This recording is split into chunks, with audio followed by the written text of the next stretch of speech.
Is it over for them? I mean, depends on the team on what they want to use. Because the other heroes are not scared of diving and they have a lot of mobility. But Melissa is kind of positioning kind of hero. I love the insight. I love the insight. Thank you so much, Innocent. you. By the way, if you could go back in time, and we're going through to your previous match where you unfortunately had to suffer that loss, is there anything that you would do differently in that match, just personally?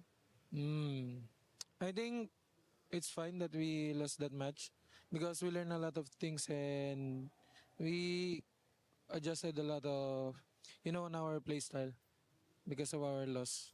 Champion mindset right there. We're excited for your next match. Once again, thank you so much, Innocent, Thank you. because we're going to throw it over back to you guys.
To the fourth day of MSC at EWC 2026. It's Rose and Milosh here again for another day. Now guys, yesterday we sent home 2 teams and 2 teams proceeded to the knockout stages. Today, history will repeat itself as we crush 2 keys and promote 2 teams. It's always a lot of fun to crush keys. It's a big part of what we do here at the Esports World Cup, a part of MSC's trajectory, I guess, the history here.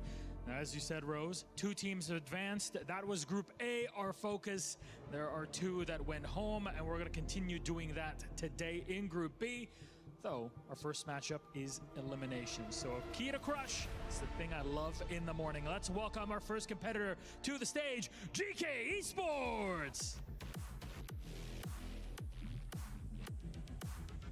1-minute representatives survive to fight another day. Can GK make their own dream come true?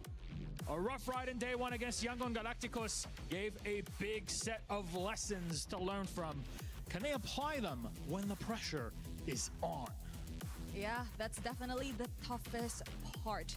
Being able to perform with pressure, and of course, their opponents. It is none other than Selangor Red Giants. The champions of MSC 2024 are on shaky waters after losing in their opening match of the tournament. Have they got what it takes to keep the Giants in the game and attempt to reclaim what was once theirs?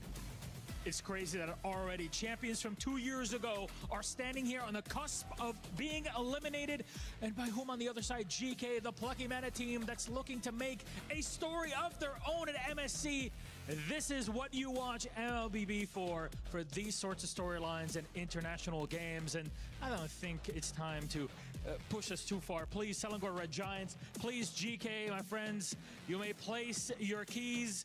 Take your seats, players, captains. You may shake hands because this matchup, once more, is about who stays at MSC 26 and who gets to go home. Let's break it all down and get ready for their desk.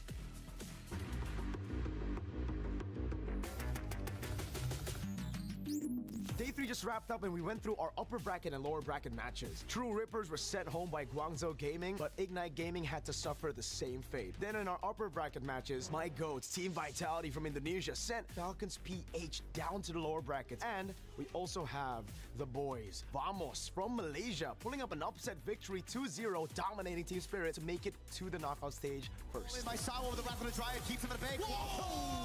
Tempest Blade Seal gets him away. Error! As the first team yang lepas ke knockout stage, kita orang rasa bersyukur dan juga lega. And at the same time, kita orang rasa bangga juga sebab kita orang adalah team pertama yang wakil Malaysia yang lepas ke knockout stage. 2-0 for Team Vitality as they secure the knockout stage.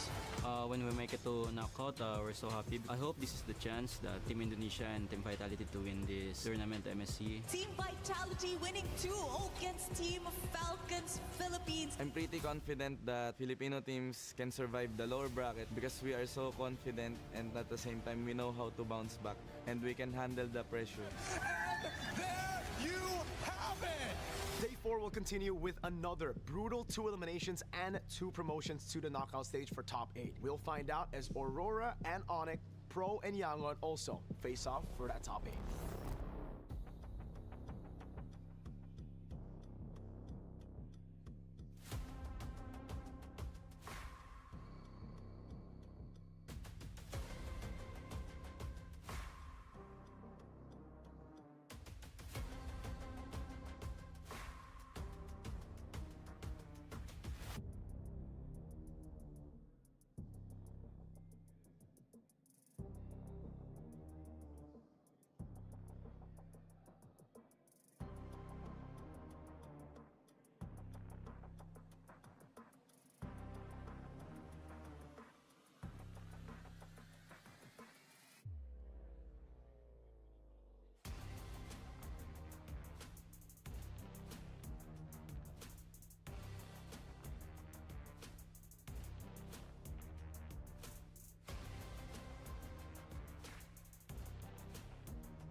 Oh, wait, what? Oh, no, it's just Brigida. Oh, okay. Oh, Just okay. Brigida, right? Okay. Oh. That makes sense. I was like, what are you saying, bro? Wow. But that was me, you know? Yeah, yeah. I was supporting them. But either ways, jumping into this draft, the interesting thing, it really is, if you have an identity, that's good, but at the same time, your opponents will know how to counter you. For Slangway Giants, I would say after their first match against Pro Esports, I don't think it's super defined just yet, their identity, because game 1, 2, and 3, it's different drafts. Even the win condition is different. So I really don't know how they're going to approach this one going up against GK. It's interesting. You did mention, go ahead, I don't want to interrupt you there, but I was just thinking pro esports and PvP, you'd mentioned that Beleric, and he was so successful against them. What do they take away from that now going into how they prioritize this draft? I mean, I initially wanted to put a bit more focus on that, but as Lafel mentioned, it's a bit hard to narrow down the win conditions and what you really want to focus on when it comes to the draft. And that's on top of the fact that SRG themselves, unlike the other teams who tend to just really go either tanky EXP and they just shuffle everything else in the lineup, they've been using either tanky or damage EXP. So you also don't know what kind of approach they want to starting from the EXP lane, which I think is very crucial in this current meta. So let's see if they get to finally establish it here now that they're in a very dangerous spot. Expanding River and maybe expanding conversation of the assassin meta. Two characters, two heroes that have made the biggest impact in that, at least from an eye test. It's been Harara and Ling. But they have a very different win rate. Over the course of these last few days, we got some stats in the green room. Harara, 73% win rate. Ling, 40. And these are two of the Harara Ling assassin users that you might think we might see that matchup again, Lafel. So that could be a big thing on the ban list or not. Okay, so we're already starting off pretty interesting here. Slangway Giants, they are on first pick blue side. GK, second pick red side. And a Harley ban. That's rarely a first phase ban. But just to expand on the conversation of Ling as well as Harara, I'm looking at a Eudora. Either ban it out or first pick, because at this point it's 100% pick and ban. And every single, I would say most junglers, they're like, yeah, we don't like to go up against her. Yeah, but I kind of wonder about the Harley ban. What could have been the idea behind this? Is it just a jungle matchup that they're trying to avoid, or is it a different hero that they're planning to put out and would rather not go up against the likes of a Harley? I see two. One, either they're going for a marksman pick, right? So you don't want to deal with the Harley. Or Eudora ban. Nice Eudora ban. The other thing, Break, you remember Aurora? Aurora Gaming with Mr. Big Brain Midnight? Okay. Yeah, when he used the Harley, he just paired up with both side laners that are like very strong and a jungler that's also very strong in the early game. So maybe Harley is also an activator for a pre-10-minute game kind of draft, you know? So I think Slangway Giants right now, get rid of Eudora so that Sakai's has free time, get rid of the Harley so that Innocent has free time, and they just want something that skills a little bit better into the mid. Don't try to, I would say, gamble it in the first stage of the game. Yeah, and GK maybe sense that it could be a setup for a Fatty to just have an easier life overall, but you mentioned even a potential marksman that just probably doesn't want to deal with the likes of a Harley and a Eudora. What if SRG, as pointed out by Eterna in the interview earlier on, have plans of maybe putting out a marksman like the Melissa later on? Because I don't think the Melissa would really want to deal with the likes of a Harley Eudora, but that's the thing. We're not entirely sure just yet. We're just somewhat, you know. Personally for me, I feel like Melissa fills a hole that is currently there in terms of the draft, which is there's not a lot of siege because look at all the mid so far. The Eudora, the Valentina, they've been mid-range mages, right? They haven't been someone that can really push people away from the turrets for you to get the free objectives. And even the Atlas ban. So this really is just saying Slangway Giants, they don't want to deal with any crazy instant crowd controls kind of thing. I think that's smart because we've seen Atlas punish teams quite a bit. And I think you also need to even consider leaving Eudora open if the bans don't go that way to make sure that Atlas is banned, because I think we've started almost see some things that can deal with it. We brought up the Vexana as well mid that was okay against the Eudora. Maybe there are ways to deal with that. I haven't seen a lot of answers for Atlas, but there's the Freya. One answer is the Beleric, I guess, which is also still open. Yeah. But the Ling too. Like, is it time? I would say Rara. Hirara. I think Hirara is just a bit better, but to be safe, honestly, I wouldn't mind if SRG just takes the Beleric, because after that, like the other roamer that's kind of like AoE control is the Minotaur. Yeah. And Minotaur is much more manageable, especially if you get the Zushin. If you get the Zushin. Yeah, and GK have been very unorthodox with their roams. Like they went Jawhead. Oh yeah, that was a Jawhead Selena, right? Yeah, it was a Jawhead Selena. So, okay, SRG do lock into Hirara. They've been performing better on this hero as well. And the fact that they did take out a couple counters too will make it much easier. But GK, on the other hand, do they lock into Beleric, which is somewhat a really good pick It is a very good SRG pick. based on pro and in general as a whole. One way you could deal with that, My thought is, if you have trouble against Belleric, you prep for that. Teams are going to pick it against you because they've seen, oh, that gives them trouble. But if in these days, SRG have kind of found an answer, LaFell, and I don't know what that answer would be, maybe give that to you, it could be a nice setup because they're like, we know teams are going to bring this out against us, but we'll have the answer now. Oh, do they consider the Valentina or? I honestly don't know because I actually prefer something with a little bit more range to deal with this Zushin because Zushin, both Zushin as well as Belleric is very good against melee heroes, so I feel like you need just a little bit more range to counter them before they become a problem, right?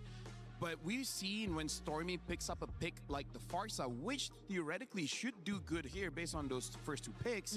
The problem is there's still a lot of junglers as well as EXP laners that can deal with the Farsa. Like for example, the Yuzong's still up, so now they pick up an Eve, a much safer long-range hero, and they even pick up the Moskov just in case if GK does want to go for that Ling route. Yep. I'm liking SRG's opening draft because this is more honest, but at the same time, it's just very strong heroes. Yeah, and it feels less like them just willingly handing over some of the picks you would just really expect to be prioritized as power picks, as in contrast to the way that they drafted during the first time that we saw them, wherein they were letting go of picks here and there. And that's a Ling which they also did let go of this time, but it's not like they gave up on it. Right. They had the Hirara, which is stats-wise a much better performing jungler here currently in MSC.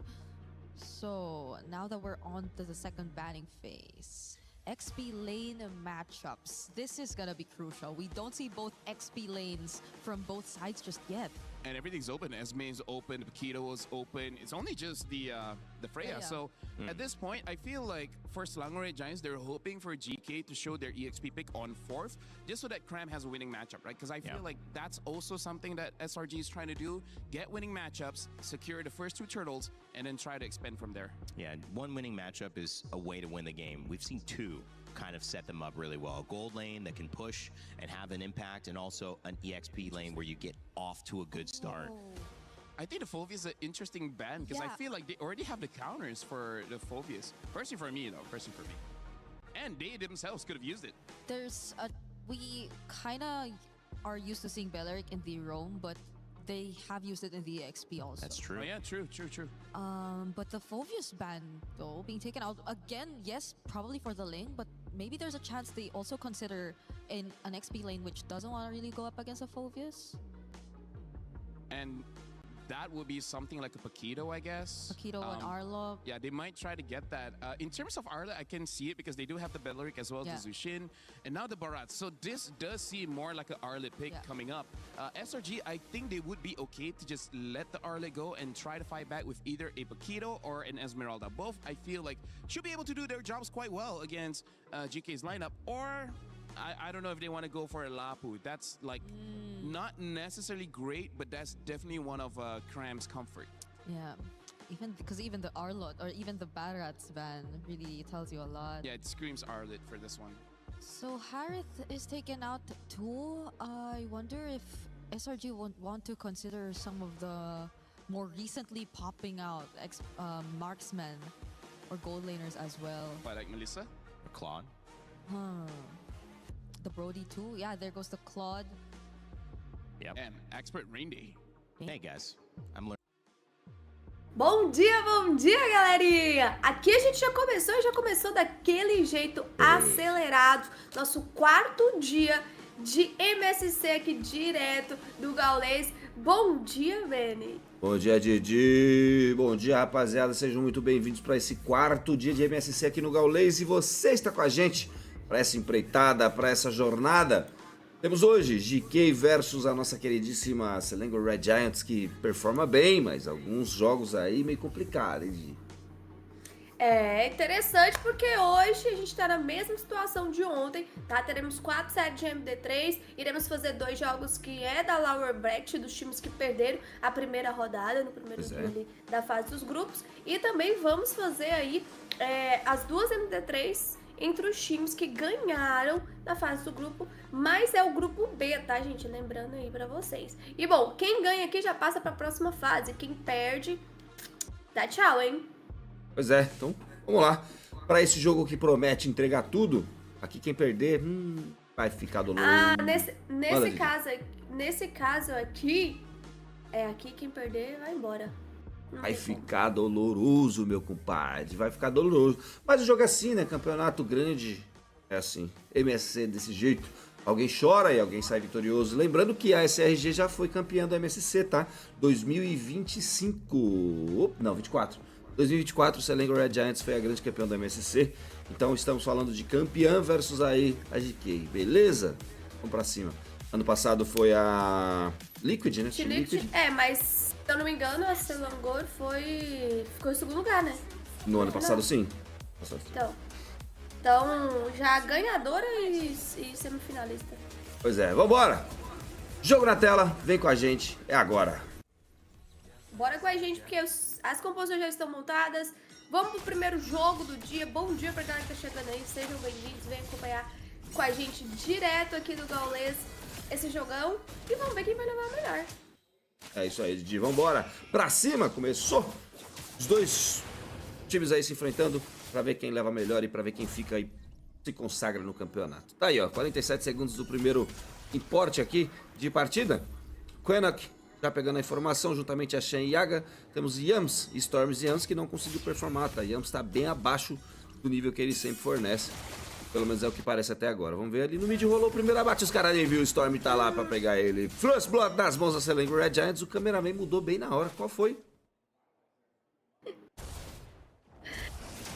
Ai, Deus, o cameraman tá dormindo, Benny. Meu pai. Mas bom, primeiro abate aí rolou, né? A gente já viu um avanço um pouco mais por parte da equipe da Selangor. Consegue pegar uma baixa interessante em cima desse Beleri, em cima do Shen. Aqui na rota do meio, mais uma vez, o Canal que vem acompanhado. E tem o Xeno, né? O Xeno trazendo aí também esse Ling muito bom, tá? Tá super no meta, tá sendo muito forte, consegue fazer uma mobilidade pro time. E tem também ali o Seix também, que com certeza, com essa Rihara, pode ter aí sua pressão em relação a esse lado de assassino também, de ser mais explosivo. Bom, Tartaruga nasce por agora, hein? Você tá aí, Benny? Tamo aí, tô ouvindo você falar, tô tranquilo. Ah, então tá de boa, achei que você tinha caído. Não, tô olha, tranquilo. por aqui. Tartaruga, vai ter luta, né? Tartaruga nascendo na tela. Vamos ver como é que vai funcionar aí essa sequência para essa métrica de jogo. O Kran tá por ali fazendo a passagem, já tem o Seekers juntamente a Storm e o Yans, agora sim fazendo um bom papel, trazendo um pouco mais de mapa nas mãos da Selangor Red Giants. Abre por ali primeiro teammate, gasta o recurso do Flash Chain para se reposicionar, tem apagão, porque tem o Hellcurt para finalizar por ali, mas quem pegou a kill foi Uranus do Aizin.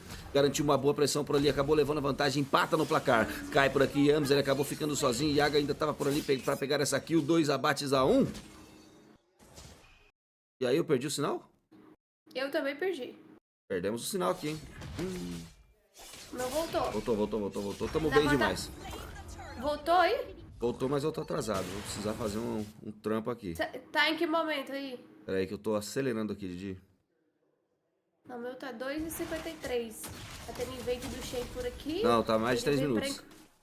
Então eu tô atrasado. Tá mais de 3 minutos, vai ter que dar uma... Tá, acelerei aqui. Bom, é isso. E o Yaga que traz aí esse Hellcurt pra lane, né? Vamos ver como que ele vai performar. Precisa de ter espaço e precisa ir pra cima, hein? Exatamente. Tô em 3 minutos e 19, Didi. Funcional? Eu 3:22. 23 agora, 24, 25. Ah, não, tá certo, tá certo. Bora. Tá certo, bora. Tá, então as duas equipes se enfrentando. Caminho glorioso aberto pelo Yams por ali. Gasta o recurso do Flash Quanak. Que loucura. Veio pra cima de qualquer forma pra tentar burstar o Storm por ali. Acabou ficando sozinho. Tempestade de lâminas cai na tela. Xeno tenta pegar o abate por ele. Acaba tendo que recuar. Saiu muito machucado a equipe da GK, hein? Não pode engajar se não gastou Flash à toa. Quanak. Agora sim sai o cara. O Flash aí vem lançando a destruição. Bela jogada. Dupla eliminação. O Innocent faz a boa e acaba virando o jogo. Acerta uma bela de uma lança. Viu todo mundo miado. E aí, Quanak? Você pagou com a conta porque tentou ser agressivo. Quando tá por ali na parte superior, tentou embaixo da torre e acaba tendo que bater em retirada. Ele que tentou nocaute por ali, acabou sem efetividade. Yaga parte pra cima dele, tem informação do Yams, acabou penalizando por ali o Yaga, é obrigado a bater em retirada, foi pra trás ali, usou a segunda habilidade, as garras, né, do escorpião. E acabou sendo que esse Quanak gastando o flash pra tentar engajar em cima do Storm. E aí saiu caro esse flash pra ele, Didi. Tentando encontrar ali, né, mais um abate. A gente percebe que a equipe da GK tá respondendo, mas a equipe da Selangor tá um pouco melhor em relação a abates. Vamos ver como que vai ser distribuída essa pequena vantagem em relação aos objetivos. E percebe que a equipe da GK tá tendo um trabalho ali de sempre perturbar a selva adversária. Mas tá ficando só em perturbação mesmo, eles não estão conseguindo fazer um roubo. E também acredito que seja para pegar informação, né? Aí, ó.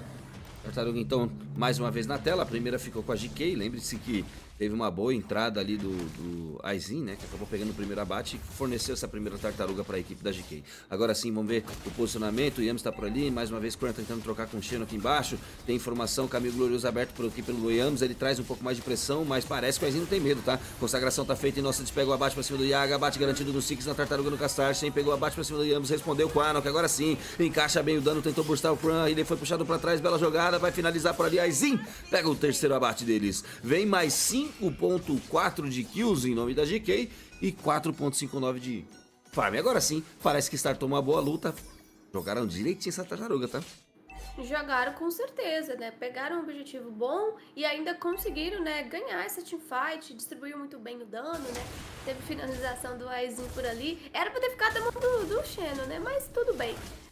Eu acho que com o tempo aqui também o Xeno vai se encontrar, vai conseguir encaixar o dano aí desse link. É o que a gente espera, né? E também com certeza a equipe da GK. A Selangor vai rotacionando aqui pelo rio, mais focado nessa rota do meio. A gente percebe que o Six está mais focado em farmar, né? Acredito que ele quer fechar ali logo o seu segundo item e ir pra cima. O Inocente tá muito forte, tá? E tem que tomar cuidado com ele. Ele já com 3 itens já fechado. Quando ele cair pra luta, realmente já vai dar um dano bem agressivo em cima da equipe da GK. Aqui em cima a gente já vê... Foi quais, tá? Ele pegou aqueles dois primeiros abates no meio, então que escalou muito bem a fight pra ele.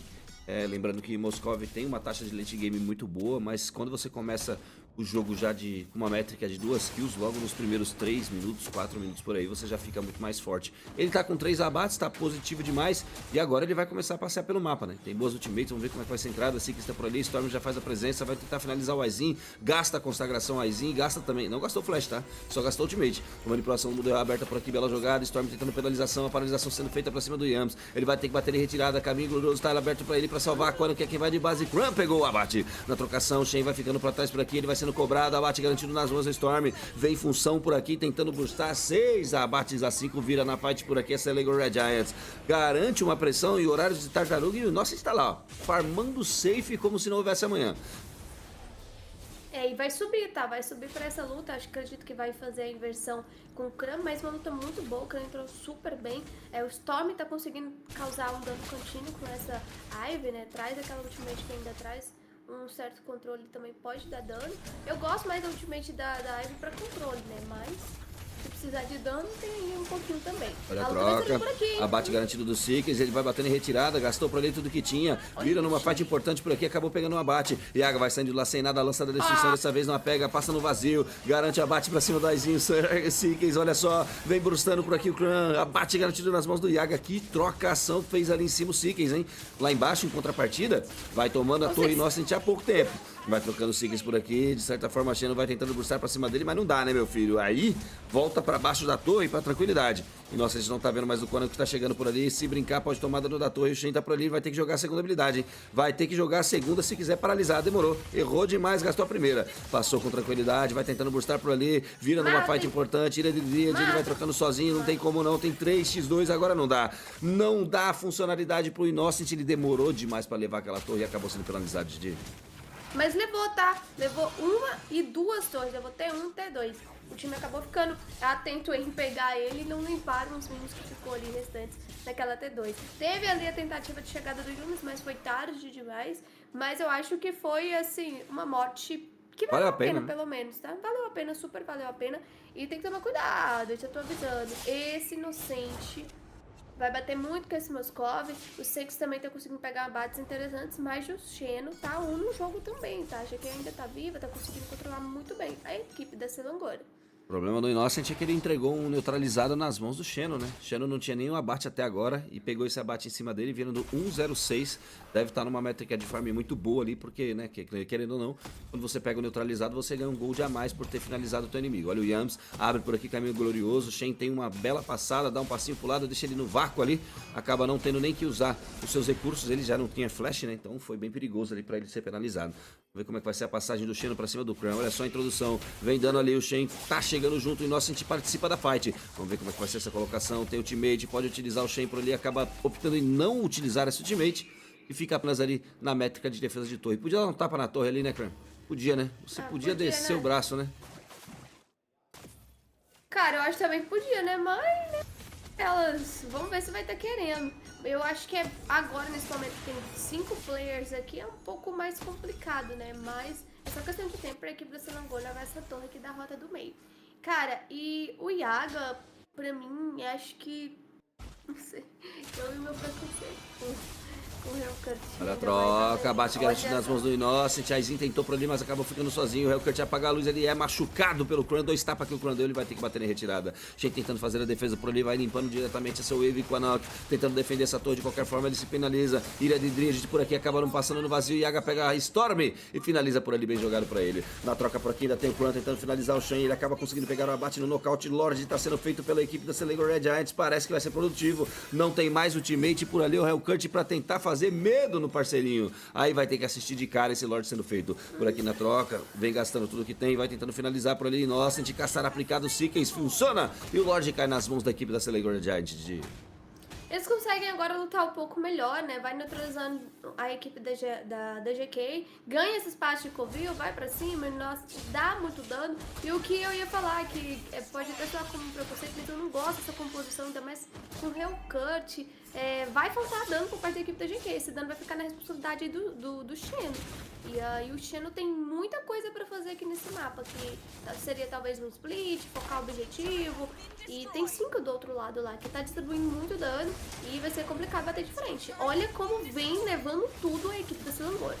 Parte pra cima na trocação por ali. Innocent já vai derrubando vagarosamente a torre, ela cai. Tranquilidade abre por ali, caminho glorioso. Vem mais uma vez, Ramos tentando fazer uma boa play. Abate, fica ali por conta diretamente do Shen, que acaba caindo. Vamos ver como é que vai ser esse Lorde. Ele bate diretamente na torre, tem introdução pra cima do Siga, consegue responder bem a Izin, vira na fight por ali. O Xeno, ele tenta passar por ali, mas é tarde demais. Na trocação, Kran tenta pegar Xeno ali, ele tenta ali o abate, funcionou muito bem, gasta o recurso do flash, se reposiciona. A equipe da Selangor Red Giants já aparece pra dar suporte pro amiguinho. Yaga vai ficando ali no escuro, ele tenta pegar o abate em cima de alguém. Vamos ver pra cima do Siga, conseguiu efetividade, mais um tapa, ele caiu também pro Kran. Bem jogado ali, tá? Yaga ficou ali na moita até pegar o Siga fora de posicionamento. Quando ele sobrou sozinho, ele finalizou. Bem jogado. Cobrou, né? Cobrou pelo menos de alguma forma. Com isso, a equipe da GK agora tem uma oportunidade de ir pra cima. Mas, Xeno, que isso, irmão? Não precisava. E, ó, acertou? Acertou, pegou o caçar. Acabou. Aqui é 2, hein? Se brincar é 2. Acerta a lança da destruição, ele vem, penaliza por ali o Quano, que vai afundando muito bem o dano. Innocent já aparece pra fazer essa fight, garante lá, mais uma vez, uma manipulação do mundo real, o Storm, né, pra dar aquela lentidão e aquele dano contínuo, como você havia mencionado. E aí, pega mais uma kill, o Innocent tá virando 5-1-1, ele tá gigante pra esse mapa, Didi. Não, tá gigante, ele consegue destruir uma torre num tapa, olha que ele faz com a rota do meio. Agora vai seguindo pressionado aqui a equipe da GK. Olha lá, derruba logo. Se tivesse mina, era GG, hein? De cara derruba a torre, vamos ver se eles vão partir pra cima. Por aqui, Ilha de Dredge fez a puxada, Kran é pressionado por ali, teve o provocar ativado. Vai derrubando a torre lateral agora na parte superior, consegue super milhos também nessa rota. Torre de baixo tá com dias contados porque o Siga já aparece por ali pra tentar a finalização. Eles não têm pressa pra finalizar, acaba batendo em retirada, utiliza até o ultimate ali, o Yams, pra tentar fugir rapidamente. Nossa, a gente tá tranquilo, né? A gente tá provocando ele caminhando, ele sai da base dos caras. Tá bem tranquila a equipe da Selangor Red Giants, porque tem 2 torres a seu favor e tem um Lorde pintando em 23 minutos, Didi. Cara, que é só jogar focando esse Lorde. E naturalmente as lanes vão ser puxadas, até porque estão com pressão de rota na rota superior e na rota do meio. Fazer o Lorde defender e proteger o Innocent, porque ele tá muito forte e ele termina esse jogo aqui junto com o time na maior tranquilidade do mundo. Olha o Yaga. Não tem como, cara, não dá. Vai ter luta estourando aqui também na selva, hein? Olha tranquilidade, só. Tranquilidade. Acaba encontrando ali o Yaga. O Innocent acertou uma boa lança, ele veio pra cima. Storm garante por ele a presença, vem mais uma vez a pressão. Ele funciona bem com o ultimate. Shen aparece pra cima do Storm, conseguiu pegar o abate, mas Kant cobra na mesma hora. A cobrança veio rápida, Didi, só pode brincar. E aí tem Ace nas mãos da equipe da Select Red Giants. Não tinha o que fazer a não ser assistir a queda da GK, que veio bem para essa partida, mas acabou perdendo potência. Partiu para cima por ali, Sigas e Amos. Complicações à parte, nossa, a gente começa a bater no cristal focado. Abre o ultimate e Amos para brincar por ali. GG, primeira partida nas mãos da Selangor Red Giants, Didi. É só a Selangor, né, fazendo o que sabe muito bem. Eu acho que o primeiro jogo da Selangor de estreia aqui na fase de grupo foi um jogo que acabou já dificultando um pouco a vida deles, que eles desceram para essa Lower, mas aqui a gente tem uma Lower com grandes times, tá? E a Selangor com certeza carrega aí bastante bagagem e tem muito jogo, tem muita, né, experiência, os jogadores também. Vamos ver se eles conseguem se encontrar para se manter vivos ainda na competição e positivo aqui nessa Lower. Bom, primeiro jogo foi, tá? Já que vai precisar reformular aí a sua composição, ver o que dá pra fazer, até porque a Selangor consegue lutar melhor e aquilo, não conseguiu bater de frente em relação a dano. Não tem como. Dano Começou cedo demais, aqui. né? O dano aqui da Selangor é absurdo. Pois é, faltou ali aquele ADC, até que veio bem o Yaga, ele tentou jogar pra tirar o Sikas da partida o tempo inteiro, né? Ele até que conseguiu umas boas kills em cima dele, deixou negativo o Sikas no começo do jogo, mas sem efetividade. Aí acaba que alguém tem que ganhar e o Selangor Red Giants levou a primeira partida com um pouco mais de calma. Vamos ver se a GK consegue voltar pra segunda partida um pouco mais concentrada, porque tem jogo pra entregar, tá bom? É nóis, Didi, já voltamos, vou pegar um chazinho aí pra mim. Bora que bora. Bora. GK's got to come up with something else here, Trex. I mean, I get it, right? Game one, you try something because if that something works, it puts you in such a huge advantage for the rest of this series. It's a mental game, and GK was not able to pull it off. But even more of that, SRG was able to keep their cool through it all. Let's see what our panel has to say about that. Rain Day, take it away.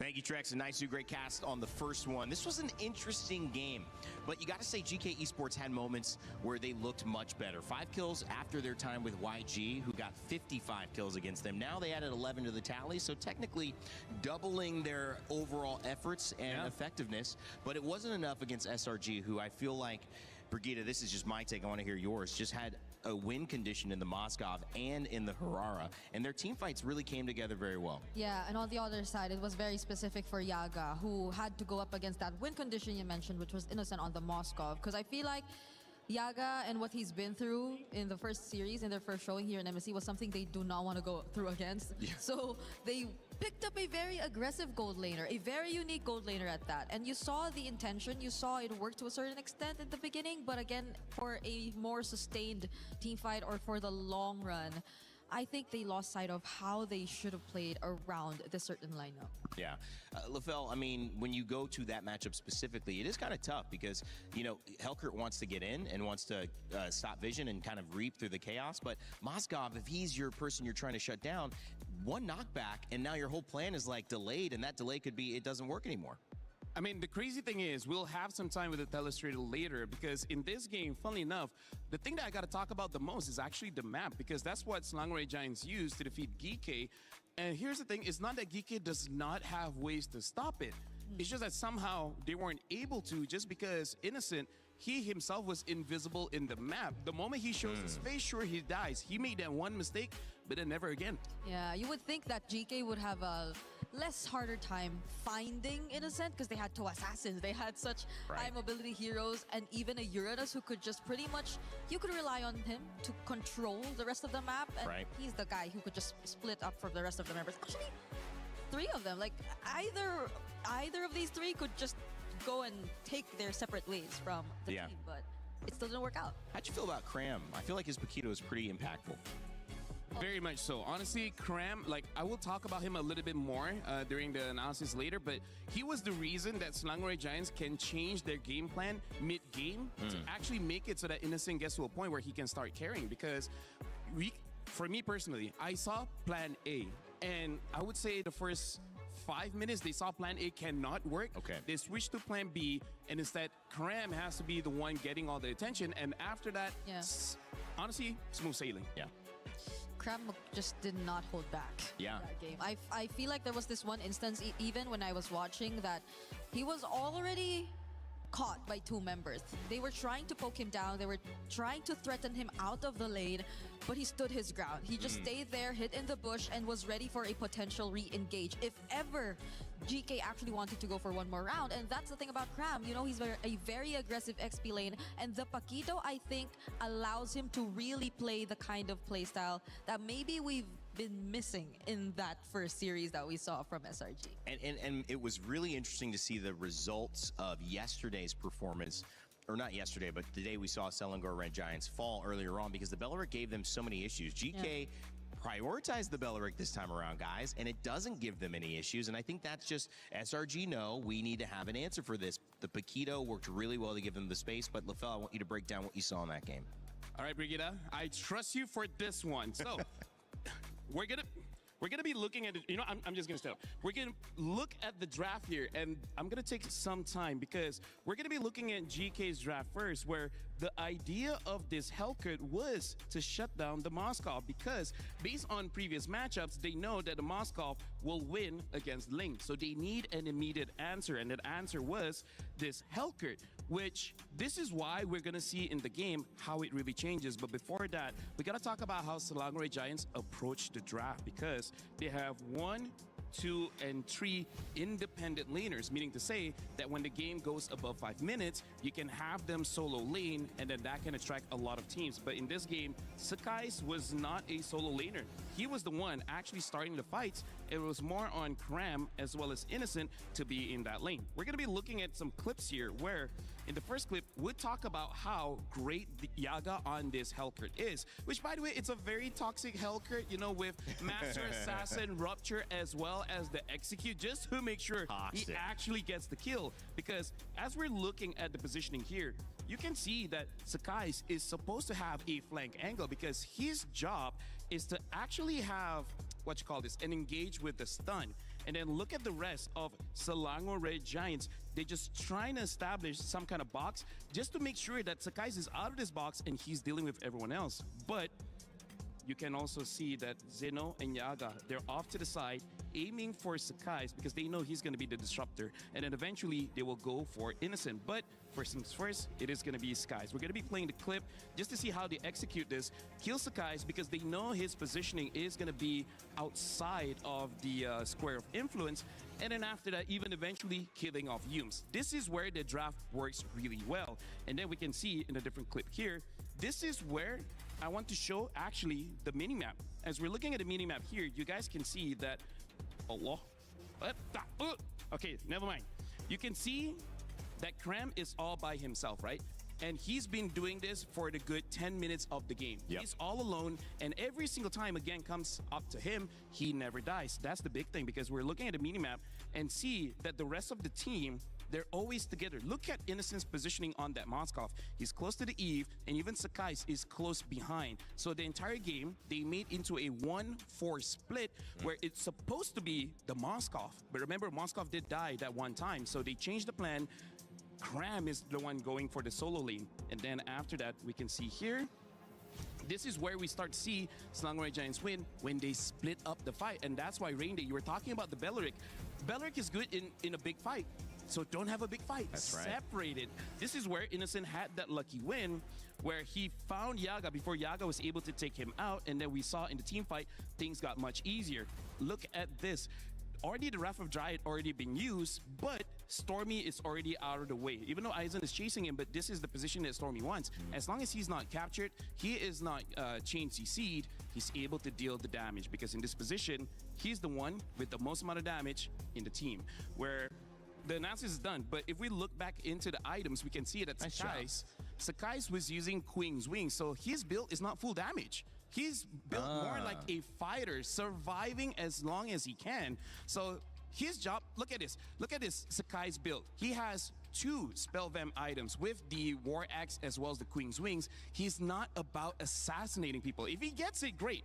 But if he doesn't, that's not his main job. He's just there to distract. The damage is coming from Stormy, Cram, and Innocent. Yep. SRG were just so efficient. I think this was the most Thank you, production, by the way. That was amazing. Hey. Great How job. about my, Great how job to about you my- and How Brigida. about the mic holder? You are the She's best. barely, almost sweating right now. Yeah. Later, I'll make sure that you don't have to stand up and that you'll just have to sit down while doing it. No, you stand up after this. Okay. No. Oh, wait, hold on. Okay, Hold on, that's too much. Going back, yeah, I agree. It was a very effective play from SRG this time because I feel like in the last few games we saw them try to split things up. They weren't consistent in doing so. It was eventually almost always a point wherein they had to still resort to team fight, which again highlighted the impact a Bel Air could potentially have. Yeah. So in the scenario, I think they found a way finally around it. So it might be one of the picks that they're willing to give more so than the others we saw banned, which still remain a question to us, by the way. Why the Harley, right? Why did they take that out and what could be the reason behind? I honestly feel like they're going to play this option, right? Play 1-3-1 and then eventually become a 4-1. They're thinking against a Harley, they cannot win the side lanes, right? Against a Ling, That's a they great can point. outplay that. So Right. I think that's just going to be the strategy coming in from Slangorai Giants. They're going to play the map instead of the straight up team fight.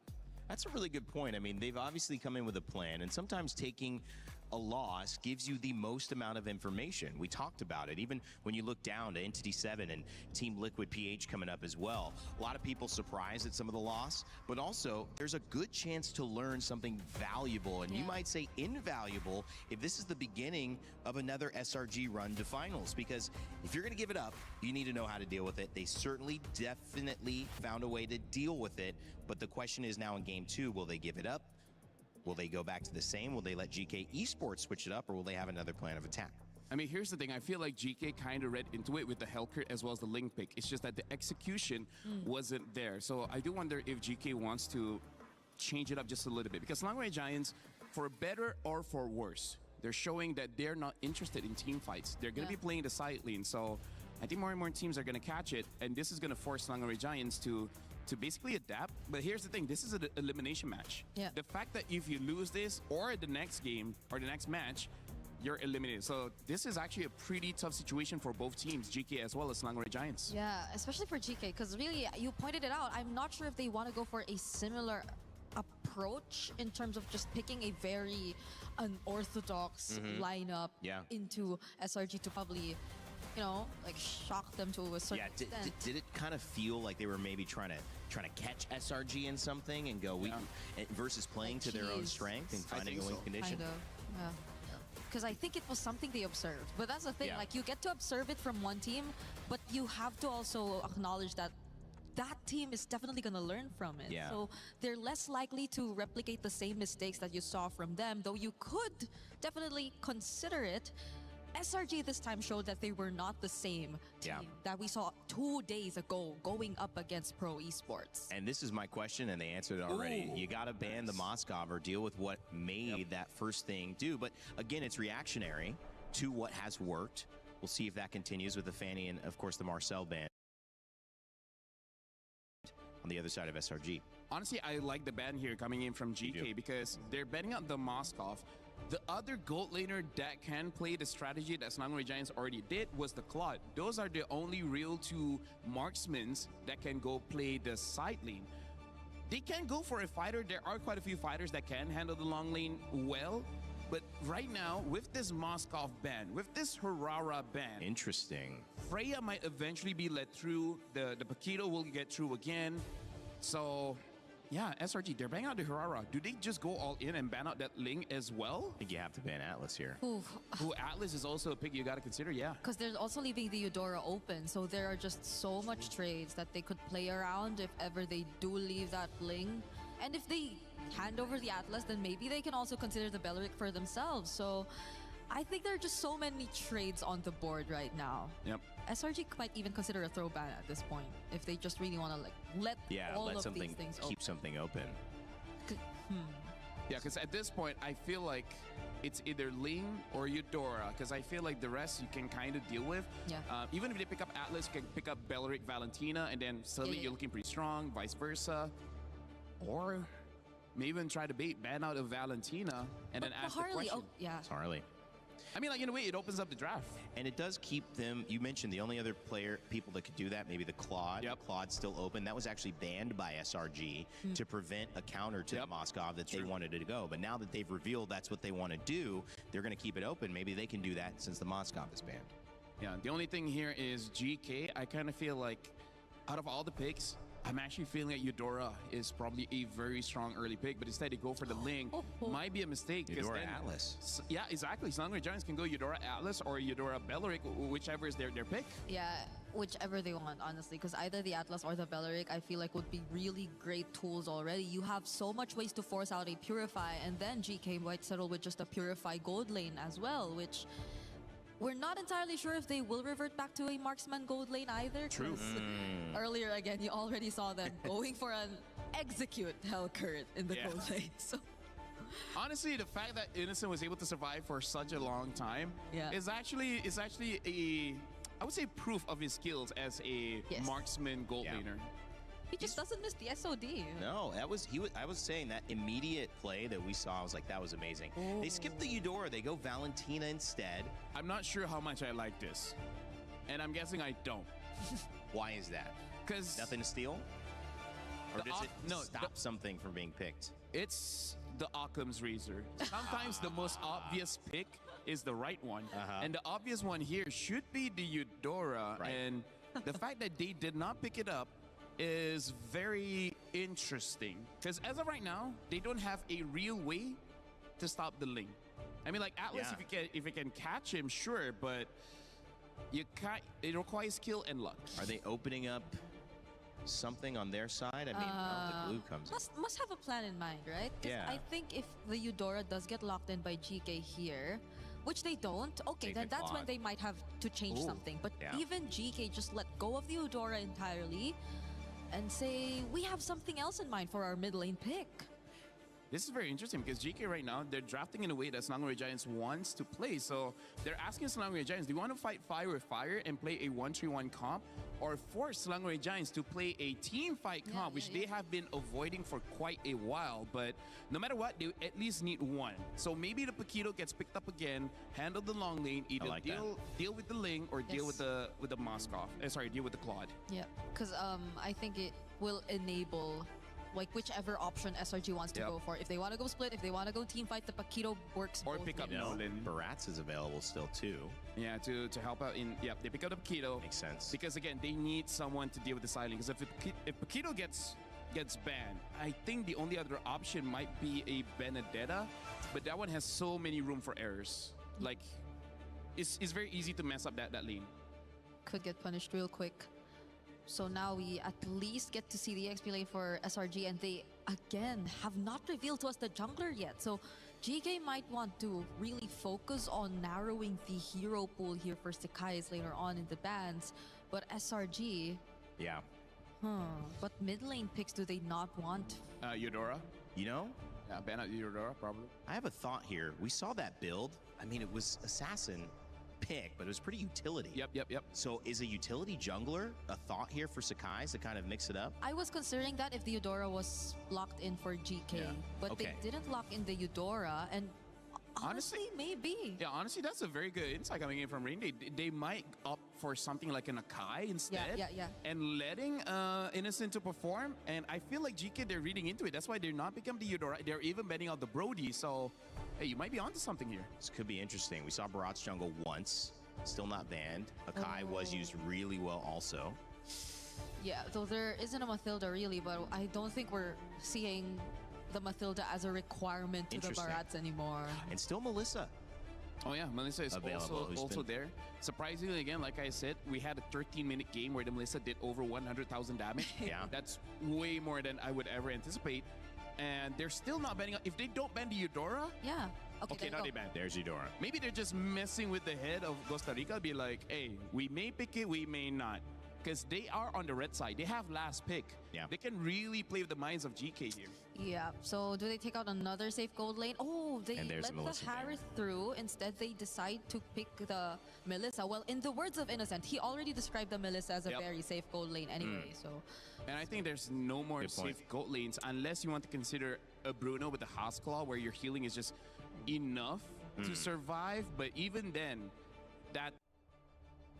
E aí, galerinha, voltamos, hein? Porque ainda tem jogo nessa série. Depois da equipe da Selangor ter conseguido ganhar aquele primeiro jogo ali de forma assim, eu achei que Tranquilo. tá ok, tá? Tranquilo, porque a gente viu o destaque do Inocente ali com aquele Moscov, portanto que ele já foi até banido, não teremos Moscov pra essa partida. Respeito máximo. Né? Por favor, sem Moscov aqui, pelo amor de Deus. Com isso, a GK garante esse link, traz esse Cloud pro jogo e também tem o Glue. A volta da equipe da Selangor é uma volta muito forte, muito boa. Pega a Valentina e de quebra já pega o Atlas. E com isso, temos aí também o Paquito sendo selecionado. Vamos ver como é que vai ser agora o fechamento e qual vai ser a escolha do Inocente para essa partida. Aí então, salve pra você, Zenão, que tá aí no chat, obrigado pelo carinho. Salve, Didi. A Dianezinha tá casada, agora não assiste mais Mobile Legends e largou os amigos de lado. Tamo junto. Cobranças. Tá aí então vindo com o Sushi pra fechar essa volta da equipe da Selangor Red Giants. Zeno falou no chat que pode vir um Paquito Gold. Acredito que sim, porque tem uma métrica já de assassino com esse Sushi, né? Bate bastante também, então já faz essa função. Pode ser que realmente esse Paquito seja Gold. Acredito em você, Zenon. Tá Esmeralda e Valir pra fechar a composição da GK. Composição muito boa também. Engage muito bom ali com esse Valir. Chato de jogar contra, hein? Não gosto de Valir, não, hein? Nossa, é bem embaçado Horrível. mesmo, tá? Só que eu acho que pode ser que a equipe da Selangor saiba lidar com esse Valir, tá? Até porque se ele for focado e morto no início da teamfight, ele não vai conseguir atrapalhar muito, né? O negócio é chegar nele mesmo e ir pra cima e passar dessa proteção que traz aí essa Esmeralda e também esse Glue. Bom, acredito que pode ser assim esse Paquito na ouro aí. Matou a charada com a vida do Sushi, ficou mais claro ainda. Ele falou antes do Sushi ser picado, então o Zeno zica aí no bagulho, tá? Sabe muito, né? O cara sabe muito, fala sério. Aí, ó. Tá lá. Direct pra nós. Cobrando mais que meu banco. Boa, Dianezinha. Tá devendo pouco, hein? Tá devendo pouco. Melhore. O Siga tá devendo muito? É, uai. Ela falou que eu tô cobrando mais que o banco dela. Eu cobrei ela só hoje, depois de 3 anos. Tá devendo pouco. É isso. Bora pro jogo? Bora pro jogo, estamos na Terra do Amanhecer, segunda partida do dia, segunda partida dessa série de MD3. Temos aqui uma chance da equipe da Selangor fechar no 2-0 e tem também a GK que com certeza vai tentar puxar um empate aqui, porque sabe que essa partida é a partida da vida aqui, né? Porque se perder, você sabe, né? Complicações surgiram, continuaram e foram superadas. Vamos pra cima, 0-0 no placar, 1-0 no placar geral, Selangor Red Giant. Começando bem já essa série MD3.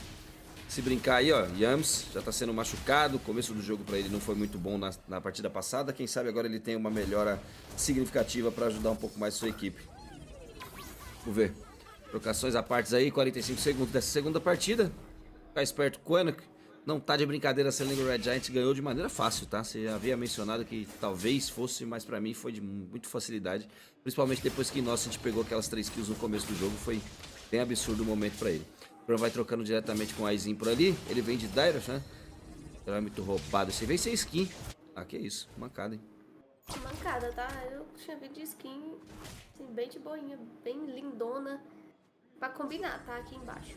Pois é. Fala sério. Eu sem skin tá de brincadeira, hein, Kuran? Tá de brincadeira, hein, Kuran? Vamos ver a trocação por ali. Yams parte pra cima. Shen tá por ali também. Quanuck e Aizinho já fazendo uma passagem de defesa. Tentou pegar por ali, mas acabou ficando nas mãos do Kuran bem jogado. E o nosso a gente pegou lá embaixo. Esse gold, né, do caranguejo necrófago. Tá aí Aga, mais uma vez voltando de Cloud agora, da primeira vez ele veio de Hellcut pra tristeza da Didi. Vamos ver como é que vai ser essa passagem aqui no mid lane, vem pressão, garante aqui o Xeno uma boa aparição, mas sem efetividade, acaba não pegando nenhum abate. Tá aí, ó, primeira tartaruga no jogo e pode ser a primeira luta, Didi. Com certeza, pode ser sim, uma luta aqui em volta dessa tartaruga, a gente sabe que é o primeiro objetivo no jogo, né? Chegada do Cran por aqui, vai ter o Xeno já chegando também, pode ter fechamento, hein? Nossa, trocação a parte por aqui, vem mais uma vez tempestade de lâmina, olha o Shen machucado embaixo da torre, tentou a paralisação, Aizinho pegou abate dupla eliminação nas mãos dele. Não dá também para brincar com uma Esmeralda no meio da selva ali, né? Aí também Não dá, né? Aí não dá, né? Avançou demais, estendeu muito, tomou muito dano, o Shen chegou, teve ultimate ali, né? Então recebeu demais. E aí a equipe da GK já aproveita disso para pegar 2 abates importantes. Mas mesmo assim, a equipe da Selangor não perde o ritmo, já garante essa tartaruga, volta tempo, né, pra garantir esse objetivo. E agora vai se reorganizando dentro do mapa. A gente vê que o foco realmente é pra farmar. Nossa, mas aqui, né, precisava disso tudo, Também né? cedeu demais, né? Mas é aquilo, né? Tem que aproveitar mesmo esse começo de jogo. A Esmeralda vai ter uma boa ascensão nesse começo, mas depois vai dar uma decaída boa, então vai complicar o jogo pra ela. Como troca ali Crun diretamente, ele sabe que pode brincar nesse X1. E ainda tem o Siga por ali posicionado. Ele vai startar, vamos ver como é que vai ser a passagem. Gastou o recurso do caçar, sem efetividade nenhuma, apenas bater retirada pra baixo da torre. A Aizen tava ligeiro, tava esperto. Se marcar, ele até sabia daquele ali, tá? Já tava esperando já esse gank aí, hein? Esperando esse gank, já reposicionou. E é uma Esmeralda, né? Como você falou, nesse início ela consegue sair desses ganks, se reposicionar. Por enquanto vai seguindo tranquilo o jogo da GK. Vamos ver como é que eles vão fazer pra conseguir, né, levar torres em busca aí de talvez fazer uma diferença nesse farm. Essa diferença já existe, tá vendo? É quase 1k, mas ela já tá aparecendo. Embaixo da torre Shen. Conseguiu pegar o abate com tranquilidade e a ajuda do Aizen ali. Tá fazendo uma farofa ali em cima da GK. Eu tinha que usar essas, né? Perdão, mano. Muito bom. É a farofa da GK. Sombra. Bom, mas é isso. A equipe da GK tem agora um início um pouco melhor. Que isso, hein, nossa. Ali foi o Yams, né? Fez ali a ultimate, ligações fatais, acabou deixando a kill aí nas mãos do Innocent, que tava lá no mid lane, já numa rápida virada. Conseguiu pegar um abate importante, muito bom. Esse abate foi diretamente em cima aí do Shen. E é uma rotação, né? Mas de qualquer forma, abate. É vantagem pro Innocent. Na trocação ali embaixo ainda tem mais uma vez o Yaga sendo machucado. Ele tenta força conjunta, acabou ficando pra trás. Innocent embaixo da torre, abate garantido nas mãos dele. Na troca por aqui acaba Siga pegando uma kill ao contrário, porque estava muito ligeiro ali o Aizen, Shen e companhia. Se Innocent não passar por essa parede, sobra ele, hein? Vamos ver como é que vai ser. Gastou o recurso do flash, se reposiciona bem, vai batendo diretamente na linha de wave do mid. Tartaruga ficou disponível, 4 abates pra GK, os 2 abates nas mãos da Selangor Red Giants. Importante a gente comentar que aqui a equipe da GK conseguiu lutar melhor nessa tartaruga. Que é isso, Shen? Eu achei que ele ia ficar aqui de cobrança, mas acabou saindo. Mas bom, GK conseguiu uma luta melhor, tá tirando vantagem por ter o chama de assassino do outro lado. Sei que está acabando sendo bastante neutralizado, não tá tendo tanta mobilidade como teve na partida anterior, e com isso garantiu essa segunda tartaruga. A gente já percebe que a diferença de gold ela já vai se distanciando um pouquinho mais, né? A equipe da GK tem esse early game um pouco melhor que a equipe da Selangor. Começo de jogo, né? A gente já imaginava que seria essa expressão de rotação, né? Por conta desse Valir, ia trazer um pouco mais de dificuldade para a Selangor caminhar pelo mapa. Mas é só questão de tempo, tá? Eu acredito que a composição da Selangor Jets vai começar a funcionar a partir do momento em que o Siga também entrar no jogo. Ele tá muito penalizado, virou 0-1-2 até agora, com 5 minutos e 40 de jogo. Acabou caindo agora na fight passada. Ele precisa de mais farm, né? Precisa farmar pelo menos os 2 itens aí para ter aquele momento um pouco mais gradual, e 3 itens para estar já no Power Spike do herói. Então vai demorar um pouquinho mais para o CKs entrar para essa partida e aí sim conseguir fazer um jogo um pouco melhor para Selangor. Vamos ver o Yamos fazendo a passagem por ali para cima do Aizen. Aizen entra, que entra bem, Shen responde muito bem na tranquilidade também, vai pegando uma kill importante aqui, garantindo bom abate na parte inferior do mapa. Aizen tá por ali no mid, vai fazendo a limpeza, trazendo um pouco mais de pressão também nessa região. Selangor Red Giants está um pouco ofuscada, tá?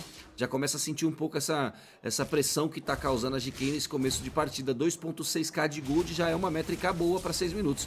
Tratando-se aí de Selangor Red Giants. Trocação por aqui, vai sendo pego o Crun, ele consegue ser abatido, e Yaga pegou abate para cima dele com tranquilidade na força conjunta, só bateu porque teve apoio ali do Shen. Resposta muito boa, tem pressão, split push sendo feito aqui embaixo. A equipe da GK tá indo bem, tá? Tá indo pra cima sem medo. Gastou flash por aqui o Shen, se reposiciona, deixa ali na saudade.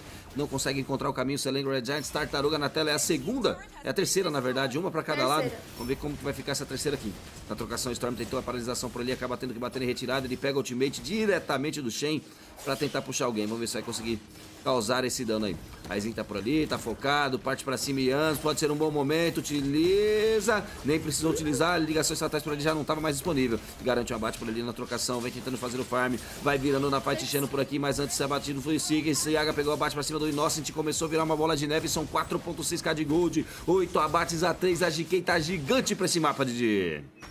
Cara, é muito difícil essa luta onde tem um assassino de um lado e do outro lado um atirador que vem na selva. É bem complicado e um pode ser cobrado aqui, né? A gente vê a equipe da Serangor aproveitando desse avanço ali. Mas, cara, como eu estava comentando, é difícil, né?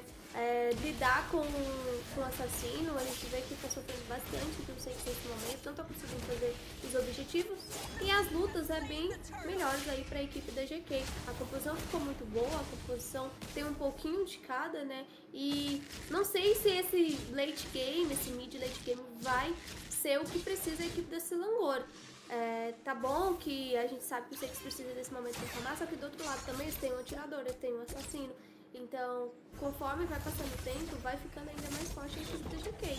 Então, acho que vai ser um game bem disputado. E olha só, o Lux estourando aqui na selva. Jogou bem por ali, levou pra baixo da torre, bela jogada, a Shen conseguiu abater mais uma vez o Seekers Sky, ele não consegue performar, tá virando 0-3-3. Não entra no jogo, o Seekers aí tá sendo muito machucado, o que cobra a GK.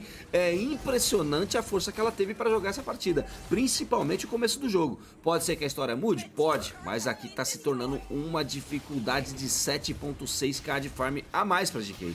Já é uma dificuldade absurda pra você retornar no jogo.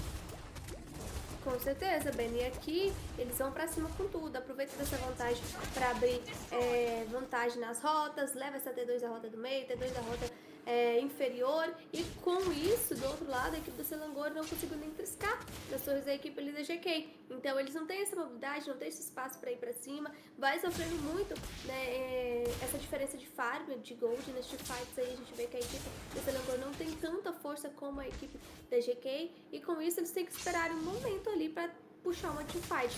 Gente, tem uma Valentina e um Atlas. Isso aqui tem que rolar aquela play, sabe? Aquela play que consegue segurar, neutralizar pelo menos uns 2, 3 da equipe da GK pra ter espaço a equipe do Selangor de retornar pro jogo. Exatamente. O Zeno mandou aqui, ó, aquele dive na Esmeralda custou caro. Sim, eu havia dito isso, né? Fazer uma fight daquela, divar daquele jeito, uma Esmeralda e companhia, porque não tava sozinha, é loucura, cara. No começo do jogo é loucura. Acho que o Cran não tinha nem ultimate ainda quando aquilo rolou, mas enfim. Absurdos à parte, né? Vai estar pagando aí pelo preço. Vai estar pagando o preço aí por ter escolhido errada a forma de jogar naqueles primeiros minutos de partida. Tá aí, ó. São 8.3k de gold a mais para a equipe da Selangor, da GK. E aí vai cobrar aí, né, esse mapa, vai cobrar esse Lorde, vai ficar difícil para contestar, vai ter que defender da base. Já tem 3 T3 expostas aí aos 10 minutos de jogo. Ou seja, GK tá fazendo o jogo da vida aqui, né? Tá jogando com muita honra e muita garra, tentando brigar aí por esses objetivos, tentando brigar pelo mapa e tá indo muito bem nesse quesito, nessa métrica. Lembrando, tem que aproveitar, tá? Tem que aproveitar esse momento bom de partida para finalizar. Não pode ficar estendendo demais também, senão complica a situação. Com certeza, Ben. O Ben falou tudo. Tem que finalizar o jogo rápido, pegar esse Lorde, ir pra cima, abrir até mesmo super lentes na rota pra não perder essa pressão que tá tendo no momento. Como você falou, é o jogo da vida. Pra continuar aqui no EWC precisa ganhar essa série. Começou na desvantagem, perdeu o primeiro jogo, mas retorna muito bem e tá agora com a faca e o queijo na mão. Vamos ver se eles vão conseguir aí finalizar esse jogo, ir pra cima. Até porque do outro lado, como você mesmo falou, se estender demais vai dando chance pra equipe da Selangor cobrar. E se tiver algum vacilo, com certeza, a gente sabe que o Selangor tem muita qualidade e leitura de jogo para fazer essa cobrança. 9.4k de gold a mais em cima da Selangor Red Giants é loucura. Aqui alguma coisa tá errada. Não tirando o mérito da GK, mas aqui alguma coisa tá muito errada. Não é possível. Não é possível. Não é possível. Pra quem conhece e acompanha o cenário, ver essa Selangor Red Giants desse jeito aí é difícil. É difícil.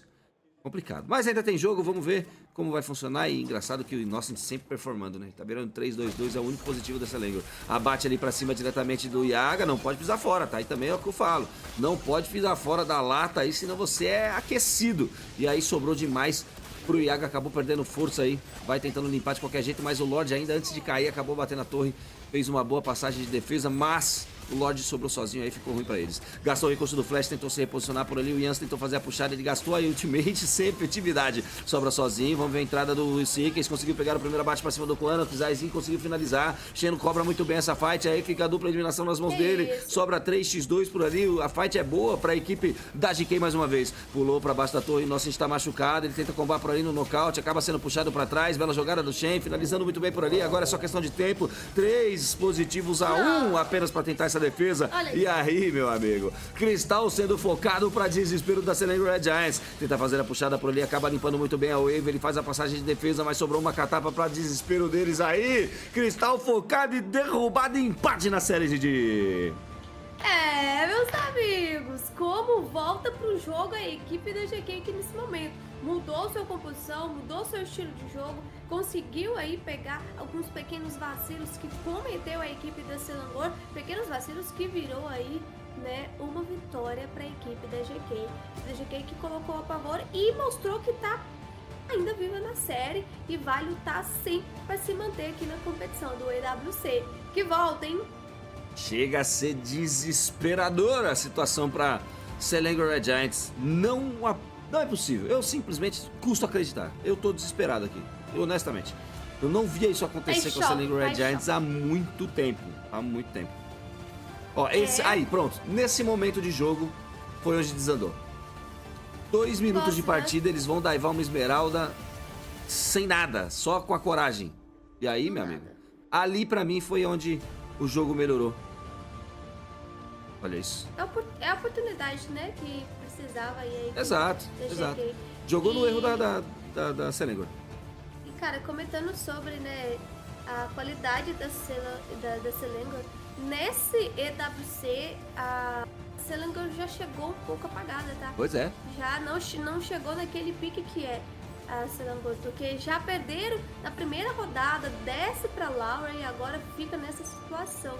Acho que estão sofrendo aí aquela fase ruim, sabe? Pois é. Tá aí. Vamos tomar uma água, já no próximo Pick Ban a gente volta. The emotion behind it. It also had the impact behind it. GK Esports knew they were going home if they didn't win. And so guess what they did? They won. Now it's a best of 3, turn into a best of 1. Next game, continue or you're out. Welcome back to the panel. My name's Raindane. Brigitte, I will leave this to you. You kind of like GK's draft. It proved to be more impactful. What was the difference that you thought? And then how did it show up in game? It's funny because I just said, oh, their draft really looked cool. Yeah. But there's a deeper meaning to that. Yeah. It's mostly because of the way that they managed, I think, the mid-duo matchup, really. It mattered the most because it was something revealed to us very early on. And I know that there was still a flex factor in terms of SRG's lineup. We still didn't figure out that the Paquito was actually going gold up until the later portions. But it was just, I think, the moment they brought out the Yisun Shin, that's about it. Like, that's all GK needed to really wrap up their draft and secure a winning matchup for them that could really favor them in the long run. You know, LaFell, I want to know your initial thoughts as well. Are you surprised by that or kind of went the way you expected? I was not surprised because when you were asking which draft looks good, and I said that, well, GK's draft is easier to execute, and that's kind of a way to say that. I would say SRG, they overthink that. Like, how do you make that work, basically? Because here's the thing. You know that there's a wall in front of you, and yet you're trying to charge against it, right? Yeah. Because it's not that GK hides so many good picks. They already shown the strong heroes that they have, but then Selangor Jai is like, you know what? We can deal with that. We're gonna use heroes that lose against your heroes and hope for the best, and that you just can't do that here in MSC. Yeah, too good, high quality. It's like your counter's on the other side, and then you pick up that hero like, what? Yeah, even a lot of missed opportunities. Yeah, even longing in the Dyra of last pick, I feel hurt this lineup much more than they could have picked Eudora. Yeah, because what? They could have picked Eudora. Oh yeah, that too. Earlier. And even the fact that they went for another like damage XP lane was just really focused on matchups and winning lanes, when in fact they needed to buy time and create space to farm because they settled with the Yisun Shin, which is a scaling jungler, and LaFell was very vocal about him not liking the idea of the Paquito being flexed just to make room for a Yisun Shin. So it demanded so much more win conditions for SRG to pull off. It demanded that Sekai's actually got all the space in the world, which obviously GK did not hand over to him. and you have Cram, who has such a good game on Paquito, and you kind of draft towards this idea, but the reality is it would be better if you probably had Cram on Paquito again, and you figured out a way to keep Innocent feeling comfortable. And it's not like they didn't have options. The Harith was available. Yeah. I mean, like, here's the thing. Rain Day, this is an interesting fact, but Selangor Giants only has win on the Moskov. Wow. When they don't have the Moskov, they haven't won a game. You know what? That makes a lot of sense, though. Yeah. But I think it's deeper than, if we take it one level deeper, right? It's the Moskov. But when you have a Moskov, that means Innocent's comfortable and he's impacting the game. And that also, because he's doing that, is opening space for Cram to also impact the game. And if you have two of those things, that's kind of a winning, I don't know, formula, strategy, right? Yeah, Is it the character though, or do you think there was a way they could have outdrafted that? No, honestly, I think better? that's been the playstyle for SRG. The playstyle that's been working for them. It's really focusing on the sides, making sure that the sides win, and leave it to the sides to open up the map rather than the mid doing it for them. So it's ironic. It's ironic to say it because it's a marksman. You would expect that's a marksman you should protect, but if it's a Moskov, then you don't really have to do that much for him, because most of the time you have to not have him alongside you, and there will be an SOD anyway, so he can just catch up to the team fights when they feel like it's already necessary for him to participate. But for the most part, now that it's taken away and you have to see Innocent on a Paquito, technically it is similar because you kind of can do it in terms of the same approach, but the fact that they had to focus so much of their attention on just Sekais, and Sekais being the sole carry of the game, I think really hurt them a lot, because that was shut down by GK and they had no other fallback to resort to. I'd be curious to see Yisun Shin's win rate. Hasn't been great. I think it's quite low. I'm not sure if I've seen him win, actually. I don't think so as well. I don't think Yushin has won as well. Part of the reason is because he needs time, he needs item. Because he's basically a marksman, right? And we see in the current meta right now, if you need time, there's not enough time for everyone. Yeah. Well, let's see what you put together for us, because you got another Telestrator segment. LaFell, Brigida's going to hold you. I can sit down? Yes. She's letting you sit? Well, I'm at must the have done edge something of my well during the seat break, anyway. So, yes, we have to pay attention to this one, because I agree with Trex where he said, this is one through the draft. Well, let's see here, because let's remind ourselves, what are the first picks for GK Esports? Ling is pick number 1. And then later on, they pick up the Claude as well as the Glue, pick number 2. So this is no longer a surprise, right? So let's talk about why the Ling as well as the Claude pick is good. Well, just like SRG, they like to play the side lane. So this opens up the map for them, which we will see in a clip later on.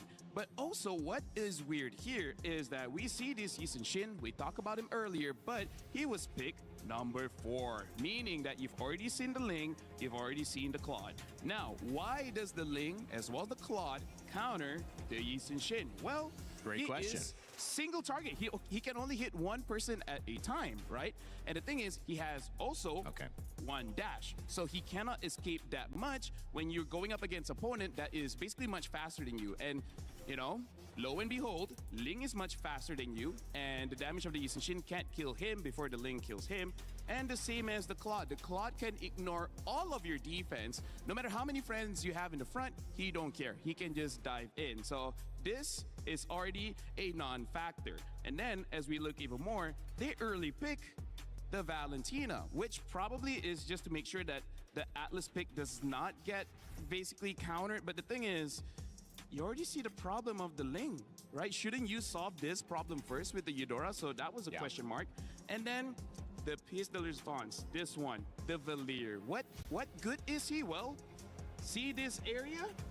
This is all Valier. If you're out here, this is already looking like an ice cream cone. You guys cannot do anything against a Valier. Valier is basically the mage equivalent to a Melissa, right? You create an area where no one can get in. So now, let's look at all the juicy clips here. What I want to show is actually the mini-map. See how Selangor Giants, they're in red. Look at how close they are, right? This is like 5 minutes into the game, and their draft wants to team fight. But then, we'll see what happens. Just ignore Selangor Giants, and then look to the side. This is what Selangor Giants has been doing. This is unprotected, right? You see this? Zeno is solo farming. He's grabbing the turret as early as the first 6 minutes of the game. And then all the while, SRG, They are getting what? Nothing. They're not getting anything. So this is already losing the macro based on the draft. Yep. But then we're going to look at the later stage of the game. And the one that I really want you guys to focus on is this, right? The Valir is here, and yet you see Selangor Giants, they are here. They're all separated, where there's a clear line that the Valir is making saying that you cannot cross this line. If you can't cross this line, then you basically cannot fight anything. This whole area right here is controlled by Valir. Nice rectangle. And this happens quite a lot of time. Imagine one hero denying that big area. That's huge. That is amazing. The fact that Selangor Giants had no real range lost them the game. Great segment, LaFell. Great analysis as well. And Brigida, And great mic holder. well, I've considered reaching over and going, do you have anything to say about that? Which one? Just whatever. I just wanted to get involved in holding a mic to you. Okay. So for me, thank you. This is how it feels like to actually have the mic. I would say really the Valir was what made a big impact in that game. I agree. Okay, that's enough. I think that's Sorry I can't to the hold. sound engineer. You did that for that long against him, with him? What? You Oh, did- yeah. Wow. Yeah, wow. did you see me switch my arms Yeah. like Hey, mid? It's Oh okay. my Even God. nice who struggle. Really? Yeah, he was like, oh, now I see why Brigida. I was wondering why I feel you're better reaching now. over with your right. I feel better now. She's getting sore. Listen, I do want to hear Hey, about if you that hang out Valir, with me, though. Brigida, we're having a workout. Wait, what? Pause. But you know what I mean. Pause, LaFell. What the heck? Yes. What? What the heck? Okay. Okay, Valir. You haven't gone to the gym yet. Yeah, I don't. Jom lah. Aduh, hai dini. Valir, Brigida. You were Valir, making a Brigida. point. I interrupted you. I apologize. I'm trying to get you back. If you don't have okay. anything to say on it, that is okay. I can move us on to a different conversation. It's okay. No, I really feel like GK 100% won that draft. Yeah. And I don't know whether Selangor Giants like anticipated that or they were just as surprised. But hey, Salutes to Coach Costa Rica. GK won game one, and now there's a real possibility Selangor Giants, being one of the favorites, gets eliminated here and now. Came to victory for GK, bringing it back. SRG started strong, and now they are potentially facing a do-or-die situation. But they've been there before. They're kind of comfortable here. M6 saw them do it again. And we'll see if this is just another part of their story or if this is the end. Remember, the winner of this will advance to the lower bracket between Onic and Aurora Gaming. We'll see that game come up a little bit later, but either way, challenge is just beginning. It's like from bad to worse. Yeah, I know. It's like, hey, congratulations, but also it's gonna be pretty tough. By the way, Selangor Giants, they are first pick here. GK is on the second, Expanded Rivers, and Selangor Giants, they already banned the Eudora as well as the Harley. And the Moskov has been banned out. So I feel like Selangor Giants, if they want to play how they usually play, which is those side lanes, they might have to consider picking up the Ling early and then later on picking the Keto. Because, oh, by the way, ladies and gentlemen, we have a sub here. Looks like Sakai's will not be playing in game number 3. Oh! It's going to be Uni substituting for the jungle role. So Wow. Wait. I don't know whether What's the happened here? draft is going to change now with Uni playing or not. What's happened here, Brigida? Your reaction tells a big story, but we can't see it on broadcast. I think it's just more on my emotions of being shocked and disbelief that it's not Sakai's playing in this do-or-die match. Let me ask, because I'm coming in and wondering, I've not seen this before or in this moment in MLBB. Does this mean Sakai's wasn't performing? Does this mean they feel that Uni can provide a hero pool that's better in this matchup? There can be an angle where you could consider that, but also maybe SRG just wanting to switch up the plan overall, because there might be some difference between their playstyle when it's Sakai's and when it's Uni, and that is something we will actually get to figure out here as we get to see the draft and how does this change the draft for SRG, because they went for very similar bans. The Hirara is open again. We can see Uni on the Hirara if they want to consider that, but you have the Ling option as well, and they banned out the Eudora. Yeah, at this point, it really is your own flavor, because Uni can definitely... Well, I haven't seen him use the Harara because it's still a very new pick, but you know, when the Ling was meta, Uni was pretty good because in Malaysia, Sakai's is the #1 jungler and Uni was the second, but honestly, after MSC, it looks like Air 44 might be taking the #1 spot. We'll see how Uni performs in this one against GK, because again, this is elimination. This is very serious. And this is nerve-wracking as well. If you're Yes. Uni, all Yes. eyes are on you. But the good news is they let the Harara through this time around, and I think that is a big, big part of the win condition. And remember, 73% win rate. That went up in game 1 as they won with the Harara yet again, and the Ling lost. So now we'll see if they can improve upon it with a response pick of the Freya finally let through, and on the side of GK Esports alongside Zushin. Yeah. I would say this is pretty smart because they pick up the Freya because that's what they want. But they also pick up the Zushin because if it's just a Freya, Selangor Giants will reply with the Phoveus. But now they're sowing a Zushin, and an option of a Hylos can come in later, and that will completely deny that Phoveus. So they're asking Selangor Giants, do you want to take the bait? Do you want to pick up a hero that can deal with the Freya, but then basically be useless against everyone else? Or do they deal with it differently? Because I think the Belleric is also still an option for SRG. Yes, true. So if they just don't want to match it, which SRG have been doing even in game number 2, right? They went for a Dairoth into the Esmeralda. It's a very straightforward approach. Then maybe they can consider a Belleric. So, oh, they get the Brody Paquito. Well, they want to win the lane here. Brody is yeah. one of those, and I think the Paquito is also a takeaway because I think Brody, there are some tanks that he can deal with or fighters in the gold lane that he can deal with. A Paquito, not so much. So what we're waiting to see is that Brody, kind of just like Moskov, he has a stun with his second ability, and if he wins the lane, level 1, level 2, he can freeze the lane, deny a lot of minions, and basically win off economy at that point. So Selangor Giants, this is a different way that they're drafting right now. Yeah. But still with the identity of having very strong side laners. Yeah, still playing around their sides, I feel, and Uni might just change it a bit because we haven't really seen his playstyle yet. Yeah. We don't know the kind of jungler that he is. We know for a fact that he's on the Hirara, but how does he activate the sides, right? That's something we are yet to see. At least SRG now saved their mid duo for last, so they can also really capitalize on that. But now we're heading into the bans and they're just about to lose out on more options. The Eve also taken out by GK already. But SRG can respond too. There are still roam options they probably don't want to go up against. The Belleric we also mentioned, they might want to consider that taken out. But they focus on the Esmeralda. Yeah, you don't want to add more counters to your lineup. Valentina, most likely not. I mean, my thought is, I haven't seen Valentina have the same impact that I think the players have been hoping for. I haven't seen her be the win condition. She's a good pick, and she's good on paper, but I've seen so many other picks be the difference. I'm curious if they let her go. Both teams, she's been picked before in game 2. I'm curious if they let her go here and they look for a different mid option. I guess mostly depending on what the 4th pick for GK is gonna be, maybe, because at this point it's just really nothing that you get to take for your ultimate. Right? More so the range is also gonna be lacking again to a certain extent, although you have the Brody, and honestly Brody is probably one of those marksmen who just really thrives when it comes to range. But other than that, it kind of might limit them a bit more if they go out in the Valentina again without knowing what the EXP is gonna pick. If it's not just really gonna be a heavy duty ultimate that they can pick up. But there goes the Did they like ban. the Valir? That's the other question. Did they like it? And they say maybe we want to consider that as well. Belleric banned. Into this lineup, I think it'll be. I think it's usable.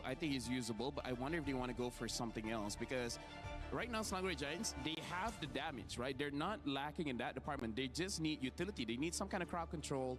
And ultimately, you want a mid laner that can survive a Ling as well as a Freya. I think that's going to be the more difficult puzzle to solve. Like, you have picks like the Valir, which can honestly help you against GK's lineup.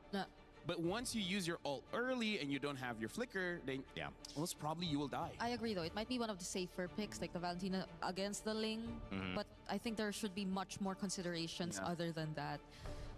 It really is just the crowd control here because the mid lane is also going to be pretty important. They pick up the Hilda here, which might be a bit dangerous. And now the Kimi. Okay, so now I see the idea from Selangor Giants, which is we have more muscle. We just charge forward and we just show that we have better mechanics and damage in the early game. But now you know that you're going up against Freya in the gold lane. That's going to be tricky. We'll see whether Salangoy Giants will gank the gold lane a lot or try.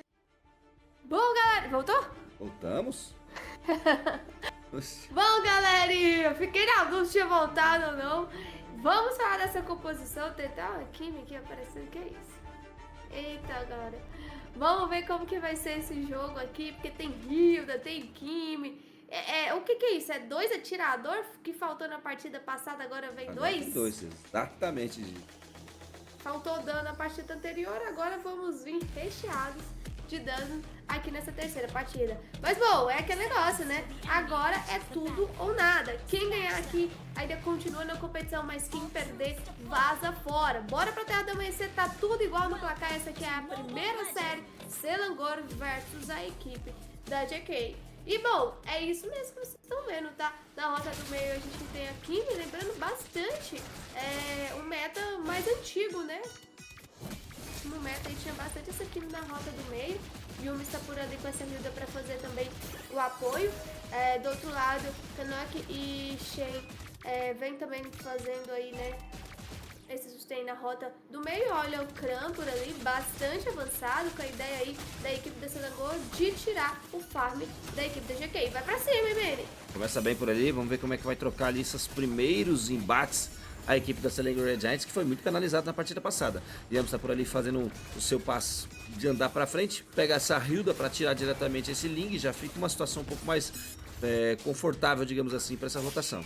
Tá por aqui, errou o golem de pedra, acabou saindo de lá com a vantagem, o Xeno pegou o objetivo ali do nosso menino Storm, e aí é só questão de tempo, né, pra gente ver quem vai ser. Daqui, não tem como, Didi. Aqui é a última, quem passar, passou, quem não passar, tchau, obrigado. Daqui não passa. Vamos tirar aqui o campeão dessa série, que ainda vai continuar na competição. E é isso, tá? A equipe da Selangor sofreu muito a partida anterior com esse Ling. Não quiseram banir, mas trouxeram aí uma resposta boa pra lidar com ele. Até porque agora a composição é diferente, né? Eles têm bastante dano distribuído, tanto na roda do meio quanto também ali na mão do Inocente. A gente tem também a entrada do Uni, que vem trazendo essa Rihara pro jogo. E vamos ver como que vai ser aqui a performance. Troca de jogador e também troca de composição. Minha amiga. Complicado. Tartaruga sendo iniciada aí, puxando pra parte inferior do mapa. O Uni entra aí pra fazer a boa, né? Vamos ver. Colocações aqui, vai tentando segurar bem o dano. Quando que finalizou. Bela jogada, primeira bate pra cada lado aí, vem na resposta muito rápida. E aí entrou o Uni no lugar do Sikis, né? Sim. Cadê o Zeno? Tá aí, Zeno? Cadê o Zeno? Pra dizer o que ele tem de opinião sobre essa troca. Será que o Uni sabe dominar essa Rihara? Uma vez que Storm não tá funcionando bem em nenhuma partida, acho que é válido, né? Colocar um secundário aí pra dar um susto no cara. Falar, ou você acorda ou você perde seu lugar. Simples assim. E é o último jogo, né? Como a gente falou, aqui é o tudo nada. Exatamente. Aí, ó, já pega a primeira tartaruga a equipe da GK. Tem 1-1 no placar. Alguma coisa aconteceu na Selangor Giants, tá? Não tá normal isso aqui, não. Na verdade, alguma coisa tá acontecendo desde a estreia aqui do EWC, tá? Tá vindo uma Selangor bem diferente do que a gente tá acostumado de ver, hein? Será que é o fim dos gigantes vermelhos ou é só um tropeço? Só um acerto? Uma fase ruim? Talvez uma fase ruim, talvez uma fase aí sem muita glória. Esse time é muito bom, né, pra ser desfeito assim. Mas vamos ver. Storm tá por ali, já fazendo a passagem, gastando o farol Escarlate Quanak. Abate garantido nas mãos do Yans, vai tentando buscar ainda pra cima do Shen. Consegue efetividade ali embaixo da torre e tem a tempestade de lâminas pra cima do Kran. Pegou todas as lâminas, hein? Olha o Shen dando aulas com esse Ling, velho. Joga demais. Quando eu pego uma espada, eu fico feliz. Aulas, simplesmente aulas. Tô aprendendo aqui, ó, jogar de Link que é WC, com esse jogador aqui. Bom demais. Mas é isso, a gente viu aqui, né, uma Selangor tentando ir pra cima, né, colocar um dano, o Kanok caiu bem no início. O Shen também jogou o que pôde ali, a chegada do Shen aqui foi crucial para ainda neutralizar do outro lado do Khan e sair não tão negativo, né, com a perca aí do canal. Mas bom, o jogo continua lá em cima, a gente tem o Khan aproveitando para fazer a limpeza da wave, deixar um pouco mais avançado, fazer aquele proxy, né, que traz uma pressão boa para que ele possa rotacionar junto com o time. A tartaruga já está sendo feita por aqui, tem chegada do time, tá? Olha só, a tartaruga tá ali, startando o Select Red Giants, puxa pro lado inferior. Vem a avatar do Guardião único, consegue garantir no caçar pra ali. Na trocação vai pagar na conta Kran, acabou caindo pelo meio do caminho. Yaga, quem pegou, abate na ascendência da Valkyria. Responde muito bem aqui pra cima do Storm, ele é obrigado a recuar. Tem o pulso de tração ali já utilizado, sem efetividade. Garante a aproximação, vamos ver como é que vai ser a troca pra aqui. O Uni tenta chegar junto, acaba ficando sozinho por ali. E é obrigado a recuar, tinha 4x2, hein? Tá numa maldade absurda a GK pra cima de lane. GK tem uma composição muito forte, o Xeno com certeza traz uma força muito boa com esse Ling, e ter uma Freya, ter também aí o Shen trazendo uma frontline muito boa, e o Aizinho ainda de Alice para fazer essa chegada, faz com que o time da GK tem bastante controle e bastante vida para ir para cima e chamar responsabilidade. O que eu fiquei pensando sobre o Senagor trazer dois P-Carries é que vai ter bastante dano, mas também deixa o time bem vulnerável contra um assassino do outro lado. E aí é onde o Uni fica mais pressionado em fazer mais, hein? Olha a troca, o Kran tá bom ali, sendo machucado, abate garantido nas mãos do Quana, vai ganhando um caminho mais duro a Select Red Giants para jogar contra a GK. GK tá virando 4-2 aí nesses 5 minutos de partida. Tá aí bem andando pra frente, tá? Digamos assim. Tá bem andando pra frente. Essa é a ideia. A GK tá indo pressionando a Select Red Giants praticamente na caixa, né? Não tá deixando sair ali. Continua no ritmo no segundo jogo, tá? Não parou lá, não. Veio com a partida um pouco mais quente, tá indo pra cima, tá com vontade. Perdeu aquele primeiro jogo, mas aqui vai mostrando que desde a segunda partida tá sabendo draftar, tá sabendo executar aí também a composição e tá trabalhando o erro da equipe do Selangor. O Selangor tá tendo que jogar mais recuada e vai aproveitando também a desvantagem que tem a equipe da GK, né, dessa pressão que consegue fazer com essa composição. E tá dando certo, tá bem? Se tá dando certo, continua, porque a equipe do Selangor tá em choque. Exato, aí tem a cobrança lá em cima na torre. Já garante o primeiro objetivo maior. Aqui embaixo também a equipe da Select Red Giants para responder na mesma altura. Tartaruga tá na tela.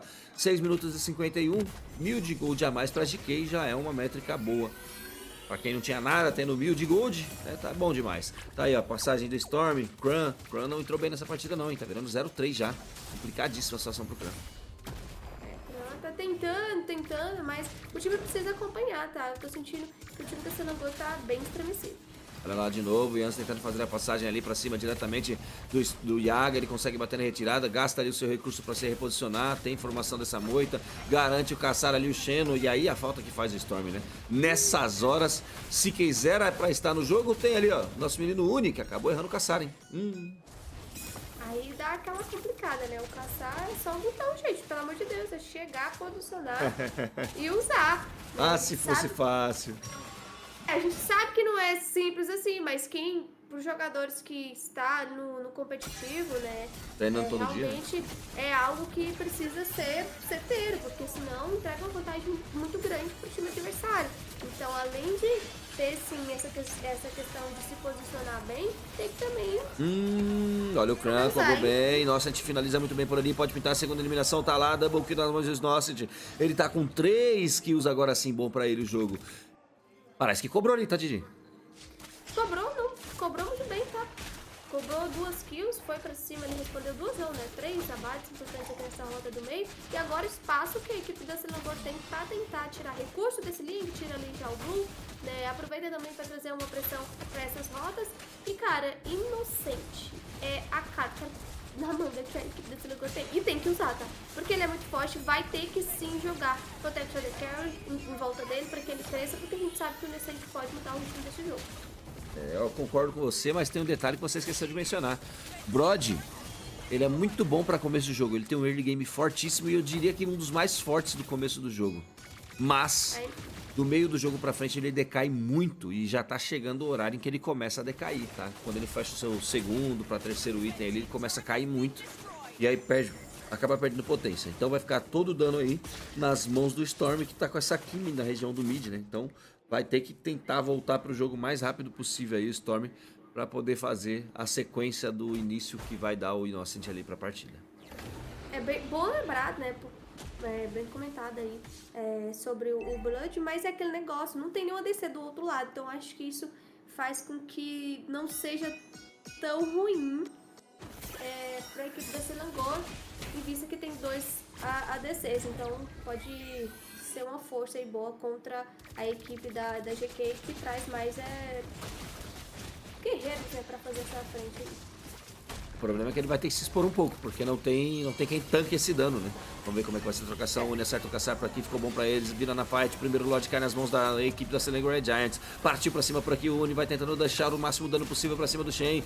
Caindo o Shen por ali, quem pega aqui é o Innocent nas memórias fragmentadas. Vai pra segunda habilidade por ali, tentou Quano aqui, a Blunt garantido nas mãos do Innocent. É double kill pra ele. 5-0-1, virando Innocent mais uma vez, mostrando que tem jogo pra jogar, Didi. Viu o que você falou, tá aproveitando aí do seu momento, da força ainda do herói pra ir pra cima, pra colocar essa pressão. E, cara, aqui a equipe da Selangor vira muito bem, tá? Passa no farm, quase 5k de diferença, ganha a rota do meio, vai pra cima e pode ser o momento que faltava aí pra Selangor conseguir equilibrar esse jogo e aproveitar essa vantagem e até mesmo fechar. Consegue uma luta boa, o Uni agora sim, né? Mostrou o seu caçar, mostrou que sim tem habilidade e agora vem com a pressão a equipe da Selangor com esse Lorde na rota superior pra derrubar esse Trocação, olha o Innocent, vai tentar pegar a segunda habilidade pra cima do Aizinho ali, se marcar ele vai usar as memórias fragmentadas, tá lá, dupla eliminação, e aí meu amigo, pode selar o caixão, o que eu falei de tá escrito, Selangor Red Giants, quando pega na veia, 10 minutos de jogo, finaliza a série, Didi. Impressionante, tá? E não é meme não. O Benny comentou, se a equipe da Selangor aqui quiser e acertar o time certo ali, eles fecham num piscar de olhos. E foi o que aconteceu. No momento a gente tinha a equipe da GK dominando o jogo, se saindo muito bem, conseguindo pegar abate, mas apenas um espaço que teve, o Inocente. E a equipe da Selangor conseguiu uma virada excepcional e assim vai pra cima da equipe da GK, se mantendo ainda na competição. A Selangor ainda está viva, a gente que duvidou aí, né, desses vacilos, daquela estremecida que teve, né, nessa série, até mesmo nessa estreia, mas estamos aí. Entre trampos e barrancos, a equipe da Selangor se mantém aqui no EWC. Depois de um Lorde de 8 minutos, 9 minutos, né? Foi lá e fez o que tinha que fazer, garantindo boa visão de jogo, finalizando a partida com muita maestria, muita calma e sobra, tá? Sobra demais no mapa a equipe da Selangor Red Giants, mas era aquilo, né? Era o começo de jogo para matar. Se não matasse, ia dar ruim depois. E eles sabiam disso, tinham que jogar o jogo para finalizar rápido e assim o fizeram. Tá lá, primeira sequência de séries aqui, a primeira série, nós fechamos com o Selangor Red Giants passando para a próxima fase. Quem vem por aí? Já já você vai saber. Eu, Didi, você aqui nas páginas dos Gaules. Até já. That has been what this MSC is all about. Persevere, punch your way through, adapt, find a way to flex your way to victory. On stage, we got an interview. SRG being able to survive their first elimination matches of the group stages in a 2-1 win up against GK Esports. Right now on stage, we are with Uni, who got subbed in later on in the game. Hello, Uni. How are we feeling? I'm feeling so speechless because I just play one game and then suddenly so easy win. Wow, easy win. Okay. We are getting started here on stage. Uni, first of all, talk to us. Coming into MSC, a lot of the people were saying that, you know, SRG has what it takes to probably win back the championship, right? But what happened? Why did you guys start off so shaky? Is it the meta? Are you guys having a problem adapting to it? Maybe we just behind with the meta because we're trying to adapt more and then maybe just lack of comms like that. Yeah, I think that's that. Okay, you said that previously as you guys entered the tournament, you guys were a little bit behind on the meta, but what about now? How are you guys doing now? Is it better? Have you guys found your footing? Has Uni found your footing in this meta, in this jungle patch especially? I'm also not sure about that because I rarely play in training and yeah, I just keep learning with the team, and we all the teams trying to adapt with the meta as fast as possible. Yeah. I agree. All the teams here in MSC are definitely trying to adapt to the meta as fast as possible. But let's talk about your next opponent. Now, your next opponent, I'd like to think it's going to be a tough one because you guys will be going up either against Aurora Gaming or Onyx. Whoever it is, it's definitely going to be tough. So how is SRG going to prepare for that matchup?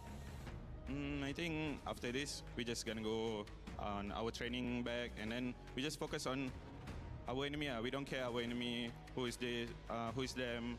Yeah, we just play as a team. Just play as a team and just play your game. Any message to the Malaysians watching at home, Uni? Thank you for all Malaysian fans that keep supporting us. Whether we lose, whether we win. Yeah, thank you guys. Now, I'm pretty sure a lot of the people were on the edge of their seat watching this first series of the day. But with that, boys, come join me up on stage. I have a question. Who wants to crush some keys? Uni? Uni? No. Okay, let's go. Come follow me. Let's go, let's go. I guess Uni is going to be doing some key crushing on his first MSC tournament. All right, come on in, boys. Are you excited, Uni? This is going to be your first key crushing moment. I don't know. Okay, only one way to find out. All right, Uni, you may head to the front. Go on, go on, go on. The key is already in the key crusher. And Uni, all you have to do is press the lever. 3, 2, 1.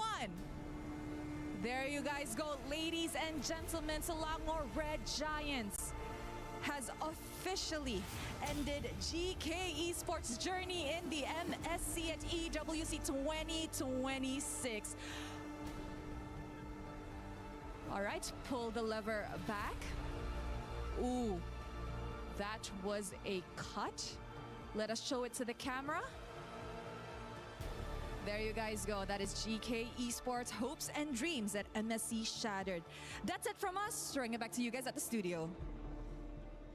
Well, SRG continue their run in the elimination bracket, and it's GK Esports for Meta who will be going home, but not after a valiant effort. In Game 2, they turned it around, sent us to a best of 1. You got to say, it's still not over for Meta. We still have Team Falcons representing the region, but overall, GK Esports, they did well. Just not good enough against SRG, who found their answer and maybe that little bit of momentum or spark that they needed in the substitution in Game 3 for Uni, a story that many, I'm sure, are already talking about, will be talking about for the rest of the day. Maybe the rest of the tournament if he continues to play. My name's Rene, joined by Brigitte and Lefel here back on the panel.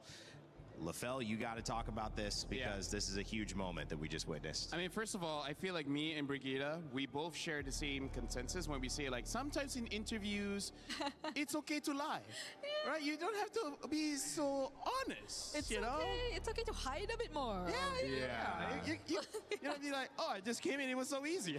Oh, that's some shade disguise. But also, I would say in that game, that reminds me of a beautiful quote from an amazing reporter called Eterna, where she says, isn't it great when you don't have to use your brain?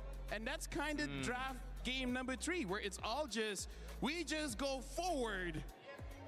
And that's the best plan we got. And then just keep on pushing. It's nothing you have to overthink about. Exactly. Nothing you have to overthink about. Just go. You see bad guy, you hit bad guy. You go bad guy. You see friend, help friend. It started with Stormy on Kimmy as well, which was super cool to see. I mean, here's some stats that are pretty interesting. When you look at Paquito, 2-0 when Cram played him. 2-0. Won both games on Paquito. The second game they played Paquito, it was on Innocent. And Innocent, when he's on a marksman in that gold lane, he's 2-0 as well. So the fact is they found a way to, I think, change what went wrong in Game 2, get everyone comfortable again in Game 3, and that ended up making a big difference. Another win for Harara as well. Yeah. Oh, by the way, let me just very quickly, Selangor Giants has to hope so hard. Yeah. They're not going to fight against Aurora because we see that their early game is not there. Yeah. Right? And they, like Team Liquid, like to scale up. That is Aurora's specialty. Their early game is the best in MSC so far. Yeah. So if somehow, some way, Onyx wins, Aurora goes down,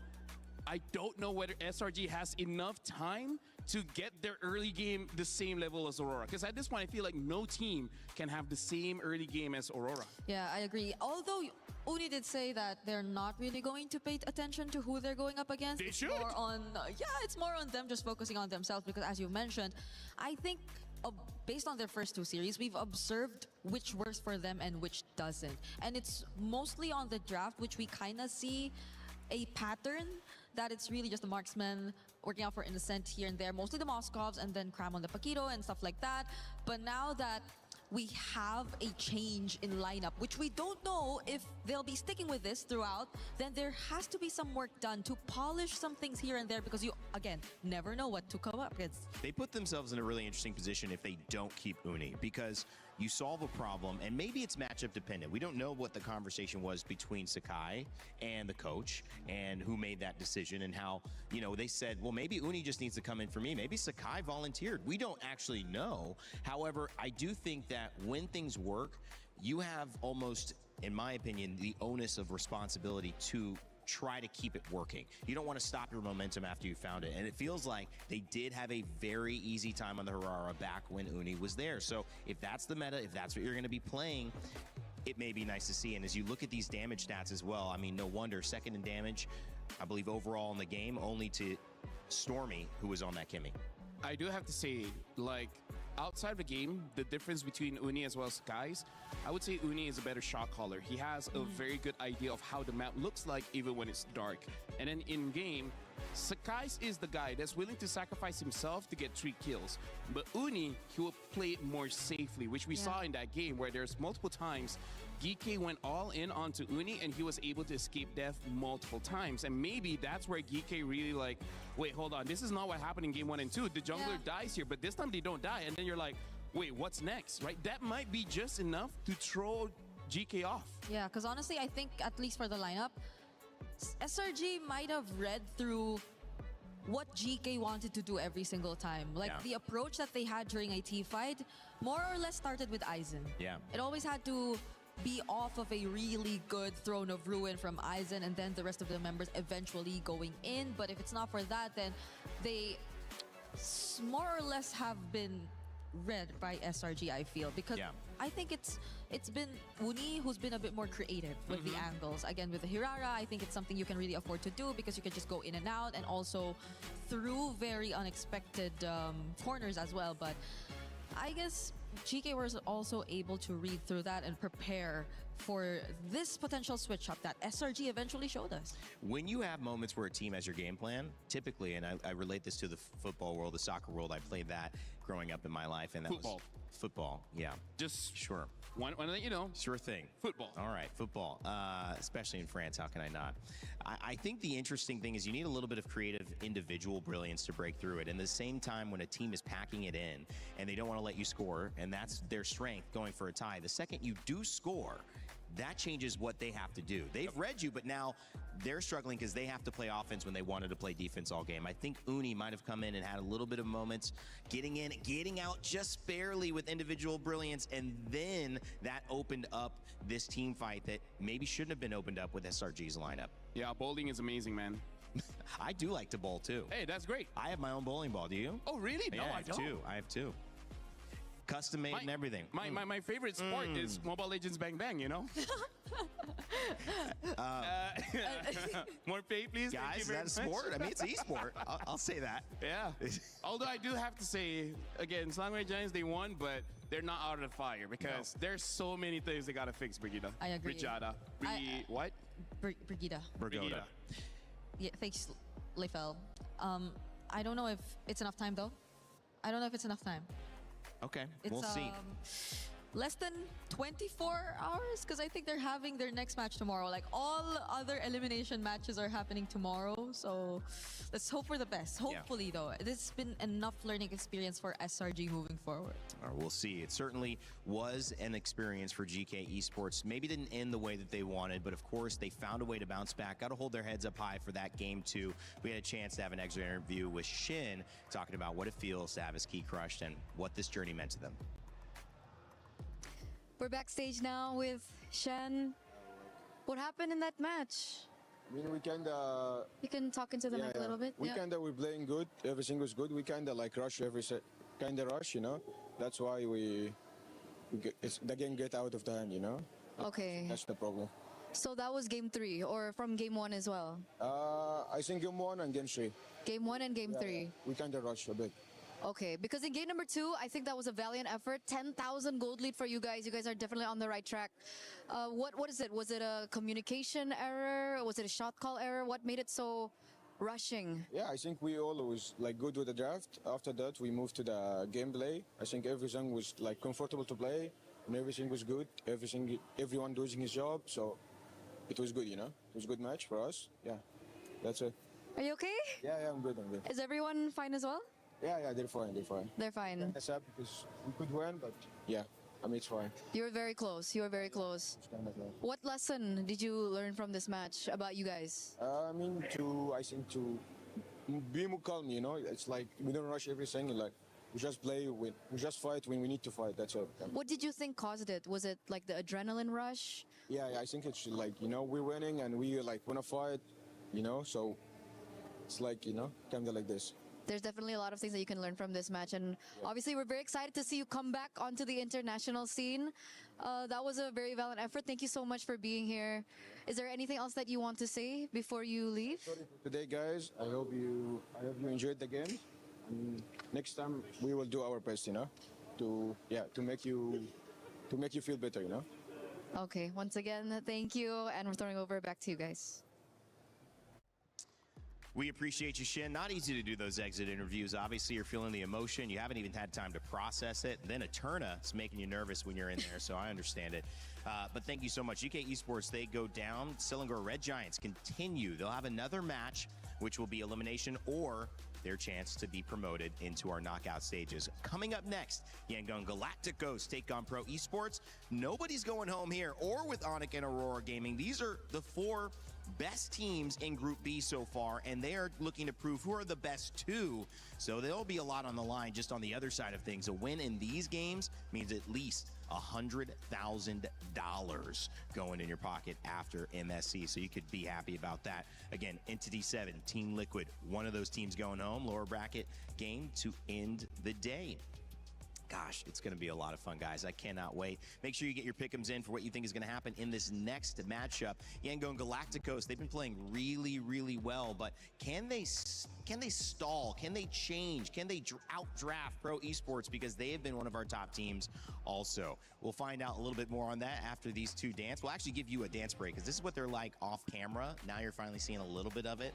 Thank you, Jib, for catching that as well. I've got some fun people on the panel. We've got some fun coming up in Acecraft. If you love the game, well, guess what? There's a new way to play in co-op.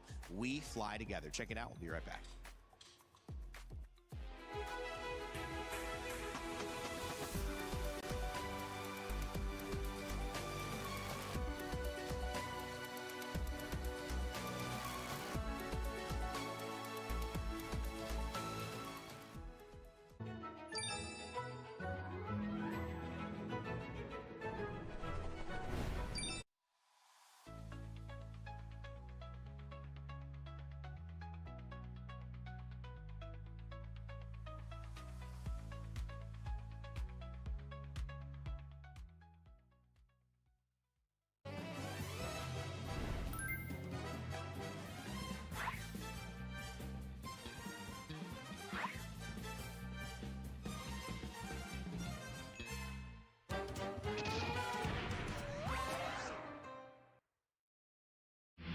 A lot of people are haunted by their past. I'm inspired by it. They're not just playing for themselves, they're really playing for their entire family. They have defeated their demons! They have crushed the curse! He thinks he can come in here and play my game! He knows nothing! Let's go! Tyler 1, you're done. Raw energy, awesome, blow the house down!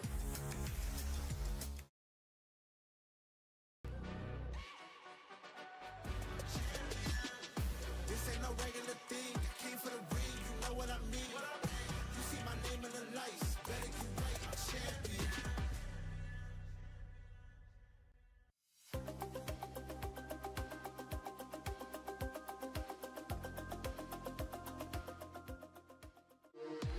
We were there. For every click, every clutch, every respawn. We were there for the years of grind. And we're here. Now. The proud founding partner of EWC. Powering the biggest event in gaming. Shoulder to shoulder with the world's best. Making history. Greatness deserves a stage. Lenovo Legion. Reach your impossible.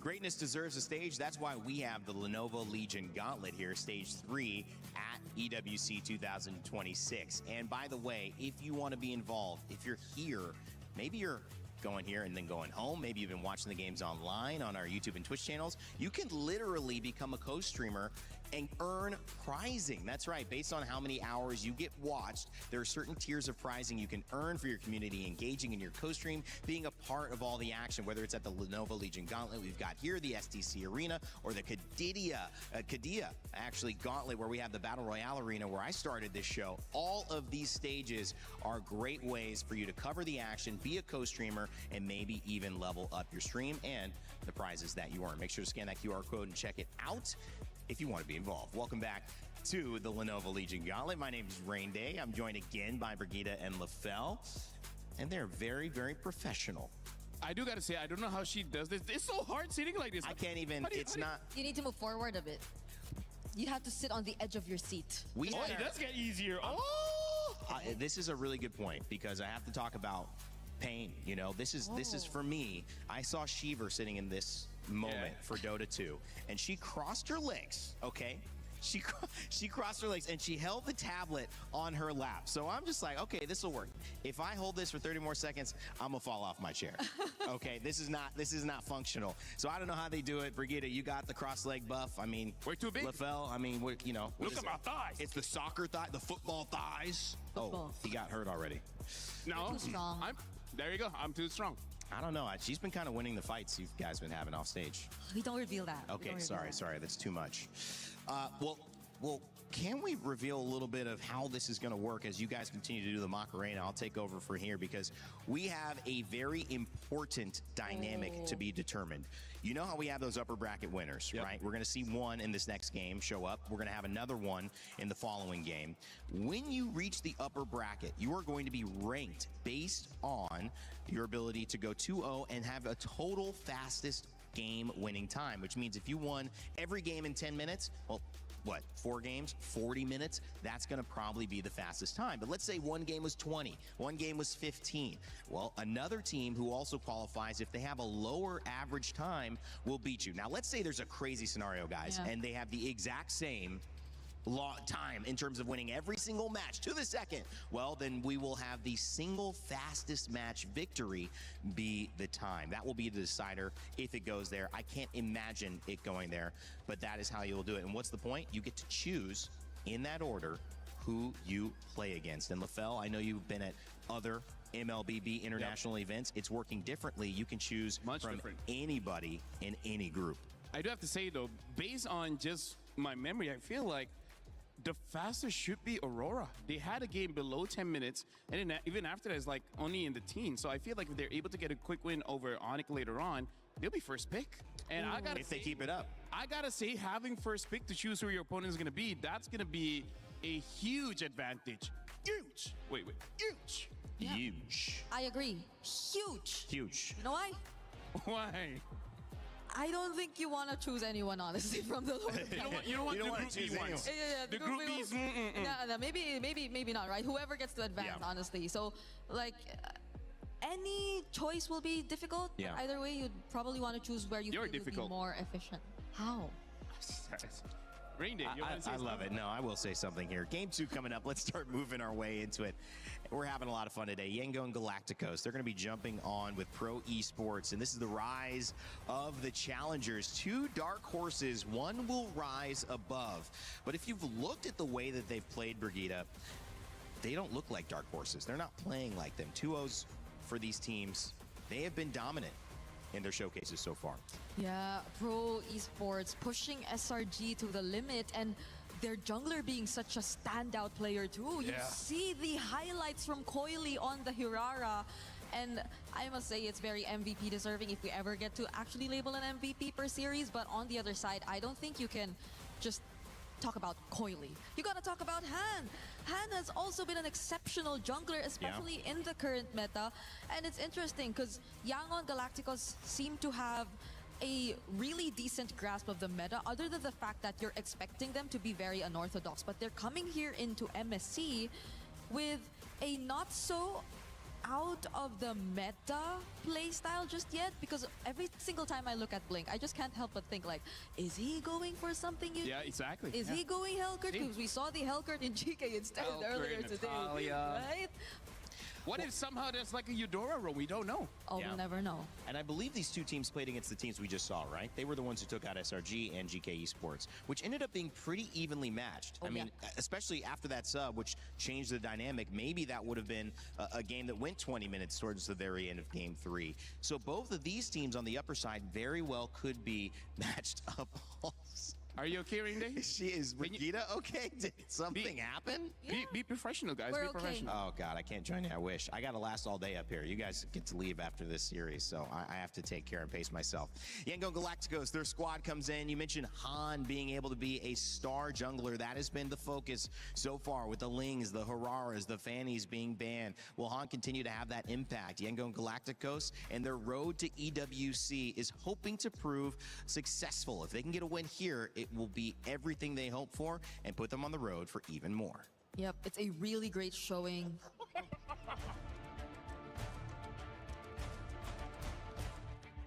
We start Young Galacticos on MSL Season 1. After we lose in M7, all of us, including the player and the coaching staff, decided to do better. I think we can win this one because of the mindset we adjust and the maturity of all the members of Young Galacticos. They are expecting to be a champion. If we achieve top 4, it's mean a lot in terms of the pride of Myanmar, because back then on M2, Myanmar is one of the top teams. As now, boarding schools, have they done it? They have done the unthinkable, and now they make history. The first Myanmar team to make it towards the grand finals of the M2 World Championship. Bringing the Myanmar back on the top 4, it's mean a lot to the people. As a foreigner, what makes me decide to stay on Young Galacticos is because of the dreams of the players. After losing on M7, I think I am accountable for their dreams. I really want to show them that esport can change life. I feel like such a great showing for Myanmar, honestly. If you take a look at the performance from YG so far, why are you laughing? Oh, no. Okay. No, because honestly, right? You see the games that they've played, they've all been very dominant. On top of the fact that I need to take off my glasses. Ying and Kaize. Yeah. Still deathless. You know what? Yeah, that was a really good point. We love you, kind Regina. of a long point, Never too. change. You might not have caught all that on broadcast as well, but I said a lot. It was special. We do have a chance, though, to talk a little bit about pro esports as well. This roster setting up Coily against Han, but you've also got Sorry, I'm Felix, which I love that one. He says sorry before he jumps in and has to kill you. That's a great matchup. We'll see. Their road to EWC also was lit with fireworks, and it's landed them here at one of the biggest tournaments in MLBB esports. We'll see if they have what it takes to move on past their opponents. You want to say anything about this? Pro Esports start in MBLKX Spring Split 2023. We qualify from Challenger Cup, and I joined since the beginning. And after 6 seasons, we finally become the champion of MBLKX Season 10. Coily! Coily! Triple kill though, Lin! Maniac! The grand final! Pro Esports is the reigning champion for MPLKX. When we win MPLKX, of course we are excited because we've been having this dream for many years already, and it's our first time winning, and we qualify to play on international stage, which even make me more happy and excited. Your mastermind, live the trophy. After we winning, I feel so impressive to come back to EWC because since last year I didn't make it right now. Yeah, back to the EWC feels so impressive. See you soon. Now on to Kenji. It's a double kill for Seoul, and it's a 2-0 clean sweep for See You Soon. The Cambodian Owls will fly onward again. Because like last time I come here and I just make it to top 5 and top 8. So for the best player that I had, I think we can make it to the grand final. In pro sport, we are like a family. We have a good bonding, so I'm pretty confident with them. They always talk out to me like, it's okay, don't feel pressure, just enjoy the game. For us, it's like a dream to represent our country. Not many get the chance to do it, and when we have the chance, we gotta do our best. អរគុណអ្នកទាំងអស់គ្នាដែលគាំទ្រ Pro Esport ហើយកុំភ្លេចគាំទ្រពួកយើងនៅ EWC 2026 While that key in sight in that slow-mo shot, it is not up for grabs just yet. These teams are not facing elimination. They're facing something even greater, a chance to get that much closer to that $1 million first place prize as LaFell and Brigitte get serious, ready to go. Oh, yeah. Yep. We got to start talking about this matchup, guys. I mean, quick thoughts after seeing those two roads to get to EWC. You know, Cambodia representing their country, Pro Esports said. I mean, that's a big deal. I agree. I think for the longest time, we're so used You're to a big seeing deal. Thank you. CFU on the international stage, but it's always been a struggle for them to make it far. Though they did get some upsets and on very close to getting upsets a couple times in the previous internationals that we've seen them. The confidence and the way that you hear Pro Esports talk about their team and each other, I think that says a lot about the amount of practice and the amount of connection that they have already established. Because I know this is a new lineup for them, but the fact that they're quote-unquote family, like they have really good bonding, and you see that reflect through in-game, I think that adds to what makes them a huge threat here in this competition. I mean, Yangon Galacticos in Myanmar, again, you talk about the regional representation. It's not just your team, it's not just your organization, which you have a lot of esports from the same place. You don't really have that here. You have maybe 1 or 2 max. LaFell, this is a huge opportunity to say, well, we got at least $100,000 in top 8 if we win. And again, this is where there's a lot of layers when it comes to the motivation of all the players. Because just like you said, Rain Day, there's one for yourself, there's one for your friends, and then your family, and then your organization, and then your country, maybe even region. Like every single win gives you more motivation than the next. And as we're gonna jump into this, I can't help but talk about the comparisons of their day one, about how Yangon Galacticos was able to have a very strong game against GK Esport, where we saw Pro Esport had to try to defeat SRG. That was all 3 games. And SRG also struggled against GK. So based on this square, it does seem like Yangon Galacticos, at least after day 1, are the stronger team. Well, it seems like we have an audience that agrees with you, LaFell. 65% for Yangon Galacticos in the Pick'ems results. Pro Esports get a good 35, though. Brigitte, that's not like out of the park. No. And I'm glad it's closer now, because every time it was significantly favoring another side, we always just get upset. So I don't think we can define like who will be the underdog specifically here in this matchup, which really makes it a must-watch. Well, trying to learn about this meta and so much involved in this one is all that we can do to help put these two teams together. Dark horses most likely considered here. But will they continue to be? After a performance against each other, they may just find themselves in a position, as you get a little double Rain Day up in here, to support the dream that they come in. Myanmar and Cambodia about to take stage. Thank you very much, my friend Rain Day. I mean, double Rain Day, that sounds like a good day to me, but we've been having a great one so far. SRG surviving, they continue on. GK's run has ended here. What do you think about that game, Rose? Ooh, that game, I feel like everybody was on the edge of their seats because honestly, SRG was so close to bombing out of the group stages, and I don't think anybody saw that coming. This is what we get here, right? It's the MSC 24 champions that had to fight for their lives in the lower bracket in group stage just to show you how competitive MSC is. That's what we look for. That's what we're here for. Yes, sir, Milosh. So with that, we move on to the second match of the day, meaning the winner of this match goes to the knockout stages. Ladies and gentlemen, join me in welcoming Yangon Galacticos. This is a team that wants to bring the glory back to their region. Will this matchup keep them one step closer to making their dreams a reality? 2 teams and 1 ticket to the knockout stages in this matchup. Who doesn't love a dark horse race with 2 generational junglers, one on every single one of these 2 squads? So let's just bring out their opponents. Please welcome Pro Esports. The crowd has said it, you can hear it, and it's from one dark horse to another. Let me tell you, their stable is stacked, and they showed it versus SRG. Add to their talent the fact that this is a perfect storm for a Cambodian team to make the knockout stage once again. I think the recipe for success is all laid out. Ooh, Milosh, this is going to be a very spicy matchup with that. Boys, you may actually place your keys, and of course, to the captains, don't forget on that little handshake, a fist bump, or heck, will it even happen, Milosh? Just whoosh away. Oh. Who knows? Fist And bump. there we go. Once again, this is the battle of the dark horses. One advances to the knockout stage, and one falls for a tighter shot at the knockout stages. That's it from us. Throwing it back to you guys at the studio.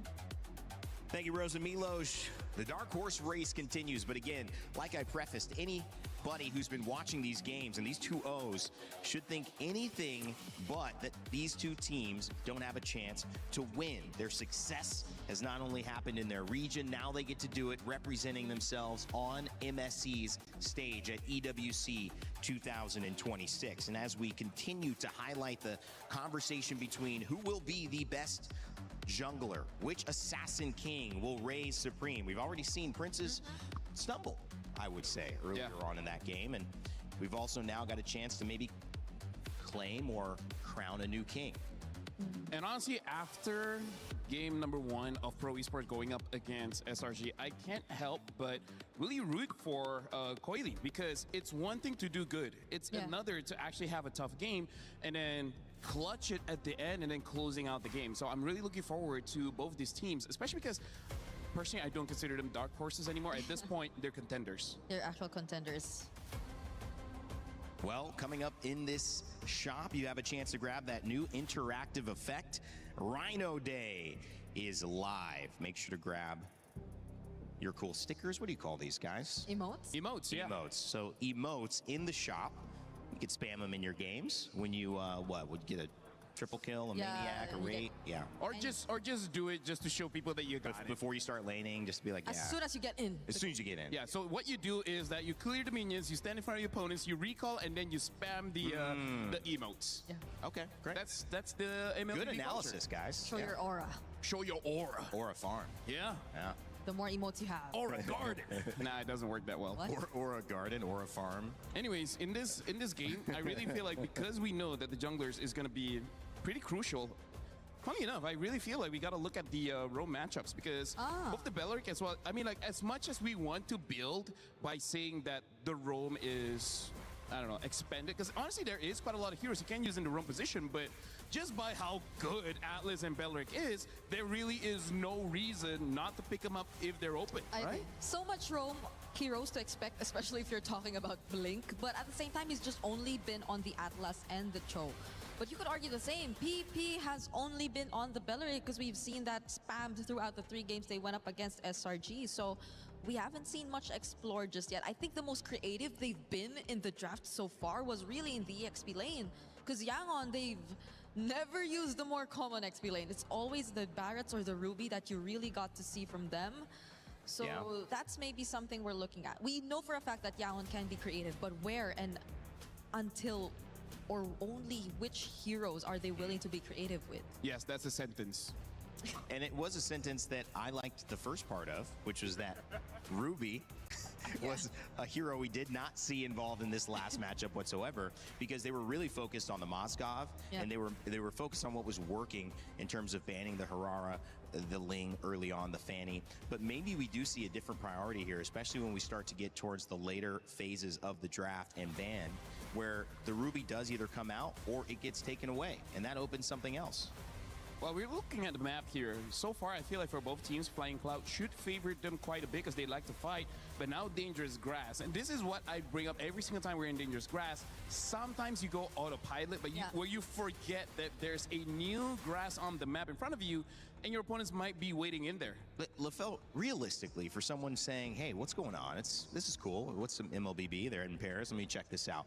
Dangerous, like, what does this really do in terms of changing your draft or your pick? Do you ban around it, or is it just something that once you get what you want, you play around it? It's something that you can utilize an advantage in the draft. For example, you have burst heroes. Since there's more grass, that means there's less vision. With less vision, some people might forget that someone's hiding in this bush, and you immediately kill them all. So picks like the Eudora is good. Picks like the Hilda, where she gets advantages when she gets into a bush, also does pretty good. Catching heroes like the Saber, the Chos, the Kadidas. Pickoffs. All of these pickoff heroes love Dangerous Grass. I love that. Ling and Belleric banned, Freya and Atlas banned. Do you feel like YG say, PP, what else do you got? Because they take the Belleric away right away. Yeah, they No saw, Atlas and no Belleric. yeah, they saw how comfortable they are actually with these picks. So it's great. I think now that we're in Dangerous Grass, it's all the more reason for them to just go more creative. Go crazy with the picks. There are multiple options out there and potential for pickoffs. But the Valentina ban. Interesting ban. Maybe just to open up the draft, trying to force Pro Esports to ban out the Harara, because if Harara is let through, you know that's going to be first pick. So it's both the Belleric Atlas and the potential Ling Hirara banned out. Actually, no, maybe YG just picks up the Eudora first and be like, yeah, I dare you to pick up Harara. That too. That's a good way to do it, but I feel like this sets up a good thing for YG, and this is where you want in this part of the pick. Because obviously, if you get the Harara, great. If not, you get the Eudora, most likely to counter. So they feel pretty good. I think that the question is, if you give Han the Harara, you still have a Fanny you could prioritize. Oh, yeah. Oh, I forgot about that. On the side of Coily. But that was Yangon who also used the Fanny recently. Oh my Mars, God, we forgot. forgot. I mean, rarely picked up, right? So now they can pick up the Eudora +1 plus the Fanny. Oh. And the Phoveus. That's very interesting. Didn't thought the Phoveus would get picked up this early, considering that there's quite a lot of EXP that can fight against a Phoveus. Yeah. Like the Alice, Uranus. You just probably be a bit more careful with the gold lane pick, given this. You already have a Phoveus and a Fanny to deal with, so... Wow. That takes out probably a Harith option here for YG. Or play double fighters. But they can do that too, honestly. Right? They can play double fighters if they want. But if they go double fighter at this point, then the jungle options are... I think a Hirara is still fine, but maybe the mid. It needs something like a Kimi or something. Whoa. Maybe no double fighters. Hero. Whoa. Coming up, it's the Fredrin. This feels very pre-patch. Yes, that's the best way to put it. This feels very pre-patch. Pro Esport already having a proactive kind of draft, and then YG, a lot of control. Like basically every single hero here has a way to start the fight and control the fight. When it comes to a Pro Esport, just like, I'm cooler than you. Yeah, I think a Lilia looks Patrick good is here. cool. Oh, Glue. Yeah. Why did that? I thought you were shouting out Patrick. Patrick. Hey, you know what? Patrick shout Production out is Patrick. also cool, all right? Coolest guy ever. He's the kind of guy you'll buy ice cream for. But he means the SpongeBob skin, Patrick, that Glue gets to be in-game. Well, they banned out the Arlot still. Well, is again, weird, it's Arlot Fredrin, yes, but... I mean, like, they already have the counters for it, so... I feel like they should have banned something like an Atlas, right? Atlas, Uranus, because they do well against the Phoveus. Ruby's still available, but not necessary now at this point. Yeah. There's just so much threat for the mid lane too for Pro Esport. Like you could pair a very annoying mid lane with the Glue. I think there's still like the option of Eudora is still available. Lilia Eudora. You mentioned that as well, but the fact that they took out an Arlot, is there just something they don't want to break formation? And look at this, YG, they ban out the Eudora because, again, even though they don't have an assassin just yet, you just know the EXP is going to be a damage dealer, the gold laner is going to be a damage dealer, and having a mid trio like Marcel and Fredrin always in front of your face, Eudora has an easy time to stun both of them. Eudora will disrupt them quite a bit. And now even the Barats gets banned out as well. So they're drafting in a way that makes sure that their EXP laner gets to win. But again, there are options here. It almost looks like they want YG to use something like an Alice or Uranus that's, you know, I would say not super front-heavy tanky. Like the tankiness of a Uranus as well as the Alice is from healing, not necessarily because they have a lot of HP. But speaking of that, I think pro esports are yet to pick up something to deal with the massive HP that could come through for YG. Like they don't have Shred necessarily just yet when it comes to the team fights. The Moskov you pointed out is still going to be available, yes. But since YG are not going for an assassin, might they be a bit more comfortable to pick up the likes of a carry again? Maybe, honestly, maybe. Because you know that it's not going to be an assassin. The roam is a question, the XP lane is a question, so that's only probably the next consideration that they're looking at before locking in their goal lane. What's this? Let's go pro. I'm a fan of PP. Oh, he loves PP. Oh. Claude. Which is, I mean, very good. Very good. We've seen Claude prioritized in almost every game so far today.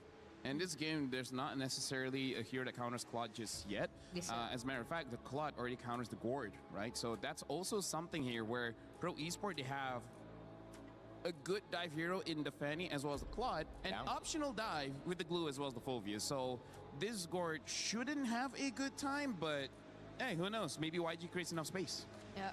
And what does YG lock in for their gold lane and their XP? Yeah, Paquito is still up. Oh, though it's gonna go into a Fulvius. It's not great, but hey, ignore the Fulvius, then you're good. Moskov gets picked up here for YG. Should be able to deal with the Fanny, and to a certain extent, the Claude and the Uranus gets picked up. Like we've been talking about, a good fight against the Fulvius. And overall, this kind of draft, you need a front line, because the Marcel is more of a support than a tank. Okay. Right? You still need a front line. Pro Esports just need their mid laner. I think are just a multitude of options out there. The Lilia's still there. If they Lilia sounds great. Lilia sounds great in this lineup. Even Valir is going to be super annoying. Yeah. Previously they used Vexana. I don't know if they want to go for that again. Vexana ban. Oh. So yeah, I feel like Lilia and Valir are two very good anti-tank options that they can go for. Honestly, I'm good for either. If they want to increase another unique hero, they could pick up an Aurora. Oh. I like me an Aurora. Has not been seen for years at this point, but they pick up the Zetian instead. So unique. They want some scaling when it comes to the late game in case the Fanny doesn't work out. Guys, in terms of execution, who do you think leans towards it being a simpler job to get it done? I don't know if I'm just more used to seeing the Fred and the Gourd and how simple the lineup of YG is, but I feel like definitely mechanics-wise, it's also the easier to pull off lineup compared to Pro Esports lineup right now. I agree. Galerinha, voltamos. Bom dia pra vocês. Bom dia, Benny. E aí, preparados pra nossa segunda série do dia? Vamos pra cima. É só o começo do dia, ainda tem muita coisa pra rolar. A primeira série já foi muito boa entre a Red Giants, né? Que acabou ganhando aí uma certa dificuldade até modéstia, uma dificuldade imensa aí. Eu nem lembro qual é o nome do time agora, me fugiu da memória. Eu e o Patrick ali, eu surtei. Uma skin bonita, velho, da hora. GK. Eu vi o Patrick ali, eu fiquei moscando olhando pra ele, da hora demais. Não, mas é uma fofinha a skin, mano, na moral, é muito fofinha. Da hora. Aí lá. Toma. Essa aqui é uma das mais da hora do jogo, é essa aí, ó. Toma. Literalmente é uma skin muito boa. É da hora. Vamos pro jogo. Bora pro jogo, é isso aí, Benny já atualizou vocês o que rolou aí nessa primeira série. Vamos aqui pra essa segunda série, lembrando que essa série agora é da Upper Bracket do grupo B, tá? Temos a equipe da Young Galacticos versus a equipe da Pro Esports. Exatamente. Young Galacticos versus Pro Esports na tela pra vocês aí. 1 minuto de partida, tranquilinho, começando bem com calma. Eu tô aqui no chazinho. Tá tomando chazinho, Didi? Tô tomando água, cara, esperando meu café da manhã. Vai tomar de café da manhã, Didi? Vamos ver se tá saudável. Eu não sei, tô... Ah, o maridão foi buscar, né? Pode ser. Tô à mercê do que ver. Mas o que eu vou tomar vai ser um café, obviamente, com leite. Você falou pro marido assim, me surpreenda. Tá aí ó, a primeira predição que faz, o Cole conseguiu pegar o abate Flush Blood das mãos dele, gigante que foi, saiu de lá ainda com o recurso do amiguinho, tá? Pegou o Red ali pra ele, botou no bolso e falou, dali que esse aqui é meu. Primeiro abate quentíssimo nas mãos do Cole. Vai ter que jogar muito em algum lugar pra parar essa fone aí, tá? Eita, que já começa muito bem, tá? E sim, vai ter essa dificuldade a Yango pra conseguir parar a equipe da Pro. Nesse início, com essa fone já um pouco mais avançada ali do Cole, já adianta muito esse early game, já vai aceitando bastante. E do outro lado, não tem assim um assassino que consegue rotacionar como Mofone, né? Do outro lado tem um Freddy, que sim vai ter dificuldade. Aí ó, Han já tá tentando fazer o seu momento, mas ele já foi abatido. Vamos ver como é que vai ser essa colocação. Ele cobra a kill pra cima do Pipi. Vai trocando ali as fases de jogo. Aí ele vai ser abatido de novo. Se não bater, ele retirado. Cadê o Kuzen? Tá ali o Kuzen focado. O Cole tá ali machucado. O Cole não tinha energia, senão ele ia, hein? E olha como sai o Han sangrando dessa fight, Gigi. E cara, que jogo faz o Blink aqui pra fazer o Protect em cima dele, tá? Grudou nele ali. Não Se largou. não fosse isso, ele não teria saído. Bela rotação aí. Ai, tá falta o suporte desse na minha run, tá? Ele ainda volta, ó. Ele tava morrendo também. Ele ainda volta pra entrar na frente do Olha, Han. ó. Pegou na mão. Absurdo, hein? Voltou, pegou na mão e levou embora. Vivinho. Boa observação, isso que faz diferença aí, né? Dentro de um jogo, dentro do teamfight. Mas, bom, bom início também, tá? O rank, no meu ver, teria uma certa dificuldade aí de encaixar o seu dano, até porque tinha muito tempo que eu não via Freddy aqui no competitivo, tá? E gosto de ver Freddy sempre, porque no crush. Enfim. A gente tem essa tartaruga já sendo feita aqui pelo Han.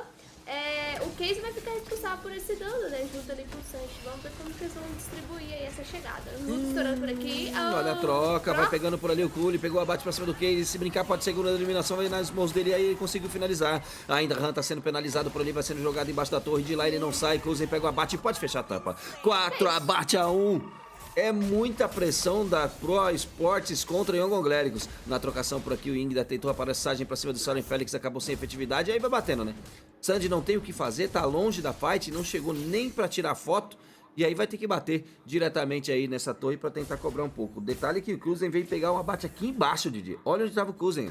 Ele desceu, nesse momento ele tá passando perto do Covil lá, ó. Aí passando na região do mid, ele sabia que tinha aqui uma galera tretando aqui embaixo, e ficou pra trás ali.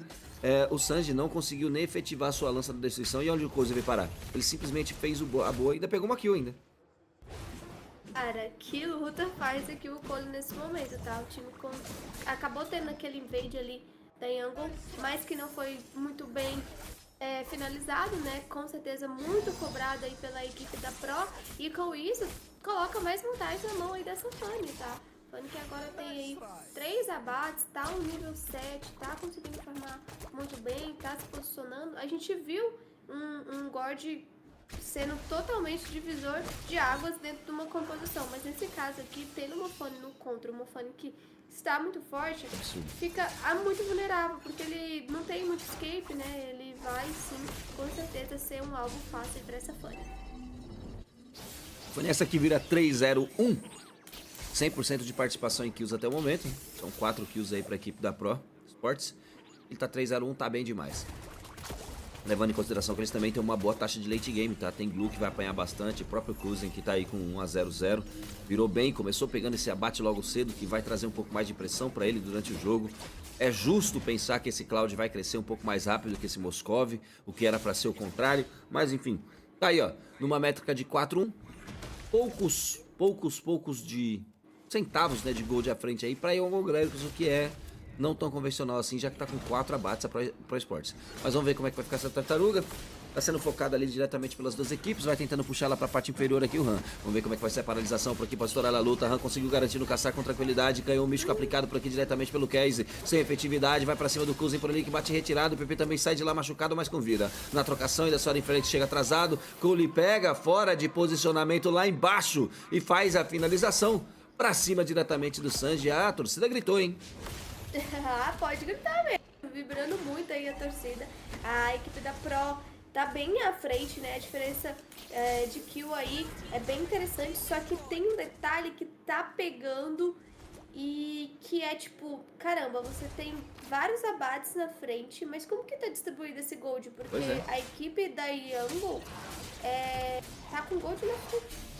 Base de 300, 400, até 500 É mais pouco, ali. não. É pouco, é pouco. Mas pra quem tá perdendo em relação aos teamfights, é meio tipo assim, toma cuidado, bro. Porque não deveria estar com essa vantagem aqui, não. Exatamente, o que você quer dizer é que, poxa, são 6 minutos e 50 de jogo, 5 abates a 1 e eu tô perdendo no farm, é covardia, é sacanagem. Daí, ó, vai tentando o canhão místico, de certa forma aparece por ali mais uma vez o Gaules só pra tentar pressão, ele nem quer participar de teamfight, é só pra causar um pouco de medo, fazer a galera recuar. Enquanto isso vai farmando ali a linha do mid, vai pegando mais informação, vai achar o golem de pedra, provavelmente vai fazer o besouro, não quis. Agora está trocando lá em cima, na trocação história, Soren Félix pegou o abate, na trocação Ing acaba finalizando o Cozen. Na troca ainda fica pra trás o Yang, ele pode cair, se ele cair complica o jogo. Garganta cortada pra cima dele, imparável nas mãos do Cole, vindo muito bem na fight, o Blink dupla eliminação. Tranquilamente ele faz a boa, o Han ainda tenta embaixo da torre, double kill pra responder, mas tem tripla eliminação nas mãos do Cole. Essa Fanny está 7-0, agora aparece Casey para finalizar. PP não viu e acabou caindo. Abate garantido nas mãos dele para igualar. Que jogo quente, Vai buscar, hein? Eu achei que ele ia buscar ele ali. Cara, muito bom. A iniciativa ali do Sá foi excepcional com o seu ultimate. Deu um controle que precisava aí pra setar pro combo quando chegou no momento certo, realmente ali pra finalizar. Que é o papel dessa Fanny mesmo. E, cara, essa Fanny tá gigante. Vai ser muito complicado pra equipe da Yango lidar com ela. Mesmo assim, eu tenho que falar que eles estão indo bem em relação à postura de farm, sabe? Mesmo perdendo, mesmo sofrendo essa pressão, ainda estão focando bastante em garantir esse farm, que é super importante. A gente sabe que perder pro farm, né, pra fraternização, já é um espaço, é algo muito ruim, que dificulta muito a volta deles. Aqui, como eles estão conseguindo controlar, a luta vai ser mais justa, pra voltar vai ser mais fácil.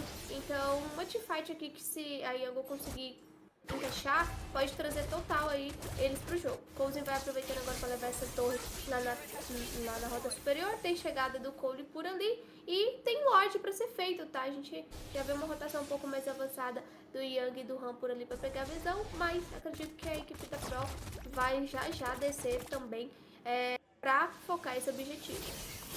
Aí, vamos ver o Lorde sendo iniciado, ele vai ser resetado com tranquilidade, a luta estoura por aqui, saiu machucado o Case, abate garantido nas mãos do Close, ele tá simplesmente gigante, legendário nas mãos dele. Vira na fight por aqui, Soren Félix agora pega um pouco mais de informação, Blink, Yang e Han.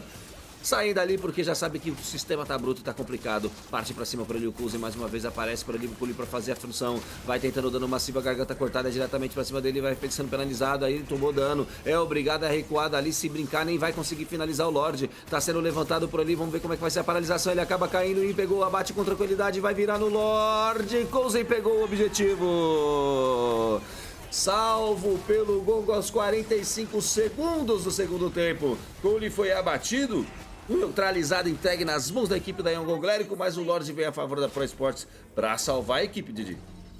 É porque a teamfight aqui com certeza foi bem melhor pra equipe da Yango. É o que eu falei. O fato deles conseguirem controlar esse farm faz com que eles fiquem de igual pra igual ali dentro das teamfights. Agora abre a rota do meio e tem esse Lorde pra ser limpo, mas vai limpar muito rápido, porque além de ter vantagem numérica, né, estava na vantagem numérica, ainda tem esse Moscov ali do Sanji que limpa muito rápido. Então esse Lorde não vai conseguir usar muito bem a Pro, transformar em recurso não, tá? Pois é, não aproveita bem o recurso, não leva nem a torre de número 1. Lá embaixo tá rolando split push, vai conseguir levar a torre de número 2. Opa, lança da destruição, ele foi, hein? Ele foi, chega machucante ali, conseguiu defender. Rapaz, o Sanji fez isso boa.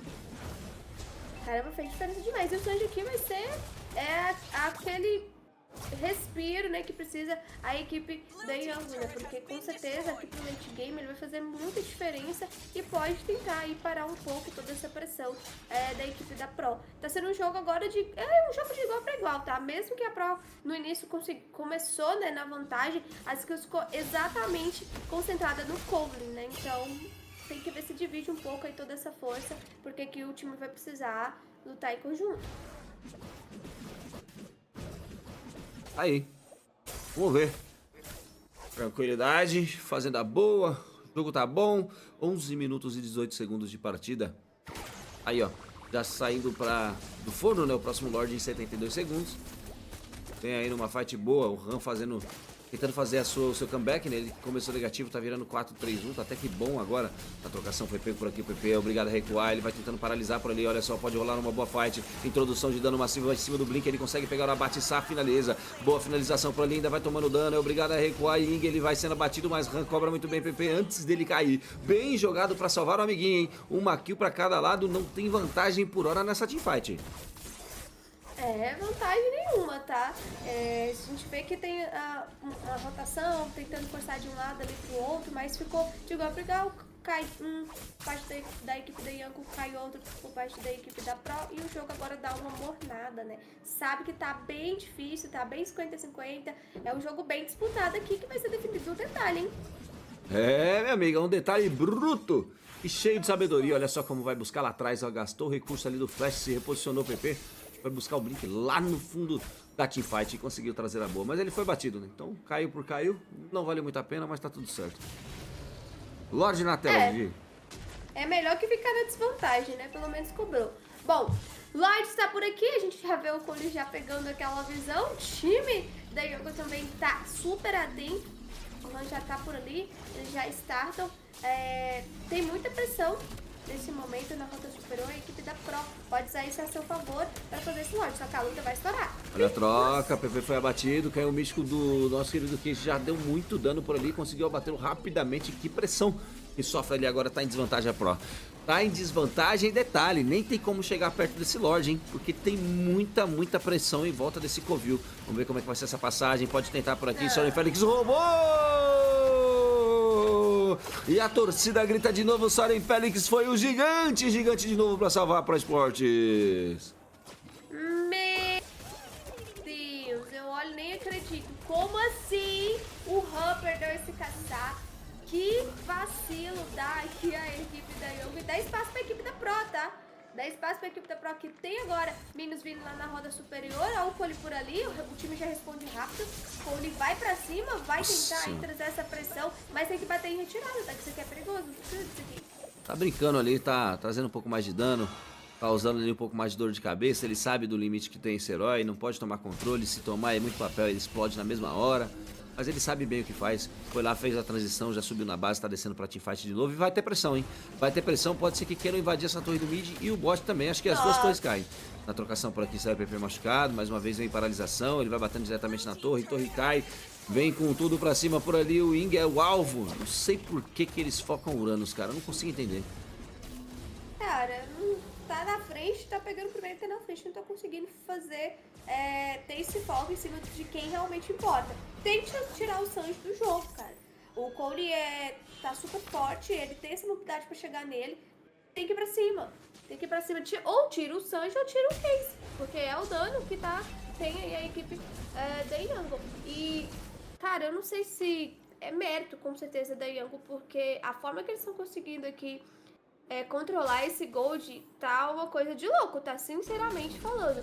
Tá? Ou a equipe da Pro não tá farmando de jeito nenhum, ou os caras são mestres em, mesmo perdendo, saber farmar. Isso aqui é algo que a gente não costuma ver sempre, tá? Realmente, quando um time começa a ficar na desvantagem, muito fácil ele fica atrás nesse farm. E aqui é um cenário totalmente diferente. Mesmo na desvantagem, mesmo na pressão, mesmo perdendo o Lorde, mesmo com várias coisas acontecendo, o early game a favor da equipe da Pro, a equipe da Yango consegue manter o farm. Que maestria é essa em conseguir trazer esse gold pro time, trazer esse equilíbrio aí, que faz total diferença, ainda mais na hora das teamfights. Isso aqui traz muita condição para a equipe da Yango ainda se manter no jogo. O que muito me incomoda é que a Pro também não tá aproveitando das vantagens. Pô, roubou o Lorde, o que aconteceu que você não levou esse mid até agora?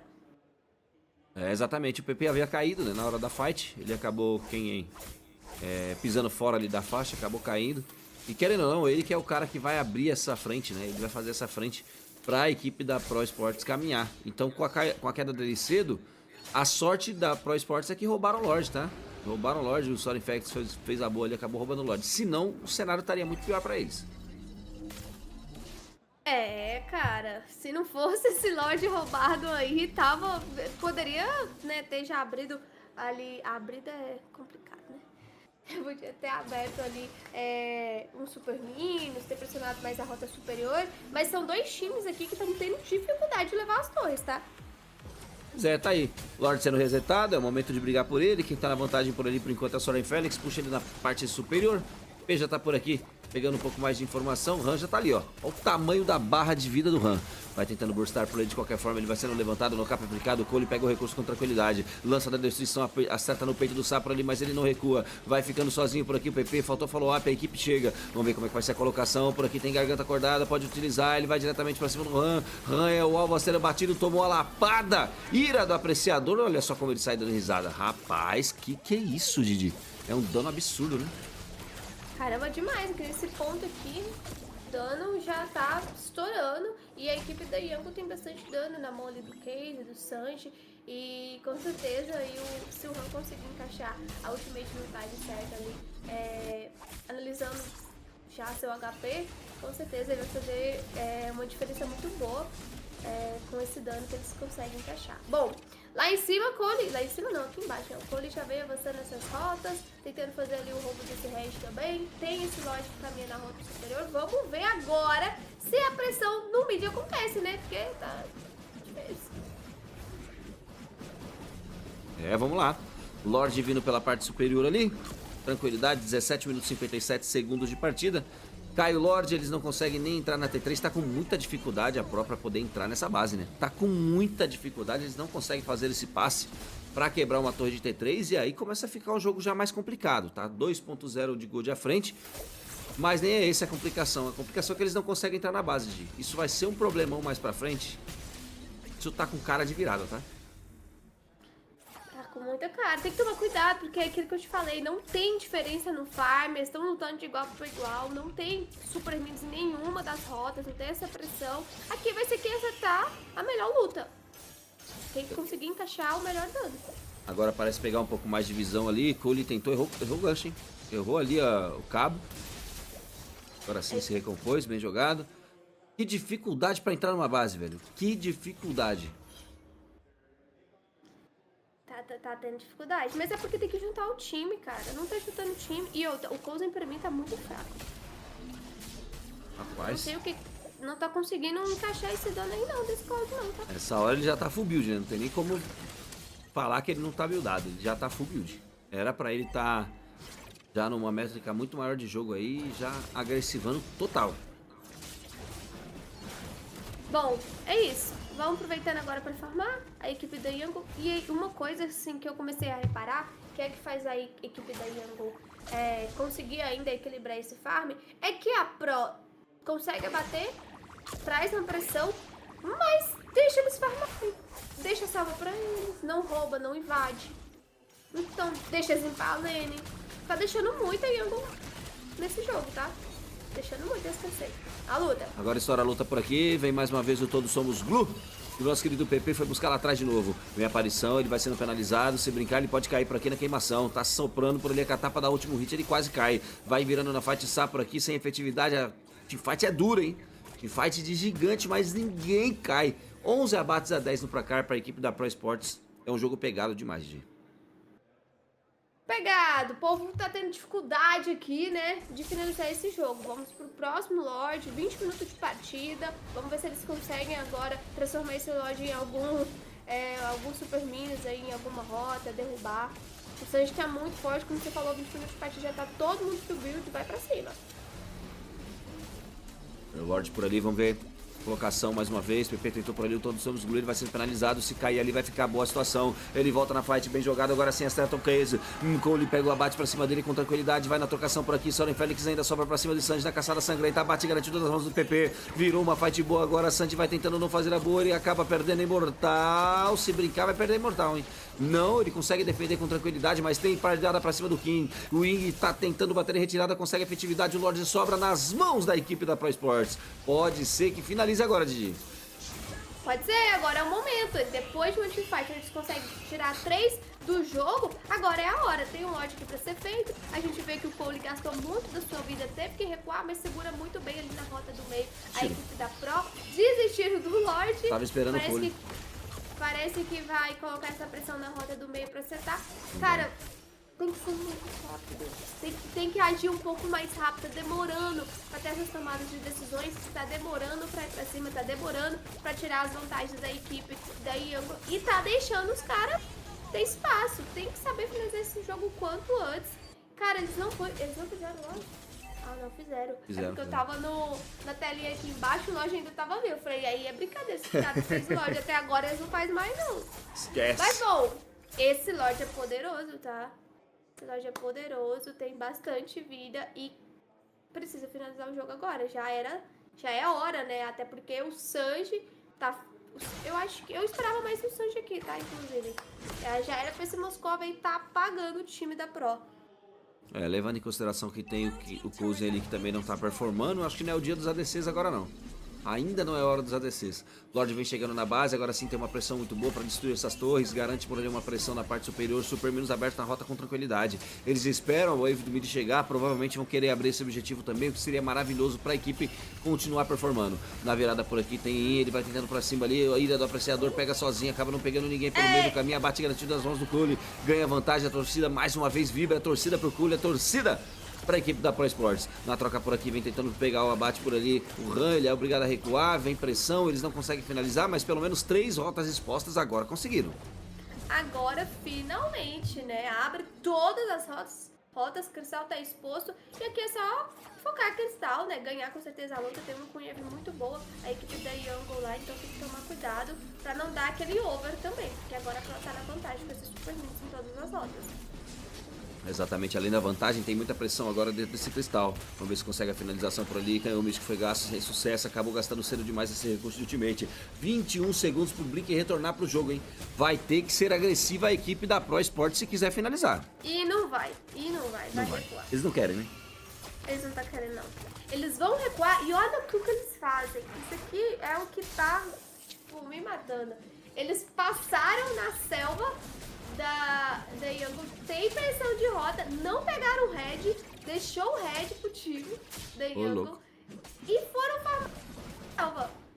É o mesmo buff, alguém avisa eles? Às vezes não tá no plano de jogo deles, né? Caramba, velho. Tá desse jeito desde o início, velho. Nem precisa prender assim, não. Os caras deixam o time adversário jogar. Por isso que o jogo não acabou até agora. Pois é. Caramba, a gente tinha uma Fanny 8/1, cara. Tipo, do início. Isso aqui era cenário de ter fechado esse jogo há muito tempo. Mas os caras não sabem tirar os recursos da equipe da Young. Aqui é ótimo você tá forte, mas conseguindo ter vantagem nas lutas. Mas não seria melhor ainda se você tirar as possibilidades do time adversário pra voltar? Com certeza, né? Alguém avisa eles lá, por favor. Tá aí o Lorde, vamos ver como é que vai ser essa colocação. Já puxa diretamente pro parte superior do mapa a Pro Sports. Vai tentando dar uma volta ali, o Blink numa maldade marota, hein? Será que pegaram a visão? Acho que não, hein? Não tem essa visão por enquanto. Vamos ver a garganta cortada pra cima do Ing. Ele vai gastando o recurso da consagração, se reposiciona bem. Gastou também o recurso do flash pra fugir. Vai ter que voltar. O Cole deu mole. Se brincar, ainda vai fazer esse Lorde aí, Angoglericos, hein? Se brincar, ainda vai fazer esse Lorde, ó. Foi pra base ali, Cole. Olha só, o Lorde 50%. Vai ter que chegar rápido, hein? Vai ter que chegar rápido. Alguém tá passando a cal. Chegou o Cole por ali. Ele vai ficar esperando. Como vai ser? Resetado, será? Partiu pra cima por aí do PP, tem informação de mapa, vamos ver como é que vai ser a colocação desse Lorde, olha só no capa aplicado, não vai deixando pra trás o Lorde caçar aplicado nas mãos do Ran, inacreditável, ele vai pro GG, vai chegar junto do Cristal, tá batendo, começou a colocar o dano, acertou, lança da destruição, ele não consegue, bela jogada, salva a Sanji no momento certo, Didi! Meu Deus, se você já podia fazer isso, por que tu não fez antes? Pois é. Aqui eu peguei pilha, irmão. Aqui eu peguei pilha. Caramba, a Pro tá jogando desde o início querendo perder, gente. Desculpa, mas isso aqui tipo, tá faltando leitura de jogo, tá faltando sabedoria em finalizar esse game, tirar os recursos do adversário. Deu mole. vai tomar, cara. Isso aqui é um favor, se você não faz, tu leva. Tu não fez o Lorde, não conseguiu pegar o caçar, ficava resetando, não ganhou pressão de rota. Cara, eles têm super minions em todas as rotas, eles não conseguiram aproveitar disso. Então, com isso, a equipe da Young aqui, basicamente tá jogando no erro da Pro e vai trazer pressão na rota do meio. Pode ser que agora se finalize, porque tem muito dano aqui, olha isso. Lorde ainda segura 50% do seu HP usual, ele vai bater diretamente na linha de wave. Se bater essa wave e derrubar, fica complicada a situação. Gastou o caçar por ali. Aliás, vai gastar o caçar, né? Ali gastou. Vai chegando ali aquele Lorde, foi abatido. Cai a torre do mid. Agora eu começo a voltar a pensar em algum clérigo. Não tem outra opção. Não tem outra opção. Eles estão jogando muito. Pensa comigo, tem dois times. A Young Clérico e a Pro. A Pro não quer ganhar, então a Young Clérico vai vencer, ué. Aqui não tem como, cara. Eles não querem vencer, eles não querem finalizar o jogo.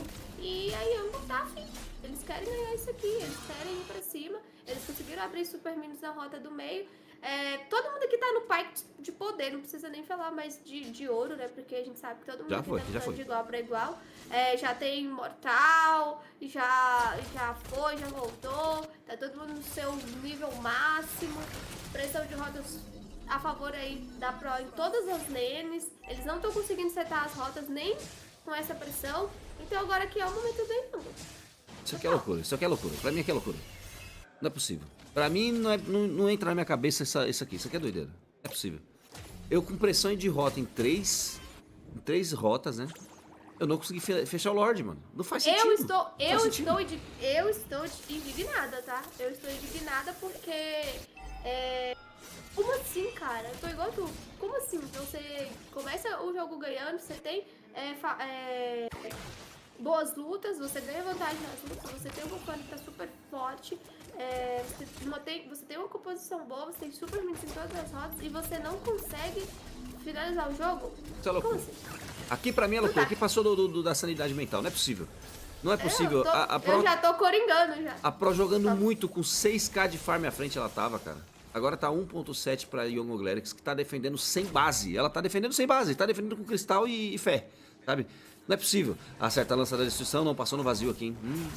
Olha a dificuldade que tem pra limpar o wave, mesmo sendo Moscov, cara. São 3 rotas expostas. Era só fazer o Lorde, tá em desvantagem, ó. Tem um a menos aí pra Young Clerics, não faz sentido.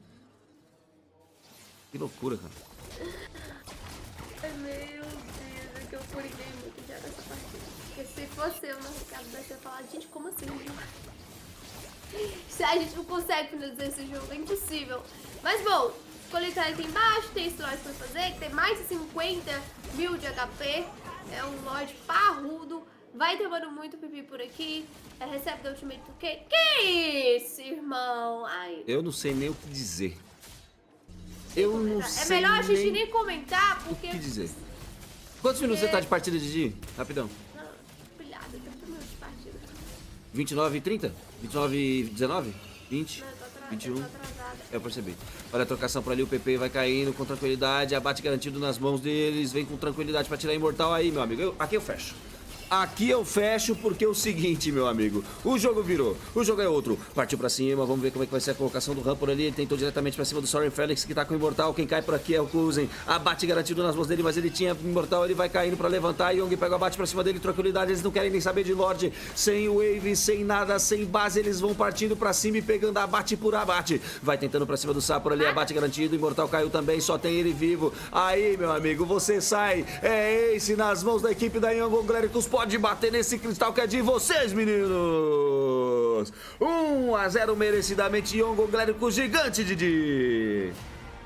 Conseguiu cobrar, tinha muitos vacilos da Pro, eu bati nessa tecla o jogo inteiro, eles tinham vantagem, eles tinham uma bot fight, eles tinham um micro bom, mas o macro deixou a desejar pra caramba, deram vários espaços pra equipe aqui da Young, que tem muita qualidade de jogo, e finalmente conseguiu finalizar essa partida. Que partida, e Pro precisa fazer uma releitura aí das suas prioridades, porque não tá sabendo usar as suas vantagens a seu favor. Bom, com 0 nessa série, vamos nos organizar para vir para a segunda partida já. É isso aí. They did it perfectly with this lineup. Took some time. They really had to buckle in for as we look at the highlights from STC with this one again. Very strong showing, though, from Pro Esports. Coily on this Fanny, phenomenal. But eventually, it kind of falls to a different point of the game. You know, you're not able to go ahead and just sweep in like this, get kills. Han really held on, built up that durability. And, you know, you got to give it up to Yangon Galacticos to hold on together. YG winning this game with an unorthodox composition. Yeah. We have to say this. This is meta. A few patches ago, this was the best composition you could go for. But in the current meta, we've seen more assassins in the jungle. Coily had an 8-0 start to the game. Yeah. Yet it was the utility jungle of Han. Yet it was them coming back through crazy steals, honestly, crazy mistakes as well, but then adapting and downloading the pro movements as the game got to that late stage. We knew this one was going to be a good one, man. You know, I'm expecting it to be a 3-game series. Both teams just have each other's numbers. They're playing so well around each other, whatever they decide to draft. You know, and again, it's all about that execution factor, and it was executed really well by Yangon Galacticos. So let's go ahead and throw it over to the panel to see what they have to say about Game 1. Thank you guys so much. Great matchup there to kick off our second series of the day. It was Yangon Galacticos with the defense of time that somehow, some way stalled out the efforts of their opponents and made them think that maybe that Fanny, that assassin, isn't at the top of this meta if we let Marcel available. The other news that I want to give you, 4 games Marcel has been let through, 4 wins. Might need to stay on the ban list from now. Welcome back. My name's Rain Day. Brigitte, Lefel joining me on panel. That was the longest game of the tournament so far. Yep, it was. And it was off the back of a really good defense. It's a Moskov and a Gord who was just always defending until the very end. And I think I really want to credit a lot of it to these 2 players just because of the fact that I don't think this was Han's best game. So it's amazing how they're able to stall. That's the word. Stall it long enough. I mean, you mentioned Han.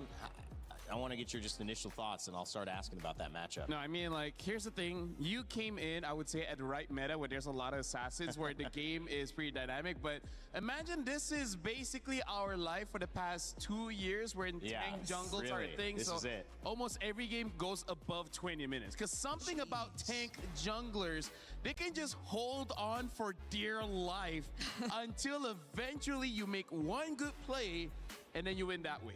30 minutes and 2 seconds. I said the longest, well, it says 1 on there, but maybe it was like, 1 and 59 or something, hundredths of a second. I think this was really a good showcase of the matchup we highlighted with Coily and Han. I think Coily actually played quite well, but also I think there was, like you maybe had mentioned earlier, just this meta's past, a glimpse of what your life used to be. Maybe that's just not, I mean, maybe you just can't let that be played in this meta. Maybe you have to force assassins in this meta, otherwise you're in trouble. By the way, let me just say, look at the buffs there. How many times Han has been denied of the buffs? The orange buff, he only got 12, and then Coily got 17. The purple buff only got 15. Coily got 17 again. And look at the objectives as well. Like, I gotta say, 4 Lords was taken by Pro Esports. Only 1 from Yangon. So this is a really not a great game for Han, and yet somehow, some way, again, with the Gord as well as the Moskov, they were able to hold out long enough until that moment finally came for them. Yeah, I agree with you. There might be a bit more question as to whether or not this pre-patch quote-unquote meta is still actually effective currently. Because I don't even want to point out anything about the draft that we saw from Pro Esports, because they were able to really make it work. Yeah. They found the early game, secured it in their hands, and you saw highlights after highlights, especially from Coily. But it just boiled down to that one mistake down bottom around the 28 or 29 minute mark. And eventually another one from one of their carries, Kozen too. So these were the 2 players who could just not afford to go down. But in that sequence, it was the both of them who unfortunately had to. And you could no longer defend that siege if you were Pro Esports. It was a style that they ended up needing to draft around, having seen the Fanny come out, the talent of Coily, and he put it to great display. He showed how effective that character could be, but it wasn't enough. Leading the entire time, Pro Esports stumbled at the very end. YG maybe made them stumble, and they got the win. Game 2 is upon us, but Lefel, before we do that, break down what you saw in Game 1 that led us to this longest game of the tournament so far. So I agree with Brigitte. We don't have to look at the draft too much, but I feel like we still have to talk about two things here. The reason why I say when it comes to the late game, it's going to be a skill matchup between the teams is because if you go to the late game, the Moskov as well as the Gord is amazing just because they clear the lanes very fast. The Moskov has an added advantage where even while he's clearing the minions, he can attack enemy. In comparison to what Pro Esport has, I would say the weakness of him trying to end the game was having this Zetienne. Zetienne is pretty good at sieging, just not enough, I would say, firepower to make the Uranus, worried, to make the Fredrin worried. So the front lines really don't care that much getting attacked by the mage, hence not giving time for the Claude to actually attack the turret for himself. So now we're going to be looking at some clips here. We're going to look at the early game, and this is the effect. One of the reasons why, yes, I'm standing up, but as long as you're comfortable, right? One of the reasons why we don't see a lot of Fredrin is because he has been nerfed in the HP department. Rarely do we see this when Fredrin starts off in his own jungle, and look at how fast Fredrin got bursted down. And in that moment, we even saw Fredrin get level 4 first, and then the Fanny. So not even had a level advantage, and yet the damage is he can't sustain it. And then going for the second thing here. This is honestly just glazing the Fanny of Coily because look at this situation. Pause. I feel like for all of the Assassin players, they know how difficult it is, where if we're going to be looking closer into the minimap here, you can see that the Gord as well as the Claw, they're protected. They're behind a wall. They're close to the turret. This is a situation where you don't really see Assassins going in for the kill, and yet you look at how Coily uses this entranceway. Like, there's not a lot of situation where you can go through here and be safe. The only reason why he is safe is because the rest of the front line are here. There is zero protection down back. All of the damage dealers are here. Thank you very much for illustrating this for me as well as Brigitte. Look, he just goes. There's no protection. And this is why that sequence was amazing. But then as we go through, some mistakes start to creep in. Where this is, I would say, the first mistake coming in from Pro Esport. We have to zoom, and we also look at the highlight circle here. Look at how low Coily is. Yeah. He should not be anywhere close here because the thing is, the Lord does true damage. Even though this is 9 minutes, the Lord doesn't hit that hard.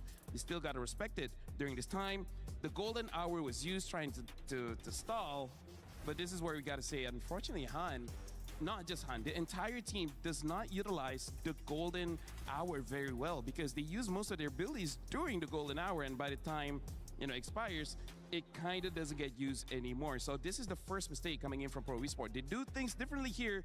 They could have ended the game much earlier. And then this is basically the final one where this is one of the rare times that Han finally gets a win around the Lord, and that's like 25 minutes. And then at this point, this is where winning really counts on skill and a little bit of luck because Coily was trying to end the game here. But then as he's reaching forward, he got hit by the SOD. Man. Look at how perfect that hit really was. And then Coily was next to the base as well, so he will get stunned up if the SOD did not hit. I don't know about you, Brigitte, but do you feel like Coily could have ended the game? I feel like he can. Thank you so much, Rain Day. There's a world where he can, especially as you could see. What is that? You could see how it's just taking a bit more time for Kaiser to go in. He doesn't have the Mystic Gush either. Yep. So he can only rely on basic attacks. He honestly could have ended the game, and I would say those are the two mistakes that happened for Pro Esports, which is the Lord at the 9 minute of the game, as well as at the end of the game, they just don't have enough firepower to actually end it. She couldn't let her card fall. I get it. It's okay. I got you. It's okay. Thank you. We're moving and grooving over here. This could have been a standing. Hey, this is our whole stage. This is our home. We can stand if you want. We sit, we stand, we do it all here at MLBB. What a fun, game. We're a fun bunch. This is such a fun bunch. You guys are obviously fun, but this game is so fun. It's so great to dive into it. I've loved the, coming from Apex, right? We're so focused on the game and where the game goes, how it evolves, how it grows. We are fans of that. We want the best for that. This game, just the sky is the limit. Obviously, so big around the world and so many great communities who are involved in it. Games like that if you're a fan coming in and saying, it's EWC 26, I want to check out MLBB. Maybe it's my first time checking out this game. That is one of the reasons why you say, wow, this is fireworks, and I can just jump on this right away, maybe play alongside, grab your phone, grab your tablet, jump in, bang, bang, let's do it. I love it. Become a bang banger. Yeah, become a bang banger alongside us. Let's go, man. I'm having a blast. I know you guys are as well. Let us know in the chat if you're having fun as well. Any co-streamers also. Hopefully you guys are enjoying this event. Flying Cloud will be where we set up the stage for our second matchup. It was all pro esports until the very end. And I guess that's my biggest question to start with this second draft. Did it go right and you executed wrong? Do you try to keep up that playbook and say, listen, there's little ways on the Lord fights, on these little moments where we could have won that game, so let's not deviate. No, if I'm Yangon, I would really get a takeaway from that game. Even if even if I won, even if I won, I wouldn't want to put myself in the same position because you worked too hard for that one win that was the longest game of the entire MSC too. And I think that's enough to show you that it's not going to work against the lineup that Pro Esports could potentially put out. But this Look at the change. Yeah, well, you're still seeing respect from Pro Esports nonetheless. They would rather not have them pick up the Fredrin again. Yeah, but the thing is, there are other tanks. I mean, not that I want to see it, right? I want to see the assassins. But also, I do want to say, like, for Pro Esports, in terms of answering what Rain Day is saying, it's kind of like the only mistake they did was not ending the game. Right. Everything else was perfect, right? Where personally for me, I would just say, you know what? Glue and Phovius, you guys don't matter. Dive into the turret. If you die, you die. But let me end the game, because that's, I would say, one of their mistakes. They should have just been brave enough to sacrifice some of their members and then ending the game. But again, going up against a Moskov as well as the Gord, it's kind of difficult to end the game. But now, the Freya does get banned out. Hirara is still open. Same as multiple other heroes like the Eudora, the Zushin. Quite a lot is still there. I mean, I think the good thing that's happened here. Oh boy, we probably did not expect this. But you know what? It kind of gives you an insight, doesn't it, Brigida, into like how comfortable PP probably felt. Wow. That Sorry, I just saw it. Finally. They probably were like, that's kind of how we've been winning. That's where we feel comfortable. So we should just prioritize that. Yeah, I feel like it's a finally moment here for PP because a lot of their playstyle really revolved around having a really reliable Belleric in the middle of everything. And that hands over the Hirara to end the Eudora, but I'm thinking this is something they should have expected, right? The fact that they went for the Belleric means that they should have pretty much expected this, and at least they can draft around this hero again, which worked out for them. Yeah. They don't actually have to change anything. They get PP more comfortable. They get Coily back on the Fanny if they want, and they can start looking at other lanes, try to secure maybe their mid. If they want to do that. I'm just thinking here, like, they're letting go the Eudora. Do they want to go for tank jungle again? Because there is still a few heroes that's pretty viable, but no, they go for a Yi Sun-Shin instead and a Ruby. Whoa. Randy, for now, I don't think Yi Sun-Shin has won a game yet. Hasn't, no. So, I don't know how to feel about this one, especially this early. Right, you're showing your hand quite early here. Yeah. Because even the Ruby, and it's not like you're seeing a dive comp per se from Yangon just yet, but it seems like Pro Esports have built on their catch, have built on their capability to just. It looks like for Pro Esports here, they just want to build a castle around Yi Sun-Shin, right? Have a lot of utility and then let him free hit. Well, think about how long that game was, right? Oh, yes. The ability to scale, having an answer for late game. Yi Sun-Shin does suffer early, but late, that's where he's going to shine, right? And Hirara, not like a Ling or a Claude, can dive in super fast. She can still dive in, don't get me wrong, but not the same way. And now having the Barats, where I think that's a pretty good answer to what Pro Esports have already shown, because when Barats gets the max stack of the big guy, he does have some resilience, meaning that he doesn't care too much about crowd control. He does care, but not too much. So that's a good way to like just be a front line for the team and waiting for your opportunity to go in. I'm gonna say YG is drafting pretty sound, and Pro Esports does seem like they're showing new-ish things here. Yeah, I agree. It's also making me wonder, because I think the probability of us seeing a double fighter lineup in Pro Esports is pretty much very high. Yeah. But for YG, on the other hand, who are showing a Hirara right now. I'm wondering, in a Barretts too, I'm wondering if they're planning to even consider that round as well. Because if they do, then that's going to make things, I guess, that's going to allow them to play around the Hirara, yes. But the range, I think, is going to be a problem. Melissa. I feel like Melissa would work well against the fortress that Pro Esports is building. Yeah. As of the moment, they still have that option. They can pick it up. They banned out the Carmilla. Interesting. We haven't seen a Carmilla just yet, so maybe they got some information about what's going on with Younger Galacticos here. Right now, they can pick up their gold lane if they want, because they don't have the gold lane as well as the roamer. And I feel like showing either or doesn't exactly expose the draft too much. Because it's not like, oh, you show Melissa, I'm going to pick up something like a Farsight to kill you. There's multiple ways to deal with a pick like that. And you know that the Yi Sun-shin is going to the jungle anyway, so there's less things to worry about. It's, at this point, really just a potential. What if Yi Sun-shin gold? Oh. I don't like it, hey. But who knows? Ixia, okay, unique hero. Another new pick again. Okay, we're going deep here. If they're going double fighter, then the other fighter has to be a backline. Yeah, like a Lapu, Benedetta. Yeah. Yuzong. There has to be someone to reach that Ixia because, well, it can also be the mage. I think CC is okay. I think CC is okay. Yeah. If you want to put CC gold, but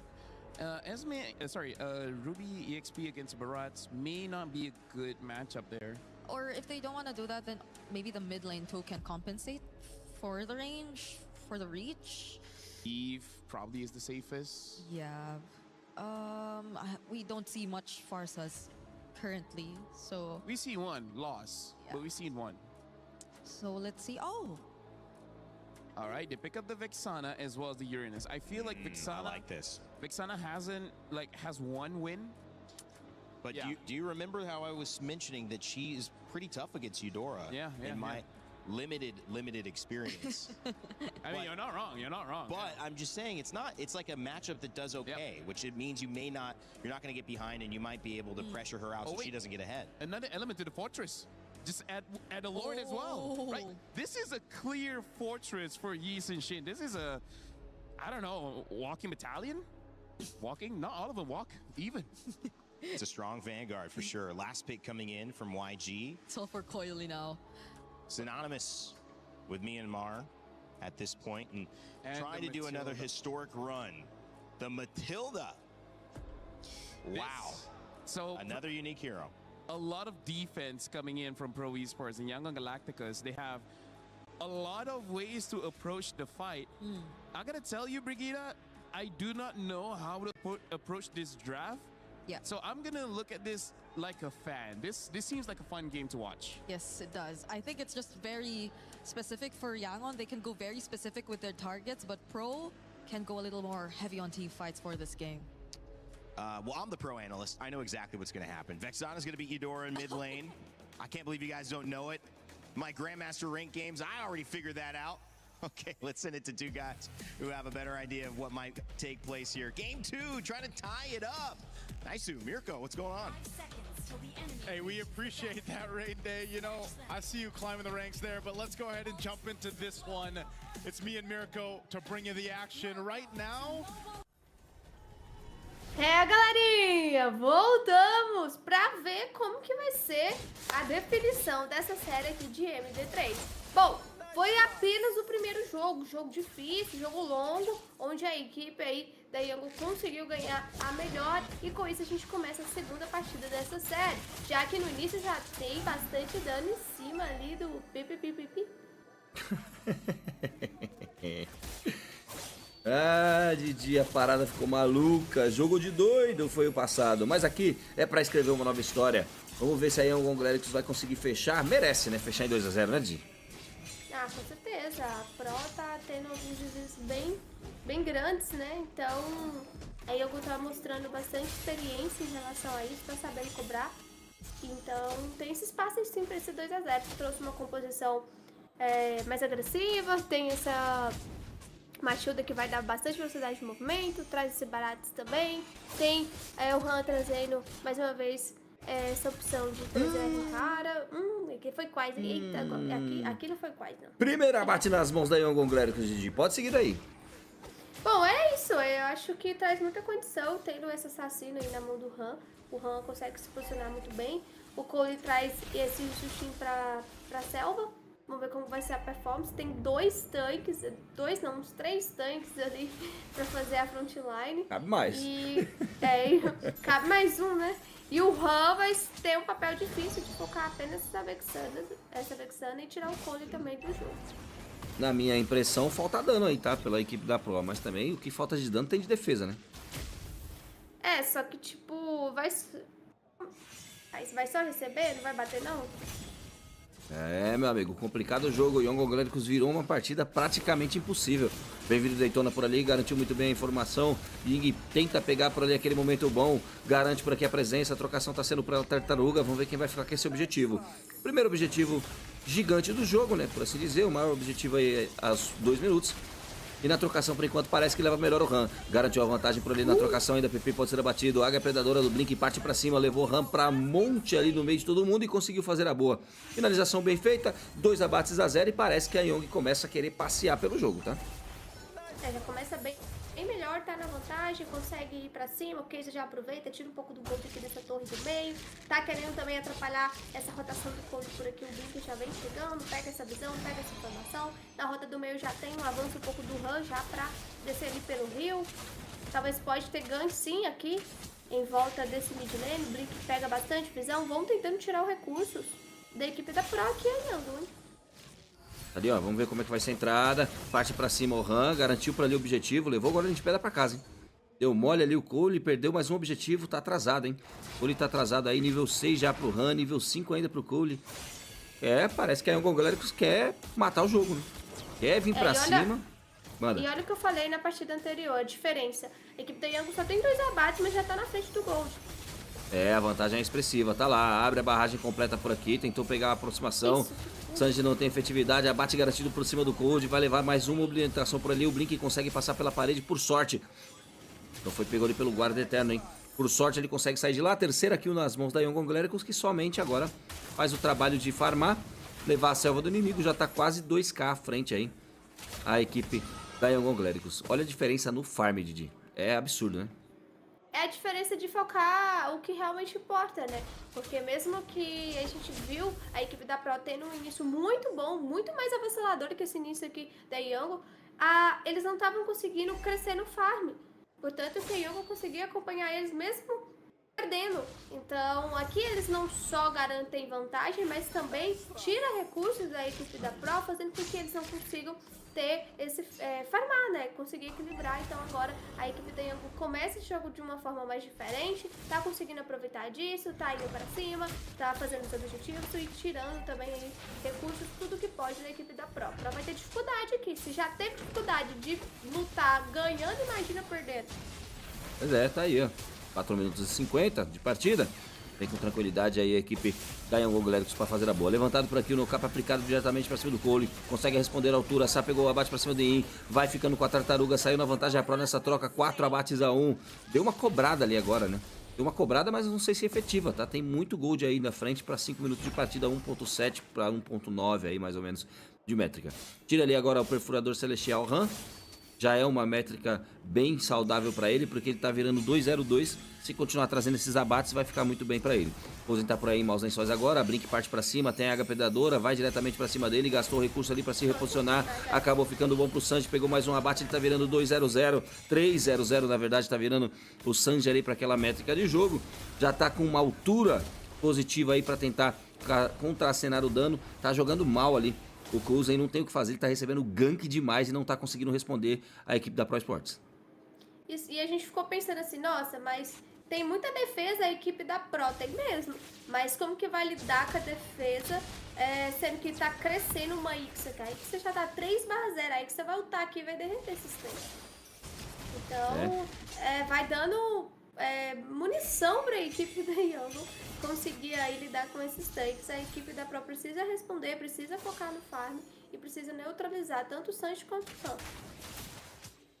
Aí o Case fazendo a passagem do mid, vai trazendo um pouco mais informação para esse Orange aqui, o Han.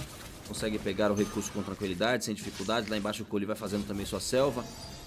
29 segundos para a próxima tartaruga, tem uma para cada lado, né? Essa é a terceira tartaruga do game. Já estamos entrando em 6 para 7 minutos de partida e ainda continua 2k a métrica de gold à frente para Young Clérigos. Controla muito bem esse farm, ao contrário da partida passada, né? Onde a Pro estava nessa altura de jogo já com 8 kills, mais ou menos 7 para 8 kills. O Cooley com aquela Fanny dele, mas mesmo assim não foi bem aproveitado esse começo de partida. Tem que saber aproveitar desses momentos, né? A gente viu que a Pro tá com essa dificuldade desde o outro jogo, já o Young aqui já tá conseguindo se sair um pouco melhor. Tem essa tartaruga pra ser feita, a Pro já chega por aqui em volta do covil, já puxa a tartaruga pro seu lado, do outro lado a Young já vem chegando também, pega a visão, pode pegar aqui na rota inferior, olha só, puxada. Pra troca, fez a puxada por ali, trouxe o pezinho, vai tentar fazer a boa, acaba ficando solo por ali, vai ter que recuar, o Han conseguiu pegar a tartaruga, roubou com tranquilidade no caçar, belo caçar aplicado, diga-se passagem, paralisado por aqui, direta forma Saren Felix, abre a barragem completa para que o Han acaba pegando a finalização, bem jogado por ele, Cooley tenta responder, mas já era tarde, 6 abates a 1, se ficar para trás aqui, meu amigo, bem-vindo Daytona, parede para você, Pepito foi pressionado, foi puxado pelo propulsor, tem muito ataque para cima dele, tentou partir para cima, Han pode pegar embaixo da torre, por ali o abate garantido nas mãos dele, mega kill imparável, gigante, guarda eterno chamado por aqui do Sá pra tentar defender, mas era tarde demais, a torre cai, vantagem nas mãos da Young Clérigos. Que isso, que amasso, Didi. Vai respondendo e respondendo muito bem, abre a rota do meio bem cedo, porém tem que tomar cuidado com essas laterais essas que já caíram. Então tem que tentar sempre que sair, fazer as limpezas e não pode perder espaço não, tá? A equipe da Young tá conseguindo lutar melhor, essa composição trouxe uma força muito boa pra eles, o Han com essa Rihara tá se performando muito bem e eles, apesar de ter muito tanque do outro lado, eles estão conseguindo garantir bastante objetivos, mas tem que ficar de olho com essas rotas laterais. Exatamente, até conseguir performar e formar seus primeiro, segundo item aí, a galera da Pro Sports vai demorar um pouquinho, então é o momento de aproveitar. O Young Clérigos está fazendo isso muito bem, tirando os 7 abates a 1, 8 minutos de jogo e 3k de farm à frente. Tá muito bem a Young Clérigos para essa métrica de jogo. É o que o Ben falou, tá indo muito bem, com certeza. A gente vê agora aqui na rota inferior a Pro tentando avançar um pouco em cima dessa torre, né? A resposta da Young já é bem rápida, vai pra cima, o time todo em conjunto aqui. Pegaram o Han. 5 players, vai pra cima, hein? Pegaram o Han por ali, o Han conseguiu sair, gastaram 2 ultimates pra tentar finalizar, acabou ficando no vazio. Não conseguiram matar por ali o homem Han. E aí ele conseguiu sair com tranquilidade, puxou a cordinha, o Blink ali, levou ele pra segurança pra farmar ali o seu lagarto, né? Trocou bem ali a informação, gastaram bastante recursos. Sem efetividade, Lorde na Terra do Amanhecer é o primeiro objetivo que vai causar dano na equipe da Pro Sports. Quem sabe aí fique pra equipe da Young Clérigos, né? Vamos ver. Young que merece ganhar, tá? Na minha opinião, merece fechar essa série aqui, porque pela primeira partida que fez, meu amigo, aquilo foi um sufoco absurdo. Bem-vindo Daytona, jogou pra parede, gastou o recurso do flash para se reposicionar muito bem, abre a barragem completa por aqui, entregou muito bem a posicionamento, o Ram funcionou lá atrás, pegou o Sá, e aí vai sobrando a dupla eliminação, se brincar ainda vai ter mais alguém machucado que ele pode finalizar, o PP tá por ali, ele partiu pra cima. Desistiu porque ia ficar complicado pra ele. Se tivesse ido, talvez tinha pegado mais uma. Soren Felix vai sendo machucado, ele é obrigado a bater em retirada, 9 abates a 2. E aí, meu amigo? A vantagem está se tornando gigante. Ganha vantagem pro Lorde, vai caçando ali o momento exato para puxar o Lorde. Nesse momento agora a equipe da Young Clérigos foca por ali o objetivo para cima do Cooley, ele se reposiciona muito bem, passa pela parede. Tem informação ali sendo traga agora pelo choque da montanha que pode utilizar caso queira. É bait. É bait, hein? Vamos ver. Trocação, abriu por aqui, bela jogada, paralisação completa, vem diretamente da barragem, vai tentando dano massivo, o Sandy pegou o abate para o Evandro Han, conseguiu finalizar o Lorde imparável nas mãos dele para cima do Gaules. Mais um Lorde feito agora, objetivo conquistado com sucesso e dá joinha, hein? Han saiu de lá dando joinha e dando risada da cara da Virtus Pro, não, perdão, da Pro Sports, Didi. Não vai ser um problema nenhum pro Sanji derreter esses tanques aí que dá Pro. A diferença agora é muito grande. A gente tem a Pro com 11 kills, a Young com 11 kills e a Pro apenas com 2.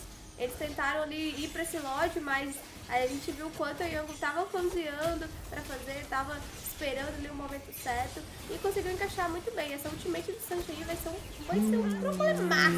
E a torcida vibra, tá? Pode vibrar, cara, porque aqui é da Young. A torcida vibra, barragem completa, agora sim penalizado, o Soren Flex vai ter que bater em retirada. Lorde já dá-lhe a primeira lapada na primeira torre do mid, já derrubou tudo as torres de número 2. Garante pressão por aqui, vai tentando limpar rapidamente a parte inferior, ainda tem mais um wave aprimoradíssima vindo por aí, pode investir, hein? Yongos pode investir pra tentar entrar na base, Didi. Cara, pode investir demais, pode ir pra cima, porque tem dano suficiente, tem controle, tem essa pressão aí dos meninos que estão vindo, mas parece que vão na zona aí da linha do não é nem contra, né? Sair da zona do perigo, né?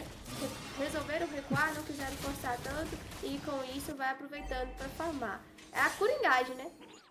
Tá com... tá, meu amigo. Isso aqui é jogo, tá? Isso aqui é jogo pra eles. Vamos ver. 12 abates a 2, 8.6k de gold. A diferença é gritante, Didi. Vimos uma diferença de 6 para quase 7, né? Na partida passada pra Pro. Aí sem efetividade. Sanji pegou o abate, vai pra dupla eliminação, mas acabou caindo na zona do Blink. Ram finalizou Sá. Cada um pegando o seu, fica bom demais. Sai embaixo da torre, não tem o que fazer. Ram conseguiu finalizar o Cozy. E aí, meu amigo?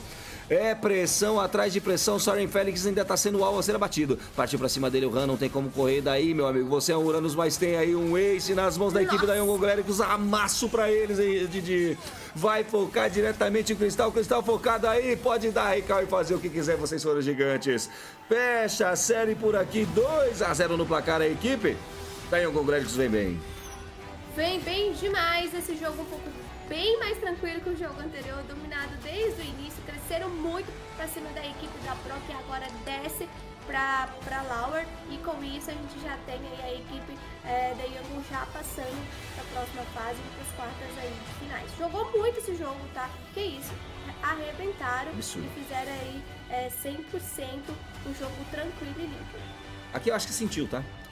Sentiu a equipe da Young Gléricos foi pra cima, teve uma vitória doída e sofrida na primeira partida da série, e aí sentiu, né? E aí a Pro Sport sentiu para essa segunda fase, né, de partida, acabou sofrendo muito na primeira, depois daquela derrota absurda, voltou pro jogo muito mais concentrado. A Young Gléricos só fez o trabalho de andar pra frente. Composição era para esse começo de jogo, era para fechar jogo rápido, uma vez que demora a itemização dos tanques, né? Do outro lado, acabou ficando muito penalizado, e aí, desempenho absurdamente coletivo da Young Gléricos. Parabéns pela vitória, foi muito bonito. Realmente aí dominaram do início ao fim e mostrando bastante jogo aí a equipe da Young Gléricos, como diz aí o Vê. Bom, gente, com isso a gente finaliza a segunda série do dia. Teremos mais duas ainda pra rolar. Tá, já para atualizar vocês, não saiam daí, fiquem ligadinhos porque a gente volta na sequência. Tem jogo aí pra vocês e vai jogar Onic e Aurora Game, tá? Vai ser jogão isso aqui. Esse aí vai ser bom. Até já. So it's just phenomenal execution here. We're gonna have to throw it over on stage, of course, with Milosh for our interview. Hello, my friends, and yes, congratulations, they advance on. It's Young Galacticos. What a performance we had, especially that game one. What a long bout. Sanji, thank you very much for joining me on here. That game one was incredible, a 30-minute back and forth between you and your opponents at Pro Esports. I want to ask you, why did you pick the Fredrin to be on your lineup? Because it's mostly been kind of redundant at this point. What was the plan behind it?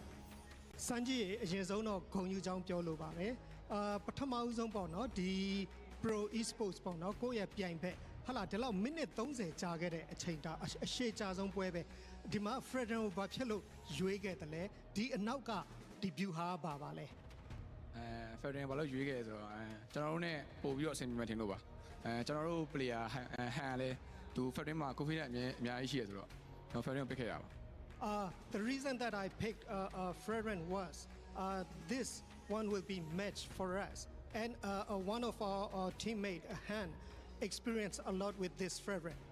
It worked out really well for you. Now, this was the longest game we've had so far here at MSC, but how do you bring it back? Because there was so much back and forth in that game. How do you bring it back given the pressure that there is in this game on you? အဲ့ဒီတော့ဒီပွဲဟာပထမပေါ့နော်အကြဆုံးပွဲဖြစ်ခဲ့တယ်အဲ့တော့ဒီလိုအရှုံးကနေပြန်ပြီးတော့အနိုင်ရအောင်ဘလို့မြန်ပြန်လုပ်ခဲ့လဲဘလို့ပြန်လုပ်လဲဆိုတော့ကျွန်တော်တို့တယောက်ကိုတယောက်ယုံကြည်ပြီးတော့ပဲအကောင်းဆုံးဆော့သွားတာပေါ့ဒိန်းနေ defend ပြီးတော့ပဲ We trust each other and then we fight back together. And it was honestly a beauty to witness. Now, you're the only Sanji that's qualified, the first one and the only one so far that is qualified to the knockout stage. We've all seen the Spider-Man meme between all of you here. What does that mean to you? အဲ့ဒီတော့ဒီ Sanji တွေရှိတဲ့အထက်မှာပထမအဆုံးပေါ့နော်ဒီqualify ဖြစ်ခဲ့ပြီးပြီအဲ့ဒါဘလို့ရှိပါလဲဘလို့ရှိပါလဲဆို အရင်ပြောပါရဲ့ I'm so happy. Should be, definitely. And on top of that, you're the Myanmar representative. What does that mean to you also as a representative of the region? အဲ့တော့ဒီဒေတာအတွင်းမှာစမ်းကြီးတွေရှိတဲ့အထက်မှာဒါမြန်မာတဲ့ပထမဆုံးတစ်ယောက်ဖြစ်လာတာအဲ့တော့ဘလို့ပြောချင်ပါလဲ ဘယ်လိုပြောချင်လဲဆိုတော့ကျွန်တော်တို့ကအခုနှစ်ပွဲနိုင်သွားပြီးတော့အရင်တက်သွားတာဆိုတော့ကျွန်တော်အရင်တက်သွားတဲ့ပုံစံမျိုးပဲအဲ့လောက်ပါပဲ I would like to say that we have won 2 games already and then so I'm the first one who is in the next match. It's a great thing. Is there anything you'd like to say to all the fans that are watching you right now and also for all the teams that you'll be facing off against in knockouts? အဲ့ဒီတော့ဒီ knockout team မှာပေါ့နော်အစစ်မှာပါတယ်ပြောချင်တယ်လေနောက်တစ်ခါဒီကိုကြည့်နေတဲ့ fans တွေပေါ့နော်သူတို့ရောဗာမြန်ပြောချင်ပါလဲ နောက်တွေ့မဲ့ knockout stage မှာလည်းကျွန်တော်တို့အကောင်းဆုံးရှင်မြိုင်ပါပါမယ်ကျွန်တော်တို့ဆက်လက်အားပေးပါအောင်လို့ပြောချင်ပါတယ် I would like to say in the next match on the knockout stage and keep supporting us. Thank you. Thank you very much, Sanji. Once again, qualified into the knockout stage, it's Yangon Galacticos. Congratulations to you, Sanji. Thank you very much, Coco, for joining us on our interview. We'll send it back to our desk. Have a little chat. Thank you so much, Yangon Galacticos. Make it through, and $100,000 at bare minimum for them as they advance to the knockout stages. That's going to be a fun one, but we'll see who waits to join them as we have another one coming up in just a moment. Welcome back to the desk. My name is Rainday. I'm joined by Brigida and LaFell. Brigida, that was a game very different than game one. Very different. But Very. the same result for YG. Yes, I'm happy to see and hear from Sanji. Because I can still remember your joke about rumor has it still goes on. It's still going on. It was that funny. She's still thinking about it. Yeah, I'm still thinking of it. And it's great. It's a great showing. I think whatever we were thinking in game number 1 about YG and them probably struggling or having a slight misunderstanding or being behind of the meta, I could just disregard all of it now. At this point, I'm just thinking it's mind games. I told LaFell, I think it's just mind games. Yeah, it might be, LaFell. Yeah. Fantastic analysis. Thank you. Anyways, honestly, like, it's nice to see Hein going on that assassin again. Because on that Frederick, I think even he was like, Coach, no more. First time, last time. And then the Baratsto. Let's talk about the Baratsto. It was so good. It's close to a quack. It's close. Hey, you know what? Technically, it's a giant chicken, right? Oh. Because it's a dinosaur. Yes. Dinosaurs are giant chicken, and chicken are like ducks. Is that how it goes? Oh, yeah. He always does his research. Wow, that must be proven. That's got to be proven at this point. Because the T-Rex... Distant ancestor. Yeah. Because the T-Rex, doesn't chicken. have skills. It has feathers. Oh, well, Wow, we just figured something out. And at this point, you can hear the crowd excited. I think that's a Kelra excitement as Onyx takes the stage. He's mogging is a word that was used to describe him, and certainly I would agree. This one, though, maybe mogged in game YG, 17-2, a 12-minute game. A big important thing about this, guys, that we have to consider, that's a short game. That's going to help them get a higher seed in terms of picking. And, you know, if they... Obviously, however, guys, I think it's also balanced out by the first game being 30 minutes from now. I don't think it's going to help as much. One of the shortest and also the longest, so it's moot. I mean, like, here's the thing.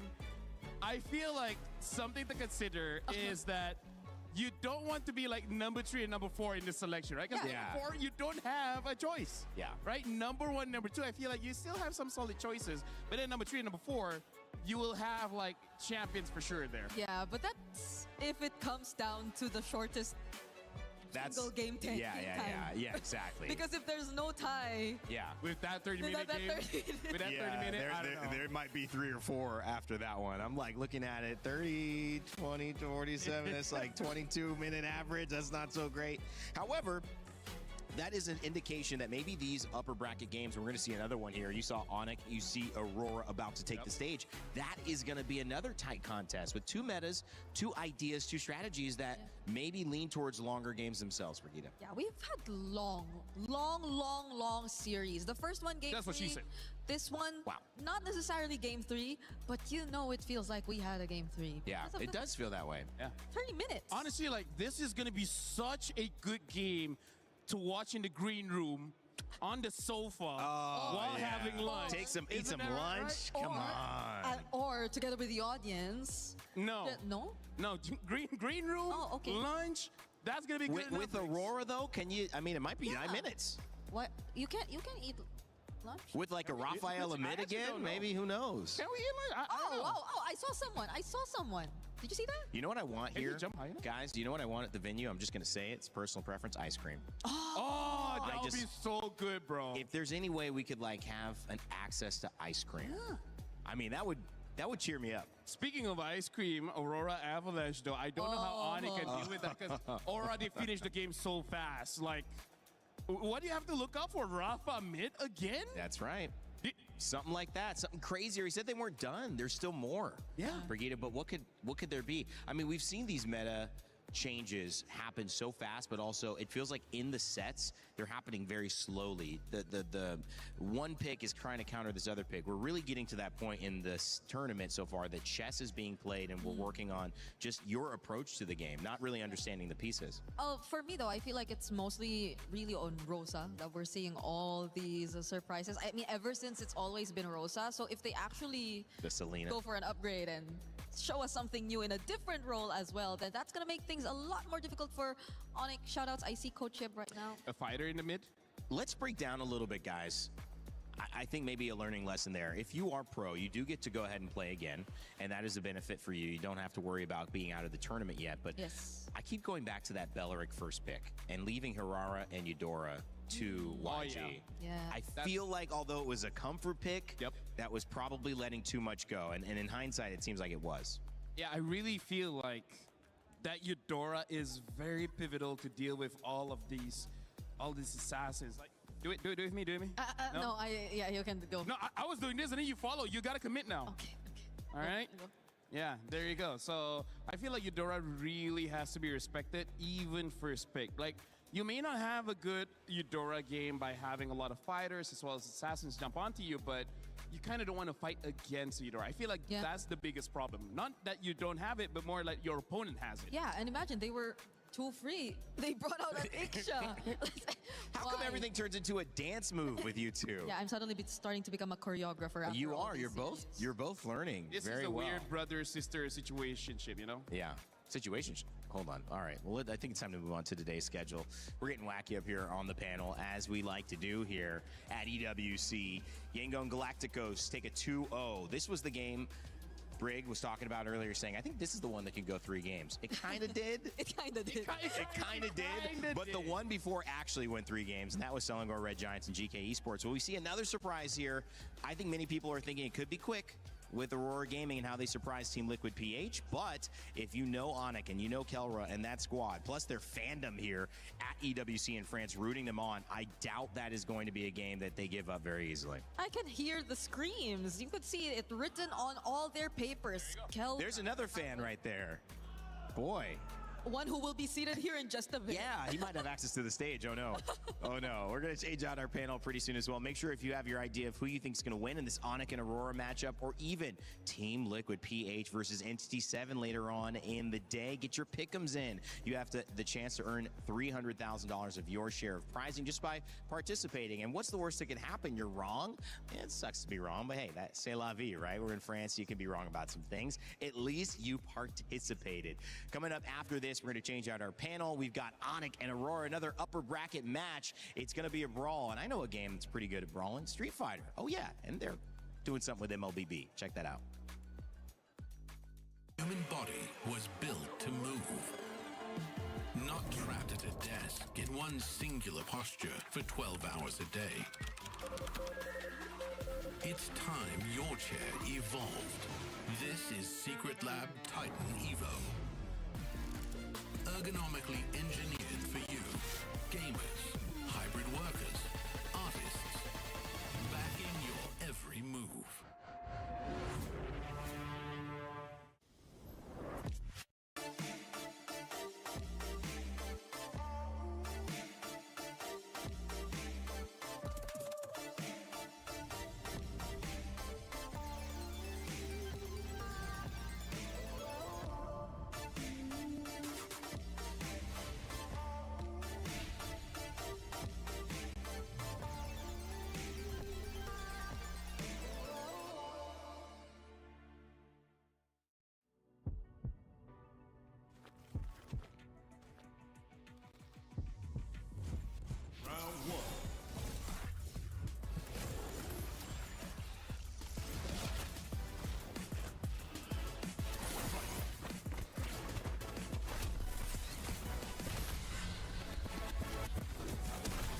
he can come in here and play my game.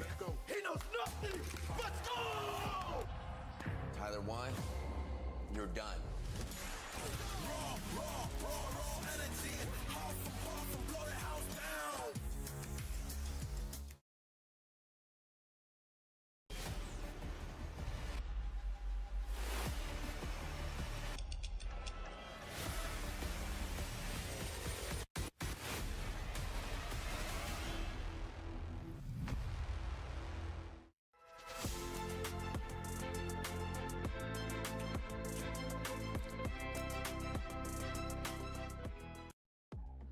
Welcome back, ladies and gentlemen, to the Lenovo Legion Gauntlet here at EWC 26. We've got MSC action all day long. 2 series down, 2 to go. And this one's another upper bracket match, which guarantees the winner of a spot in the final 8 and also $100,000, something that you can be very happy about leaving Paris, France with.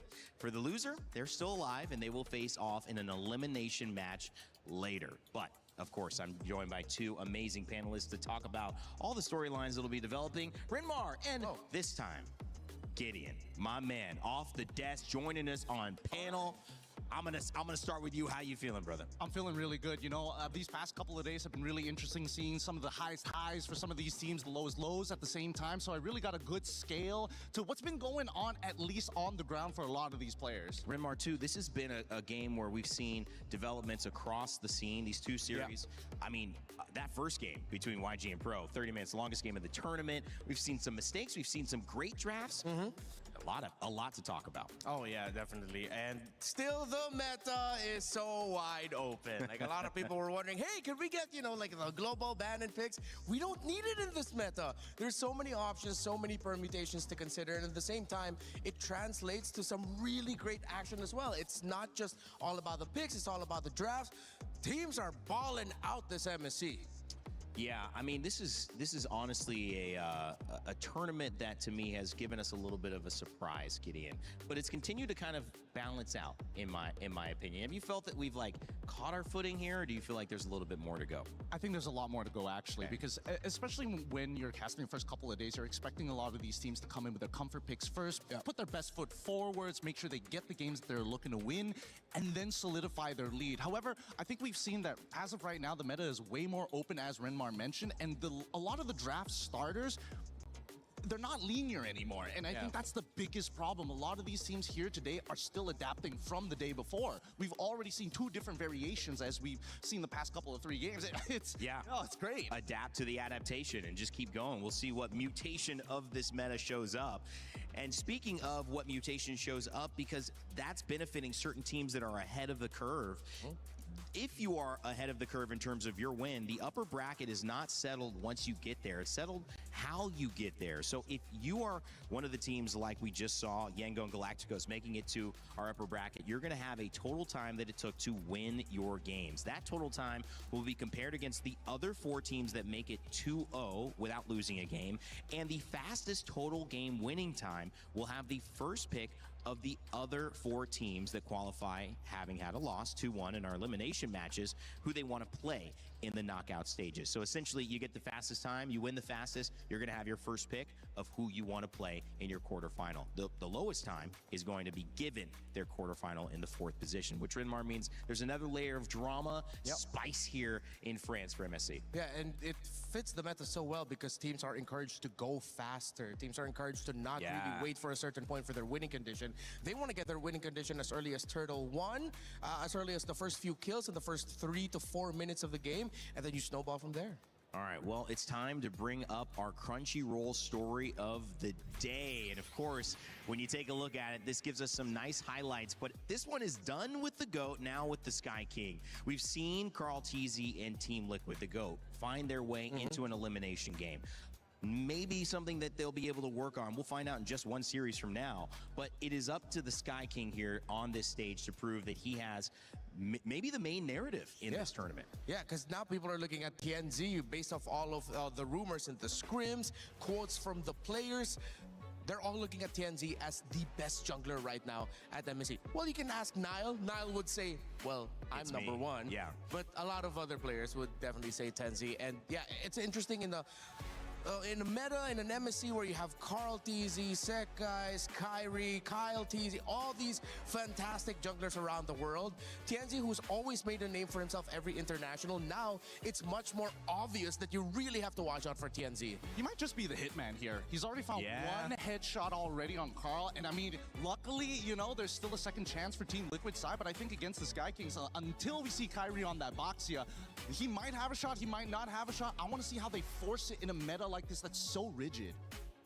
One of the interesting things about these two teams, and we saw it before, is that everybody had a game plan that worked. We saw a lot of 2-0s in these upper bracket runs to get here, and Aurora Gaming was no different. But Onyx has had their own traveling fan base. They have had some incredible moments with this roster, but Aurora is not anybody that you can just sit back and say, okay, let's show up and play. You actually almost have to expect the unexpected, Renmar. Yeah, that's what I'm expecting. The unexpected. I want to see a very tailored draft again. We saw the Raphael in mid lane the last time from them. I want to see if they have something like that prepared for Onyx. Did Coach Midnight and the team come up with something very specific to deal with the Sky Kings? All right, well, Onyx Esports, let's take a look at that roster that's showing up as well.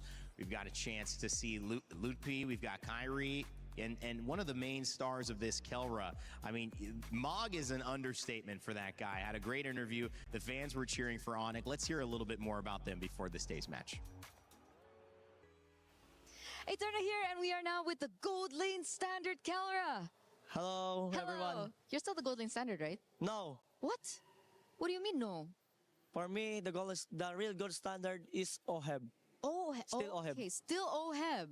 Still OHEB, all right. But, you know, you are still a very strong gold laner. I think a lot of people still consider you the Gold Lane Standard as well. And you're up against a very tough opponent, too, as well. Yeah. I heard in scrims they're very strong. Is that true, or is Aurora strong in scrims? It's 100% true. True. It's 100% true that 100%. Aurora is very strong in scrim. Why? What makes them so strong, Kelra? For me, it's because of Chensi and also Rosa. They give Chensi more space in game and their aggressiveness. Speaking of Rosa on the Selena last year at MSC, I know you're under a different banner, you're under Onyx PH, but they beat you in groups. Yeah, I want to take my revenge with Kyrie right now. Take your revenge with Kyrie against Aurora. Yeah. You have something to say to them? Oh, just good luck and have fun. Chensi, let's play basketball after this match. And Lunar, let's play basketball again. Again? So you played basketball already together? Way back in M6. Oh, who won? Okay, I think he lost. He won. I won. Okay, Kelra won. But what about this match? Who's gonna win? Let's see. Let's see. Be humble. Sit down. Earlier on, you mentioned Kyrie. What? Do you think Kyrie is on par with Tianzi in the jungle position? Kyrie, Chensi. Okay, so Kyrie's better than Tianzi. But little bit. But a little bit. Okay, little bit. So, coming into this, you're confident? 100% confident. Is it going to be a challenge for you? Yes. There is a challenge. What's the challenge? Chenzi's Hirara. Oh, Tianzi's Hirara. I don't think that's going to be let through. So, good luck, Kelra. Thank you for this interview. We're going to throw it over back to you guys. I would have loved to see that basketball match. We have a court here at EWC. Yeah. I mean, we can get some shots up. Hopefully, they got to watch out. Kelra is really good at shooting three-pointers. Yeah. Like, the humility was there, though. He didn't want to say that he was the winner, but he had to correct Eterna, right? Yeah. He had to correct her. I also love the fact that he only talks in statements. It's just factual every single time. He doesn't pose, he doesn't give you any kind of space to be like, oh yeah, I'm going to... No, this is it. That's it. I love that confidence. Yeah, and strangely enough, even though he hasn't been with King Kong and the team for some time, he sounds a lot more like King Kong now. Or maybe they sound like each other. I'm not sure. Well, when you look at that team, obviously they've got to go up against an opponent that's been surprising everyone. And we thought, can it be the Sky King now that goes down? TNZ has been a threat, but so has Rosa, bringing out that Raphael and Coach Midnight as well. Even Lunar got a call out. I mean, you know, the only person not mentioned is Pagu here. This is a team that we need to see. And when you put this team together to get here to MSC, their journey just beginning. Now they have a chance to make it into the knockout stages and do it by taking down some of the best.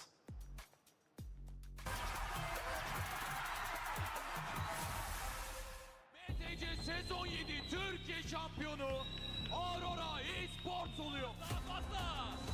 O zaman şampiyon Aurora Gaming. We are Aurora Gaming, 3 times champion of Mobile Legends Turkish Championship. Selangor Red Giants throw Aurora Gaming down to the pits. Bu zamana kadar katıldığımız tüm turnuvalarda birçok güçlü ekiple karşılaştık ama açıkçası beni en çok oynamak istemeye teşvik eden ekip SRG şu anda. Çünkü yaklaşık 200 senedir sürekli onlara kaybediyoruz. Hiçbir şekilde win alamadık.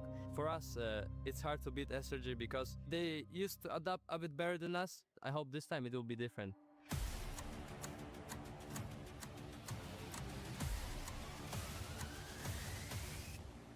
M8 Türkiye'de olduğu için MSC bizim için önemli bir hal aldı. Çünkü M8'de bu MSC'de gerçekten başaracağımızı düşünüyorum. Kesinlikle çalıştığımızın hakkımızı vereceğimizi düşünüyoruz ve kesinlikle bize karşı güvenen herkesin de güvenini kıracağımızı düşünmüyorum ve kesinlikle bu sefer birinciliğe oynayacağımızı düşünüyorum. Finale kalacağımıza inanıyorum. I want to prove that we can compete against the Southeast Asian teams and we can actually be the strongest team. To do everything they can to defend, but Aurora Gaming have locked on the base. What can they do against this force of nature? The upset of the day happened. The champions go down. To all the fans around the world, Aurora fans, we want to prove that we are very strong and want to make you guys proud. So keep supporting us, guys, and keep watching. Well, Turkey very, very happy with that result. Aurora Gaming looking to continue. Rinmar, with everyone knowing you're putting up a surprise, I mean, can you keep surprising people? I still think we can, and I still think they can, but for a lot of people, I feel like if this was at any point in time, it would be very Onyx-sided. But I think it's one of the first rare times where we've seen Aurora Gaming is leading a prediction against Onyx. I think there's some amazing. It's some really good arguments here. I think that this is one of the few times that Aurora Gaming are coming into this with the perfect storm. I mean, our international at the end of the year is going to be in their home country. So this year is going to be huge for them. On top of the fact that the meta actually supports a lot of their players in their previous history. They played it before. So they've got a backlog and plenty of wealth when it comes down to creative drafts. That M Series being held in Turkey. What a great place. A stop off normally when we head to Riyadh. However, this time around, it's all Paris, France. Aurora Gaming representing Turkey, trying to keep surprising their opponents, and they'll face off against Onyx, who want to represent not only the yellow, not only the fans here in the building, but their shot at taking down the team that looks untouchable. Will Kelra really claim the gold standard in this matchup? Because if he's going to do so, it puts Onyx in a dangerous position. Getting ready for our third series of the day, $100,000 and a spot in the top 8 knockout round on the line. It is Onyx versus Aurora Gaming, both 2-0. Somebody's gonna lose, so let's kick it off. Thank you very much, guys. And oh, wow. First off, before we even talk about match 3, let's touch on match 2 because the first game went on for half an hour, the longest thus far in MSC. But the second game, it flew by in a blink of an eye. It was clear that the first game was kind of the big, I guess, the piece that broke the camel's back. Because in a moment like that, you're thinking, all right, a back and forth 30-minute, there's no way we can continue having this for game 2, for game 3, and that was indeed the case. It's so exhausting mentally to keep that up game after the other, and honestly, it just worked out well, right? Myanmar moves on, we get to see them in the knockouts, but that's for later, Rose. Because now, in the present, we are gonna be watching the third match of the day, where we will see the Sky Kings going up against Aurora Gaming. So ladies and gentlemen, join me in welcoming Onyx!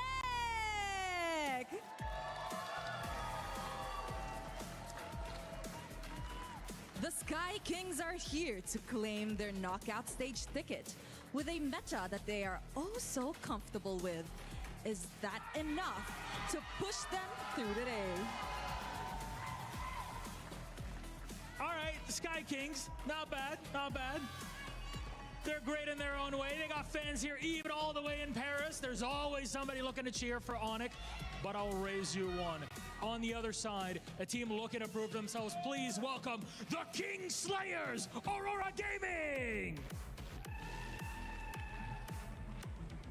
Word on the street is that these guys are an absolute menace in scrims from how we saw them send the Liquid Cavalry packing. Our current MSC champions, Aurora, are not slowing down anytime soon. A win here isn't merely a spot in knockouts, it's proof that they are a contender to be feared at MSC 26. This match will be a menace. This match will be chaos, and oh boy, will it be fun. That's all we're looking for here, so please, Aurora, please, Onyx, my friends, you may place your keys, take your seats, and captains, remember, quick handshake before we get into this one. Rose, if you ask me, this could even be a final in its own right, and we're gonna get here. There we go, respect between both of our teams. Let's see, will it be the Sky Kings? Will it be the King Slayers? Our panel, break it down. So exciting to be in a moment like this at MSC where the fans are ready, the audience around the world is ready, the players certainly ready, and I know my panel is ready. Renmar, Gideon, it's time to break down this draft, start talking about what these thoughts could be, what else could catch us by surprise. Could be a performance, could be a lineup, so many different ways. I think first starting off with Aurora, you have to look at the gold lane in Siga Boom. Great on the Freya, great on the Paquito. That's one thing that Onyx needs to look at. Next, of course, you're going to be trading around the centerpieces in the center of the map with the Romid trio. But then you also have to consider, wait, what are they fielding for Rosa? Are they really gonna go on with the rumors that we've been hearing that there are some teams still considering fighters even in the mid lane and then just shifting around there? Is that a knockouts thing? Is that gonna be a group stage thing? We don't know. It seems like the more we talk about the draft and consider the permutations, it's more difficult for Onyx to think about Aurora. I agree, but we have to listen to, you know, what not only the fans have said, but what we have on data so far. So far, the permutations when it comes down to that mid trio has been devastating. Do you attack the jungle? Do you start attacking the supports? The big Belleric Atlas Valentina trade is still up in the air, and I think right now Coach Midnight is already thinking about it in his head. How could I either blind pick or have flex picks in that particular area to keep teams on their toes? 2 champions, 1 pick. Make sure to grab your My Champions pick in game right now. 5 winners, 10,000 diamonds each. Scan that QR code. Events live until July 27th. Good points they're getting in as well. I mean, talking about that Atlas and that Valentina conversation. Also, I think it's just a matter of how far do you go into the assassin pool, because we started off with Hirara and Ling, and then we started getting Hirara Ling bans, and now we've gone into sometimes Marcel's, which has a 100% win rate after being let through 5 times, to the Fannies being much more allowed versus they were banned earlier on. And we're even seeing YSSs which have a 100% loss rate every single time. So Gideon, I think, still trying to figure it out on that backside of the assassin bans too. Well, I think the backside of the assassin bans, it really just boils down to whether or not Hirara is in play or not. I think Yishin Shin into the Ling has been a matchup that a lot of these junglers have faced off before in previous metas, that it becomes somewhat a little bit more comfortable. And honestly, the matchup hasn't really changed in terms of item progression or even power spikes. But is it tempo? Is that the problem? I'm glad you mentioned this. I'm looking at Remar. Both of us agree. It's all about tempo. That's why everybody is looking to pull yourself together on that flicker just to make sure you're just 1 second faster, just 1 moment quicker to catch you off guard. I could be in the club, though, that is asking, may we no longer see Claudes in the YSSs. I don't know, it's just not doing it for me in this meta. The YSS feels cursed. The Claude has less than a 30% win rate right now with multiple picks, and there are 2 very talented gold laners in this matchup. You have Kellera, you have Siga Boom. I know they can do a fantastic job with the Claude, but I feel like in this meta, it's such a dangerous spot for him right now. Hell, even Onyx was able to bring back a Granger and make that work. I'd rather see that right now instead of the Claude.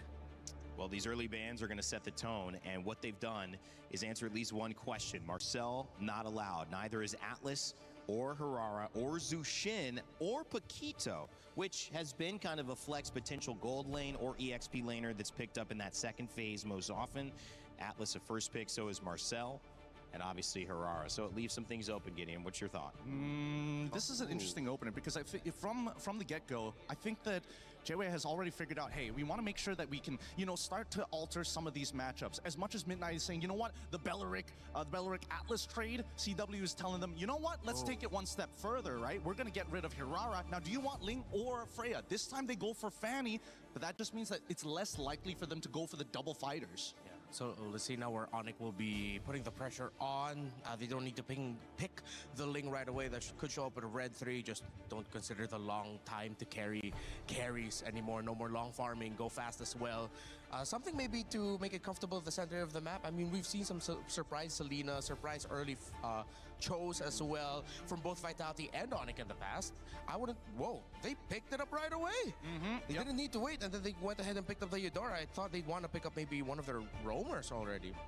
You don't want to play with your food, because I think what may end up happening is they're worried about 2 bans or 2 picks from Aurora that would force them to have to change something in the EXP lane or roam before it gets banned out. And so they're prioritizing having the Ling just to be safe. You're killing it. You're killing it, Raina. You're absolutely right. And now instantly we see from Aurora's side, right? They're still going to try and fight for that tempo. And a lot of it is really going to boil down to how fast you can actually clear that mid wave. Now we have Selena, probably going to have Season Hunter as well to kind of speed up the leash. So not only are they going to get that Fanny like extra fast coming out of that jungle looking for a gank, but at the same time, at least with the Selena, you have that vision of where they're going to move without having to commit too much. Yeah, this is MSC 2026, not 2025, right? It's Kelra in Onyx going up against Fanny and Selena. I saw this last year already. That was the matchup that was getting referred to in the interview with Kelra, wherein it was Aurora then who were able to surprise Onyx Philippines at that time. Were they ready for this to show up already? Because it feels like you're just getting reminded of the ghosts of your pasts. There we go. I like that. Coming out early, Badang. So what I expected that might come out earlier, well, I thought it would be the Cho. This Badang with all the dive. Of course, we saw how great the Badang was up against the Fanny when it was picked up by Vitality against Falcons PH. Great pickup. Yeah. And I mean, it's so much has already been shown just from the intentions in the banning phase, right? Again, we've seen a lot of red sides not actually go for the Paquito ban, and not to mention that Midnight is taking the authority of saying, you know what, I will be the one who bans on Marcel. I will give you that free ban on the off chance just to make you go for this Eudora. Because he went for the Fanny straight away without hesitation. Yeah. So now you have to look at the gold laners. Cho gets banned out by Onyx. You still want to consider the Moskov, the Brody, both still in play here. Both great against the Fanny, but then this Uranus, I think, is putting a big question mark for Onyx in terms of their overall damage profile, especially early on if they want to fight for the major objectives, because you have the Uranus there. Aurora, rightfully so, take out the Brody. I wouldn't be surprised if that becomes a Moskov ban later on, so you're really dwindling down the picks that Kelra could pick up. That would be great against a lineup of Aurora. Yeah, it makes a lot of sense here. And I think even for Onyx, they understand that even if they do end up having to play against the Belleric, they can either ban it out now or look for something that utilizes Concussive Blast to kind of help them clear that wave. Because so far, based on what we've seen, Selena's kind of by herself right now. And the only other thing they have to worry about is single target lockdown. Yeah, we saw one great combo from Vitality, the Badang, and the Melissa that is also still in play here for Onyx if ever they want to pick it up, because you know you're up against a Selena that would want to get close. Once that arrow gets hit on the Melissa, if ever the rest of the team is going to collapse and they have the Badang with it, we saw that a team that's just rolling through with a Fanny up against a Melissa might not be enough. They will leave that open. They take out the Esmeralda instead. I feel like they're trying to set up for potentially Harith here, right? They know that the EXP lane is kind of out in the open, and more importantly, they've got the Uranus as well. They just want to make sure that it doesn't overlap. I do want to see this Melissa, though. I am interested whether they want to go for red for Melissa or they're going to wait up till the very end once they got the final confirmation. Could be until the very end. They could also be thinking of damage profiles and considering, are we crazy enough to pack a Granger up against a Fanny? We do need someone with a Sky Piercer, if ever, to start giving difficulties for that Uranus. But can you even start snowballing kills around that, considering that there is a Fanny? That might be one of the conversations that Onyx is having right now.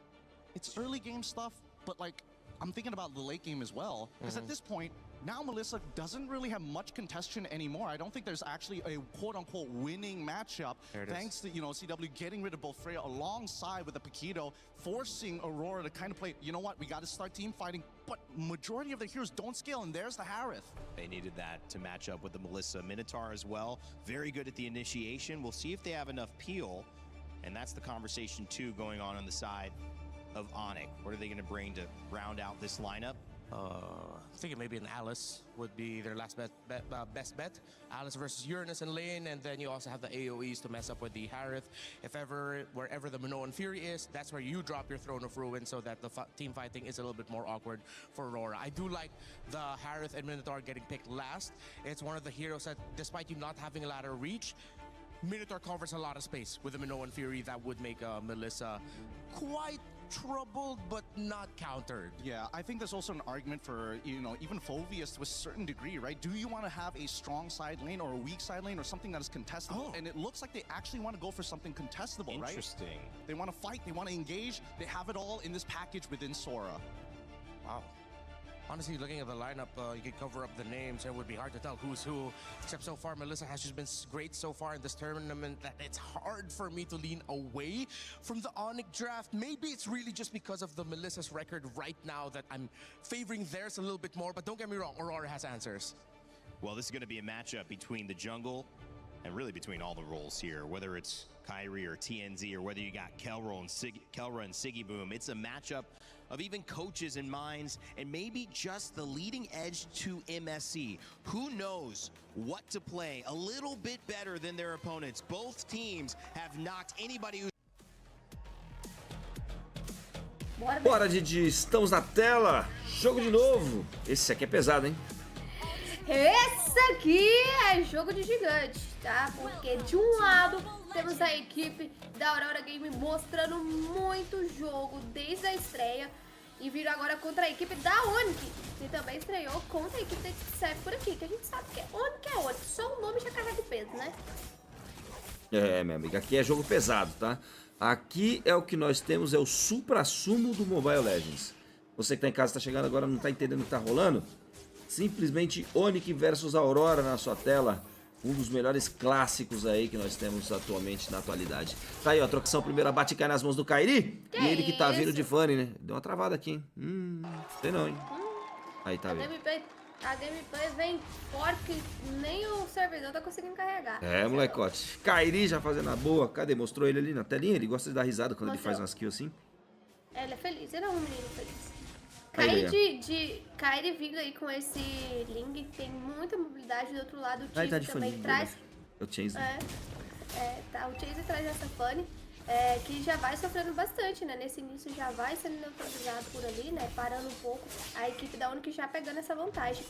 Inicialmente vai ter que trabalhar muito ali o Roça pra se movimentar e pegar essa visão do Kairi, tá? Até mesmo pra atrapalhar essas chegadas que podem ter junto com o Sanji trazendo o controle. E cara, Sora, né? Passou assim. Vamos ver, hein? Vamos ver como que vai ser isso aqui. Tô curiosa pra ver essa primeira luta em volta dessa tartaruga. Tartaruga já tá rolando aí, já tá chegando na terra do amanhecer. Eu derrubei tudo aqui, você que tá em casa, desculpa pelo barulho. Tamo junto. São agora 10h08 da manhã. Tá aí já rolando os primeiros embates, os primeiros estranhamentos ali, diga-se de passagem. Vamos ver como é que vai ser essa colocação. Erra uma flecha abissal, passa no vazio por aqui. A intenção era aceitar o Kiboi ali, hein? Acabou errando. O Kiboi vai pra base tranquilamente, recupera seu HP. Aqui embaixo, Sigma vai trocando com Kara. Kara é esse que já ganhou ano passado, né? Como o melhor jogador aí do mundo. Brabíssimo. É o Kara, né, cara? Apenas o Kara. Cara, que cara bom, hein? Não! Ai. Complicou, mudança de céus do Lumped pra cima do Lunar. Cobrança feita por aqui a todo instante. Chainz pega o abate. Recobra muito bem a colocação. Vai tentando o Pagu voltar pra base por ali. Ele vai sendo burstado diretamente. Kairi pra cima dele. Saúde pra mim. A saúde pra mim embaixo da torre. Vem por aqui que você não batido. Pagu pegou o abate de dificuldades a parte 2-2 no placar de espirrei. Todo mundo viu. Caramba, tem crise no tanqueio, velho. Porque ele espiou no meio da narração, voltou como se não tivesse espirrado. E segue o baile, porque a equipe da Onyx vai pra cima com tudo. Lunar foi penalizado, o Lumped consegue trazer uma pressão muito grande aí pra equipe da Onyx. Teve ali essa cobrança em cima do Kiboi que acabou tomando o bravo, tá? controle, né? Ficou... Não, me deixa, caraca. Ficou bravo, hein?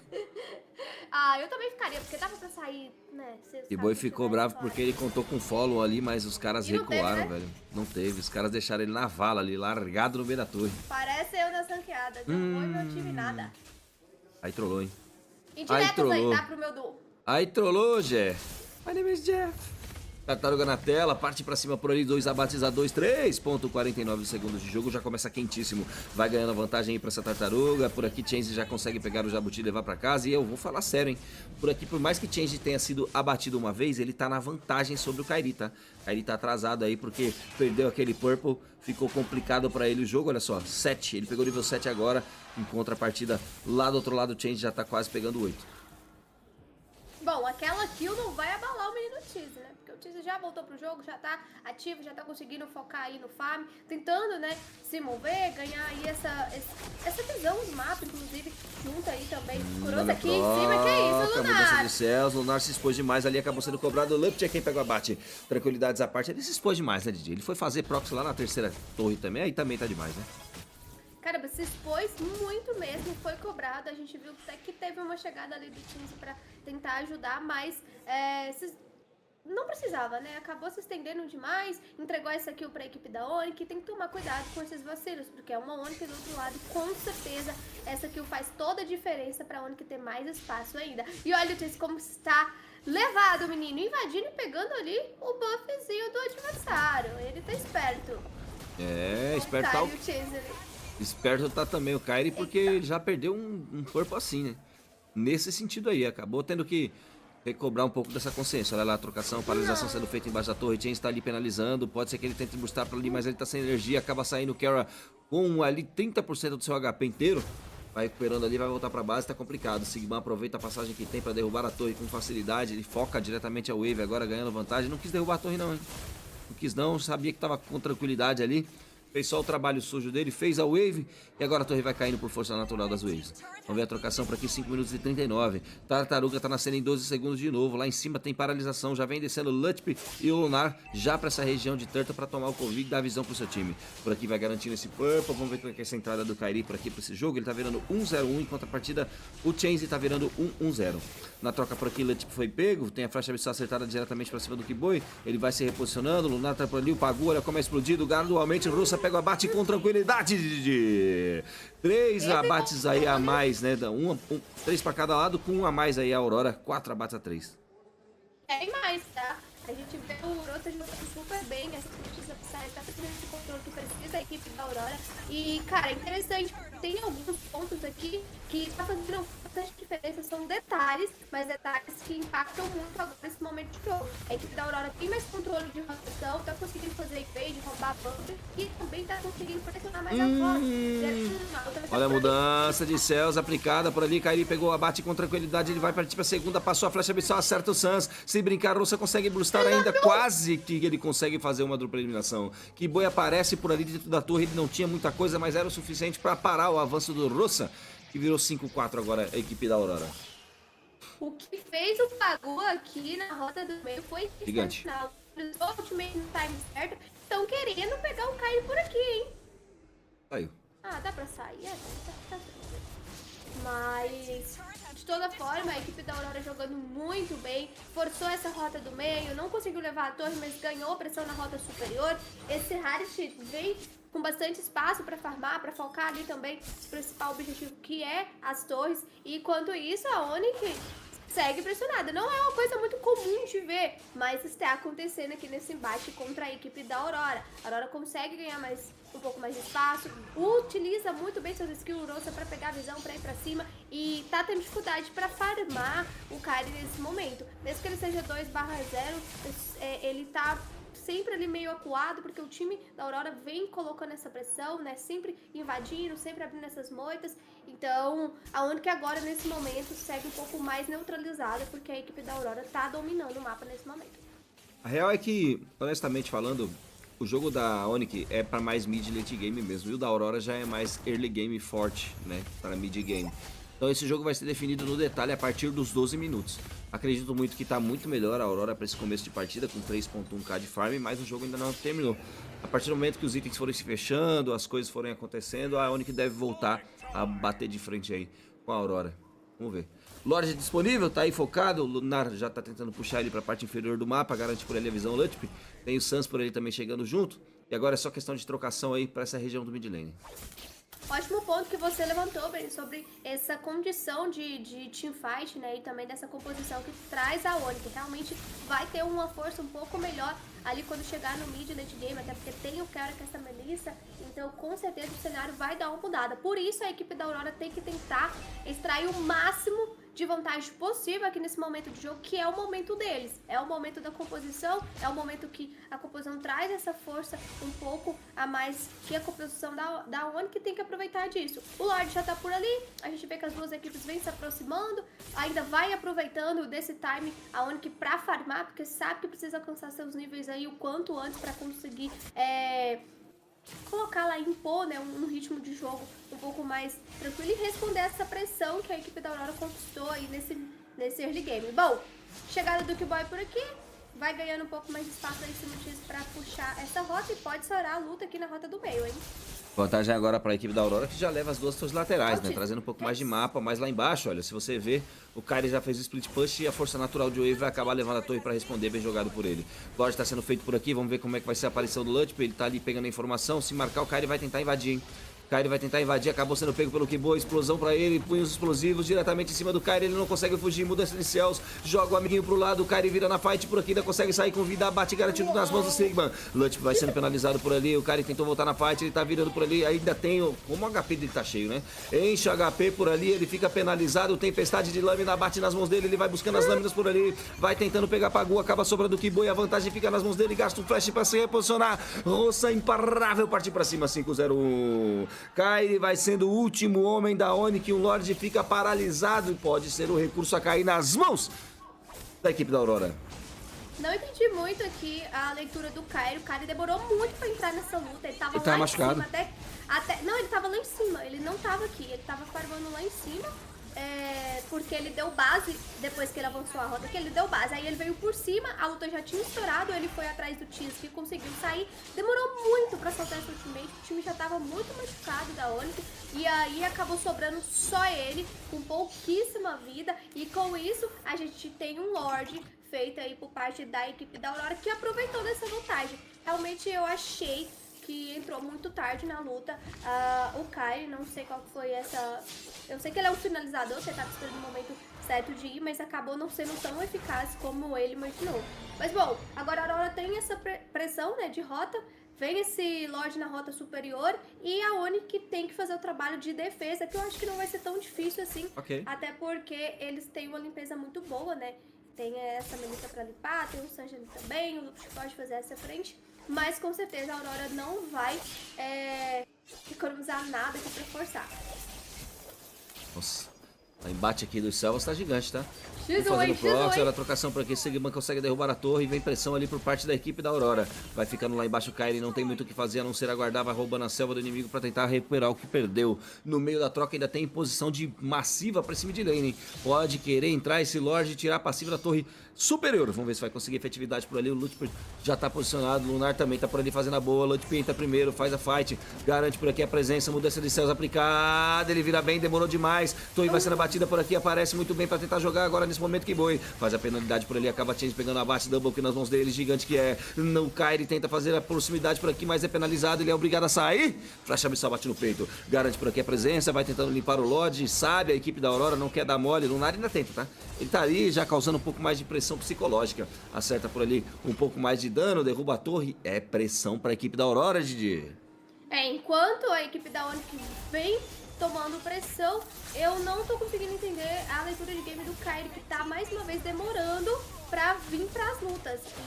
E é uma situação um pouco complicada que a Onyx tá sofrendo aqui nesse momento. Acabou caindo ali o Sanji e vai ter mais luta estourando. Muito controle. Esse é o problema do Acelena, Minotauro e companhia. Muito controle, o Kairi fica meio que penalizado para jogar. Olha lá a paralisação sendo feita, a flecha abissal acertada de maneira dupla ali, Carrick e Boy.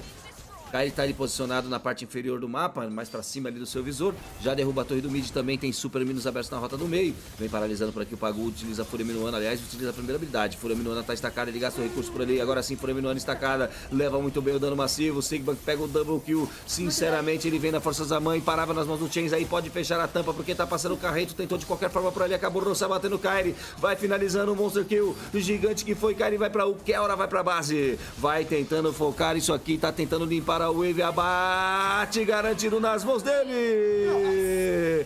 Ace nas mãos da equipe da Aurora aqui. É passeio, Didi. Vai pintar o primeiro cristal derrubado nessa série, tá lá. GG. Vitória nas mãos da equipe da Aurora. Cara, a Aurora, na estreia dela e aqui também, Absurdo. sempre foi um time que tem, assim, um estilo de jogo diferente, mas um estilo de jogo que eu gosto muito. E a forma com que eles evoluíram ano após ano faz com que seja merecedor o estilo de, o resultado que eles estão tendo nesse momento. Né? Ganha da Onic, que é um time também que carrega muita história, que tem um peso até mesmo no nome da organização. Mundial. E atual campeão do Mundial. E eles conseguem basicamente neutralizar que é um Selva que tem uma qualidade de jogo muito bom, um micro muito bom. E, enfim, muito bem jogado, muito bom ver os resultados agora, né, da equipe da Aurora, que consegue trazer um bom jogo, uma composição bem montada, bem executada, e com isso abre 1-0 no placar. E, cara, mais uma vez eu vou bater na tecla. Karen não tava afim de jogar com o time. Sério. Se ele tinha uma estratégia aí, essa estratégia não foi boa, irmão, recalcula a rota, porque tu sofreu muito de linha aqui. É isso. Voltamos já com o draft. Você não pede por esperar. Waves onto the creep up top. They took a fight under tier 1. But then everything just fell in place. Aurora continues to surprise us, and I think after this match, we can no longer be surprised. We just have to know that Aurora is the real deal at this point. They are aiming for not just the top 8 finish, they're aiming for a finals right now. Still 2 games to go though. Onic played a good start, honestly. Keyboy was able to do well in a few moments. Everyone kind of had their moments. But Rosa on that Selena, even at the end here, just hanging out, knowing that even if I don't get the kill, I am a nuisance with these arrows. Is it crazy to say, but this team gives me vibes that I haven't seen in a long time. Prime Onic Philippines of M6 vibes, no? Okay. No? I see, like M6 Onic Philippines when Kelro was on the team, finally gets the World Championship. I think Aurora Turkey, though, still has like so much of their own identity. Like, they do. They really do. Rafael Amid. Rafael, that's what I'm saying. They're still able to pull some of these crazy picks. It's the same Aurora that I feel like we've always been seeing. It's just more polished and better.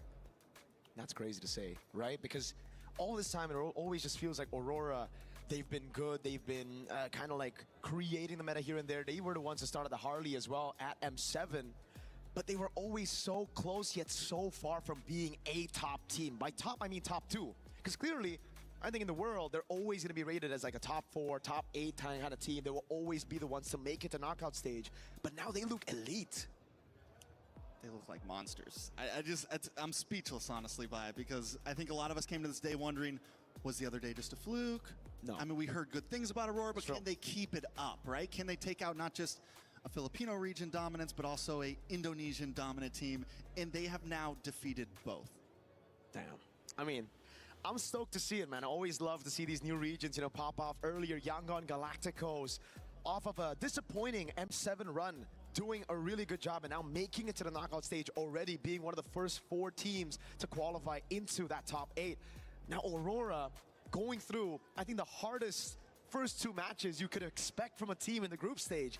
Going up against TLPH in their first match and then having to meet up against Onic ID. Speaking of Onic, though. Speaking of Onic, I think we have a guest. We have a guy, a dude. You know him? I've heard of him. You know him? I don't think I've ever done an interview with him before. That's cool. Oh, there Hello. he is. My guy, King Kong. How you doing, hello, bro? guys. Hello. What's up? What's up? What's up? King Kong, first question, man. Instantly, I gotta ask you this question, right? You see the meta right now. You see all these assassins. You see the Selena in mid. How sad is it that you're not here, dude? Because it really feels like it's your meta. Very, very sad. I had to bring that up first. I gotta bring it up first. Playing assassins. What would you have done in the meta, though? Like, would you have dominated this scene? I don't know. I guess we'll never know. I guess we'll never know. Any tips for the sister team, the brother team, Onic? Did you watch that game? How we feeling about it? What went wrong? Oh yeah, I watched. Give us your viewpoint. Game 1.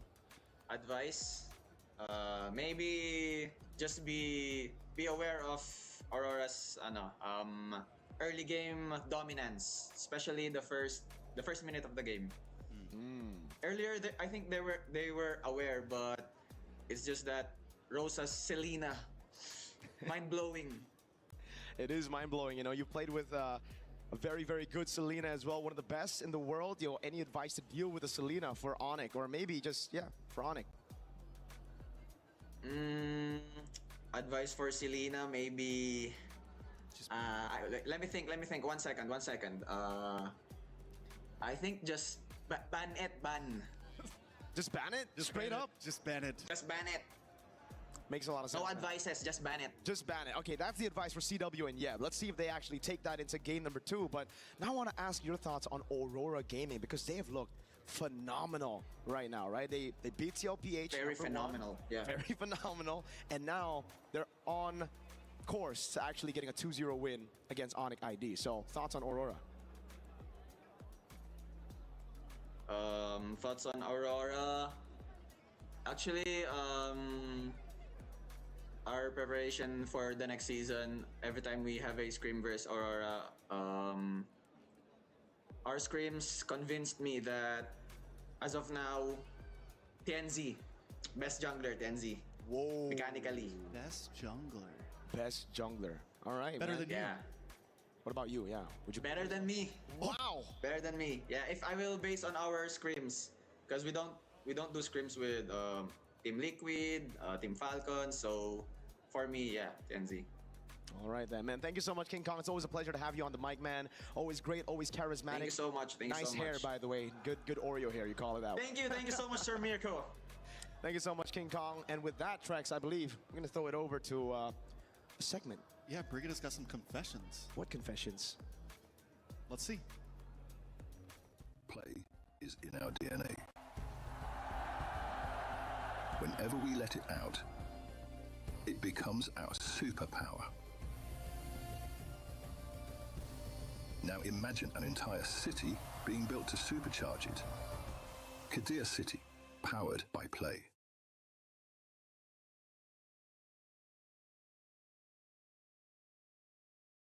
This is Confessions with Brigida. Brigida, I have been told that you are the nicest member of talent, so I've got to go easy on you. Is that just is it all just a bit of is it fake, or are you actually? I don't think so, or it's probably because I'm a bit quiet, honestly. Okay. So they probably associate it with being nice, but at the same time, I think I'm nice. You seem nice to me. I've known you for 3 days, and you seem lovely, which makes this even harder. Okay, I need to use my hand for this one. What does this mean to you? This means a little, like when you try to use body language, right? You say, oh yeah, it's a little. But does it not have reference to something in particular? Yes, it does. It does. It's, I think, referencing a birthday greeting photo I made with someone. Yeah. So I was making a pose. That's the reference, Chris. But what did I don't understand why. What did this have to do with anything? Same question. I don't know how it got so big. It was just a birthday greeting. Right? Right. Right. Right. Right. So I hear. I heard Khalid has a new name for his ultimate as well. What is going on? Where are these questions coming from? No, he did not change his ultimate name. It's still Raging Sandstorm. Check it again. Make sure you got it right. Raging Sandstorm. Okay. Okay. Who's your favorite minion? This is so... Okay, my favorite minion right now... it's See, Bob. I don't know them. You're going to have to explain. Bob. Or maybe Henry. Or James. Since the new movie just came out, guys, please check it out. Wow. We're not promoting movies here, okay? We're not doing that. Okay. It's not what we do. I heard you're a big BTS fan. No. I'm not. I like girl groups. I like Twice. I like La Seraphim. I like aespa. I like ITZY. I like Eugene's. Says that you look like Momo? Do I? He probably hasn't checked. I don't know. Yeah, but that's an honor to be considered someone who looks like her. She is my bias. So I probably try, or my makeup is probably inspired from her. I maybe need to start redoing my makeup to make me look like somebody. I can do it. What kind of thing do you think I would? What would work? Maybe eyeliner? Bit eyeliner, yeah. Eyeliner? That's for the next one. We'll try. We'll do that for the next one. Do you normally open the MLBB chat on stream? No. I don't. I don't. Whoever made these questions, I am going for you, I swear. You will have your chance at revenge, don't you worry. Okay. You will have your chance. Thank you.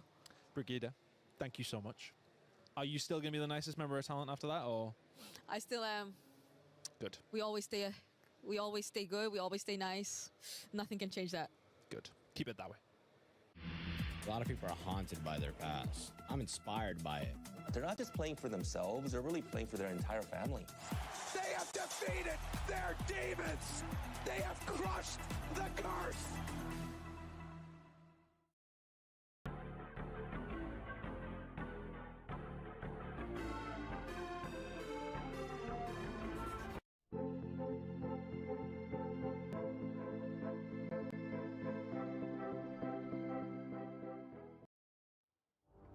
Welcome back to the series of this day. Aurora Gaming in the lead against Onyx.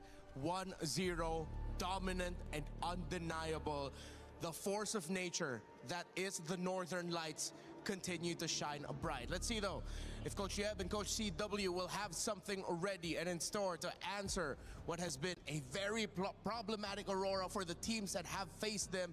They look too damn good. Renmar and Gideon still here to call over the draft. The baseline of what everybody's expectations have been shifted. I am sure the pick'ems are going insane right now, and not to mention that this map reveal might actually be extremely important to what the next plan might be coming from Aurora. We get dangerous grass this time round, and luckily it wasn't the flying clouds. Yeah. Maybe we might have something new. Yeah, for sure. If it was the cloud, then I think it would not have boded well for Onyx, because I think some of the more unique picks in the metagame does arise out of flying cloud because of how fast you can quickly come back into the fight and into the map. So I feel like maybe it's really just because I have a lot of doubts about the hero. But I think it is warranted to deprioritize the Eudora, because when you rush it too early, you end up going up against a Uranus that you won't have enough damage for, or you're lacking reach. And the problem for Onyx, they didn't have enough damage for Lunar's Uranus. Look, I think, of course, Luna's Uranus was going to be a little difficult to get through, but that early game actually went exactly how Onyx wanted to go. But this time around, the adaptations are starting to come on in. They're still going to get rid of the Paquito, but of course, they're putting Selena as a priority here on blue side. Yep, that is a very worthy ban. I think Rosa's impact in the previous game was undeniable. Arrow after arrow, and you were pointing it out to me behind the scenes, the trap placements were perfect. Constant vision reading. And I think maybe that's why Onyx just couldn't get a footing in the game 2-3 minutes into the game. After the first minute where they got the kill on Tianzi, good. After that, it feels like their map movements were just red nonstop. Exactly, and that's why it's always important, because information allows you to make better decisions at a faster rate. And Aurora will always able to assess, well, or at least assess exactly where they need to be. Oh, hey, top side, we've got 3 traps there. We just saw Fanny Abaddon. We got to immediately start moving over to the purple buff side and start stealing away resources. But this time round, at least for Onyx, a lot of respect is put on Aurora. Getting rid of not only Selena, they make sure that Fanny is out of contention. This means the Ling and Herrera trade is in effect. And Aurora will keep it open. Which one is it going to be, Onyx? Are you going to get the Ling, or are you going to get the Herrera? Because you know Aurora will get the other. It's the Herrera for Onyx. Yeah, knowing Kyrie, I think Herrera makes a lot of sense, especially considering that they're working a lot on the early stages of the game against Aurora. But then we jump back, right? What is going to be the next open? Because now that we see the Atlas go away, a lot of teams have thought, maybe, all right, if we go the Eudora, that's one way of playing it. We've already discussed how we don't exactly want to kind of lean into it just yet. Maybe wait for Red 3, maybe arguably even Red 4. But Belleric has been a guarantee every single time. I'm okay with the Belleric. I'm gonna pause on my dogging on Eudora for now, but let's see how they'll be able to translate that in game. I think I wouldn't mind a Uranus or Esmer, something like that really early on. Something that demands a really good damage profile to give it a lot of difficulty so that you force out some early, faster scaling heroes from Aurora. You can save your roam pick for later and adjust it in the second phase. You still have quite a wealth of options depending on which way you're going through. Uranus is the pickup, one of my wish lists. All right. See if they'll keep that up. Let's see if the second part of it is going to complete themselves, because we've seen a lot of blue sides reveal their lanes super early, but this time they're making sure that they have a little bit of everything, right? We've got our EXP already set. We've already made sure that we at least have single target lockdown in case that Ling shows up here on red 3. And I think that Aurora needs to make some difficult decisions here, because Tianzi isn't going to get an assassin. Then what does the team kind of pivot towards to? And I think it has to be Sigaboom at that point. Yeah, still gonna be the Ling. Comes in at red 3. You're now going to be looking at the priorities for the gold lane and the EXP lane for Aurora, unless they're looking to shift that Belleric into the EXP lane and then surprise with a roam pick that we aren't expecting it later on. Meanwhile, for Onyx, pretty honest already, you know that Cho is going to be going into the center of the map. And then you're waiting for their mid and their gold laner. Oh, really great ban here. Good ban. Yeah, I mean, I'm expecting Esmeralda on the side of Onyx side just to kind of, free up some space here and make sure at least Lutfi is going to have a much better matchup to try and control this lane. They knew that Paquito was kind of out of the question, and thankfully Freya got banned out for the side of Aurora. Now Esme, the expected ban. We come back to Aurora one more time. Is it going to be heavy? Maybe even a Lilia? I feel like, unfortunately, Lilia now, her HP is just way too low against these assassins, against these burst mages. It might not be worth it. Wonder if anyone's cooking up something unique here. So far, though, we can still expect the usual options in gold to pop up. You could even think about maybe Aurora is still considering the Harith, knowing that you wouldn't expect something like a Glue to show up. The Vexana in its range plus its AoE would have been detrimental for a Harith. Maybe if you take away a million, no? Okay, they'll take out a Brody. So you still have Moskov, Harith available. Claude, maybe I'll have to reel back a little bit into what I said about Claude earlier. He still might be viable here. I think it's something that Onyx might have to pick up, because I'm feeling like Aurora is trying to set up for another Harith matchup into Melissa. That might be what they're trying to repeat here for Midnight side. I am interested though. Onyx, getting rid of the Barats, get rid of the sandbags, and now all that's left is going to be the Alice and the EXP. We're still looking for a means to not only engage upon your opponents, but not to mention that there's like a decent amount of iframes. We don't get the Harith, but at least the Claude gets locked in for Aurora. Yeah. If Aurora will make this work, they play Claude, they play Ling, they play Eudora. I think they need a little bit more tankiness, and then a little bit more sustain would be great. Meanwhile, for Onyx, at least you get an honest matchup in the gold, and you can field any of the usual picks. They do have dive, so if you want to go for something like the Itcha as we saw earlier, it wouldn't be worth it. Yeah, there's a lot of things that could go wrong here. I'm thinking whether Valentina might be worth it just to steal the Wrath of the Dryads, but really it's kind of tough overall, right? Because you're still not going to be able to get the correct battle spells out of certain targets, and I think Eudora never is going to take Purify ever, especially with the meta, the way the meta is shaping. Moskov, as you called it, has already been locked in to deal with the Assassin instead of the Melissa matchups, and now we get the Hilda at the very end to round things out, and I'm liking this a lot. I really thought the Hilda might end up onto Onyx side, but with their opener, there was just kind of no way. All right, you get two aggressive roamers that field around the map, and hell, the Aurora draft, they were blitzing right through it. Gideon, last thoughts about the lineups? Last thoughts about the lineups. I'm going to say that this is a lot more even than I thought it was going to be, but most importantly, Lunar on this Hilda is going to have to do a lot of work, especially in the early stages of the game, that Uranus has full control. So, you know what strong side? Voltamos, galerinha! Voltamos porque a galera da Onyx acredita no 2-1 e querem muito esse empate. E aí, Benny? Da sua humilde opinião, temos cenário aqui pra isso? Rapaz, eu achei que ia ser o contrário, já que estamos nessa situação aí, eu não sei, hein? Me pegou desprevenido esse 1-0 da Aurora, hein? Não vou mentir, não. Ainda fácil da forma que foi, Me pegou muito desprevenido. Mas é isso aí. Tem jogo ainda pra jogar, Aurora vs Zone, que você só vê aqui na página oficial de transmissão do Gaules TV. É EWC pra vocês, MSC aqui na tela. E aí, meu amigo, é só apertar o cinto que já tá começando a partida. E começa quente, tá? Já tem trocação ali, o Sam já vai pegando informação. O Onic troca de lado agora, tá? Tá no lado azul. E do lado vermelho está a Aurora. Fortíssima, tá? Fortíssima. Fortíssima, vem muito bem aqui nesse MSC. A gente tem também o time da Onic trazendo uma composição muito forte, tá? A gente sabe que a Eura de Moscov é ridículo. Ridículo é o Rossa. Pegando seu primeiro abate aqui, Boi cobrou muito bem. Vendo a trocação por aqui, eles quiseram brigar, quiseram tretar. E aí saiu no prejuízo. Saiu no prejuízo aí. Deixa eu ver quem saiu no prejuízo, na verdade. Quem pegou aqui do outro lado foi o Rossa. Então, e quem pegou aqui desse lado aqui foi que Boi. Saiu no prejuízo a Onic, tá? Eu também acho, porque dar kill pro Rosso aqui no início é tudo que eles precisam. Pode continuar, Didi. Eu achei que tinha rolado alguma coisa, mas eu tava carregando. Eu pensei, deve ter carregando também. Enfim, a gente viu essa entrada da Onic agora pra tentar invadir, né? Tirar aí esses buffzinhos da equipe da Aurora, que acaba atrapalhando bastante. No Nata por ali pra tentar pegar a visão. Na rota do meio aqui, como eu estava comentando, essas kills na mão do Rossa soam muito bem, porque ele consegue utilizar ela muito a seu favor e também a favor do time para ganhar esse poder a mais. E lá na rota superior a gente sabe que inicialmente vai ser aquela fight meio complicada entre esse Moscov e esse Cloud. Aqui na rota do meio tá uma rota um pouco mais acelerada, né? Tem mais movimentação por aqui. E tem tartaruga para ser feita. Sancho já vai ali tentando reposicionar. E quem já vai ganhando o Covil nesse momento é a equipe da Aurora. Porém, tem visão Kyrie por ali, hein? Exato. 2-1 no placar. Quem pegou as 2 kills pro lado da Onic foi o Kiboi.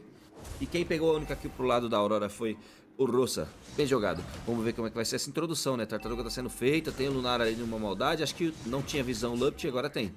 Lupt agora tem a visão. Sabe que tem ali Lunar já bloqueando essa feitura, né, desse objetivo logo cedo.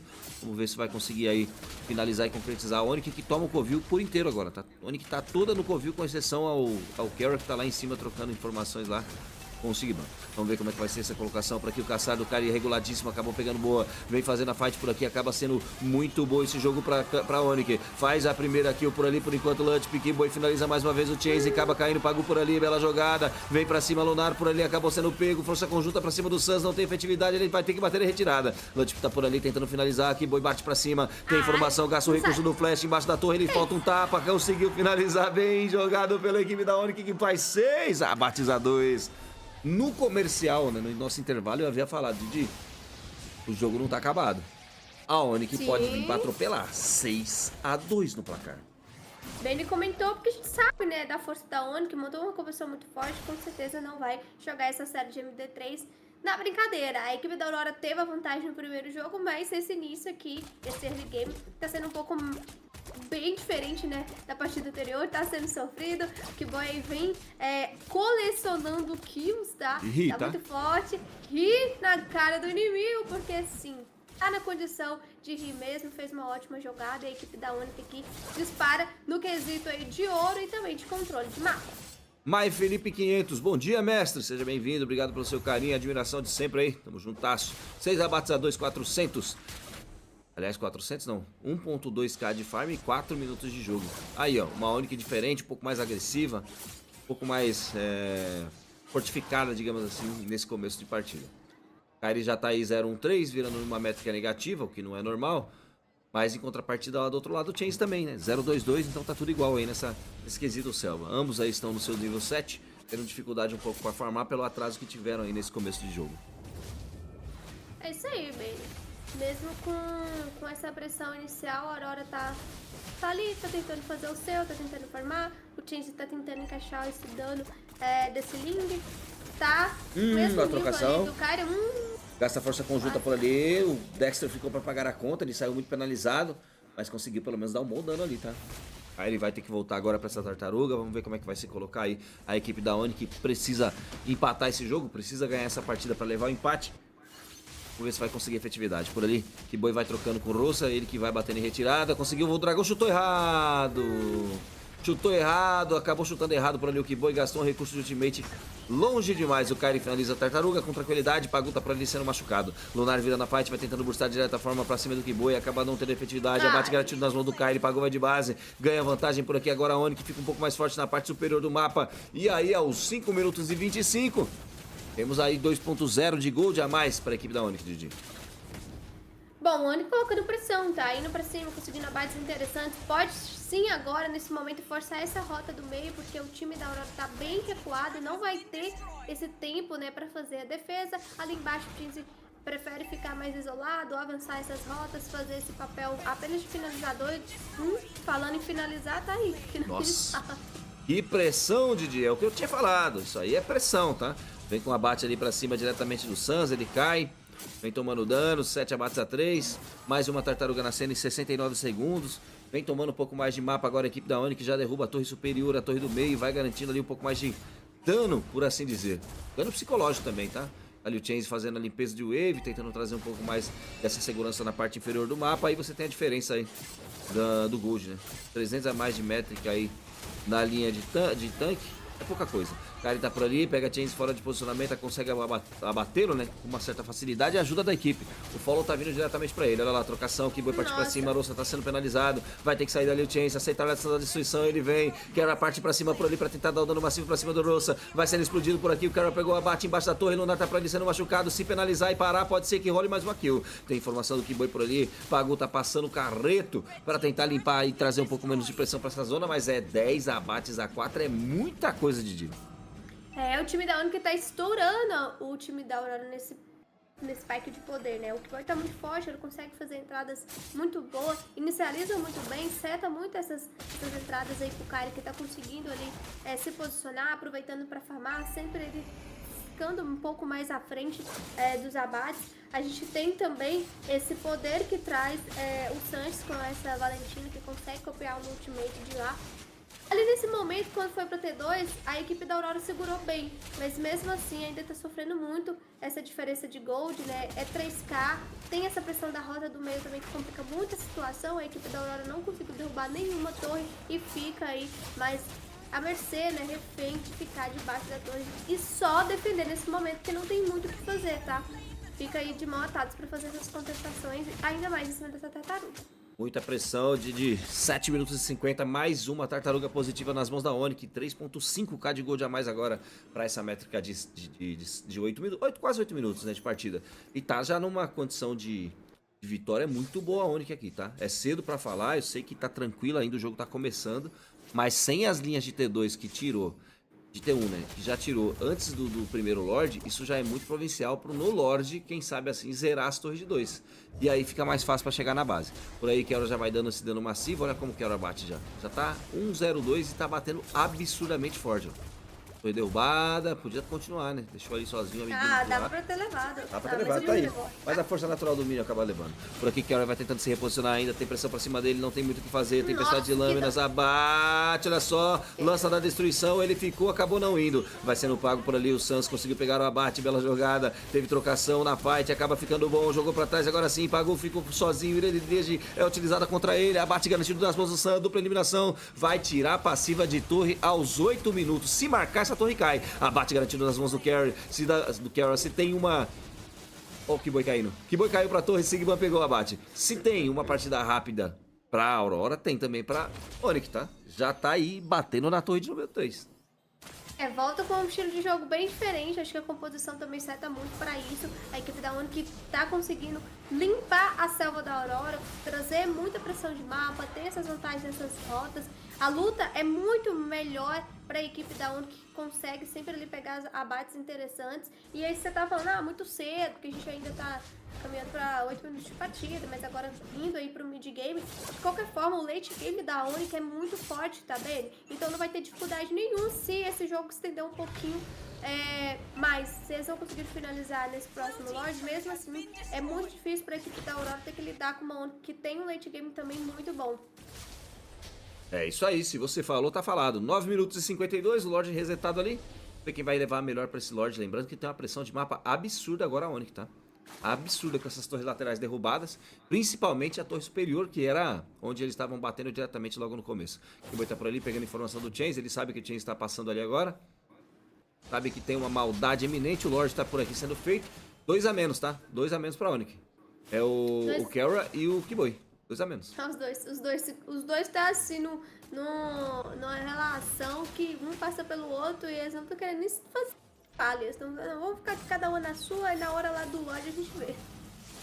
Se deixar, ele vai querer entrar na base, tá? Não é Lorde, não. Eles vão partindo. Olha, a Rosa cai por ali, bela jogada. Pode pintar o abate pra cima do Pagu. Eles não vão deixar voltar. Vai dar GG por ali sozinho. Kara, dupla eliminação nas mãos do Kairi. Ele quer derrubar a torre de qualquer forma. Quase que ele consegue esse objetivo. Vai batendo diretamente por ali. Como bate o Kara. Meu Deus do céu. Meu Deus do céu. Ele parte pra cima. Mega kill imparável nas mãos do Sans. Vem derrubando a torre por aqui. Eles não querem nem saber de Lorde. Partem pra cima do Cristal. Cristal focado. Cristal focado. Explosão por aqui. Força conjunta não faz o sentido. Kara partiu pra cima por ali. Mais uma vez o Kara gigante na partida. Ele tá virando um 0-7. E agora vai ter que Lorde, né? Não tem wave?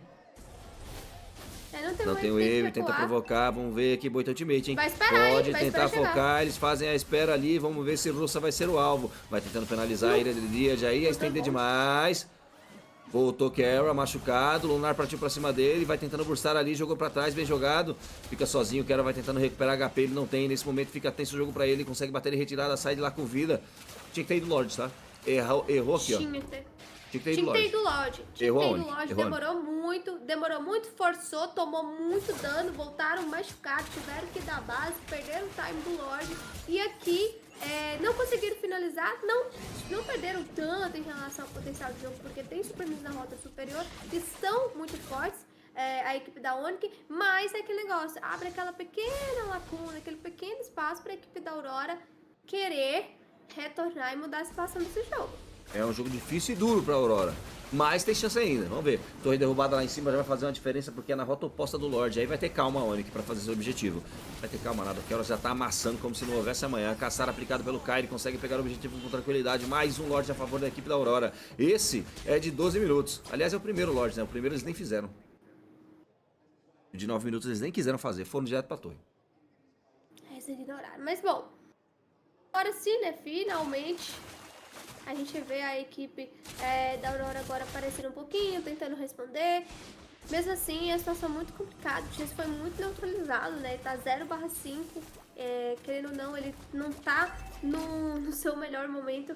A gente vê que a equipe da Onyx tira muito recurso dele, rouba toda a farm. É difícil agora pra Aurora, porque tem que limpar esse lote que vem na rota superior. Com certeza a equipe da Onyx vai focar em levar essas torres do meio e da rota inferior também, pra ter mais minions a seu favor, né? Pra puxar os super minions e talvez até pra finalizar esse jogo.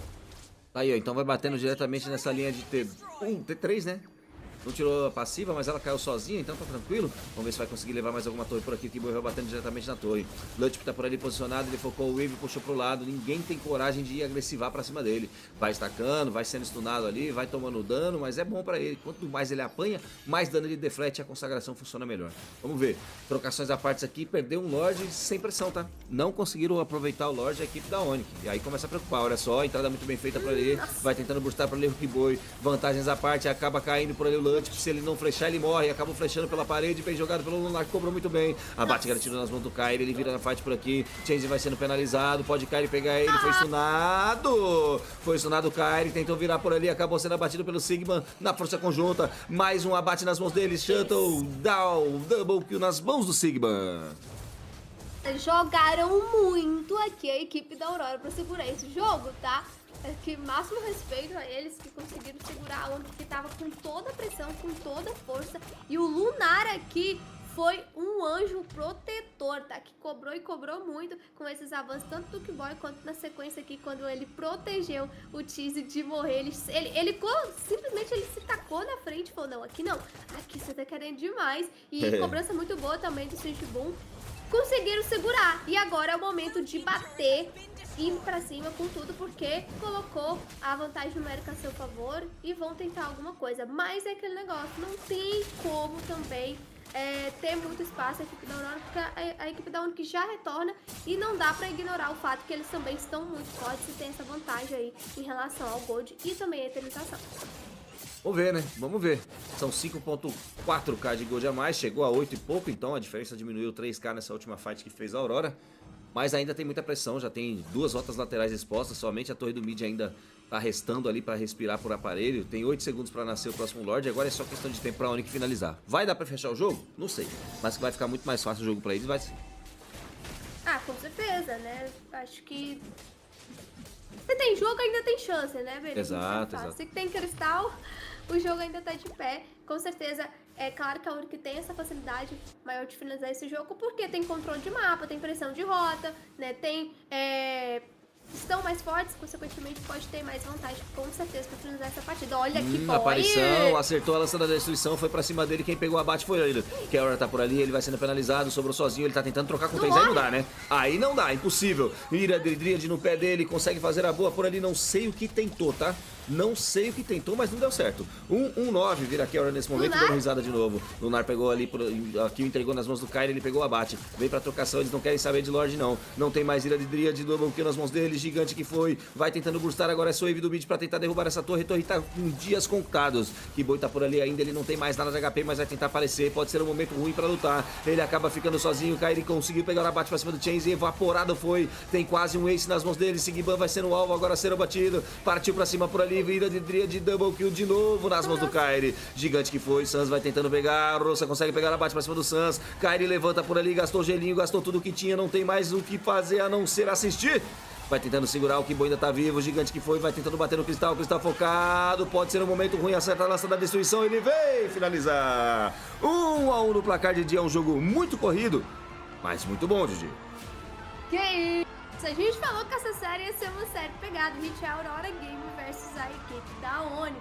Que jogo, tá? Senti que ali no finalzinho teve uma pequena dificuldade pra o pico de poder da equipe da Onyx que eles conseguiram passar era muito grande, era muito superior do que da equipe da Aurora no segundo jogo. Com isso não teve volta não, esse jogo aqui é da Onyx, agora vamos sim pro terceiro mapa, pra terceira partida.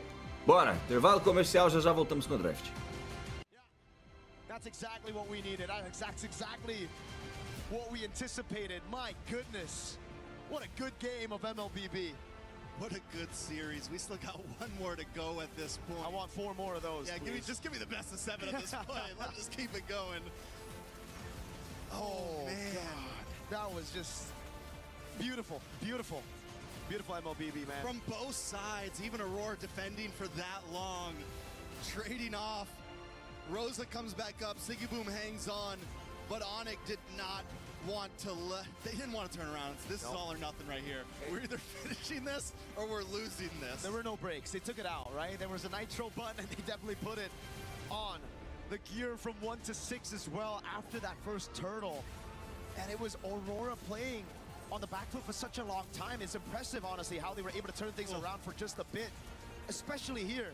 It just came down to hero plays after hero plays for Aurora to stay in the game. That game was only, what, 18 minutes, something like that? It felt like a 25-minute game. Dude. It felt like that game had me on the edge of my seat throughout the whole thing. And I mean, so many great plays. Sigiboom here, able to save the base. This is when they had a slight entry back in, but here's the end.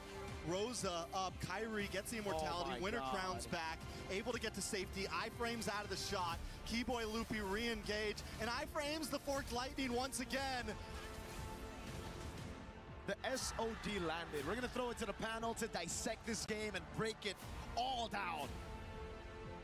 Man, that was a fun one. Onyx tie it back up, and we go again. Best of 5s coming up soon, but best of 3s for now. So we turn it into a best of 1 to tell us what the story will be, who's moving on, and for a match that has about at least a minimum, if you win versus if you lose, $40,000 on the line. Oh boy. That's kind of the way it should go, huh, Rimar? Yeah, I love the show that we are getting. Yeah, clearly that was a more one-sided on the game, but Aurora on the defense. But Keyboy went into this game with a mission, man. He wanted revenge, and he got it. It's some hot stuff. Honestly, it's some of the best Hiraras we've seen so far, the best plays that we've seen so far, and really high caliber decisions that are being made from both sides with compositions that honestly one mistake should have been kind of over for. It was a lot of like base holding almost and continuing. Gideon, was this on in your mind more of the fact that Onyx was making a moment that shouldn't have been a moment? Or were they needed to be more aggressive? Were they less patient? Was it just really good defense by Aurora, even though they should have died in some of those earlier moments? What do you think about those base defenses, how they kept going? Well, I think a lot of it just really boils down to how you kind of envision your opponent, right? I think they understand that Aurora is coming in really, really hot right now, and if they drag the game out any longer, the higher the possibility that maybe they were going to drop the game afterwards. Obviously, there were some moments where maybe the most correct play was to go down to the Lord, but why risk it when TNZ has been this close every single time to stealing away neutrals? So just pushing and pushing, saying we got to end it now. This is it. We throw it all against the wall. It worked. I mean, it was great to see Onyx bounce back. And Rinmar, I know you got some plays that you've lined up for us in terms of how that game went. What did you catch when you were looking at game 2? Well, I was looking at the draft first and foremost. Gideon and I had some very important discussions about it. Looking at the draft, of course, our priorities over the side for Onyx. We both really liked that the choke came out early. So the orders have been a little bit twisted, but then just keep in mind, all right, Gideon, I need your help out here. All right. You don't need to put your armor on me, but I like it. So I like it too. It's great vision. Somebody take a photo of this. Smile. So the show actually came out of the first phase alongside with the Hirara, and the pick that I really liked coming out of the first phase was the Uranus. Onyx knew that Aurora needed to pick the Ling at the 3rd slot here, and that's exactly what they did. Because if they wanted to match the Esmeralda into the Uranus, they can't.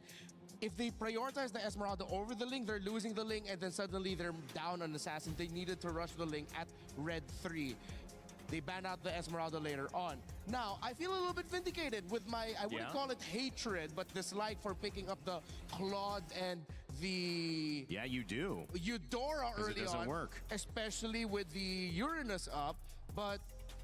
Gideon made a fair point that it was the Cho coming out early that was really good. You want to hop in real quick as to why you really like the Cho coming out? Because the beautiful thing about the Cho is that it forces a lot of gold lane matchups to be skewed in one favor or the other because of Flicker. Sometimes, especially when you're facing off things like Harith, or when you can get run down by someone like Claude, having Flicker is the make it or break it in that laning phase. So here, especially when it comes down to first phase Cho, there was a lot of value because you see Siga now has to take Purify. Yeah, all right. So now let's go back to the first play that I want to break down here. This was like the first big team fight for Turtle number 1, if I'm not mistaken. So this got stretched out, and you can see the difficulty here for Aurora when it comes to fighting, especially with the presence of the Uranus around.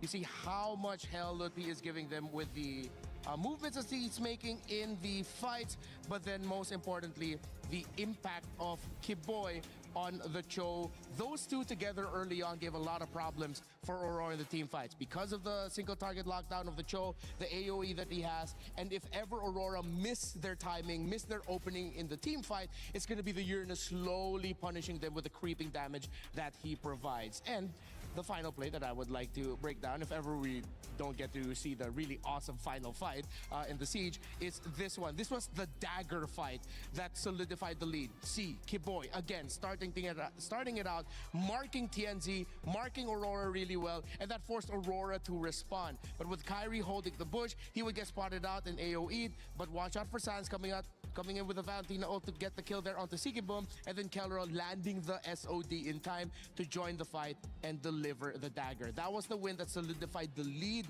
and the win for Onyx. I hope it was Onyx, otherwise we're here for no reason. It's a 2-0 to Aurora. Just kidding. It's Onyx. They tied it up. It's 1-1. And, that was a great breakdown, Rinmar. And also, you mentioned Mozkov and that's SOD and the fact that he has played such a big role in this tournament. It feels like it's been the decider in so many different games, whether it's been the main thing or whether it's been that extra thing that just pushes them over the edge, especially with the Hararas, with the Chos, as this instance you said. Valentina worked out pretty well in mid as well and kind of like stabilized for them. And, I just wonder, what do you think? The Ling continues to go down in win rate. We see the Harara go up in win rate again, Gideon. Do you really think it's that matchup? I mean, other question, how do you enable the Ling enough to where you start moving this around back in the other direction? That's a great question. I think a lot of it comes down to priority, right? That's why we see a lot of these highly defensive plays coming out from a lot of teams who is like, oh, you know what? Because Hirara is actually so good at clearing these waves early on, especially at level 2, they look for these fights. So it's a game of rock, paper, scissors. It's either I invade, you defend, or I attack your mid lane, try it, make sure I get some battle spells, or maybe I trade junglers. Either way, it's about punching above your weight and getting as much of value as you can with as minimal discounts as possible.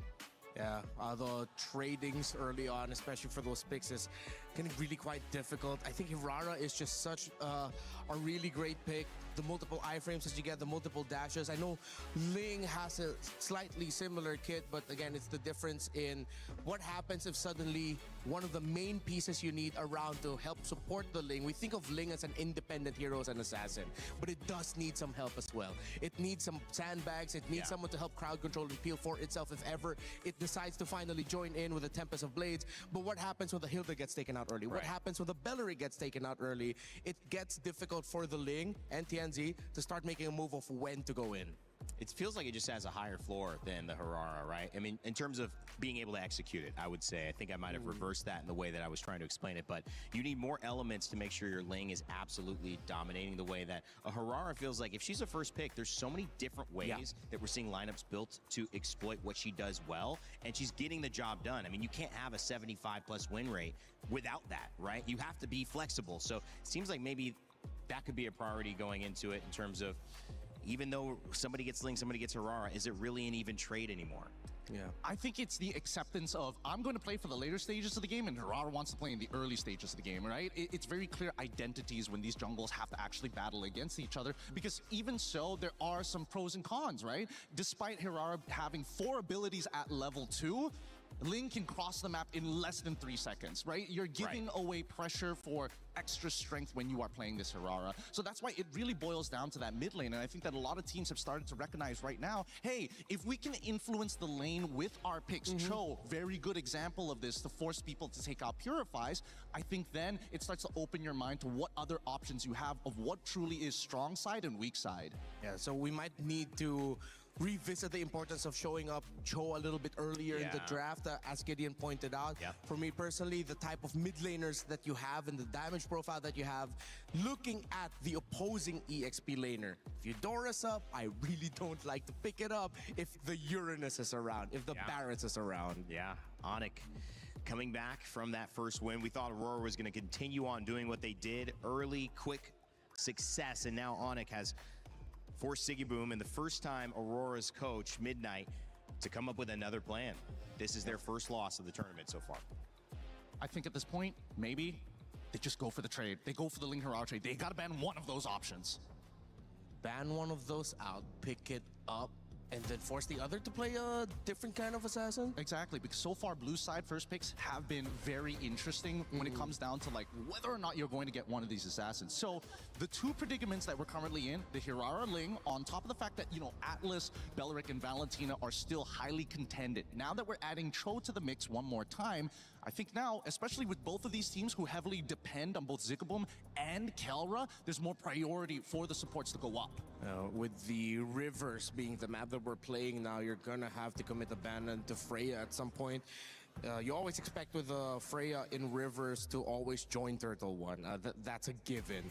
If it's not going to be the Freya, then it's a really fast rotating gold laner to see if they can build an early lead, similar to the Claude that might want to join in, or a Moskov, you SOD in for Turtle One, and then you just walk back right quick through the river as well. Well, the Atlas and the Marcel taken down, Fanny as well. Onyx and Aurora kind of trying to throw it all on the line here. Yeah. This is kind of interesting, right? So Onyx have respected, you know what, Fanny, Selena must go every single time. But then you come to Aurora side on blue. This time they made sure, you know what, we're going to do exactly what you did in the previous time. We're going to ban out the Marcel. We're going to give you that last option to decide whether you want to do the trade. And yes, they do go for the trade. Hirara gets banned out. It wouldn't be too surprised if this is going to be a Ling and then trade for Cho. Yeah. Onyx would want to get the Cho, and they have an option to go for the utility jungle if ever. There are still a lot of assassins on the board.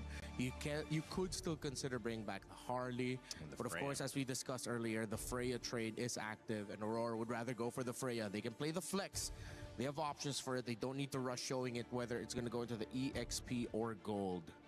Interesting. Interesting. It just means that they're more confident in that in comparison to giving TNZ an option or trying to expand the pool just a little bit more, which means that Onyx at this stage need a decent amount of peel. They could go for traditional counters, but that might reveal too much early on. Yeah. I think it's going back over to the Eudora once again. You think Aurora's going to be crazy enough to go again with that Raphael in mid, Barrett's XP, Freya Gold? They could set it up. They could set up for it, but they need something that like hard scales in that jungle, and without the Harara early on, I think now they need something else to kind of fulfill that position. Ooh, Pack. Ooh, an early Paquito. Now that's interesting.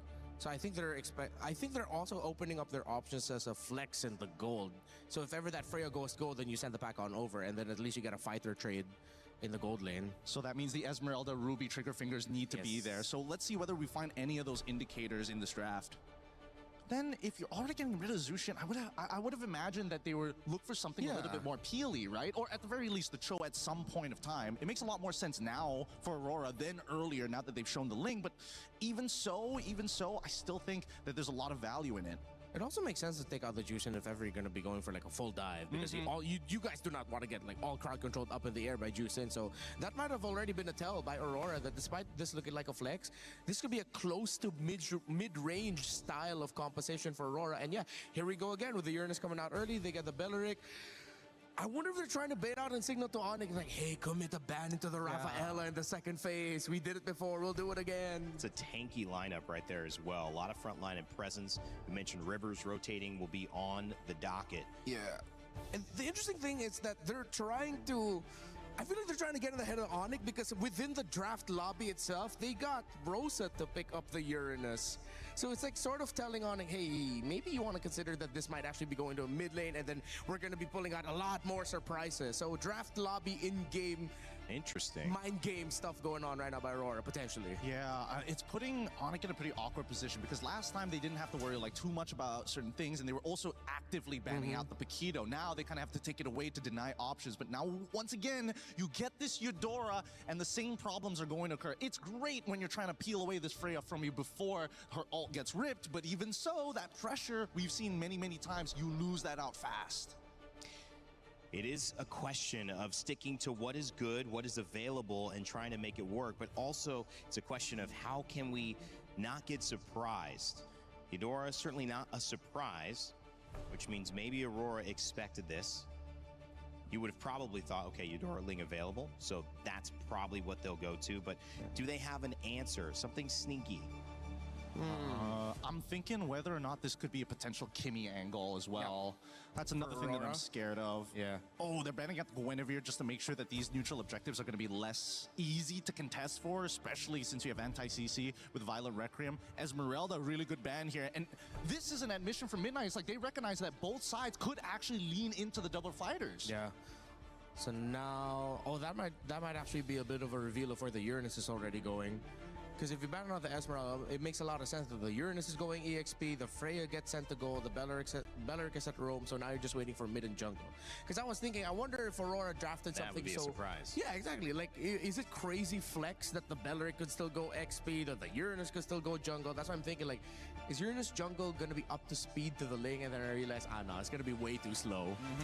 Is Uranus, Rome, Belleric XP, Freya Gold an option?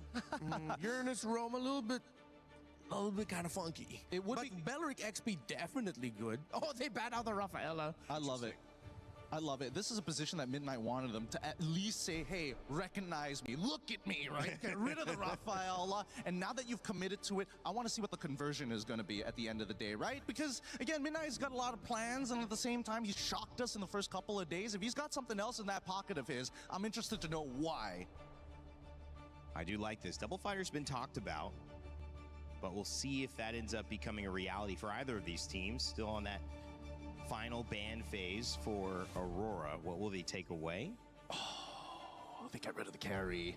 That thicker lineup is going to be a lot more. It's going to be real hard to get through. And now that they've already locked the Eudora for themselves on the side to Onyx, they don't even have the option of Gord to lean into after to try and deal with the frontliners. What does that leave us with? There's not a lot of good support options here as well. I mean, you can sort of go Badan just to like slow peel stuff, but after game number one, I think that Keyboy is going to have to take a step back here as they get the Barats. Yeah. I wonder, are they crazy enough to send that Uranus to XP? You pick up. Oh, no. The Ling is throwing me off. I'm thinking if there's any room for a surprise, like Mathilda somewhere, an X-Borg somewhere, but then with the Ling, you're gonna get slowed down in your jungling if you try to go for something cheesy in the jungle. I'm gonna be honest with you, Matilda is looking real good for either side. Really? Yeah. Oh, they go for the man, YSS. guys, a little controversial here. Oh, the low Yi. And Wait a not minute. Unique hero. Here we go. Interesting. So they want map pressure to be able to kind of, if we're a little bit slow on the turn, the Loyi is able to teleport multiple people at once to a target location. Yes, it is reveal, big whoops, but it's still a way to kind of maintain pressure. Oh, I lose priority? Doesn't matter, I'm still there. This could be an interesting approach and a different way of thinking for Aurora.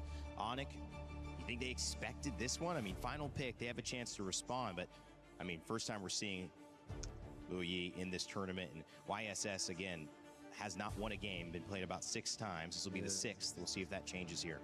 Let's see if they'll make it work. You see some cursed. Galerinha, já que tá tudo igual, voltamos pra resolver esse resultado dessa série aqui que tá demais. Onde que vai ser a equipe da Aurora Gaming agora pra finalizar e ver quem ainda vai continuar aqui na Upper. E quem perder vai descer, tá, Beni? É isso aí. Já temos aí os drafts montados e quem será que leva melhor, Didi? Saberemos saber onde? Na partida. Vem com a gente que tá só começando. Aqui teremos mais uma série depois dessa, hein? Sim. Ainda tem uma série onde teremos aí a Entity 7 versus a equipe da Team Liquid atual. Ai, Brasília. E tem brasileirinhos aí da Entity 7 representando aí o Brasil. Mas bom, aqui composições montadas. Dessa vez Kari volta novamente com esse link. A resposta é boa também. Do outro lado aparece uma Luí na mão do Ronça, que a gente sabe que ele joga muito com esse boneco. E bom, composições montadas, vamos ver quem sai na melhor aqui nessa série de MD3. Tá tudo igual, daqui não sai. Então, daqui não passa, né? Que sair, alguém vai sair. Tá jogando de main aí o Russo, hein? Tá jogando de main. Vamos ver como é que vai ser essa aparição. Ele parte pra cima do Sans ali, ó. Como vai pra cima. Sabe que tem um dano maior no começo do jogo. Ele vai abusar disso mesmo. Olha lá, ó, embaixo da torre. Gastou por ali o recurso já pra se forçar, né? De certa forma aí ter um pouco mais de pressão na região do mid. A Aurora desse lado de novo. Do lado azul, hein? A Aurora ganhou do lado azul a primeira partida, né? Sim.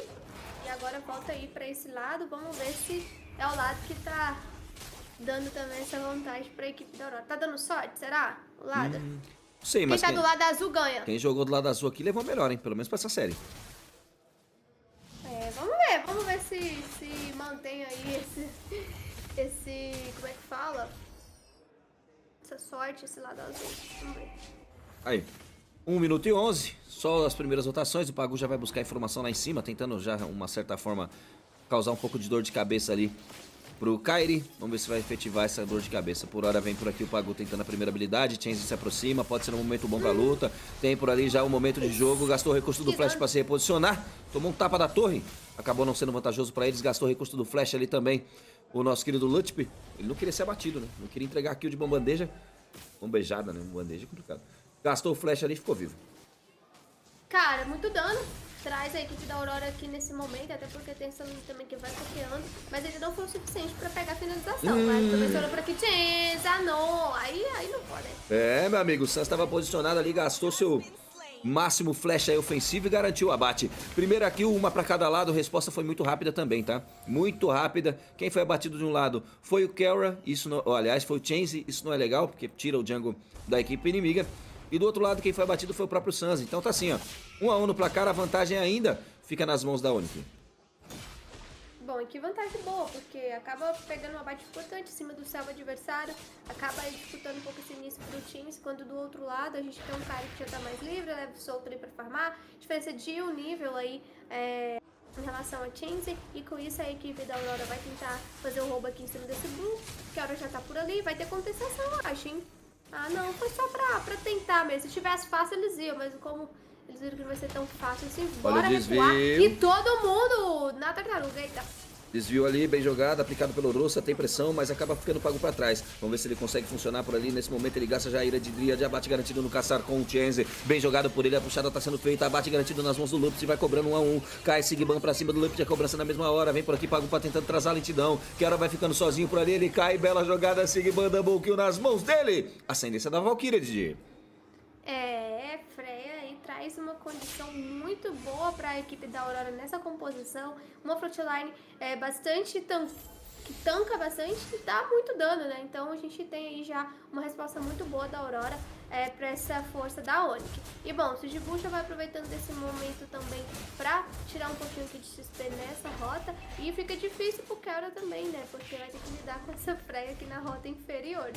Mas bom, Kari vai aproveitando para pegar os seus buffs, a equipe da Aurora vai tentando pegar a visão ali nesse momento para atrapalhar, mas sabemos que desse outro lado o Chense também precisa focar esse farm.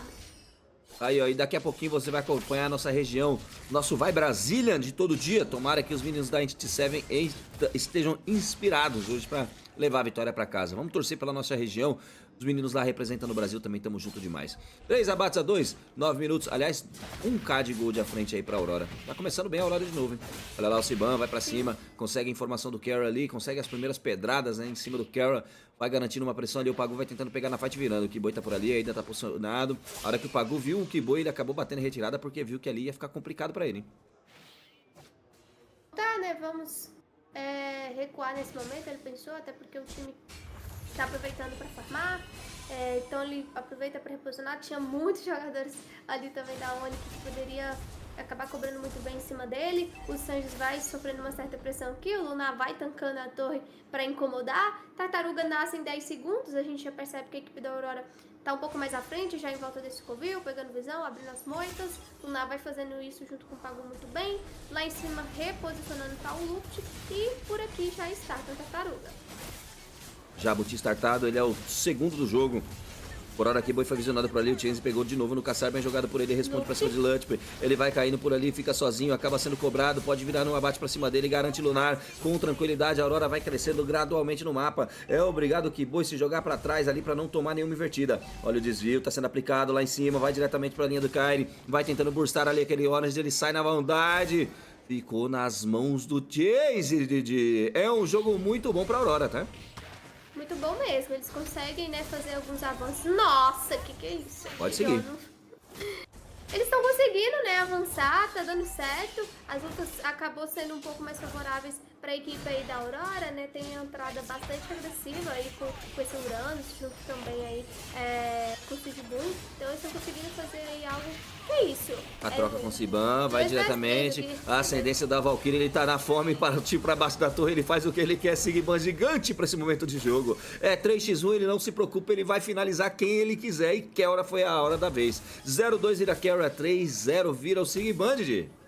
É possível parar essa Freya nesse nível de poder aqui, porque, controle. Cara, muito controle, muita força e controle esse aqui do outro lado, até que tem o Sans, tem o Kiboi, mas ainda eu acho que eles precisam crescer mais em relação ali à sua build, né, aos itens, porque ainda assim o Sigibu está numa rota que joga sozinho. Que é isso, olha o Kairi, conseguiu pegar o abate ali com tranquilidade, virou embaixo da torre, tá bem machucado, hein? Tá bem machucado, o Lunar quase tá tentando chegar, acaba ficando sem energia, não pega. Aí passou, já era, né? Aqui não deu, mas foi uma bom abate aqui, tá? Valeu a pena o cara aí avançar, conseguir pegar esse abate cima do Urosa, porque o Urosa é um perigo iminente aqui para a equipe da Onyx. E não só isso, ainda por cima levou aquela T1 da rota superior. Aí, ó, vamos ver. O cara já posicionado ali pra derrubar aquela torre, sabe a jogada. Vem aqui na trocação pra parte superior agora na Tartaruga. Abre o teammate por ali, ira de Dríade vai tentando parar muito bem o Pagu. Conseguiu a efetivação, o provocar tá sendo aplicado pra cima do Kiboi. Agora tem Fúria Minuana, destacada por ele, mas acabou sendo cancelado. O Kiboi tentando bater em retirada, ele quase não anda. É uma Ibacaquim parado nas mãos do Siban. De novo o Lutp vai caindo, pode fechar a tampa, já será? Mais uma kill nas mãos do Lunar. E aí, meu amigo, é pressão pro time da Aurora. É o que vai bater no time da Aurora aqui. Caiu. Aí caiu sozinho. Leva a tartaruga e cai. Aí é desespero, Que né? tartaruga cara, tá? Aí é desespero, né? Aí é desespero. Você é louco? Você tá com a tartaruga por um kill? Não! O Kairi. Sim! Cara, e toda hora pode vir que eu tô querendo. Que Me isso? dê! Me dê! Me Que dê! isso? Acabou! Aí é desespero, aqui é cena desespero. Aqui acabou, tá? Cara, quando chega É, nesse eu- nível aí, aqui acabou. Tomada de decisão que não precisava, né? A equipe da Onyx viu quanto a Aurora tem qualidade de jogo na primeira partida. Aí eles Exato. conseguiram retornar, tomaram o controle da situação na segunda partida. Mas nessa aqui, a Aurora já impõe um jogo com ritmo um pouco mais acelerado, com ritmo de dominância, vai pra cima. E cara, a Freya aqui do Sigibu, o que faz... Não é brincadeira. E o Lunar também aqui de Uranus, com certeza esses dois tá sendo aí o duzinho que tá trazendo essa vantagem pra equipe da Aurora.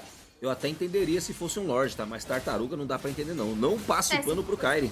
Não passo. Tá aí, ó. Vamos ver como é que vai ser essa tela. Aí, de quem que era exatamente, não vi. Não vi de quem que é essa tela, mas tá aí, ó. Não dá pra ver de quem que é. Agora sim, vamos ver. Ah, é do Lupt. O Lupt não, perdão, é do Lunar. Olha aí a trocação, vamos ver como é que vai ser a colocação agora de dano. Derrubam ali mais uma vez o Orange do Kairi, tá penalizadíssimo, tá?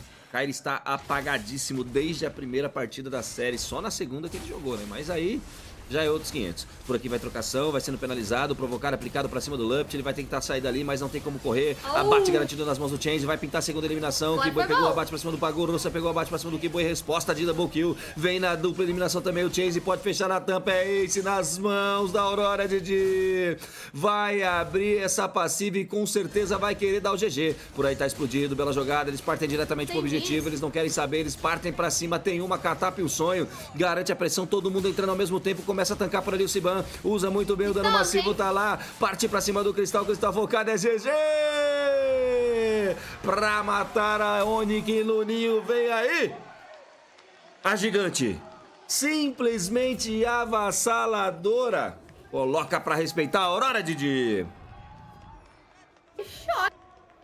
Equipe da Onyx aqui não esperava por isso. E o que mais me impressiona no jogo da Aurora é exatamente isso, quando eles pegam uma pressão, exatamente o que você comentou, eles têm uma frieza, a frieza é o nome perfeito, eles têm uma frieza pra finalizar o jogo e não demoram, vão pra cima com tudo, estoura tudo e todos e foca realmente no objetivo principal, que é levar o cristal. E cara, funcionou ali a ultimate mais do que o boy, tá? Ele, naquela luta ali da rota do meio, eu pensei, agora deu certo. encaixou, agora deu certo. O saiu perfeitamente aqui, porque eu acho que, se não me engano, ele levantou os 4 pra cima. Os quatro. Só que não tinha dano a equipe da Onyx, não deu follow-up, porque a entrada foi perfeita, ele conseguiu segurar muito bem.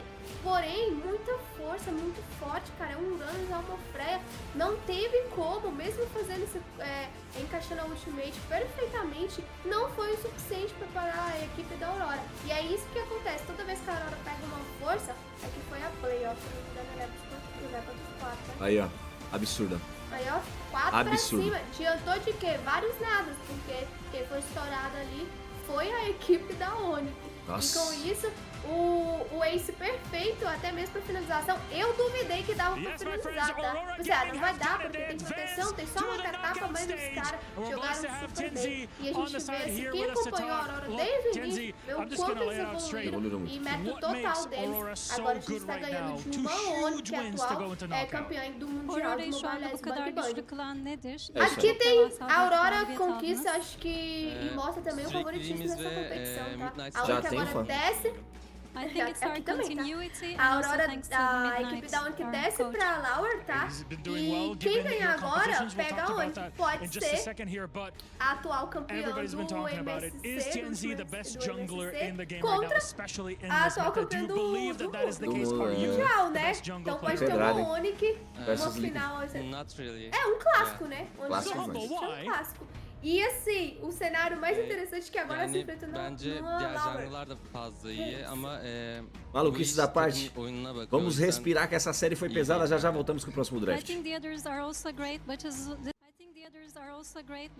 this is also about teamwork, so I don't want to just focus on myself to say that I'm good. Very good, very nice and humble. Now, it is a team effort to advance to this level and make it to knockout. How do your teammates also play around you in that jungle to enable you to farm as much as possible, to prepare yourself for the big team fights and eliminations like we saw in Game 3 here, where you were very effective as a team? Ve burada ekip olarak çok etkili oldunuz bu gördüğümüz eliminasyon eleme maçlarında. Ve ekip seni yani bir sonraki maçlarda nasıl destekleyecek? Daha etkili bir şekilde rolünü yerine getirebilmen için. Daha iyi olacağını düşünüyorum. Böyle komplarda jungle oynarken rakip takım çok fazla jungle'a fokus atıyor. O yüzden oynaması da biraz zor. Biraz daha iyi oynamam gerektiğini düşünüyorum bir de. Yes, I think it's going to be better in the future in the upcoming games, and I think that it can somehow be challenging to focus as a jungler in these types of games because we get a lot of focus from the opponent team on my role as a jungler.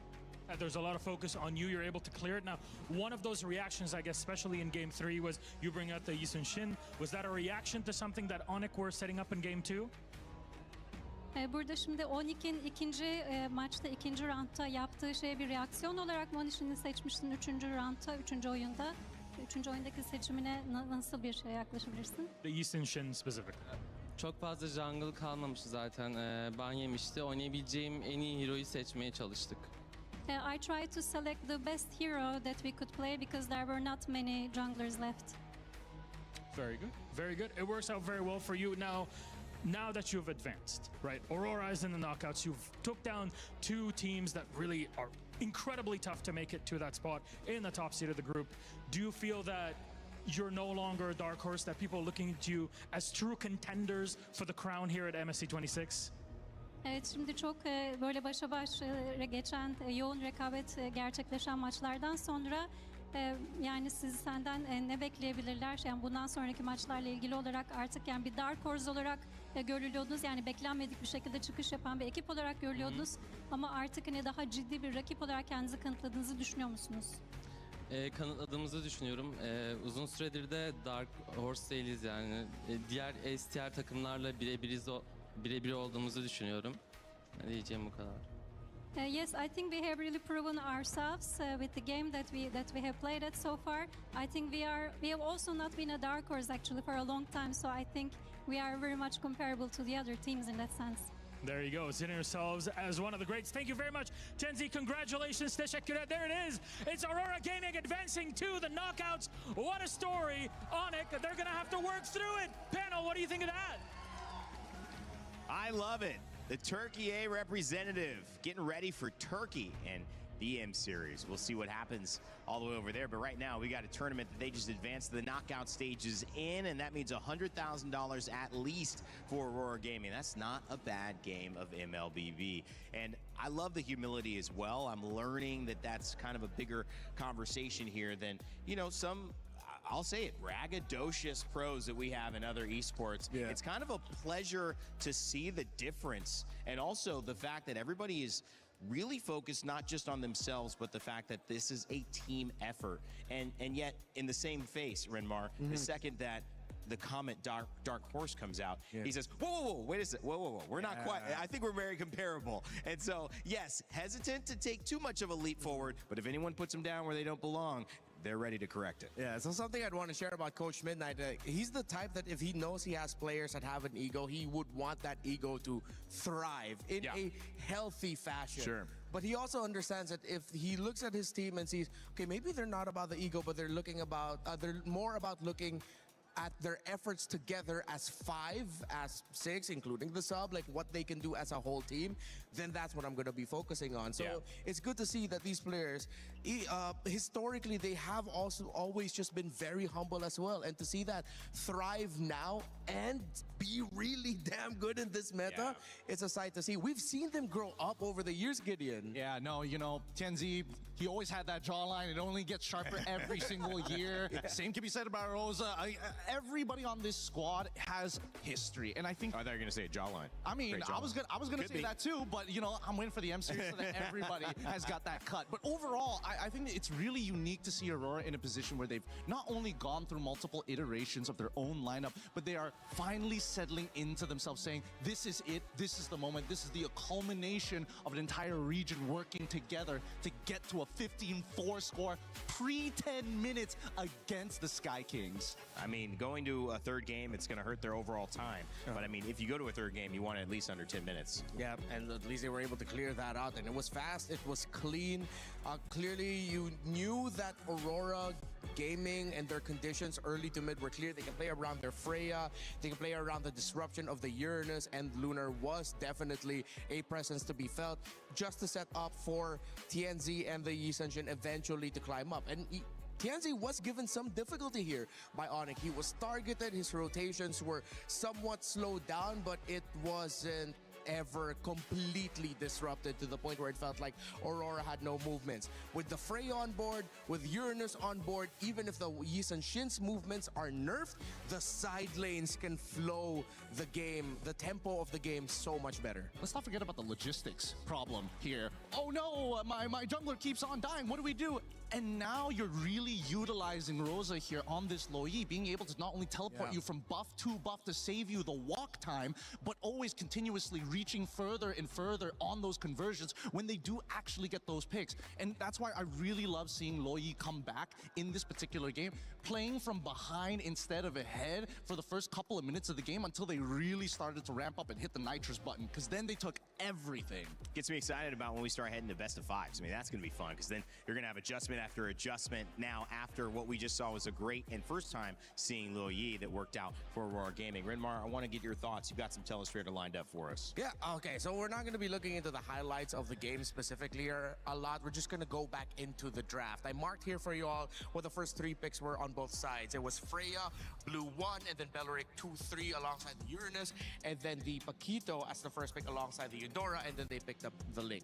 Again, okay, maybe I wouldn't once push the issue about picking up Eudora when the Uranus is open, but I feel like the pick that actually delivered the death knell was, well, two of them specifically. You get the Barretts over here, which would eventually get picked up at the red 4 slot, if I'm not mistaken, and then the Lo Yi that Gideon got to mention. So the interesting thing about the Lo Yi, besides the fact that with what Gideon mentioned, with it being able to deliver the team around the map faster if ever the Yi Sun-shin's rotation was nerfed, look at it from a team fighting perspective.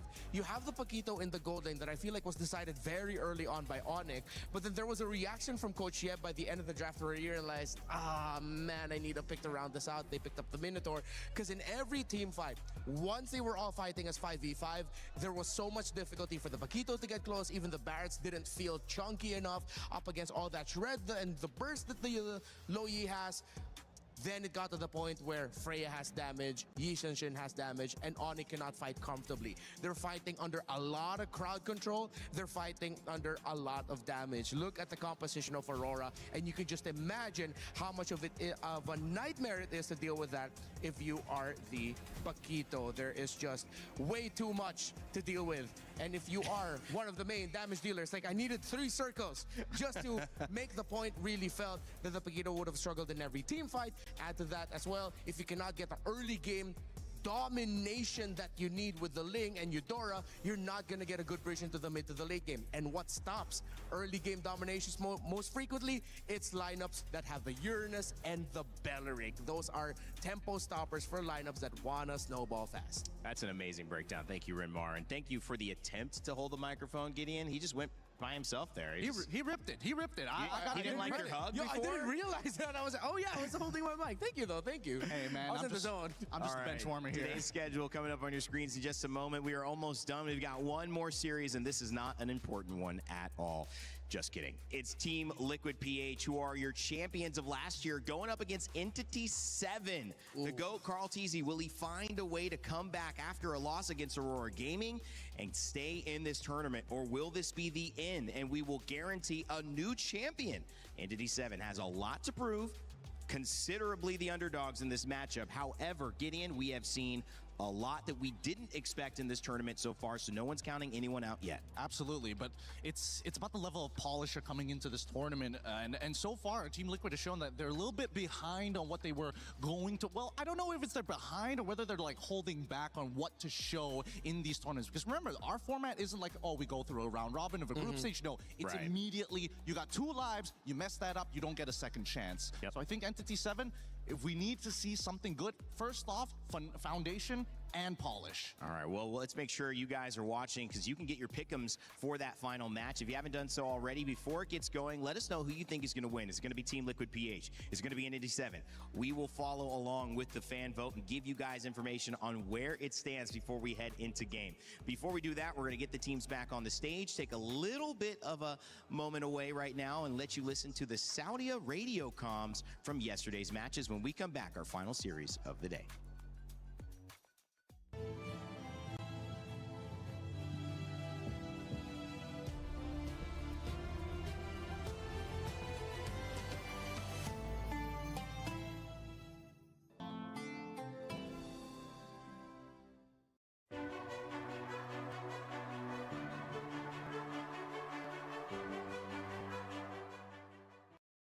没人啊，一个瓦伦而已。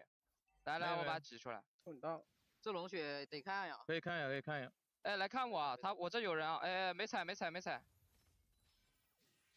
哎，跟过来。哎，等我被动结束，我可以看啊，我可以看。没有人，看一下。Go early main。这边。Sorry, main ulti. Wah, ada mana ya? Pan bantu sana pan. Aku tak ada mana. Aku boleh sekali selebel ya. Tutup batas satu. Aku recall. Buruk macet. Aman. Atasnya gua ditutupin Uranus sih. Gua bagi dulu ya. Kau buat chestis kapan? Aku nih brute force dulu. Biar buat chestis ah. Wah, anjing. Yes, sure. Кайся, дальше фармите. Мид. Я засейвлю. Байдаем черепах, да? Да. Просто байтаймите, фармим. Я готов на ней. Чекан будешь? Не. Можешь пушить чекан, я зоню. Я понимаю. Я иду кит. Парень, мы точно не можем? Херара, блядь, одно хп бегает. Я бью все скиллы.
Play is in our DNA. Whenever we let it out, it becomes our superpower. Now imagine an entire city being built to supercharge it. Kadir City, powered by play. 16 games across 4 weeks, all in pursuit of one goal to represent your nation and lift that trophy. The Esports Nations Cup in Riyadh this November. Make sure to tune in and support your nation. I can't wait. That's going to be a lot of fun. Apex will be there. I believe MLBB will be there as well, right? Hell yeah. Okay, that's going to be a good time. Welcome back to the panel, guys. Rain Day here with Rinmar and Gideon. We're talking MLBB final series of the day. We've seen 3 so far. It was Aurora Gaming who just got the victory, and now we turn our attention to the winners of last year. Team Liquid PH going up against Entity 7. I would say, Rinmar, it is a significant upset, despite, even great competition of Aurora, to see Liquid in an elimination match this early. But if any team has the ability and the experience to bounce back, it's certainly this team. Yeah, I mean, they've already gone through a lot of hardships over the years, and when it comes to their tournaments, of course, they do have that DNA to bounce back. And we do have this very specific thing about Liquid. We call it Galit na Liquid, which is angry liquid, right? Yeah, angry Liquid. When they come from a loss that they least expect, suddenly they bounce back in the next series looking like killers. And that is something that Entity 7 should be kind of afraid of. I mean, you got to play your own game, Gideon, but the fact that you're going up against the caliber of players on Team Liquid PH, it's got to mean you can't just play your own game, right? You got to be aware of who you're playing against. Oh, absolutely, 100%. Especially, you know, at least there's a lot of material to kind of look through to see how Liquid is going to play in the first place. And I think that, unfortunately for Entity 7 in that region of the world of the Americas, the Scrim partnership and caliber of practice that they can get there in comparison to coming to this international and seeing who is available to play, it's going to elevate them no matter what. So I think this is a great experience for Entity 7, but at the same time, if by a chance of God, or if they have a new plan to take down Team Liquid and it works out by winning this series, God, must that feel so good. LATAM representative, even though they're representing the totality of the Americas right now, they took down the NA rep, and this is the first time LATAM has been on this international stage. It's exciting because, of course, MSC has brought us many exciting things as well. And there's Team Liquid arriving, the GOAT, Carl Teasy. You know, there was a lot to dissect about the loss, but there's also a lot to dissect about the history of somebody who knows exactly how to get the job done on any and all international stages in MLBB history. So, again, so many big narratives. We're going to have to somehow focus down on the little things, though, as this meta is still, again, surprising people here and there. Yeah, I wonder if Liquid are going to approach this similarly to how Falcons Men approached their previous game, and they forced the meta to go back into something just a few weeks back with how they got through the wildcards, trying to force to bring back those utility jungles. Will Liquid have evolved in the, what was it, 1 or 2 days since we last saw them? And then suddenly show off that, okay, no, we are definitely up to part of the meta. We just needed a little bit more time. A lot of questions that I'm excited to see how they're going to answer. Yeah, and especially seeing, well, I've been in the scene for a very long time, and Aeon, an ex-player now turned coach, seeing him smile walking out of that bus makes me a little nervous. There's only 2 times I've ever seen him smile like that. One, when he was already looking to win a championship locally, and the other time is when we saw an absolute destruction of a Malaysian team versus a Singaporean team that he was playing on. It's the exact same look, and it's already making my spine just crumple up and fall. I thought number 2, you're going to be like, you know, eat McDonald's or something, eating some type of burger. I was like, yeah, he always smiles when he gets his thing he likes. But at the end of the day, that's a great storyline to pick up on. He's going to be going against Entity 7 and want to make sure that smile, unfortunately for them, is wiped off their faces if they have anything to say about it. Latin America, of course, the ability to prove themselves on this major stage would be massive. But just getting here is an accomplishment. Here's the road that they took to EWC, and it was anything but easy.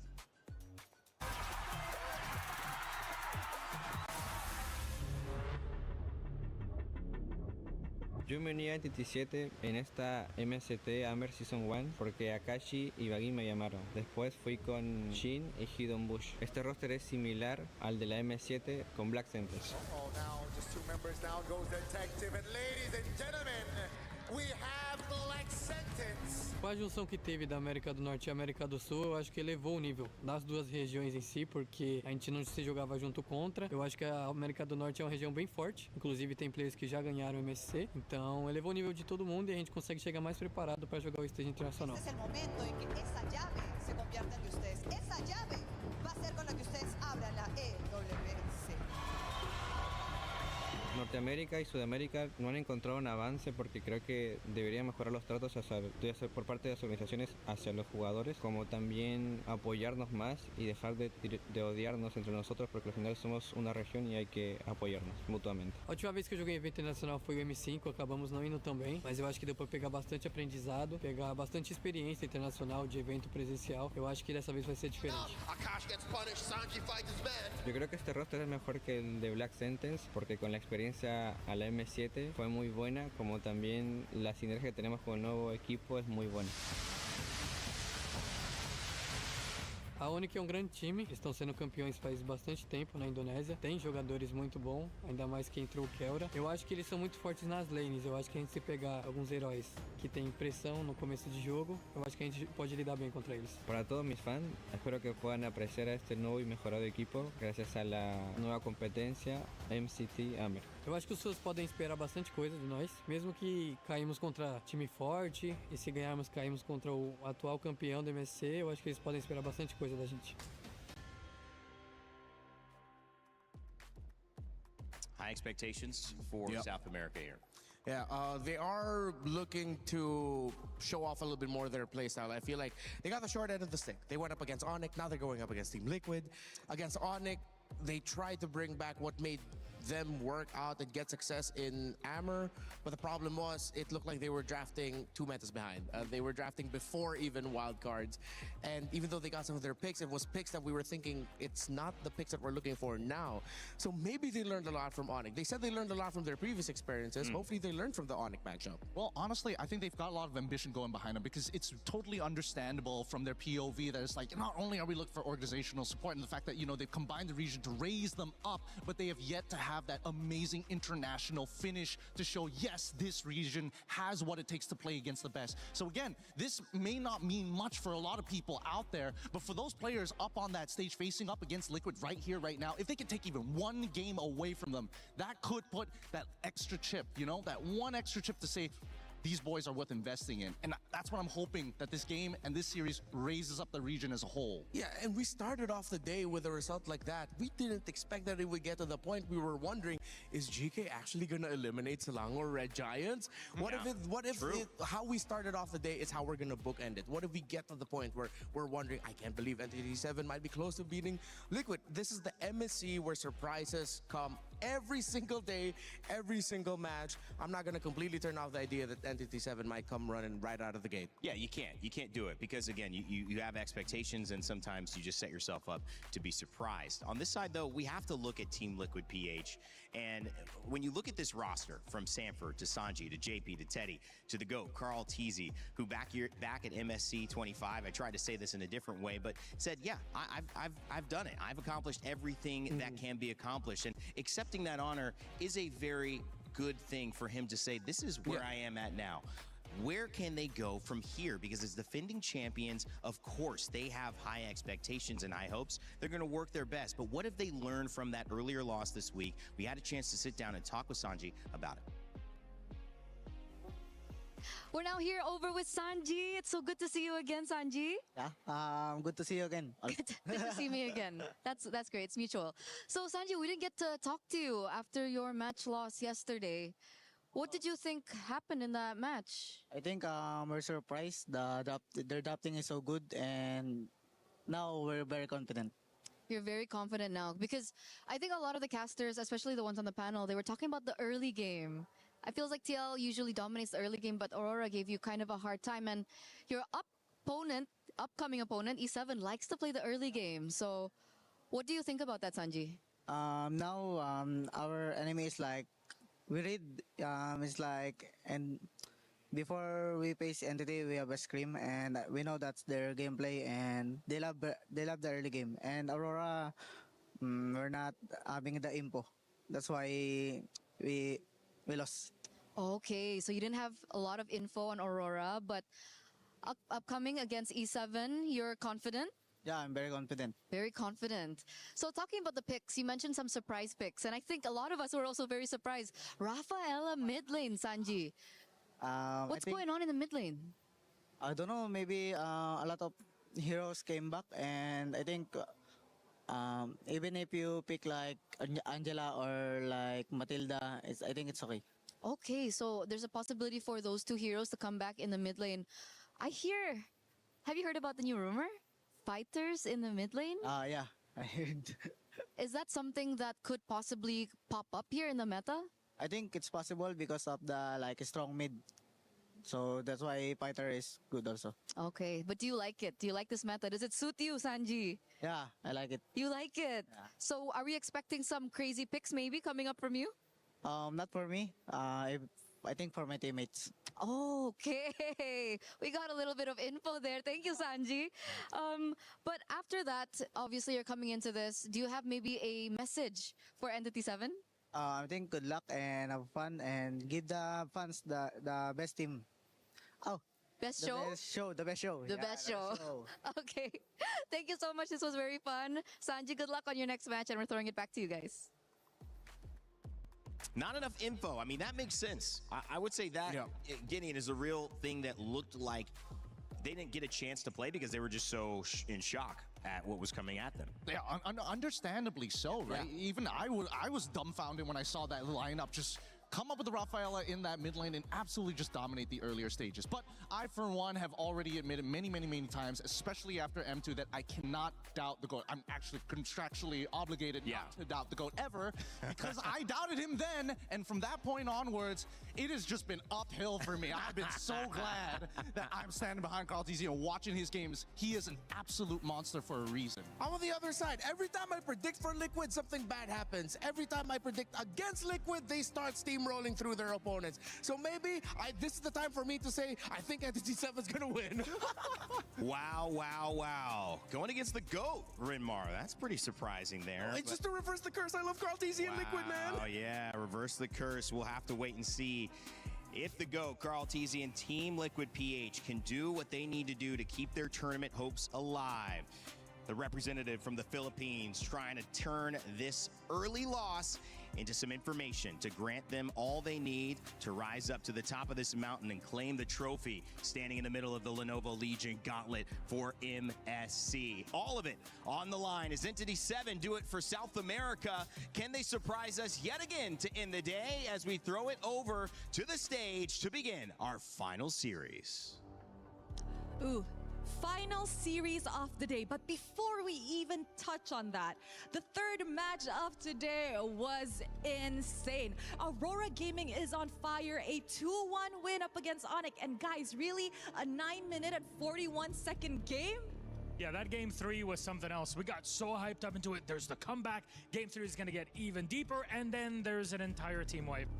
And the game falls apart for Onyx. And that's just how the story sometimes goes. That's how Onyx crumbled at the end of it all. But that just means Aurora Gaming can advance on to the knockout stage. Sorry, that's just how it is in competition. Onyx run is not done yet. They'll continue on in the matchups in the lower bracket tomorrow. However, we still have our final matchup for the day, and this one is eliminations, which means it's fun, which means one key will be crushed in the end of it, and one team will be sent home. So please join me in welcoming our first squad on the stage, Entity 7! The luck of the draw put them against Onyx in their opening series of the group stage. And after the loss, it's out of the frying pan and into the oven. The top team from the Americas has gone through even tougher times. And this is the moment to evolve into their final form under pressure. Oh, yes, indeed. And now that they are on the stage, it is time to call up their competitors. Ladies and gentlemen, the Cavalry, make some noise for Team Liquid! Wow, the crowd goes wild. The Cavalry started their journey with a surprise, and now they are ready to charge and go for whoever is in their way. Whatever it takes to defend the title. Whatever it takes to defend their keys today. And really, every single thing matters here. The reigning MSC champions are in an elimination game in the lower bracket of groups. That's to tell you how competitive MSC 26 has been here at the Esports World Cup. And it means that things will only heat up from here. Though, it is time to kick things off here. Please, Team Liquid, please, my friends at Entity 7, place your keys, take your seats. And of course, captains, prepare in. One Sanji has already made it to the knockouts. Is it going to continue here? We shall see. The fist bumps are in. All pressure on our two teams. Who can make it out? Who will have their key crushed? We'll break it all down with our panel. Thank you, Milos and Rose. It's time to get it going. I can't wait to see whether we get a surprise on our hands. But either way, we're going to have a delightful final game. That is, again, going to be great for one team and get all the emotions going in the right direction, heading towards a potential knockout stage spot. And it's going to also end with a key crush, which is tough to see. It's almost unfathomable to think that it would be Liquid PH. But, you know, when you play a best of 3, Gideon, there's not a lot of time to make an adjustment. I want to get your thoughts on just the quickness of this set, because we're not in that safe stage yet with 5s or 7s to really adjust to another secret strategy. However, happy Rhino Day, new in the shop. Make sure to grab your emotes. And want to make sure you guys are locked in on Rhino Day. Everybody's really excited. Everybody knows what Rhino Day is. Totally, yeah. It's when the season resets because we all turn back into rhinos. Yeah. every single time, and except for some people. But for the most part, I think that this game, especially seeing how confident that they're walking into this, it's already giving us information, right? Both teams have technically scrimmed against each other, so they have a little bit of info coming into this. Better yet, I feel like the major adjustments coming in from Liquid is now understanding, hey, Teddy, maybe you can put in some fighters for us, huh? Some fighters. Maybe let's not keep bringing up your Claude. We know Claude is your signature pick, but right now it's just a little bit too tough. Just hovering around or under 30% of the win rate is the Claude. So let's see if we're going to be seeing some new Teddy pickups, maybe a reprioritization of picking things up like the Harith, which has done well as long as it's built well around it. How will Liquid turn their drafts around? Similar question for Entity 7. Again, I feel like we're watching two teams had a bit of a similar problem from their first day of matches, wherein it seemed like they were drafting a little bit, maybe like a few weeks back? Yeah. A month back? 2 months back? Would you say 2 months back, or would you think that it's comfort at this point? Because I feel definitely at some point. Oh, actually, yeah, that's a good point. For Liquid, that game 2 against Aurora, 100% we got to go about lean back into the comfort. Entity 7, they did it right from the get-go. Game number 1, game number 2, these are all picks we've seen them play locally in their own leagues. Yeah, but comforts have to evolve. You can't always be the one who likes the porridge too hot. Sometimes there's some days where you like the porridge a little bit too cold. Sometimes just the right amount of temperature. You know what? Got to evolve with the times. I'm not gonna lie, I agree with you. Right? You gotta mix it up every now and then. Growing up, we loved hot oatmeal. Now it's all about the overnight oats. You're so right. You're right. I'm with him. Gotta I don't know. evolve. Y'all sound like men without principles. That's what it sounds like here. I'm gonna go for the hot porridge now. No. It's got to be the same every single time. And I think that more importantly, it comes down to comfort, right? Yeah. The level of comfort and execution, especially when you're playing at the high level, that people don't seem to understand. They're like, oh, you could play all these amazing picks, but if the player says, you know what, out of the 3, I'm only gonna play 1 out of those 3, does that mean your pool is limited, or does that mean he just wants to win harder than anybody else? Now talking about pools and whether or not hero pools and whether or not they're limited, I think I have to go back to what Sanji mentioned. He said like, oh, maybe no surprises from me, but maybe expect surprises from my teammates. So what does that mean? Are we going to see the surprises that Rainday's asking about through the other members of Liquid? That's what I want to know as we see the Fanny, the Phobius, the Esmeralda band, the Marcel, the Atlas, and Valentina. Are they gonna either prioritize Freya or Hirara? Okay, Yeah. Hirara over the Freya. Wow, this is a lot more standard than I was expecting, to be perfectly honest. I thought maybe a slight adjustment, but man, right on the money. My interesting awareness was Entity 7's comfort was actually not in this meta, so it kind of didn't keep up. Liquid were surprised by the actual non-meta, but like kind of counter to the meta, that it was Aurora Gaming ahead of the curve. So Liquid, they don't have a problem playing this, so they're going to be drafting as we expect. But I think the goal for Entity is to get to this meta and come present with it. So I expect that we'll see a lot more consistent stuff in this first draft without many surprises from them, because they haven't even shown us that they're playing this kind of tournament meta yet. They took away the Atlas, they pick up the Belleric. So now once again, similar to the previous one, the roam options for Liquid are kind of, I want to say gone, but they're depleted. Now the Freya sub, are they just going to put JP on the Cho? I think they might actually. They might kind of have to, but at the same time, we don't know where this Freya is going to go just yet. And I think that's the best part. The Entity 7 is playing with cards very close to their chest. But my favorite band so far, the Valentina alongside with the Atlas, to make sure that the Ling Hirara trade becomes that much more, well, I don't want to say impactful, but the weight of it is felt. I like this too. It's really going to be a big 2-3 for Liquid. Does that mean that they go straight into their mid lane at this stage? They could technically lean back into the Eudora if they wanted to, but we've seen how that works out most of the time as well. I think they're deciding between Paquito and Uranus right now. Okay, they pick up the Paquito and they get the Eudora. So they have the Hirara Eudora together. Entity 7 can just safely pick up a... Ooh, a Selena now. Okay. That's unexpected. Going back to Shin, this is a pick that he's picked up over the years, and we not only regionally but internationally as well. Yeah, which begs the question. Now that they've kind of secured their first 3, they've opted not to go for Ling at this stage of the game. I mean, the Eudora counter on the opposite end was in preparation to maybe expect the assassin. Does this mean we're expecting the pivot here? Because I feel like at least for Entity 7, they've got the guaranteed scaling from that Freya side, no matter if it's gold or EXP. Right. We get to the late game, she's gonna punch a hole in the wall. Yeah. I think Entity 7 will want to keep their options open, put that Freya in the gold, because having a Belleric and Alice together in the comp is actually going to be really tough for Liquid to deal with once they start jumping up together and then fighting together as 5. The Eudora, Paquito, and Herrera would not be happy going up against a Belleric, Freya, and an Alice. Are they trying to replicate Aurora's draft in game number 2 it's against pretty Liquid? similar. It's eerily similar, actually. Yeah. I don't think the order is exactly the same, but a lot of the picks are starting to show up here. That means if, let's assume, put the template on Entity 7, that's the lineup that they're trying to go for. How does Liquid actually adapt? And I think this will be interesting in the second half because they're already getting rid of the Guinevere. They're trying to make sure that the other jungle options don't feel as good anymore. If not, go back to the lane. We've already got the counters ready and set. Yeah. Oh, the show gets banned out by Entity, so they read into that.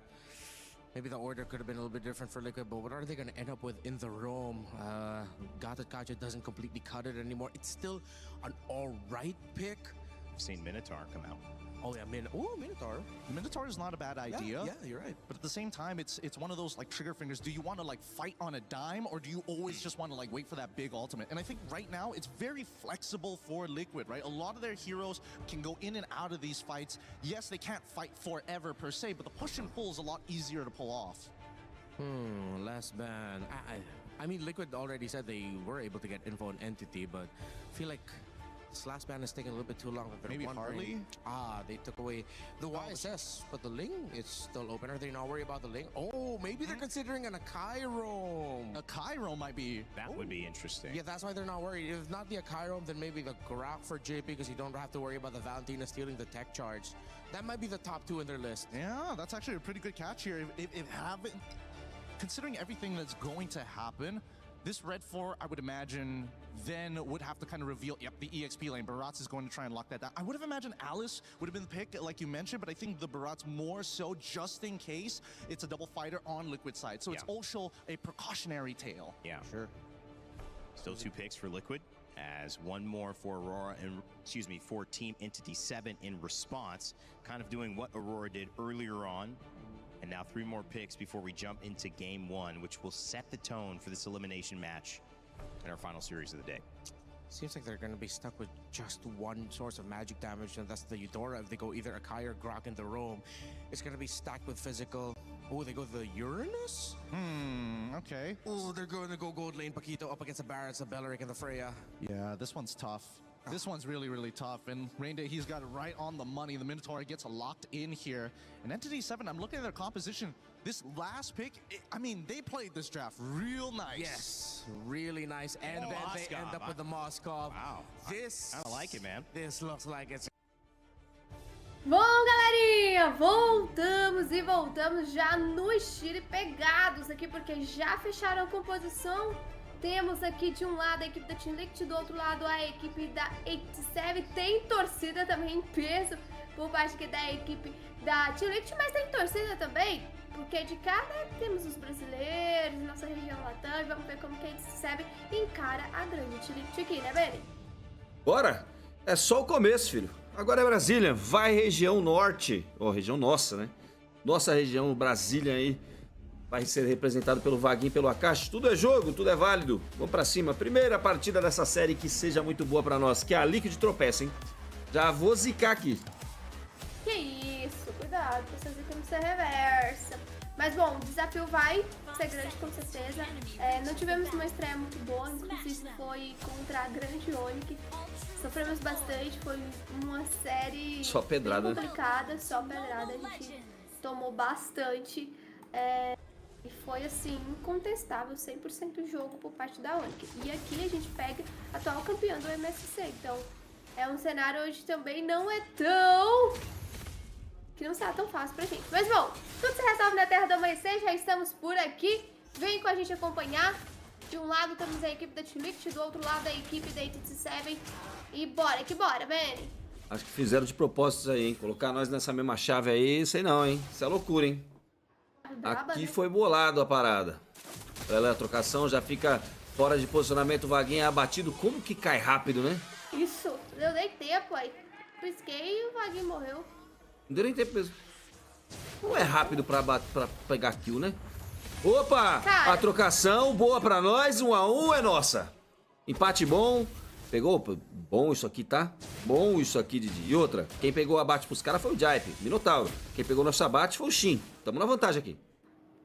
Teve resposta rápida também, então a gente tava, nossa, que rápido, que não sei o quê. Mas foram pra cima, conseguiram um belo controle ali. A gente sabe que precisa disso, o Shin trabalhou muito bem com a flecha abissal, o time deu follow-up, conseguiu pegar um abate importante. E com isso, agora a gente já vê uma rotação um pouco mais focada em garantir os buffs, o Shin já vai abrindo essa rotação por ali pra pegar a visão, pra tentar encaixar ali as suas armadilhas. Enquanto isso, o Jaipe também tá mais atento aqui na rota do meio, já essa rotação sobe pra tartaruga.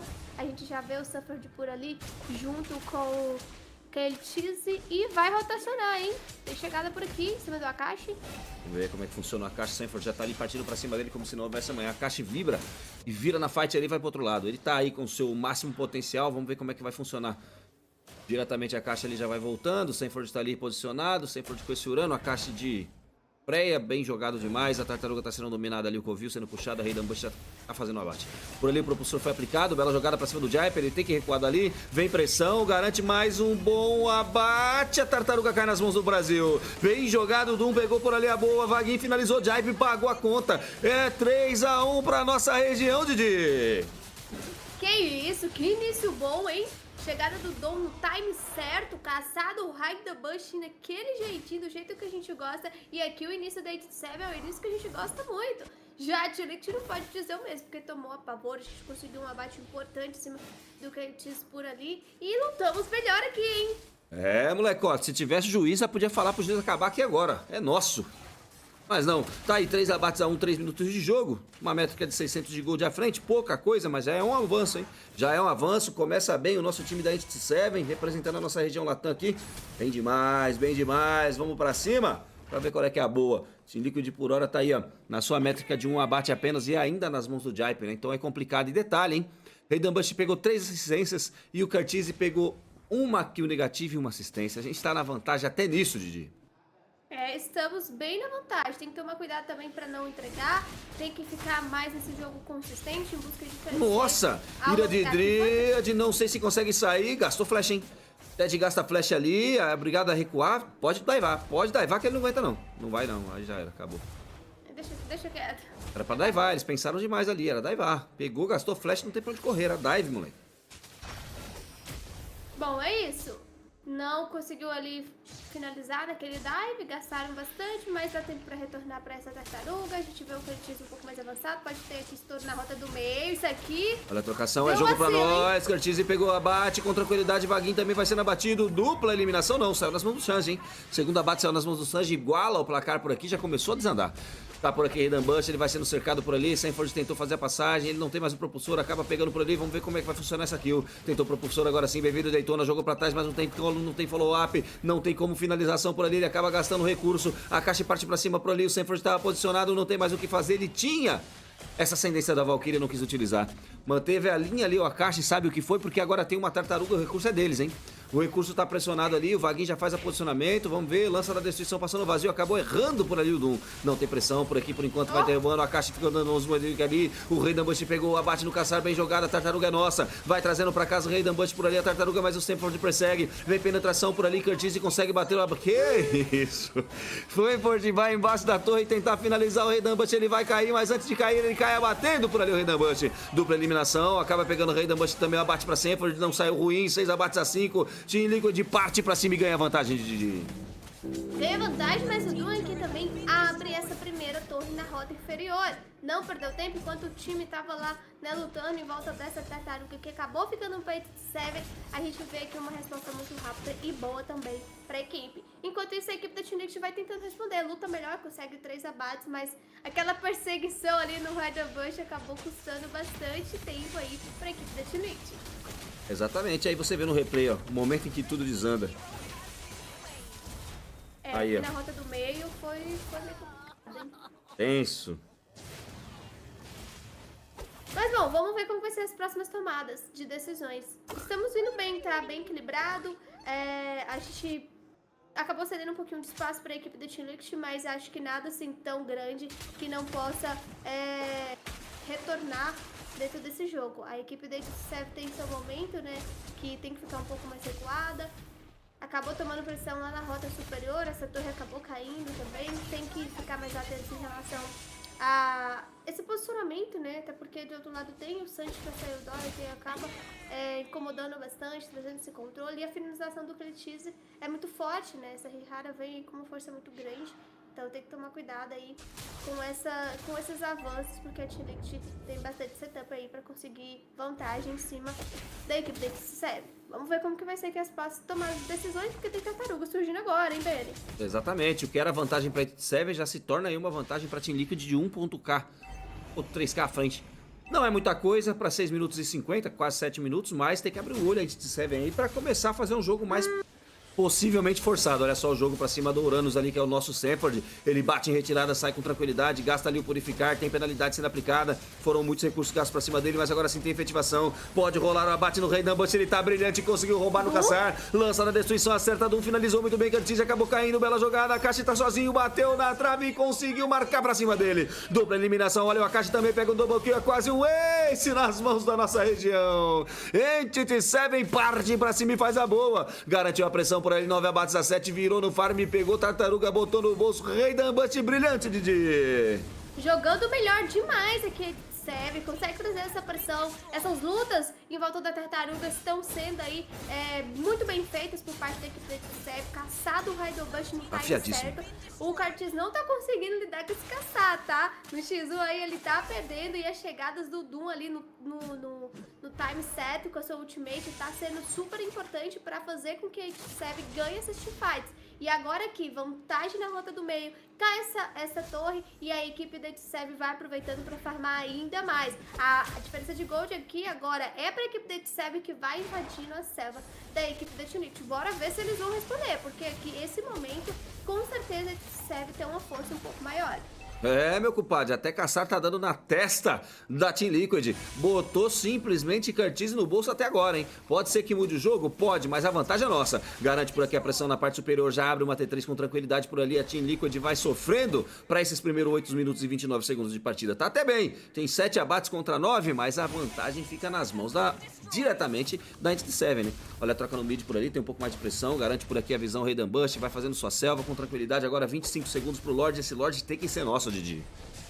Tem que ser nosso e tem tudo pra ser nosso, pô. Porque esse caçado do Rei Dambush aí tá difícil lidar com ele. A gente vê que ele tá conseguindo ser bastante eficaz na hora de utilizar. Não perdeu nenhum objetivo agora, tá? Então isso é super importante e com certeza traz aí até mesmo essa vontade ainda mais de garantir esse objetivo. A gente já percebe que a equipe da Sev já tá rotacionando por ali, pegando visão junto com a Akashi. Aí depois já farmando, lá na rota do meio tentando fazer a limpeza, a Tilix já tá por ali. E quem está imparável em destruir torres é o Doom, tá? Consegue gravar aquela T2 da rota inferior e agora também vai ficar de olho nessa luta aqui do Lorde, que ele pode chegar ali com a sua lança. Bora ver como que vai ser agora, como vai se portar a equipe da Tinit, porque querendo ou não estão atrás e pode sim com certeza tentar contestar em cima desse Lorde. Exatamente.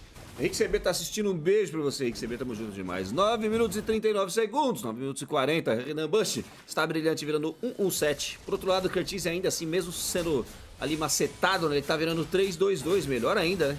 Vamos lá, vamos ver como é que vai ficar esse Lorde. Agora é a hora do caçar funcionar, hein? Funcionou até agora, não é agora que vai deixar a gente no veneno, hein? Vamos ver como é que vai ser a entrada do Rei Dambush por aqui. Ele vai fazendo ali, ficando grandão, né? Vai batendo no Lorde pra ficar daquele mesmo tamanho. Vem pressão pra cima do Curtis e por ali. Flash abissal, acerta no Lorde, vai tendo um pouco mais de lentidão. É obrigado a recuar dali, vem pra entrada por aqui, garante vaguinha, passagem, bela jogada. Rei Dambush está brilhante. Jaipe vai caindo, ele acaba sendo abatido. Bela jogada, Skin também. Shin pegou, abate pra cima do Curtis e mostrou pra ele quem manda. A caixa e botou o Sanji no bolso. E aí, meu amigo? Mega kill de um gigante, são 4 não, são 3 abates positivos nas mãos do nosso querido Entity 7. Vem pra essa torre do mid, sinceramente, nem precisa de Lorde, Didi. É só passar o carreto que é nossa.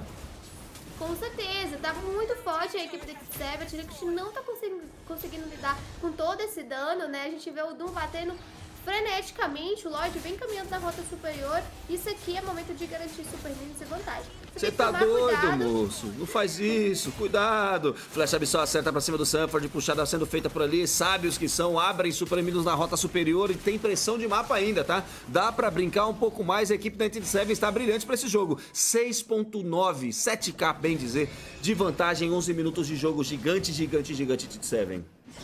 É aquilo, né? EWC inicia muito bem por aqui, a equipe da Trinity não consegue parar toda essa força. Fica na desvantagem porque tem super minions agora a favor da equipe da EWC, foi sábio na hora de sair, tá? Fiquei ali apreensiva, pensando, nossa, não é possível que vão dar um over, mas bateram em retirada no time certo, roubaram a selva aí da equipe da Trinity. Meu filho, coça a cabeça, pode coçar, porque aqui o jogo tá difícil pra vocês. Exatamente, não comemoremos porque ainda tem jogo, tem muita coisa para acontecer ainda. Só o primeiro Lorde já foi, já a vantagem é nossa, mas tem torre aberta lá na parte superior, tem mid já praticamente aí, já sem a sua passiva, apesar que os 12 minutos já vai bater, então já vai acabar tudo, aí já vai ficar mais fácil pra gente arrebentar essa base no peito. Por aqui o Vaguinho vai pegando informação, já não Sanford não consegue fazer muita coisa contra ele, Ted tá por aí também, Jaipe e Curtis, geral tá aqui na parte superior pra tentar defender. E o nosso time tá aí tranquilaço, só farmando, roubando a selva do inimigo, já são 6.9k de gold à frente, 12 minutos e 8 segundos de partida, 12-7 no placar. Tem vantagem, vamos ver a entrada do Ted por ali, faz a paralisação Sanford, tem por ali a mídia do meio, né, a métrica do meio do mapa, né? Colocando ali debaixo da Entity 7. De jogo tá bom, hein? O jogo tá muito bom, estamos bem na vantagem. Vantagem torre, vantagem farm, vantagem pressão de mapa, vantagem também dentro das lutas, conseguimos ter aí, um poder maior para lidar com a equipe da Trinity. E realmente esse momento é nosso. Esperando agora só o time certo pra gente fazer esse Lorde e finalizar esse jogo.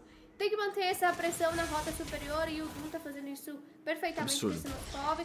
Tá indo pra cima da equipe da Chilite. Chilite tá tendo que só apenas defender, porque não tem espaço pra fazer muita coisa. Molecote, olha o Zeno aí, mano. Eu também não tô entendendo não, Zeno, mas vamos pra cima.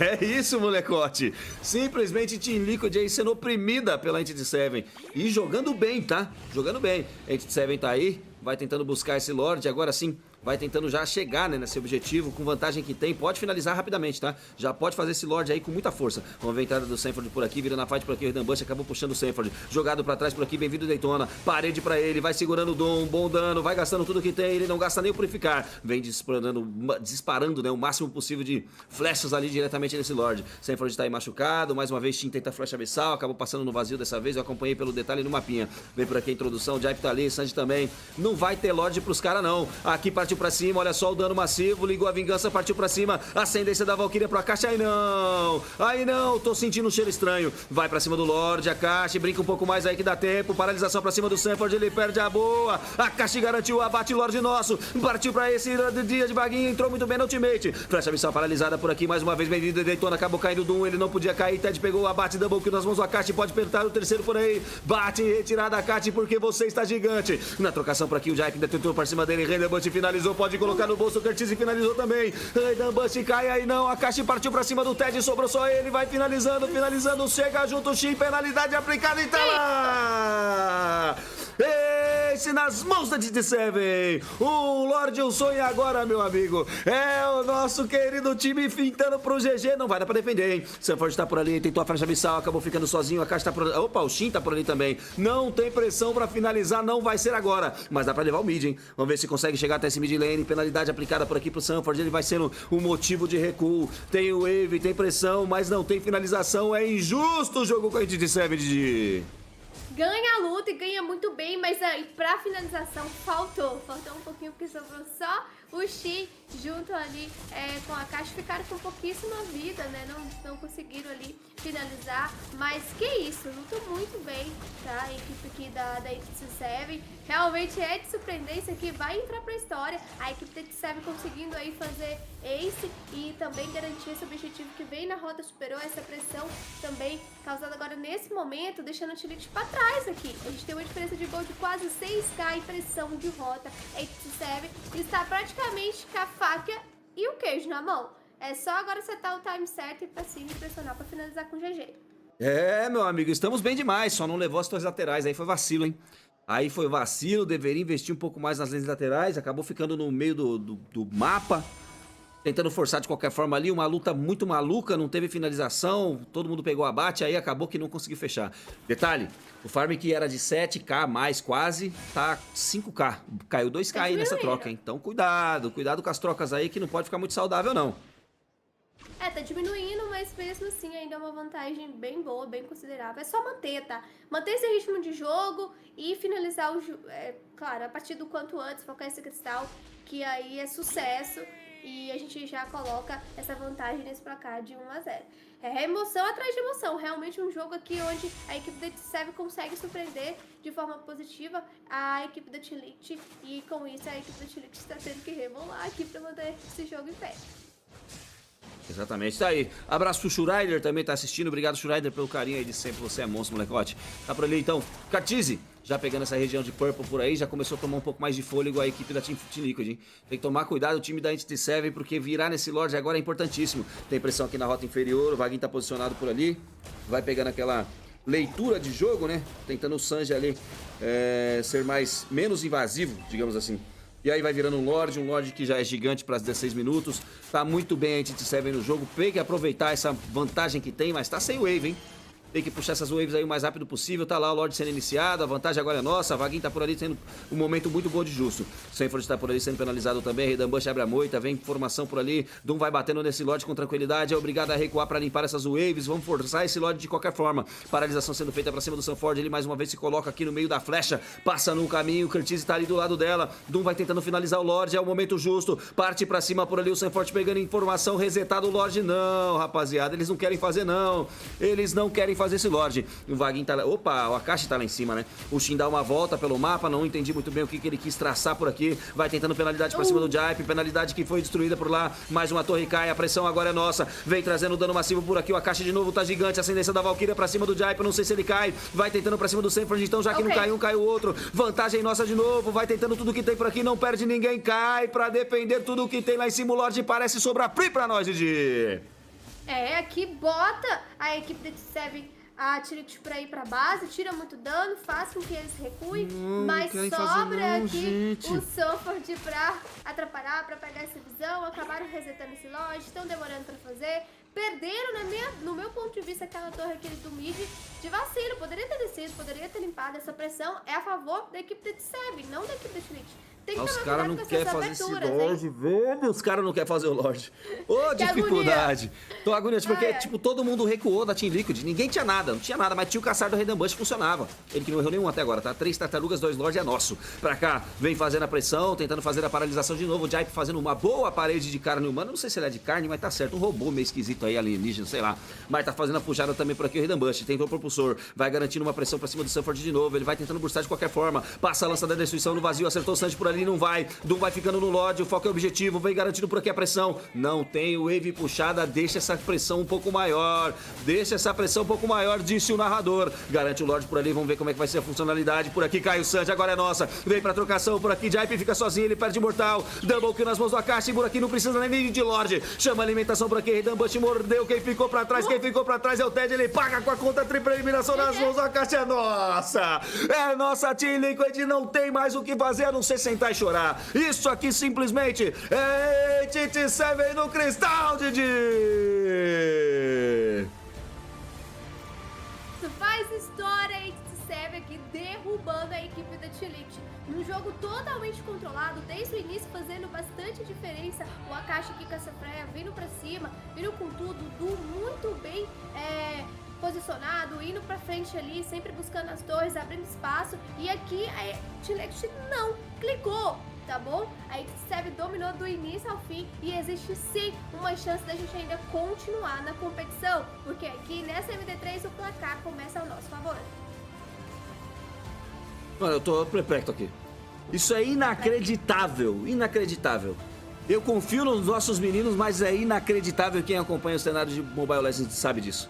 O nome do homem tá aí, ó, Akashi, o gigante. O monstro que estava gigantesco na partida fazendo o que queria. Ele sim brilhou na noite de hoje. Redan Bush com um caçar afiadíssimo. Botou o nome dele escrito na tábua do MSC. Pode ter certeza. Por mais que dê ruim aqui, a gente sabe. Tivemos o nosso momento. A Team Liquid está no bolso da Entity 7 nesse momento. Aqui nesse primeiro jogo, com certeza, você deu a Entity 7 e vai ficar pra história. Vai ficar marcado assim como você comentou, Benny. Inacreditável. E agora vamos para a segunda partida, com certeza, com essa gostinho de vitória que a gente teve, gosto, sabor, tudo, né? Não é sabor vitória não, que é real, é vitória mesmo, tá, gente? cara, vamos nos preparar para essa segunda partida. Acredito que o T-Liquid vai tentar tirar alguma coisa aí em relação ao ban respect, mas é só executar da mesma forma. Traz uma composição, seja frio assim, calculistas, foca no objetivo, que isso aqui pode fechar pra gente, sim. Boa, voltamos já. Preciso chorar aqui, velho. Daqui a pouco eu volto.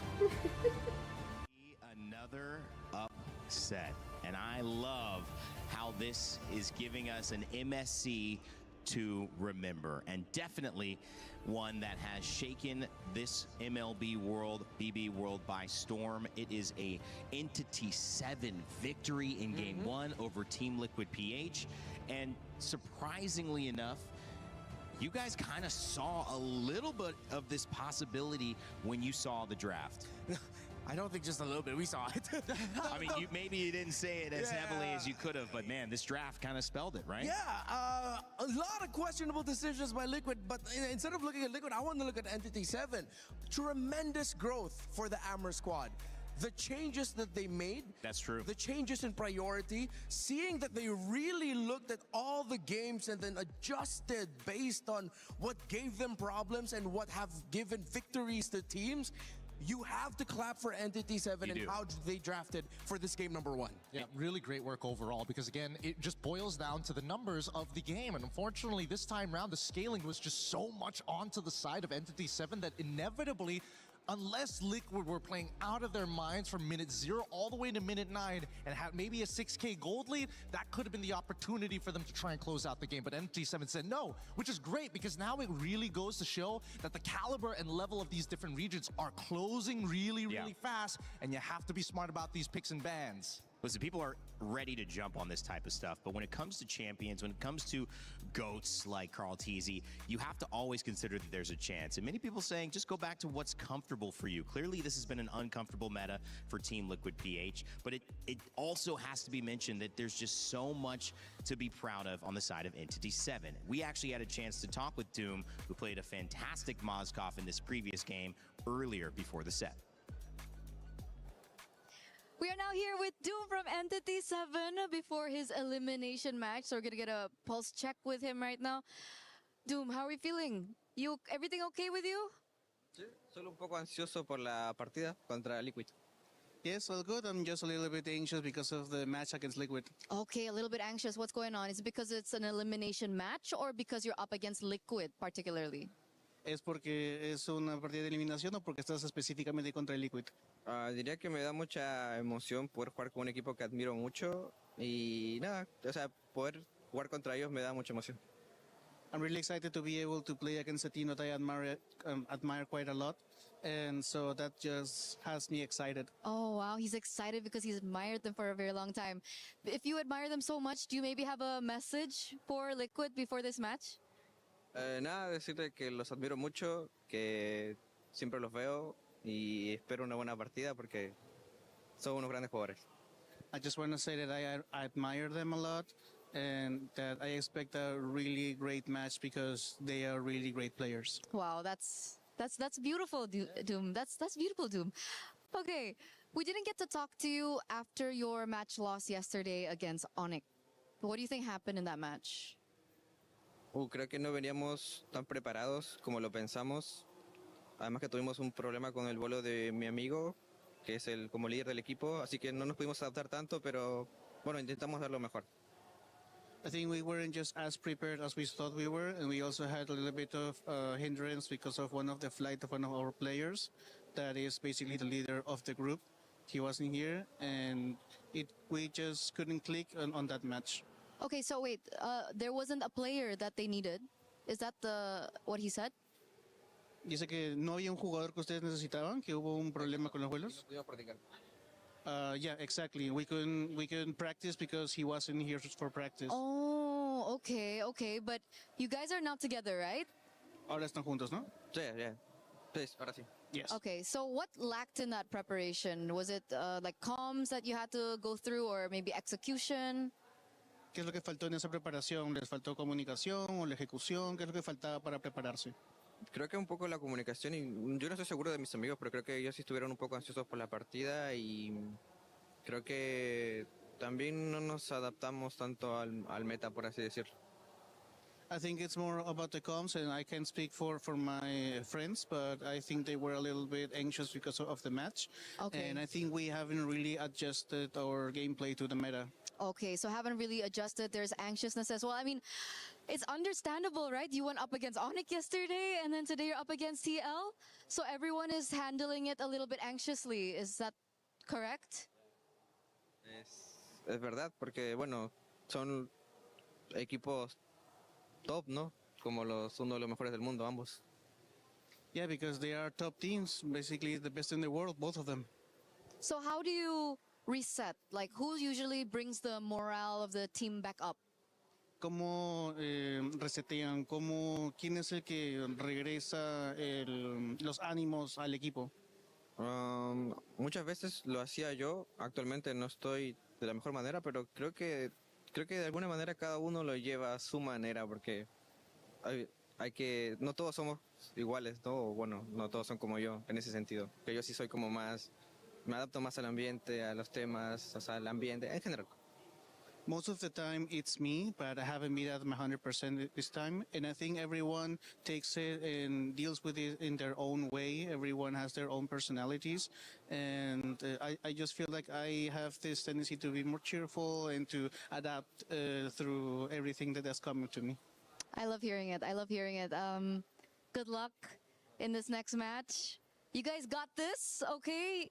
Be confident, all right? Anything can happen. The meta is so flexible. All right, Doom? Thank you so much for this interview. Thank you so much for this translation. I'm going to throw it over back to you guys.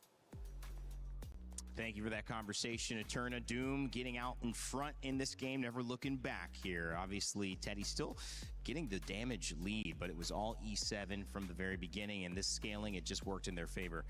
What was your takeaway after that conversation there, Well, Myanmar? it's good to see that Entity 7, they did learn.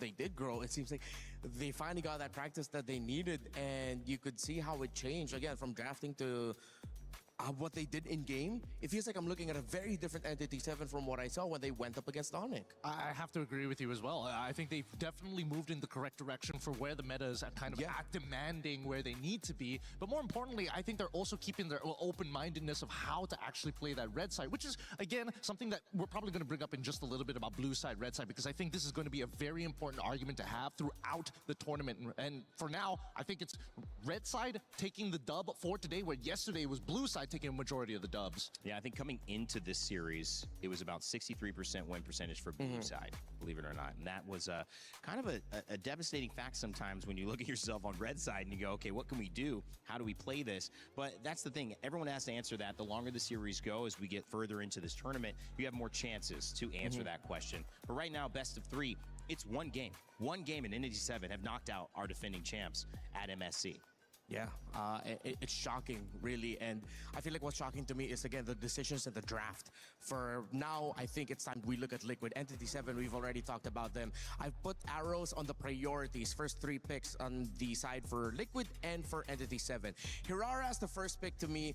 As great as she is, and despite her very high win rate, I really thought Liquid was setting up for a Freya on their side and then willing to give up the Hirara, meaning that they'd end up with probably a Freya Ling together, and then they'll build around that, see whatever they could get to pick up for Teddy. But it seems like now, looking at the Esmeralda Phoveus two bans, it wasn't to set up for a Freya, but to set up for a Paquito that they already looked at as the centerpiece for their draft heading into this game. Well, for Entity 7, they flowed with it. I did not see that Selena pickup come in, and it worked out. Despite it going up against a lineup that can heal through the damage of the Selena, what are you providing with the Selena? Vision and that little bit of burst. That means that you'd have to spend a skill from the Uranus to regain, or just make sure that he gets his passive up so that he can heal through it, or maybe a quick little motivation roar from the Minotaur to be able to regain the health that you lost. But Shin on that Selena, what he provided was really just the vision and that constant little bit of crowd control that would make Liquid hesitate. And I feel like Liquid did hesitate in picking up the Moskov in the end, that we felt like, both for me and Gideon, was something that they needed. After seeing the Barretts and knowing that you're up against a Belleric, you cannot double fighter playing an assassin that isn't even basic attack based into this. You have to respect your opponents and acknowledge that at some points, you're gonna need basic attack to make this lineup work. Anything you want to add, Gideon? Yeah, I also wanted to add that, the carry bank was the big indicator that this lineup was going to be so thick and beefy that you're gonna not. It's just well done, right? It's just too much to cut through. Yeah, and them banning out the Yi Sun-Shin Liquid, they banned out the Yi Sun-Shin right there, right after they banned out the Guinevere. I felt like they did not see this Barretts at Red 4 coming. They didn't expect that a Barretts would be slot into the jungle, instantly making it such a difficult lineup to go up against for a lineup that has an assassin and 2 fighters in the side lanes, no basic attacks whatsoever. It is a very difficult thing to anticipate all of this, especially in this position. You have to kind of feel for Liquid PH, who got up against Aurora and we're like, okay, what is this? No one's played that at all. We haven't seen it still. We haven't seen that come back out. And then you go and you look at a situation where you don't have a lot of time to iterate.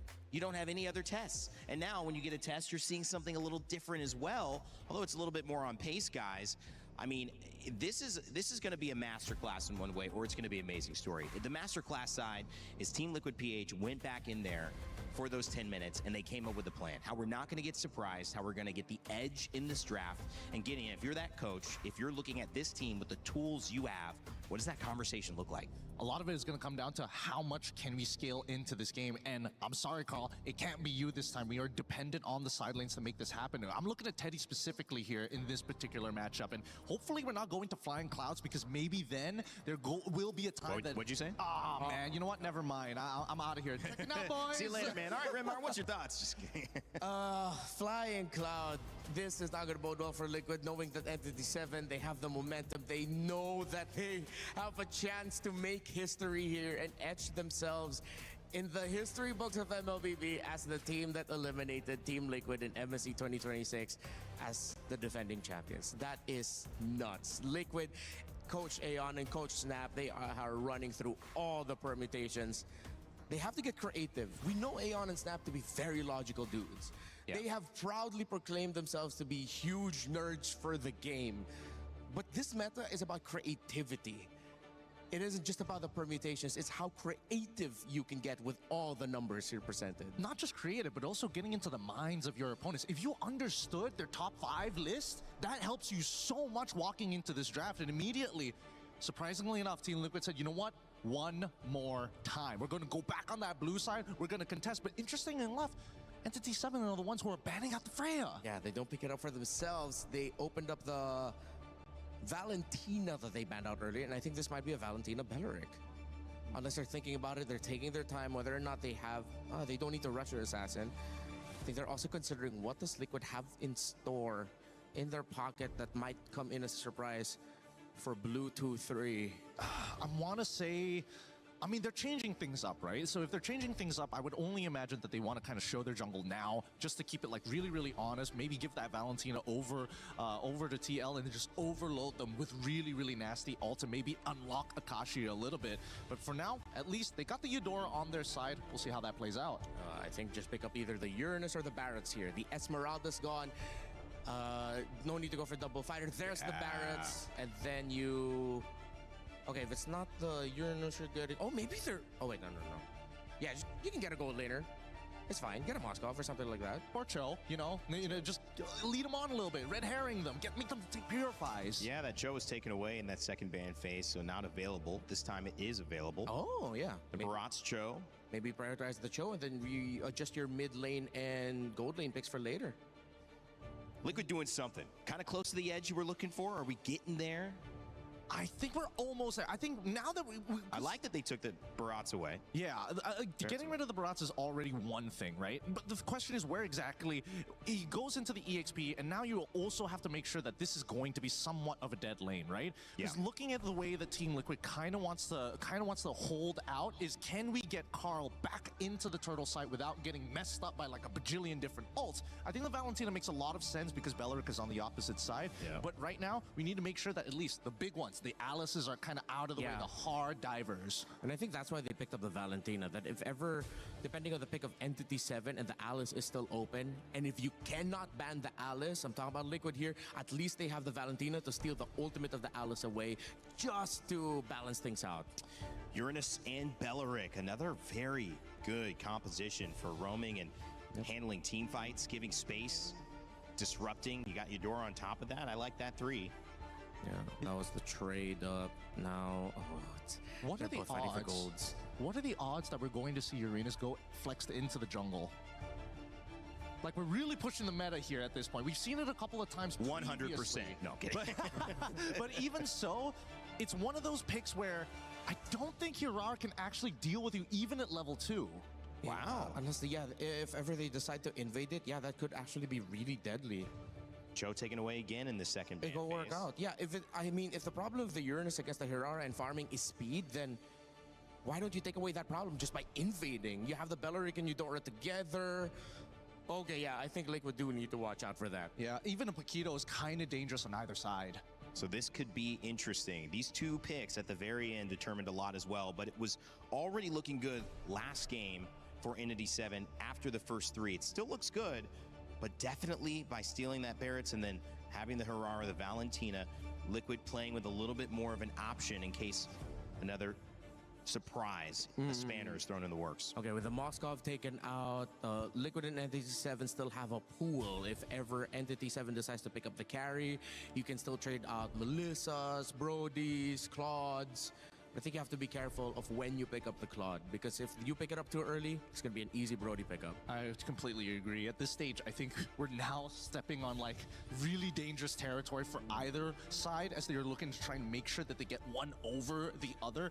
Chobans make a lot of sense. I agree with the Claude at the same time, but now that we're getting rid of the high loss, it will give us an idea. It feels like Entity 7 might just be leaning back into, you know what, we need that scaling marksman just one more time if we're going to have that invade, because we know which side is strong, but if mid doesn't push out, it's not going to happen. Look at that, 4 bans towards the heroes of JP. That's 4 roams taken away. It's a lot of respect on the side of Entity 7. Are they setting for a Melissa? I feel like they're setting up for a Melissa. Yeah. Melissa with an 83% win rate coming into today after 6 games.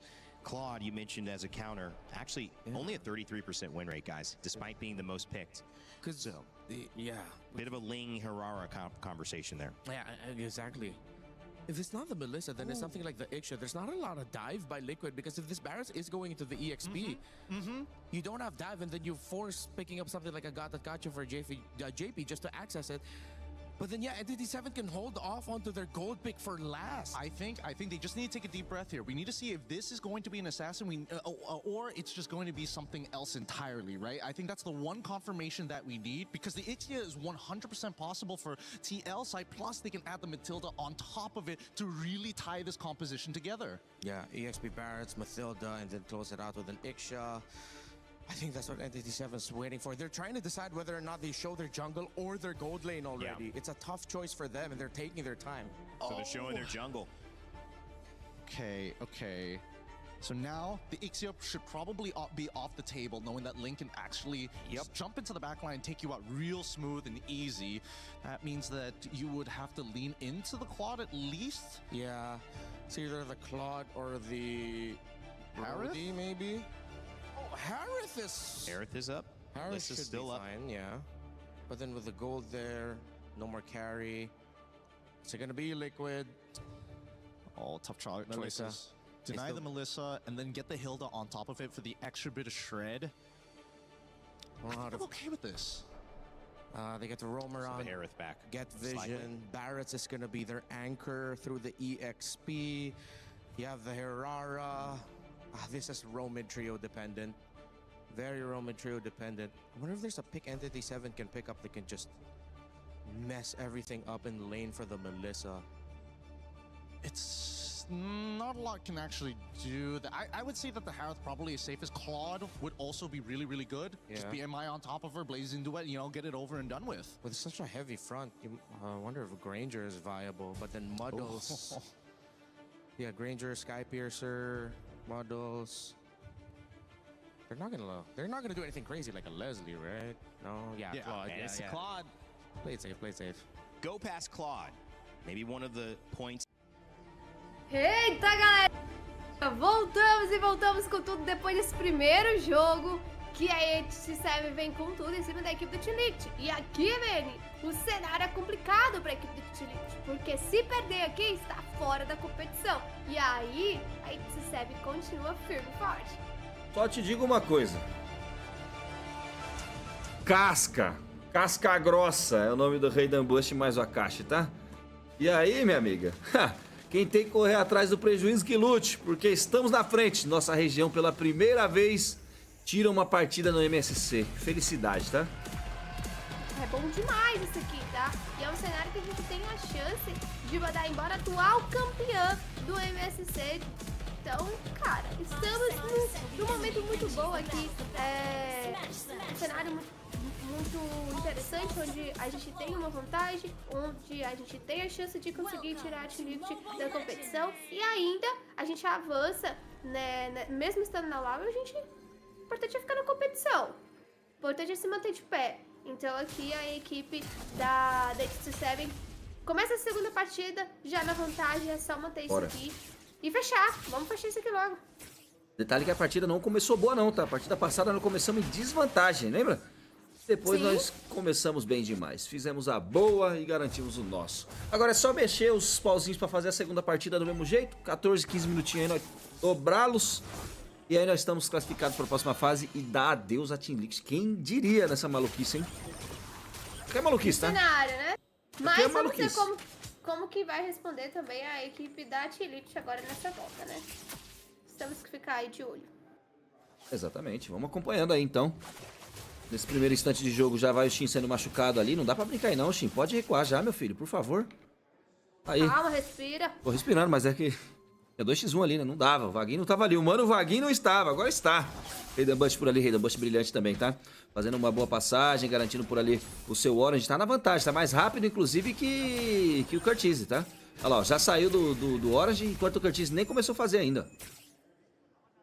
Olha lá. Aqui não começa muito bem, tá? Tá na vantagem, vai fazendo agora o lagarto, deu um tapa ali, não tem ninguém, ele pode brincar, o Vaguinho tá machucado, vai pra base, Vaguinho. Recupera esse HP também aí. Nada pra fazer aí, vai pra base. Aê, meu filho, obrigado. É início de partida, né? Não tem por que se estender muito, forçar demais. Tem que ir mesmo no seguro, né? Ficar aí mais atento, não entregar nenhum abaixo nesse início, até porque a gente sabe que é importante pegar o nível 4 primeiro, lutar nessa tartaruga, pegar esse primeiro objetivo. E querendo ou não, todo tanto de vantagem aqui, com certeza, avança muito o jogo pra gente, facilita também. Stanford flechou, tá? Stanford sem flash, olha a trocação por ali, aí não, o Shin gastou flash também, Jaip pegou o primeiro abate, é Plus Blood, nas mãos da equipe da Team Liquid, que comemora lá, tem torcida, Team Liquid tem torcida, tá errado isso aí, hein? Vamos ver como é que vai ser aqui a colocação do Akashi, ele de novo volta agora com esse Uranus, participação ativa dele pra essa tartaruga, tá sendo ali um momento de visão, vem garantindo por aqui uma sobra, a tartaruga tá sendo garantida com tranquilidade, Curtis pegou o abate, um abate no placar, 1000 de gold já em vantagem, rapaz, que isso? Realmente esse início aí foi bem rápido, né? Tem que tomar cuidado com esses avanços, com essas entregas que acaba deixando aí a equipe do T-Liquid um pouco mais avançada. E eu nunca gosto que essa diferença de gold pegue muito cedo, sabe? Porque é muito difícil voltar. Eu admiro as equipes que conseguem controlar aí o snowball. Então, tem que tomar cuidado pra não deixar isso acontecer. Aqui abriu um 3-0 limpo a Team Liquid. E colocou a EWC no seu devido espaço nesse começo de jogo. Normal, né? Nós vamos jogar o late game, não é o early game. Então tem que ter cuidado nessas lutas. Nós tem Ling, que é late game, tem o próprio Cloud, que também é late game, Eudora, que também é late game. Em contrapartida, os caras estão lá, ó, cheio de gás pra esse early game. Então esquece o jogo, vai farmar, vai pegar informação de mapa, vai garantir aí os objetivos.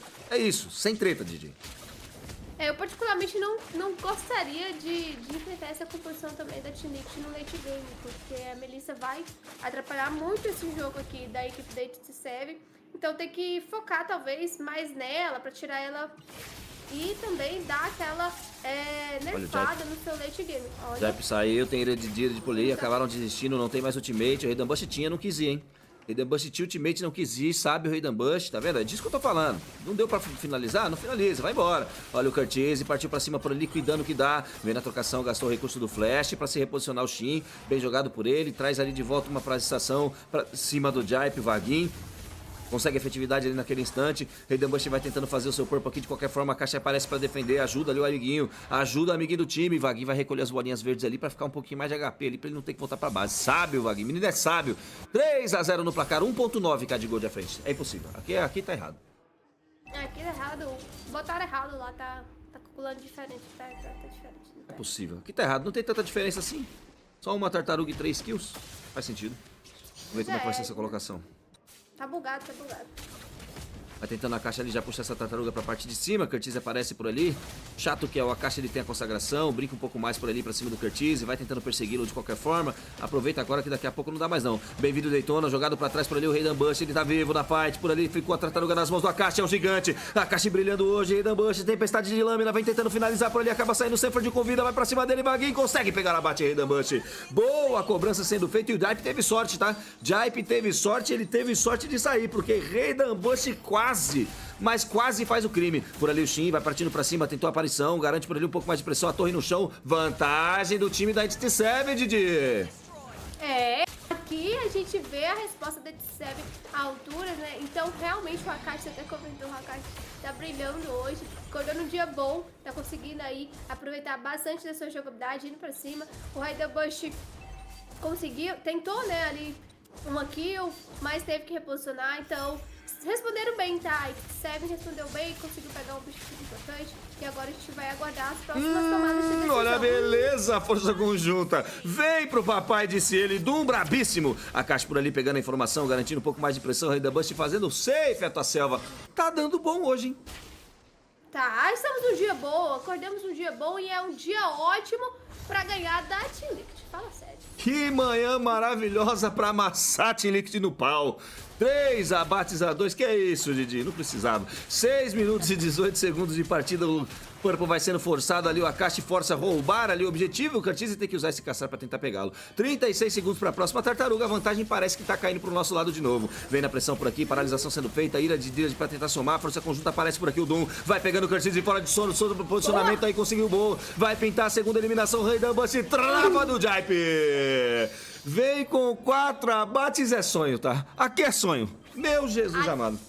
Aqui esquece, porque lembra que eu falei, nossa, eu admiro o time que sabe jogar igualando o Fábio, não deixando o snowball acontecer. Aí NTT7 foi lá e fez exatamente o que eu falei. Buscou lutas boas, pegaram o objetivo, agora o Fábio está a favor da equipe do NTT7, que está conseguindo lutar muito melhor aqui na rota do meio. A gente viu o Doom parando o feitiço mais uma vez. Sai do replay. Um jogo espetacular. A Diana tá maluca, molecão. A Diana tá maluca. Abate garantido nas mãos do Raiden Bush. Vem pra segunda eliminação. Vaguinho botou. Agora sim ficou bom demais. O time da nossa queridíssima NTT7 está bem demais, Didi. 6 abates a 3, 2.1k de farm é inacreditável. Isso aqui parece ser o sonho que a gente sempre queria alcançar. É o nervosismo. Tô até perdendo as palavras aqui, porque realmente a equipe da NTT7 está trazendo uma emoção para essa série. Um momento onde eles conseguem controlar muito bem, garantir o objetivo, vai pra frente, derruba também essa T1 da rota do meio e não perde tempo, tá? Estão em busca aí de conquistar essa segunda partida. Tô vendo que o Vaguinho tá bastante à vontade ali, a gente vê que eles estão bem concentrados e com certeza vão tentar finalizar esse jogo. É só não dar espaço para a equipe do time. Exatamente, tem que forçar o caçar por ali, mais 88 segundos, tem Lorde na tela, por aqui tem vantagem do Brasil. Eu falo Brasil, mas a NTT7 em nossa região, aqui os meninos representando o nosso Brasil sim. Raiden Bush tá por lá, sai daí, Raiden Bush, vai embora, não fica aí não, ele dá show, o Curtis e parte pra cima. Gastaram tudo que tinham ali pra tentar pegar ele, hein, tudo, gastaram todas as ultimates com exceção aí a da Melissa. É isso, forçando, né, forçando a todo tempo. E, cara, essa Melissa muito me preocupa aí pro late game. Ficar de olho nela, tem que neutralizar ela. Até esse presente momento ela não morreu nenhuma vez, então é importante que tire ela do jogo e não dê espaço pra ela lutar, pra ir pra cima. Porque pode sim fazer a diferença aí entre uma play ou outra dentro da teamfight. Ela já tá nível 10, quando ela tiver nível 12 pra lá e vai começar fazer a diferença. Então tem que tomar cuidado e neutralizar ela o quanto antes. Meu filho, pra mim, o combo do Shin é dela, hein? Não tô preocupado não, tá? Tô preocupado não. Aqui tá tranquilo pra nós. Fica tranquilo, a Megas. Ah, o Doom tá bem ali, ó, 203 falando assim, ó, deixa ela ver meu encontro, deixa ela ver meu encontro. E Opa. Akashi gastou por ali, ele tem purificar, não quis utilizar, só usou consagração. Bem jogado, gastaram mais umas coisinhas nele aí, tranquilo. Vem pra cima dessa tartaruga, desse Lorde, né, 10 segundos pra esse Lorde fazer a efetividade. Nós temos uma rota de T3 já com brilho ali, porque você vê essa passiva já sendo focada. Diretamente aí vem logo avanço pra cima desse Orange, deixa ali na saudade, força o recurso aí do Curtis, ele acaba pegando sem gastar o caçar, é sorte demais, tá? Pode ficar tranquilo que isso aí foi sorte demais. Vem mais uma paralisação pra esse Lorde, a Caixa tá por ali pegando a visão, o momento é tenso, ainda tem formação lá em cima, vai ter que limpar aquela wave ali se quiser ficar viva no jogo a equipe da Team Liquid, hein? Tenha mais calma, te disser, vem aí, burstaram diretamente o menino na Caixa, ele usou a consagração, saiu lá de boa, sem preocupação. Vem garantindo por ali uma boa fight, a Caixa ainda tá tirando o Lorde pra dançar, vem garantindo uma pressão lá em cima, pode fazer o Lorde, hein? Pode fazer o Lorde, Rihara tenta aparecer por aqui com o Curtis. Vem por ali a informação, mas vão perder peso com essa Melissa. Garante um pouco mais de paciência, é só ter calma porque aquela wave vai ter que ser limpa. Quando aparecer aquele DC lá, é hora de destruir esse Lorde. Partiu pra cima Curtis, ele foi penalizado por aqui, ele gasta o que tem. Vem entrando na fuga por aqui, força conjunta aí não, Doom, dá um passo pra trás, Doom, volta no cristal, Lorde nas mãos da TT7. Ficou pra trás a Caixa e Vaguinho, com certeza alguém vai pagar a conta. Redabush chegou pra fazer um pouco mais de pressão, tenta tirar por ali, bela jogada, Doom pega o abate pra cima do Giant, ele cai, Ted pega o abate pra cima do nosso queridíssimo Akashi, ele cai, mas cai gigante, deixa por ali uma paralisação do Shin, partiu pra cima do Curtis, e se brincar por ali você toma. Tem ultimate por aqui, o Lorde vem descendo na rota superior, é vantagem pro time da IT7, Didi. É vantagem atrás de vantagem. A equipe da Team Liquid tá aqui, ó, por um fio, porque a equipe da IT7 tá colocando pressão. Aquele momento que a Melissa recuou, que o Ted saiu, era o momento sim de fazer o Lorde. A equipe da IT7 conseguiu fazer essa leitura, garantiu esse Lorde que vem caminhando já na rota superior. E, cara, só não precisava ter avançado. Não precisava, mas o Akashi falou, não, vai dar certo. Mas mesmo assim, de toda forma, deu tempo dele retornar. Dá pra aproveitar muito do benefício desse Lorde na rota superior. Vaguinho. Vai pra cima, Vaguinho por ali. Vaguinho tá por ali. Calma, Vaguinho, tranquilo, tá? Não gastou nem ultimate. Tá tranquilo, bateu no peito, chamou a responsabilidade no meio de 3, Didi. É 5.3k de gold à frente, uma torre dessa vai cair com certeza. E essa do mid já não tem nem dia, né? Já tá lá, ó, já tá derrubada. Doom partiu pra cima, vantagem nossa. Garantiu pressão pra cima do Sanford por ali, vem tentando o Vaguinho puxar ele de Dríade. Ele tem ultimate, ele pode utilizar quando for necessário, prefere segurar o objetivo. Lorde vai batendo diretamente nessa torre, entra todo mundo ali pra fazer o dano. Sanford está sendo machucado, é hora do Vaguinho lutar. Cadê a ultimate? Vaguinho não segura tanto assim não, agora sim. Vantagem do Ted, demorou demais, Vaguinho acabou caindo. Lorde também caiu nos pés da torre, Vaguinho demorou demais. Senti que o Vaguinho tinha que ter ultado um pouco mais cedo, mas ele segurou esse ultimate. E com gostinho de ult não solta, Didi, complicado, hein? Poderia sim ter utilizado, já que ia cair, né? Já cai gastando tudo, já morre gastando tudo, pelo menos tentou. Mas o time da Team Liquid acabou cobrando muito cedo também. Acho que ele pensou que dava pra ficar um pouco mais vivo por ali. Mas ok, bateu em retirada a equipe da IT7. Achei que poderia ter forçado essa torre aí, tá? Poderia ter aproveitado um pouco mais desse Lorde pra garantir essa pressão do Super Minions na rota. Mas pelo menos não deu over. Demais, conseguiu retornar no time certo, já foi ali pro farm, limpou a selva. A gente sabe também que o Raidobush precisa do buff, que, é claro, necessita dele ali pra ter energia, pra ir pra cima, pra conseguir realizar as plays. E agora, pra mim, é só setar as rotas, manter também essa pressão dentro da selva deles pra ter visão. Exato. E ir pra cima. Pra cima. É o que faz o Vaguinho mais um ali, tentando puxar. Puxada sendo feita pelo Sanford. Garantiu por ali, vamos ver. Ficou com quem? Ficou com o Curtis. Curtis gastou o caçar pra pegar esse objetivo, hein? Não vai ter caçar nos próximos 29 segundos. Dá pra iniciar esse Lorde. Vamos ver como é que vai ser a colocação por aqui. Vem tentando trazer pressão na parte superior. Tem que derrubar essa torre de qualquer forma. Faz uma força, Zeno, tá maluco? Tá maluco? Quem não tá maluco? Eu acho que toda a torcida brasileira, quem tá acompanhando isso aqui, e também acredito que a torcida até mesmo da Liquid tá em choque, tá em choque, porque tá tomando apavoro. É, meu amigo, 7 abates nas mãos da Team Liquid. Opa, Team Liquid não, vira essa boca pra lá. Entity 7 versus Team Liquid, 5 abates pra Team Liquid aí, meu amigo. 6.6k de gold, a vantagem é nossa. Parte pro Lorde, vamos ver como é que vai ser essa colocação. A Akashi tá por aqui pegando visão do Jaipe. Pode bater na massa, meu filho, falou a Akashi. Chama a responsabilidade por ali, o Lorde pode ficar na nossa mão. Sandy é obrigado a recuar, tem força suficiente pra fazer o Lorde. Lorde da Entity 7, vai segurando, disse eles. Partem pra cima, tem por aqui a informação do garante por ali a visão também. A Akashi tá calma. Calma, meus senhores, que é só um momento de Lorde de 14 minutos. Essa tá pra você, vaguinho gigante. Foi pra cima por ali, pegou formação, deixou na mão do Raiden Bush e falou, pode fazer que aqui não passa ninguém. E aí, Didi?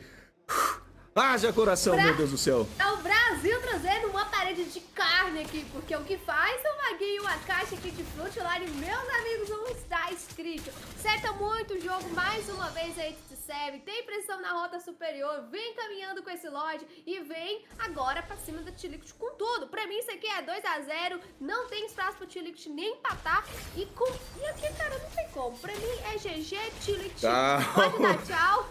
Calma, Didi, olha só, o Lorde chegando pra bater nessa torre, tem que entrar direto, bate nela. Lorde tira 90% do HP, agora o Lorde pode cair. Torre vai caindo ali devagarinho, com tranquilidade, entra a caixa no meio do caminho, Supreminos abertos na rota do top. O Lorde vem pra bater nessa torre, se cair aqui, meu amigo, pode ficar bom o jogo. Trouxeram o Lorde pra rota do meio, a torre assim também cai, ajuda o Brasil a descer o braço dessa torre. Garante pressão na parte inferior, a caixa rotaciona pra cá, vai deixando o Team Liquid sem espaço pra respirar, sem ar pra trocar com a Entity 7. Vem garantindo a pressão, sabe os que são? Fizemos o nosso trabalho, 2 torres no chão, Super Minions abertos na rota do meio e na top lane, Didi.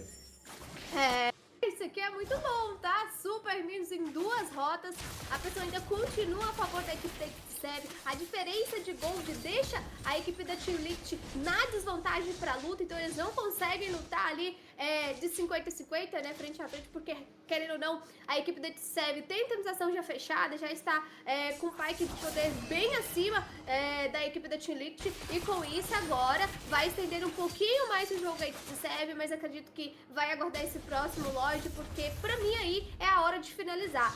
Não tem que dar espaço para a equipe da T-Liquid, por isso que eu falei que por mim já era finalização quanto antes. Não quero ver essa Melissa batendo de forma alguma. Tenho sim medo de Melissa, porque a Melissa é complicado, então tem que lidar com ela ali. Ela já tá 2/0, ainda não foi neutralizada, ela tá farmando, ela vai fechar a sua build. E pra mim aqui, a Entity 7 não dá espaço pra T-Liquid de forma alguma. Até o presente momento, a equipe da T-Liquid nem triscou nas suas da Entity 7. Então pra mim continua nesse ritmo que daqui pra frente é só pra frente mesmo.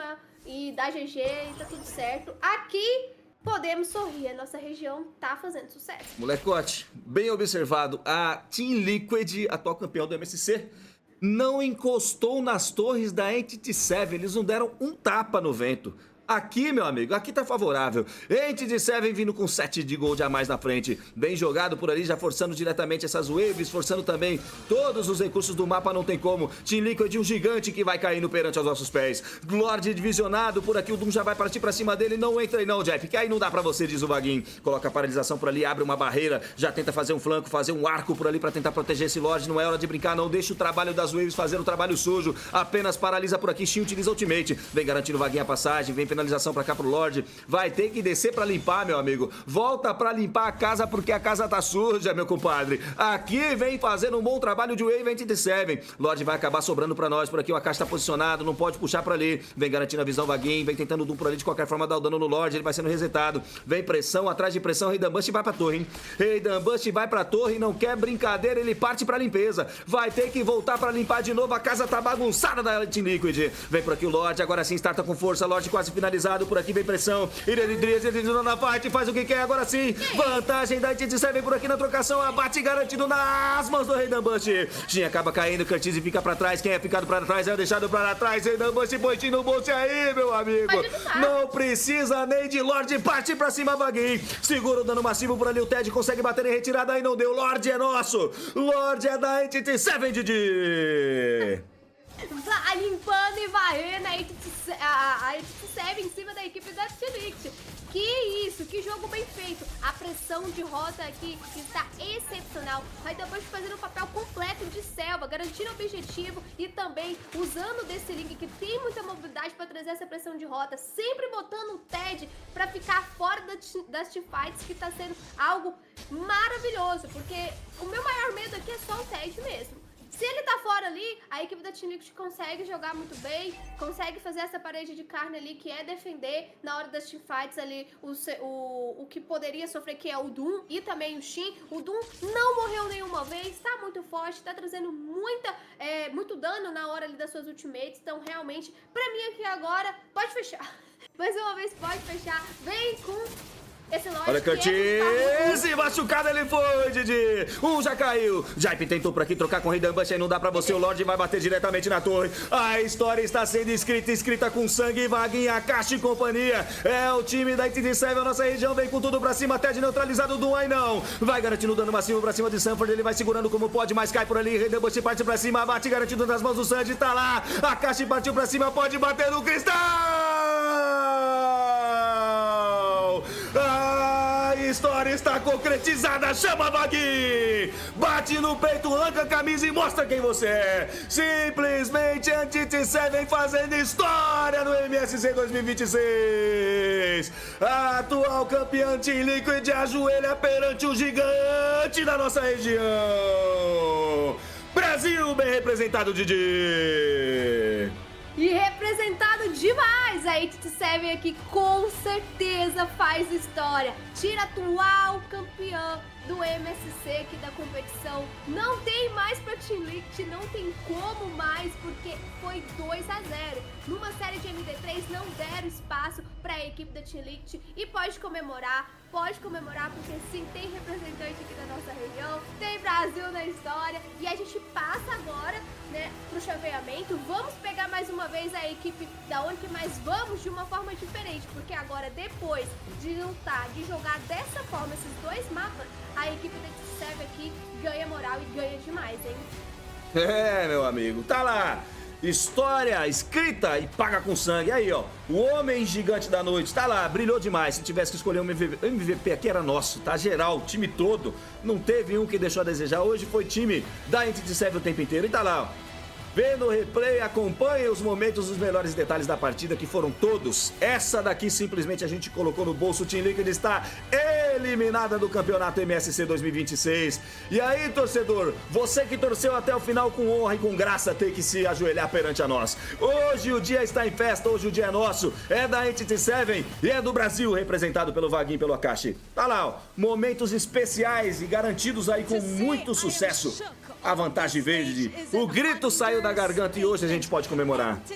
Aqui a gente pode dormir tranquilo, tá? Aqui esquece, dormimos tranquilo, vamos voltar aí como nunca pra próxima série. Cara, que isso, tá? Eu tô até agora em choque e feliz também esse desempenho, como a equipe da EWC conseguiu emplacar o jogo, conseguiu trazer pressão, conseguiu ali mostrar que tem sinergia, que sabe fazer um draft bom, que tem nível também de qualidade, e tiro sim, gente. É inacreditável, mas sim, até os torcedores da equipe tá assim, meu Deus do céu, o que aconteceu aqui? Da onde que veio esse rojão? Meus amigos, veio da É, meus amigos, é só o começo da história sendo escrita, tá aí, ó. Finalmente o grito saiu da garganta. Finalmente. Tá lá. Meu amigo, isso aqui foi bom demais, tá? Eliminamos a campeã. Como que a gente se sente? A pergunta, eu nem sei falar inglês, mas ela pergunta aqui, ó. Como você se sente passando o carreto na campeã do 2025? Immensely big that my region won against an opponent of this caliber. Caramba, como ali, o cara deve estar assim, num mix de emoções, né? Porque, querendo ou não, a gente acabou descendo pro upper, né? Contra a equipe da Oni, que foi uma série que a gente sentiu muito, mas voltar e ainda continuar aqui no MSC, tirando a atual campeã, eu acho que dá um gás a mais. Esse aqui é um buff, tá? Pra EWC, com certeza voltar mais forte do que nunca e vir pra essa revanche. Yo creo que el draft, Bem, porque pode vir que nosotros no estamos estábamos acostumbrados a este preparados draft, e com certeza fue totalmente acho diferente que a lo que todo nosotros mundo jugamos hoje, a galera anteriormente que torce y yo da creo nossa que si região, ahora está muito feliz cambiamos com essa el draft, vitória. Meu amigo, aqui, Zenão, aqui deu boa, tá? Aqui pode falar o que quiser. Mas nós eliminamos a atual campeã do MSC. Isso não é pouco não, tá? Isso aí traz visibilidade para nossa região, isso aí traz honra para os nossos jogadores, dá um brilho a mais. E se tava faltando gás para enfrentar o Onyx de novo, agora é a hora, meu amigo. Agora, podia ser agora o jogo já. Pode trazer a Onyx de novo que nós vamos amassar, meu pai. Tu siguiente enfrentamiento va a ser contra Pro Esports. ¿Cómo se están preparando para ese partido? Depois dessa daqui, os meninos têm No que los respirar. recuerdo Tá? quién Até eran, nós temos que pero respirar, bueno, porque obviamente senão ahora voy a não vai revisar. Não pode deixar o sangue esfriar não, tem que ir pra cima. Hoje é o dia de amassar geral. Nossa, eu vou entrar na ranqueada, daqui a pouco eu vou pegar, meu moleque, 300 star hoje. Solo, carregando tudo. Bora, eu vou de link. Nossa senhora, meu pai, eu tô no gás, eu tô no pique aqui, tô no gás. Okay, now perfect. Before we crush some keys and some dreams, I want you to give a message to the South Americans watching back at home and supporting NTT7's journey here. Maravilhoso. Mas bom, velho. Quieren que dé su mensaje para todas Manda las boa. personas en Sudamérica que nos Fechamos isso están aqui com muita apoyando. alegria. Fala Ô, louco. sério. Ô, louco. Que dia bom, quarto dia aí Yo había visto cuánto porcentaje teníamos y no mucha gente confió en nosotros, pero bueno, al final dimos una sorpresa y ganamos. A gente fica bastante Please continue feliz. supporting us. I saw how much Pra quem percentage we torcer pra have, equipe and da not many Felicia, people só were with us. But É, meu amigo. those who are there, Pra quem continue torceu supporting contra, us. continua torcendo agora só o ano que vem, tá? And you know what? Are you ready to crush some Infelizmente. keys? Are you Que ready? beleza. Entonces, para romper unas llaves. Ai, gente, muito bom. Yes. All right, can we please have Entity 7 here? First up, who will be the one crushing Mas the bom, keys? Can I bem, have Manda. amanhã estaremos aqui porque amanhã tem mais, né? Às 6 horas da manhã, conferem? ¿Quién quiere? Confere demais, amanhã às 6 horas da manhã estamos Okay, aqui let's porque go, guys. Follow me. teremos Let's go a crush resolução some da keys Lauer. over at the Desculpa, Key da Lauer. Crusher. Iremos ter 4 They are MD3 now aí, Ó. da, the duas da underdogs grupo of B e the duas tournament do grupo A pra gente definir after quem vai beating continuar and e quem vai para as eliminating quartas de Team final. Liquid. Calma aí que nós vamos amassar a plaquinha. Nós vamos amassar a placa da Liquid, moleque. Caramba, não existe esse Nós momento vamos aqui. amassar a placa, Didi. Alright. Alright, é isso aí, right? Chame de Lorde. Yes. Chame de Lorde. We are Let's go! Nossa senhora, pai. Everybody was really shocked at what has played out just now. Vamos amassar a placa. É o nosso momento, tá? Moleque, com a- Abre as portas, abre elas que eu quero. Com sangue no olho que o Vaguinho tá ali, que a Caixa, Rei Bush, Shin e Du estão, moleque. Eles vão amassar a placa na mão, não precisa nem da prensa. Vão amassar a placa na pancada, meu pai. Cadê, mano, a plaquinha? É história. Traz aqui, por favor. Cadê a plaquinha? Deixa eu ver que cara. Não tem como amassar o troféu desse. Aí, molecote. Vai tomando. Vai tomando. There was a little bit of a difficulty Ah, a just gente now, vai ver o but don't replay worry, all is set, all is well. Aqui, ó. You may go, don't worry. Rei Bush, filho. Vai. All right, guys. Rei Bush. Entity 7, you can go closer and Isso, watch. com força, Feel Rei. free. Com força, com All força. right. In 3, Vai com tudo, vai com Toma. 1, Entity 7 Toma. officially Olha esse broche sendo estourado no meio. Receba. EWC Olha aí, Bush. 2026. Bota força nessa parada. Ele até quebrou o bagulho. Tanta força que ele colocou ali, ó. Nossa, que delícia, bicho. E o Brasil, There hein? you guys have it. And now we could pull the lever up. Sorriso na cara desse Ô, cara. louco. Ele até quebrou a parada de tanta força que ele colocou. Of Team Nossa. Liquid. Mas triturou bonito. All right, thank you very much, Entity 7. Bora, meu filho. We will É, see molecote. up against Esmunhou, Pro trem, não Esports, quebrou, and of course, we are Nossa, going ele- to show the key mano, to the camera. Mano, esse Grudou a daqui, parada, ele fundiu. Back to the studio. o trem sai. Toda arrebentada ali que There you have it, ficou. ladies and gentlemen, Coitado. showing it back to Ficou ali uma 100 gramas de ouro ali, hein? Não quero nem saber, meu amigo. Joga pra cima isso aí, deixa pro próximo, então vai pegar o troféu. Ah, agora deu gás. Ali os ele por não, fala sério. Isso aqui foi... Que é isso? Aqui É isso, só- Didi. Ah, Fizemos nossa parte. Aqui nós fomos embora feliz. Ah. Vambora, Didi. Se despeço aqui com um amor no coração pela Entity 7. Muito bom o dia de hoje. É bom começar o dia com o time nosso, né, que a gente torce ganhando. Satisfação pra quem ficou no chat até agora. Obrigado pelo carinho de vocês, pela admiração de sempre. Amanhã tem mais às 6 da manhã. Didi, é um prazer trabalhar contigo e até amanhã. É nóis, querida. Pode se despedir aí. Eu que agradeço aí. pela sua parceria, mais um dia aqui juntos, né, narrando e comentando hoje, que momento, né, a gente poder ver EWC tirando a atual campeã aí da competição. Amanhã tem mais, porque ainda vamos definir quais serão os restantes ali dos times que vão passar para as quartas de finais. Então a gente espera vocês aqui. Obrigado pela companhia de vocês também. Vem com a gente a partir das 6 horas da manhã aqui no Gaules TV, torcer no MSC de Mobile Legends Bang Bang. A gente se vê amanhã. Tchau, tchau. É nóis, valeu! Like this. What an image that was, and I can't believe it's the Filipino in the panel that's going to have the first word on this, just watching the champions of the Philippines get eliminated. But it was doomsday for Team Liquid Philippines with Captain America's hide-on Bush. He was the one that popped the key of Liquid. And yeah, patent pending, Captain America's hide-on Bush, you're welcome. It's not just Captain America, it's Captain America. Is that the one after Winter Soldier, or? I don't know. I'm not sure with where we are at. Which one is that? Is that a spin-off? Or? But this is their moment. This is their movie. I'm pretty sure that even they're wondering, wait, are we dreaming right now? You can see that a lot of them were coming off of that like, yeah. I can't believe it. Did that just happen? You know, you go up and do the handshake. I don't want to do it. Who wants to do it? Yeah. Because the truth be told, I don't even think that Entity 7 believed that maybe, hey, this could be it. This could be their moment. It just happened. Yeah. And I know with our community, we focus on a lot of what could have been and what could have been different, what could have been changed.